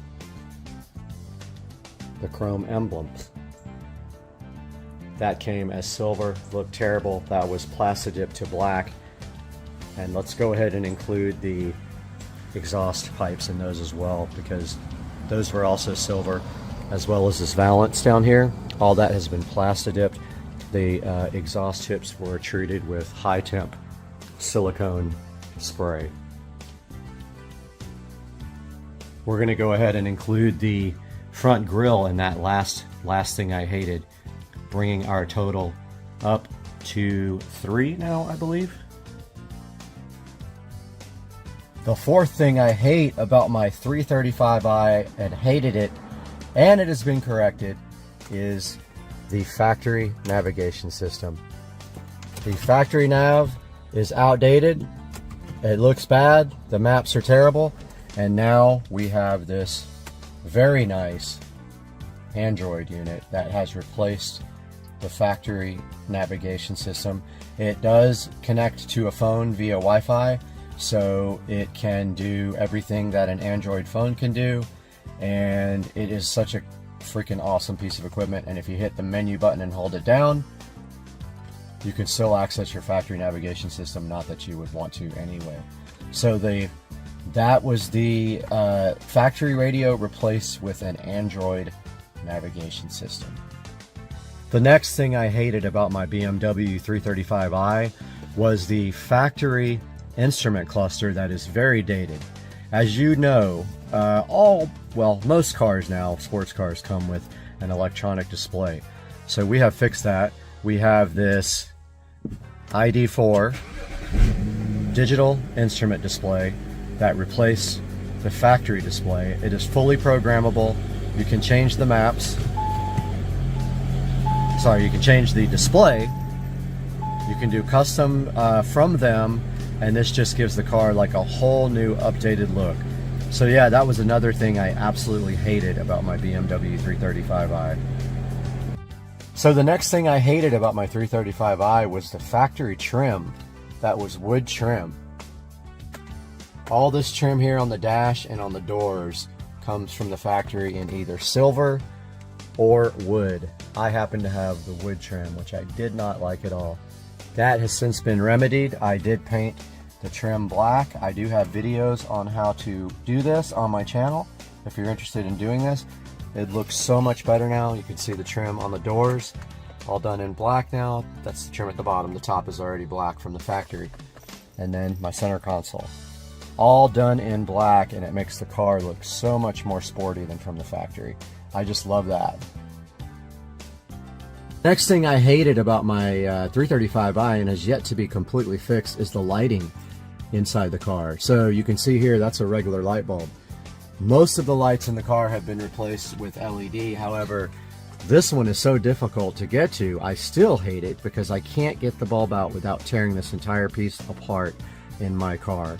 All the other bulbs, including that one and this one here actually burned out, have been replaced with LED bulbs, even in the back and in the trunk. And so that was the next thing that I absolutely hated and still do. These yellow, ugly, incandescent bulbs in my BMW 335i. The next thing I hate about my BMW 335i is how cheap the plastics are in this from the factory. And if you notice right here, here's a good example of the plastics that just completely scratch and flake off and become soft and just like squishy to the touch. And that is typical for all these cars. And the backs of the seats are the same way. You can see clearly here how that plastic is starting to soften up and get scratched and messed up. And so yeah, I hate the way that they use the cheap plastics on my BMW 335i. My next complaint is a give and take, but I still hate it. Do you see how low this car is? This car is so low that you can't get a jack under it to get it up in the air to change the oil. So the next thing I hate about my BMW 335i is how low the car is. On the flip side, it does look good and it handles very well. So I can only be so mad about this, but it still makes for a very difficult oil change, or anytime you want to take the tires off or do anything to the car, you have to struggle with the lowness of the M Sport suspension in my BMW 335i. The next thing I hate about my 335i is the convertible top and the way it breaks constantly. So I had a piece like this break. That is actually a cover for the hinges. When that breaks, this piece has to be replaced and it has to be repainted, which will cost you. Every little piece inside this top is very expensive. For example, there's string kits that hold the upholstery on. They're super expensive. So the next thing I hate is that when the convertible top breaks, and it will break eventually, it is extremely expensive to replace the parts inside of the top. And now the final thing I hate about my BMW 335i, the extended warranty is expired. And I know that's cheating because that doesn't really count against the car, but yes, my extended warranty expired about 6 or 8 months ago, and I actually almost maxed out the policy. They will only pay as much as the car is worth. So yeah, I hate that my extended warranty is is totally gone on this car, and everything costs a lot to fix.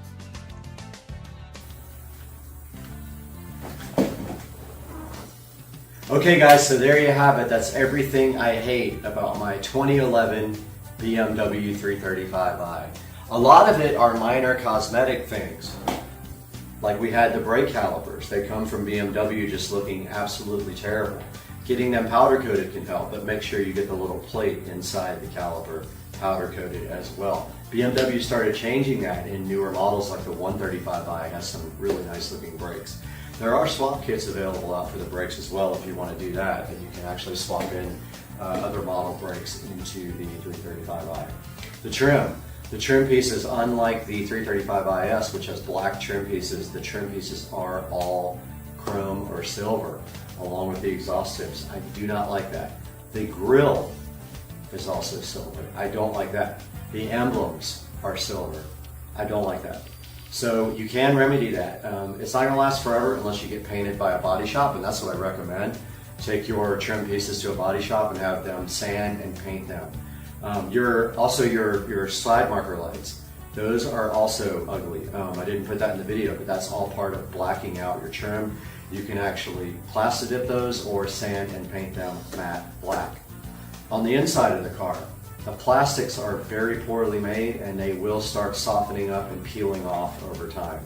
All you can do really is either sand and paint them or buy new pieces. On the inside of the car also, the trim is all wood trim on my car, and you probably have that if you have a 335i. I believe silver was optional, and I don't know about black. The navigation system on a 2011 335i is completely dated. So there's not really much you can do about that except get an Android aftermarket system. And fortunately for the E90, E92, E93 is very, very available out there, even on eBay. You can pick one of those things up for $200 and replace it yourself and get rid of that old dated BMW navigation system. The instrument display, some of you might not agree, but I think the instrument cluster is completely outdated in that car, and so the ID4 Motion instrument cluster is worth taking a look at, even though it is incredibly difficult to install and the support is lacking on that device. I just want to warn you ahead of time, it still does not fit, and I still have battery drain issues with the ID4 instrument cluster. So that's about it. That's all I can think of at the moment. If you got any other ideas about what you hate on your BMW 335i, please throw them down in the comments. We will do about 10 things that I love about my 335i following this. Guys, have a good day. This has been Supercar Street Racing. We are back in the Supercar Street Racing compound kitchen. which are now appropriately sized for my appetite. And we have another package here from Walmart.com. We're going to open it right now and let you guys see what's inside.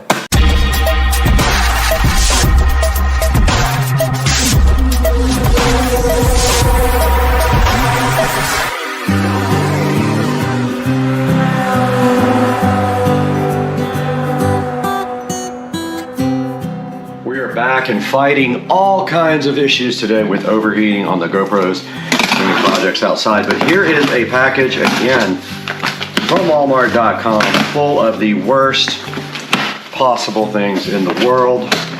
And we have more mainstays, LED globe lights to install. And I tell you, I looked everywhere for replacements, but my plan is when they fail to return them. So I'm keeping the boxes. They will fail within a few weeks or a month, and I will return them and get new ones. I used to buy protection plans on these, and now, right here, right now, you can't get this with a protection plan because they don't trust their products enough anymore to offer it because they know how bad these are. So I ordered 4 to replace the patio lighting underneath the patio that goes around to the side of the house. I don't know if that's enough, but we're going to go from there and see if we have to order more of these. I would like to go all the way to the other side of the house, if possible. So that's our mission today, guys. We're going to do this today. Let's go. Here are the mainstays, 35 count LED Edison string lights in their glory from Walmart.com. About, I don't remember how much they were. At one point they were about $6. They went up. I think they might be $11 now. I will put a link in the description. But I'm going to warn you right now, these have terrible reviews. They are awful, and they will fail eventually. Now, the only good thing about this, these are all going to be under an overhang, so they're not going to get wet. They might get a little wet from the side, but they're not going to get like super wet. My hope is they last much longer, and so now our only job right here is to install these in place of the old ones. So let's do it.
All right, the first set of bulbs is run up and around there and to the back of the TV where it will get power.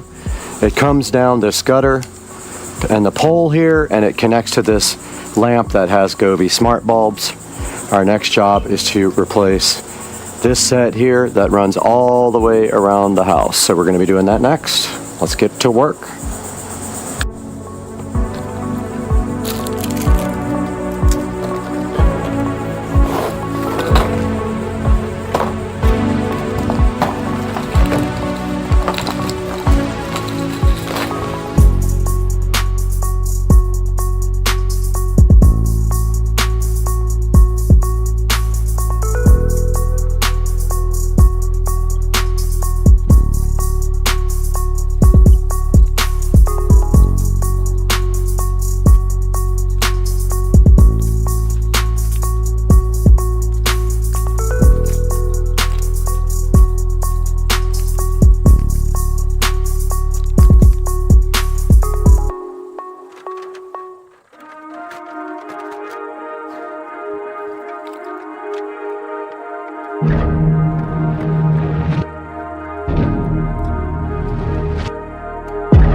All right, guys, we are all done running our lighting, and we ended up running it around the gutter right there. You can kind of see where they changed the gutter, where the house was pink before. But we ran it up around the gutter there, across the top, through there, where it probably could have been a little bit closer to the house. I think I'm going to end up fixing that. I just don't know how. Actually, I do know how. I got a zip tie over there. I'll grab a zip tie and I'll pull it over and put it on the zip tie.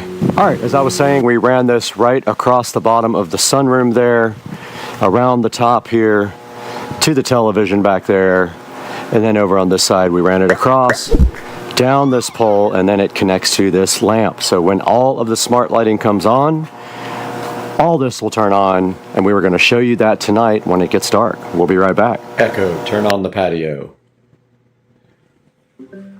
And we are back, guys, with a wrap up to this video on replacing the lighting on the patio. It's not quite dark yet, but I have to leave in a few minutes, and I wanted to get this shot. And there is the new LED globe lights along with the Govee sconces running and the two Govee smart bulbs. And if we walk out here, you can see that the lights look really good going around the sunroom right there, and then they wrap around so nice right here. And that is how this turned out. They come down the side of that gutter. Very cool project. Finally got these replaced, and you can see it's raining right now, but yet the lights are not getting wet. So there's a good chance these will last longer than they did before on the other places, like the fence. I hope you guys enjoyed the video. Have a good night. We'll see you guys tomorrow on the channel. All right. We're getting this on video and you stick it. Oh! So much bouncage. Come here, buddy. Cooper, come here, bud. Cooper! You had to come out here because he was eating her food. Hello, puppy. Cooper, come here, buddy. Sit. Sit. Hey. Cooper's, you're about to be a Cooper kebab. Cooper. Oh! No bullseye, but it's yeah, but it's stuck though.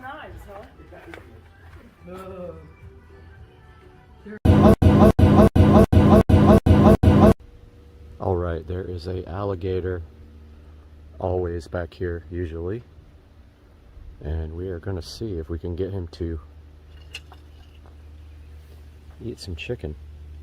I saw him already. He's chilling in my neighbor's yard. He likes to go up in the yard. I have a bulkhead, so he can't. So let's see if we can get him. He's right over there. See him? He's right in the center right there. Get this plate down. I'll zoom in on him. He's going to bail as soon as he sees me, and he might be scared. We'll see. All right, there he is. Yeah. That's him right there.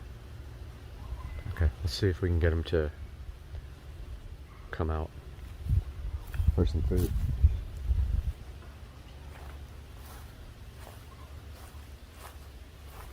He's gonna go in the water right now.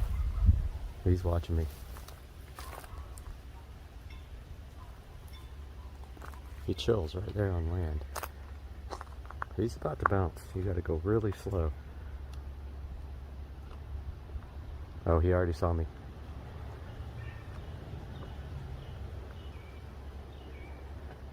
Yup.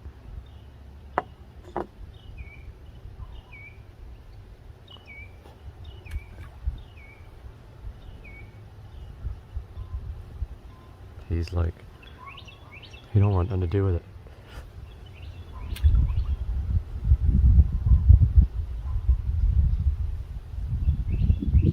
Usually the gators are like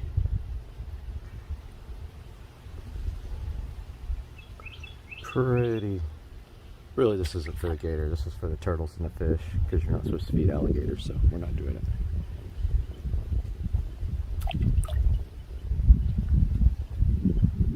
I mean, I can't help it if he comes over here and eats the fish and turtle food, but he won't nothing to do with it. There's turtle.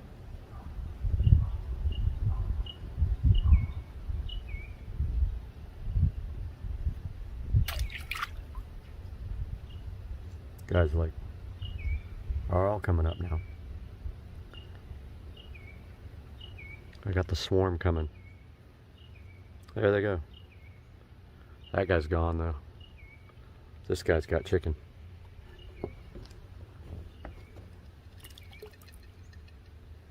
Well, that's all. I just wanted you guys to see the gator. We're back here in the same familiar place that we've been so many times before. The Supercar Street Racing Kitchen, and today we have our Magic Ninja scissors ready to go to unbox this special product that I'm so hyped for. Guys, I can't wait to see how this came out because there have been mixed reviews.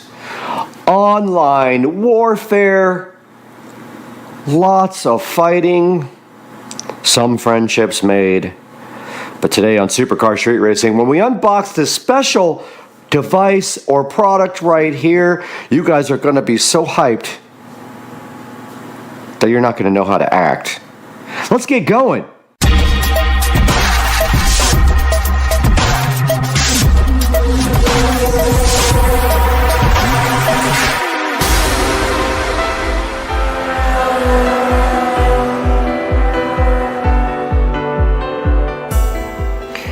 We have the Don King of all plants right here sitting on this brand new special product for the Supercar Street Racing 4K production studio, but it's not going to stop us from opening this today, guys. And we have a special order custom something here to reveal to you guys.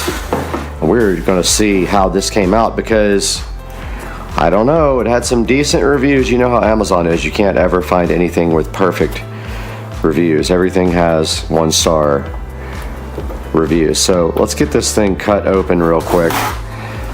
And I am really scared about this because I honestly don't know what to think. At the same time, I'm hyped and also don't know how we're gonna mount it, but here we go. Oh my. I'm worried about even getting this out of the box. You guys know what this is yet? I bet you don't. Wow. Oh my goodness. Check this out, guys. Oh my goodness. I am so hyped for this. Wow.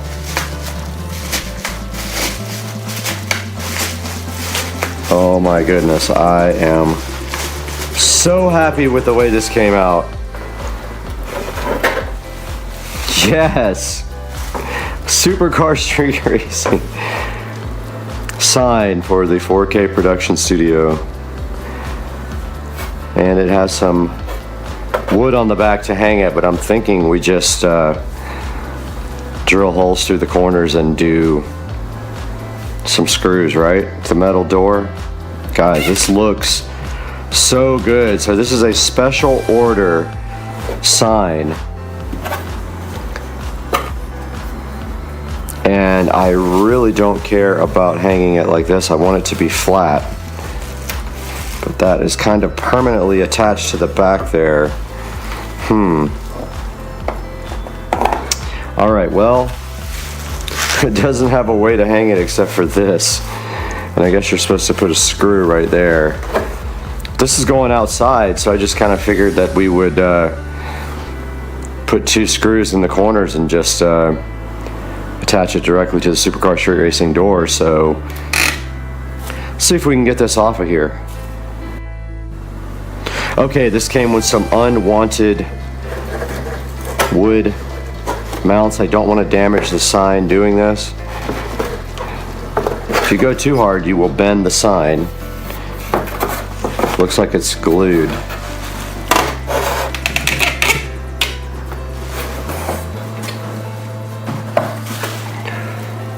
Notice they just, I think they just like epoxied. Really, this is the most important one that hopefully we can get off without bending anything. Oh yeah. It is on there good, you guys. I do not want to bend this sign getting this off, but we don't need this.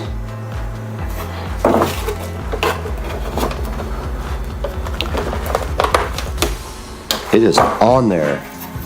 Wow.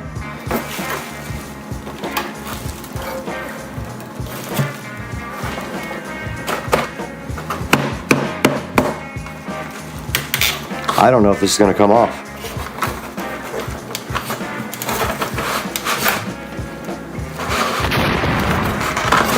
I do not want to damage the sign. It was expensive.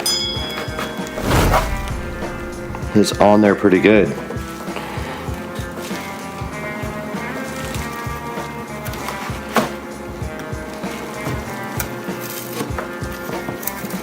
Yeah, it's just glued on. So we're putting this on a metal door. It is double-sided tape on there with some really good double-sided tape. So if you ever get this sign, you don't have to worry about it coming off. That is some strong double-sided tape, my friend.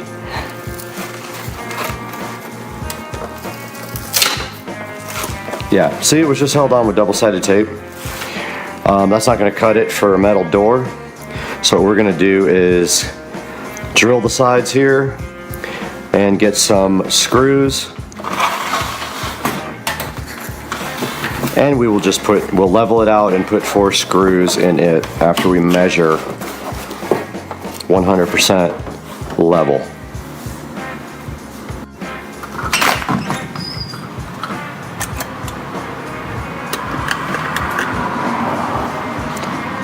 Just got out to the garage, and I think what we need is my drill, obviously. So my drill's always up here on the charger. Always has the drill bit or drill head on it, ready to go. We're going to need our drill bits, so we have this brand new drill bit set right here because the door is metal and I don't have any self-tappers. And then we probably need the screws, which are on the other side. Got a nice set of screws right here that are perfect for this. And the entire peg comes out of the wall with the screws, of course. But yeah, I was thinking, let's see if I have any left. These are probably fine, so we just need to tap out, not tap, but drill out for, I don't know, 4 of these guys. We don't want to go through the door, but also we're going to need our level, our SCSR level. Where's the small level? I don't see it. Somewhere we have a small level, but I'm not finding that out here right now. Interesting. Okay, I got the big level. I got the screws. We need a measuring tape, which is inside, and that will be it. Let's go grab the measuring tape. This is kind of the perfect place to go ahead and pre-drill the Supercar Street Racing sign here. So my plan right here, right now, is to drill all 4 corners out at the same distance with a drill bit big enough for these screws that we pre-selected. So it can actually be bigger. It doesn't actually completely 100% matter. But these screws are about this big. So we don't need anything crazy. And they'll go through even if we get them a little bit too small. And even if they're a little bit too big, it doesn't really matter. The sign supposedly is made of metal, like Judas Priest. This drill bit will do fine. And what I'm going to do right now is try to be kind of perfect on my drilling and not get my table. So just beware when you do this that if you go too far, your table will suffer greatly. So I've got cardboard on here. I'm not going to drill too hard. It went in pretty easy, but I'm going to try to do the same here. The second two I'm going to do while the door is actually on and level. And this material is really easy to drill through. So there are our first 2 holes, looking fly and fresh, and let's see if the screws go through.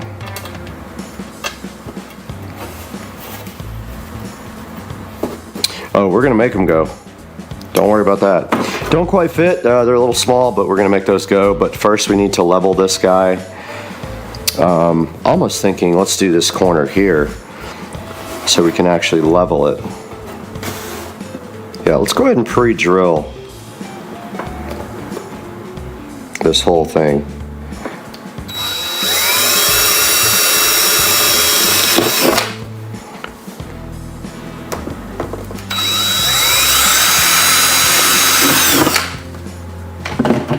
All right, this thing is ready for install on the Supercar Street Racing 4K Studio. Back out here in front of the 4K production studio with Supercar Street Racing on our brand new door. And our goal is to get this right here and also centered up. So first thing is, let's just get the same amount of space from left to right.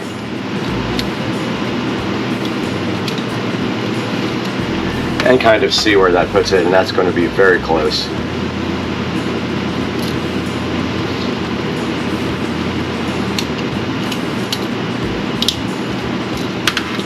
That is 9 inches there. Okay, 9.5 there. 9.5 there. That is money. And it's too bad that we have some marks on the door here. Wonder if those will come off. But that is about right.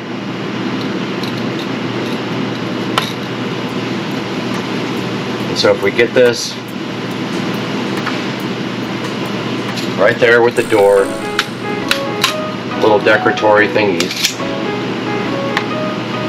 this guy should be level. The problem I have is I can't hold this up. Why my feet?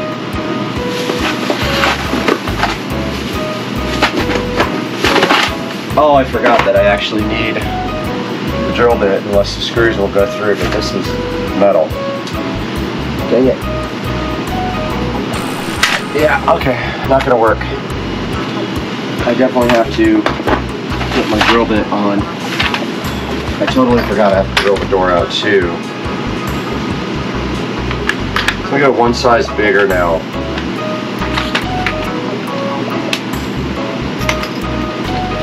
So we have to drill the door out just past the metal. This door is made of metal. And we're going to want to measure that again.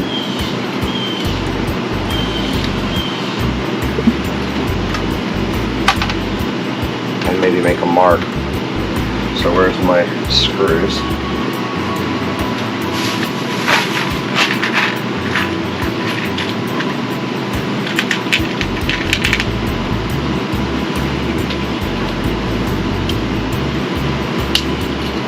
So we're looking for 4.5. Sorry, 9.5. 9.5. 9.5. That's 20. Go ahead and make a mark.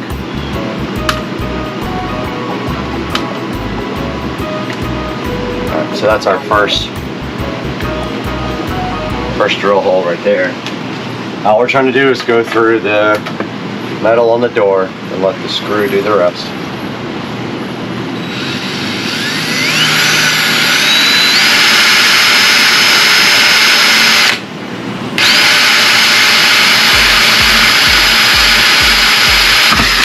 Oh, it went right through all right. That does not feel, it feels hollow almost.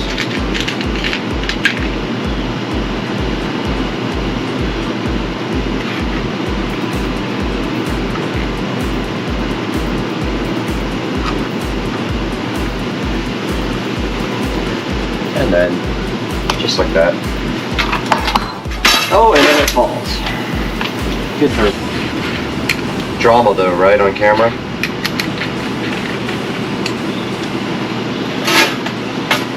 All right.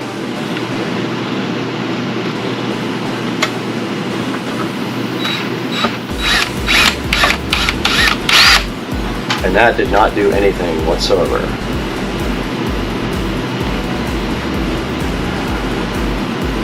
Yeah. That did nothing. And then it's also messing the door up.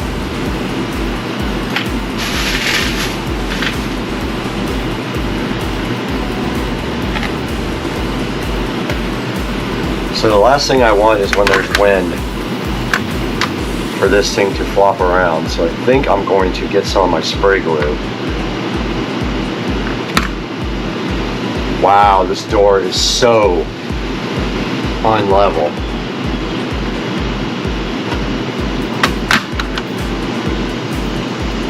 Alright. Yeah, this door is not level at all. I'm gonna level it with the door. It did not really do anything except go through hollowness.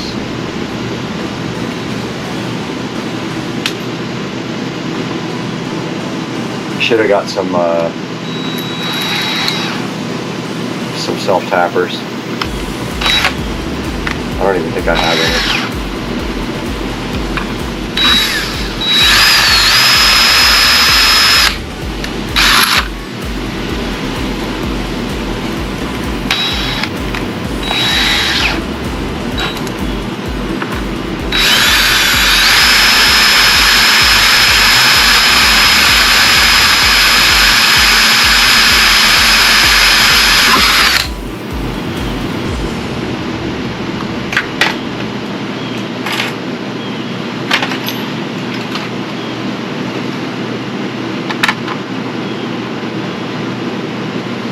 Yeah, I'm gonna get some glue. Before I put this in, I'm gonna spray this whole thing with glue.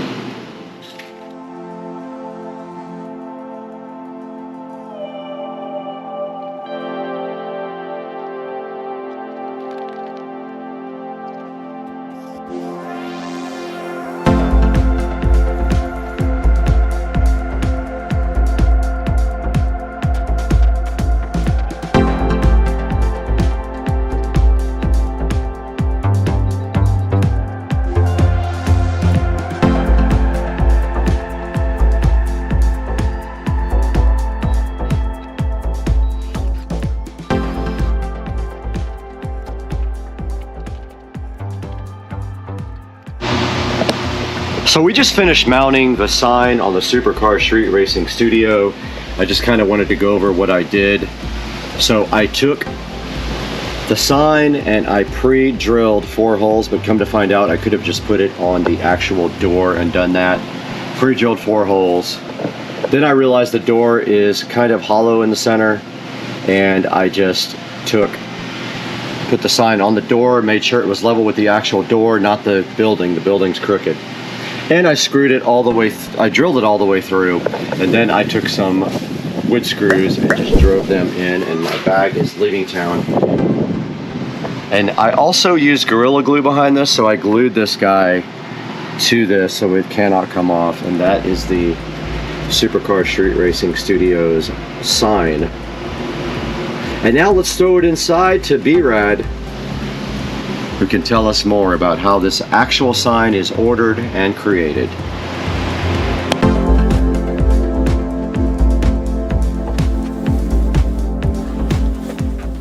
Guys, welcome back to the 4K Production Studio once again. I'm Brad, and you can see right here and right now we are in the process of editing this video about this custom metal sign. But I wanted to get online right now with you guys and show you exactly how to do this, because you have to customize it. So what I did here was search through Amazon for one with good enough reviews, and this is it right here. You can see I purchased it on September 21st. And then what you need to do is figure out the size sign you're going to need, and mine was 11 by 17, of course 11 being the height and 17 being the width. I wasn't 100% sure if it would work for me, if it was going to be big enough, but man, it came out so good. Now what you do is you go ahead and find your size, You can see right here they have 4.7 star reviews, which is very nice. And then you just simply click Customize Now. And now here's the part where you have to figure out if you're going to be using a horizontal or a vertical picture for yours. And of course, since my sign is horizontal, I used a horizontal picture that I created in Photoshop. Once you get your picture created, and I just created an image exactly the size of the sign, so I did an 11 by 17 inch image in Photoshop. You simply take that image, and let's see, we will find one here. So this is actually the one that I created, but we can use anything. So I'm gonna go ahead and drag one of these other backgrounds in there. Let's do this one. Ah, that didn't work. You have to hit, let's see, it looks like you have to hit upload. So let's go back to important graphics, backgrounds, and just grab this guy from there. All right, so that's really all there is to it. You have to make sure that you have it exactly where you want it by dragging the corners here, and then you can edit it. And it's where you can do, you can actually resize this thing, put filters on it, focus it, add text and stickers and other things like that, which is pretty cool. I didn't have to do that, but if you put text, you can do like, let's see.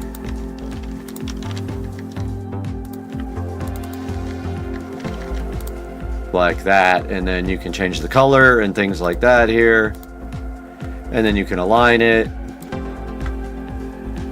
and click save, and there you go. You can edit it again, add some little stickers to it if you want, click save, and that is basically how you do it. You click add to cart, and then you go ahead and check out, and it took me about a week to get my sign, which is great. And you saw the quality on it. It's really high quality. I'm going to go ahead and give these guys a 5-star review. I'm going to put a link in the description also for you guys to order this, and please do me a favor, order this sign through my link or any other products you want through this link. You don't have to actually order the product that I am putting in the link, and it helps me with a small commission to help the channel run because we lose money on the channel. Thank you so much for liking and subscribing as well, and we'll see you guys next time on Supercar Street Racing. I'm out of here. Peace.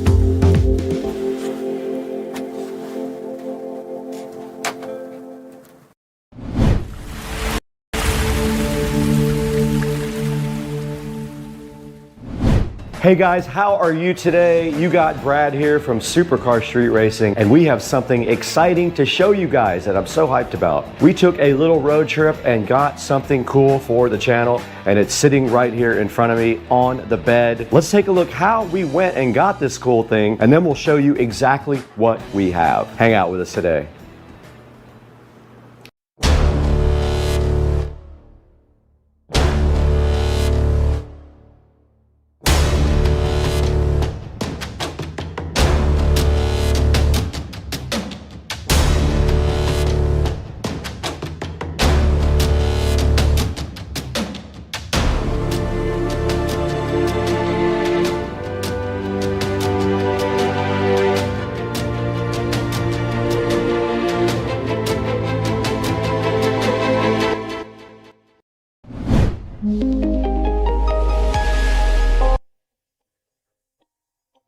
All right, we're about to head out. We bought a Canon R5C down in Winter Garden. So Joe just showed up. What's up? Are you ready to take the first road trip in the Tesla after 2 years? Yes. You know that this car has never been anywhere near this amount of miles except when I bought it, right? Well, will this one trip put more miles on it than you've done Ever. in the last 2 Ever, years? yeah.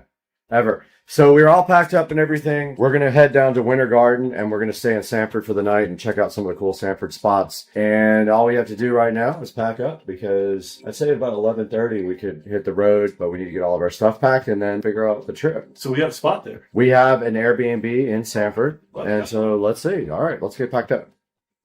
All right, we're leaving the house now, headed over to Joe's house, but we have a 2-hour and 15-minute drive to Winter Garden, which will be that's the furthest road trip. By the time we get back, it's the most miles in one trip for sure, because the only thing I did was driving from Merritt Island. Yeah. Yeah. So Yeah, we're headed out right now. We're gonna go ahead and go by the bank first, and then get on 295. This is fun, man. We never get to have fun like this. We'll have to charge if we go too crazy. No, we'll be fine. Is he rolling up on you? No. He knows that. Do it. All right, we are in Orlando. We just went to Bank of America and then over to Starbucks. We picked up the Canon R5C, 2 lenses, a bunch of accessories and everything like that. And now we are headed to the supercharger. So this car has only been supercharged once before. So we're going to see how long it takes. But anyway, yeah, we're going to go to the supercharger and then try to find some food close by where we are. Headed that way, dude. Let's do it. All right, we're at the charging station. We're supercharging. We already got 15% battery in like 10 minutes. That's quick. And we're watching Super Street Racing on theater mode on the Tesla. Yeah, man. And we're eating Kinder Bites while we charge. All right, we are driving down a random road, and there's a rocket launch happening right in front of us that we forgot about. You can see this. I don't know why we're dumb. We're literally in Orlando when the rocket goes up. Okay, we got to our Airbnb. Joe has the 110-volt charger. It gives you 1 mile per 30 hours worth of charging, but he's hyped. Oh my God, it fits. Touch the port. Plug it in. Let's see what happens. Let's go. It's charging. Look, it turned green. That means it's charging. All right, so all we have to do is charge this for 45 hours. I can't believe you even saw it. It says 17 hours. Look at that. We leave tomorrow. It's going to be at 100% when we leave. Come on, dude. Look at our Airbnb. All right, we got to give a tour. This is the porch. It's called the front porch. It's got fans, but nobody knows how to turn them on. What else do we got, dude? Dude, complimentary waters. We got a backyard? Oh, snap. There's a big backyard back there, dude. He's got 2 closets. That's good because he's in the closet. Wait, is my memory foam? Let's go. I'm out for the night. Dang, son. If I could turn this on, I would.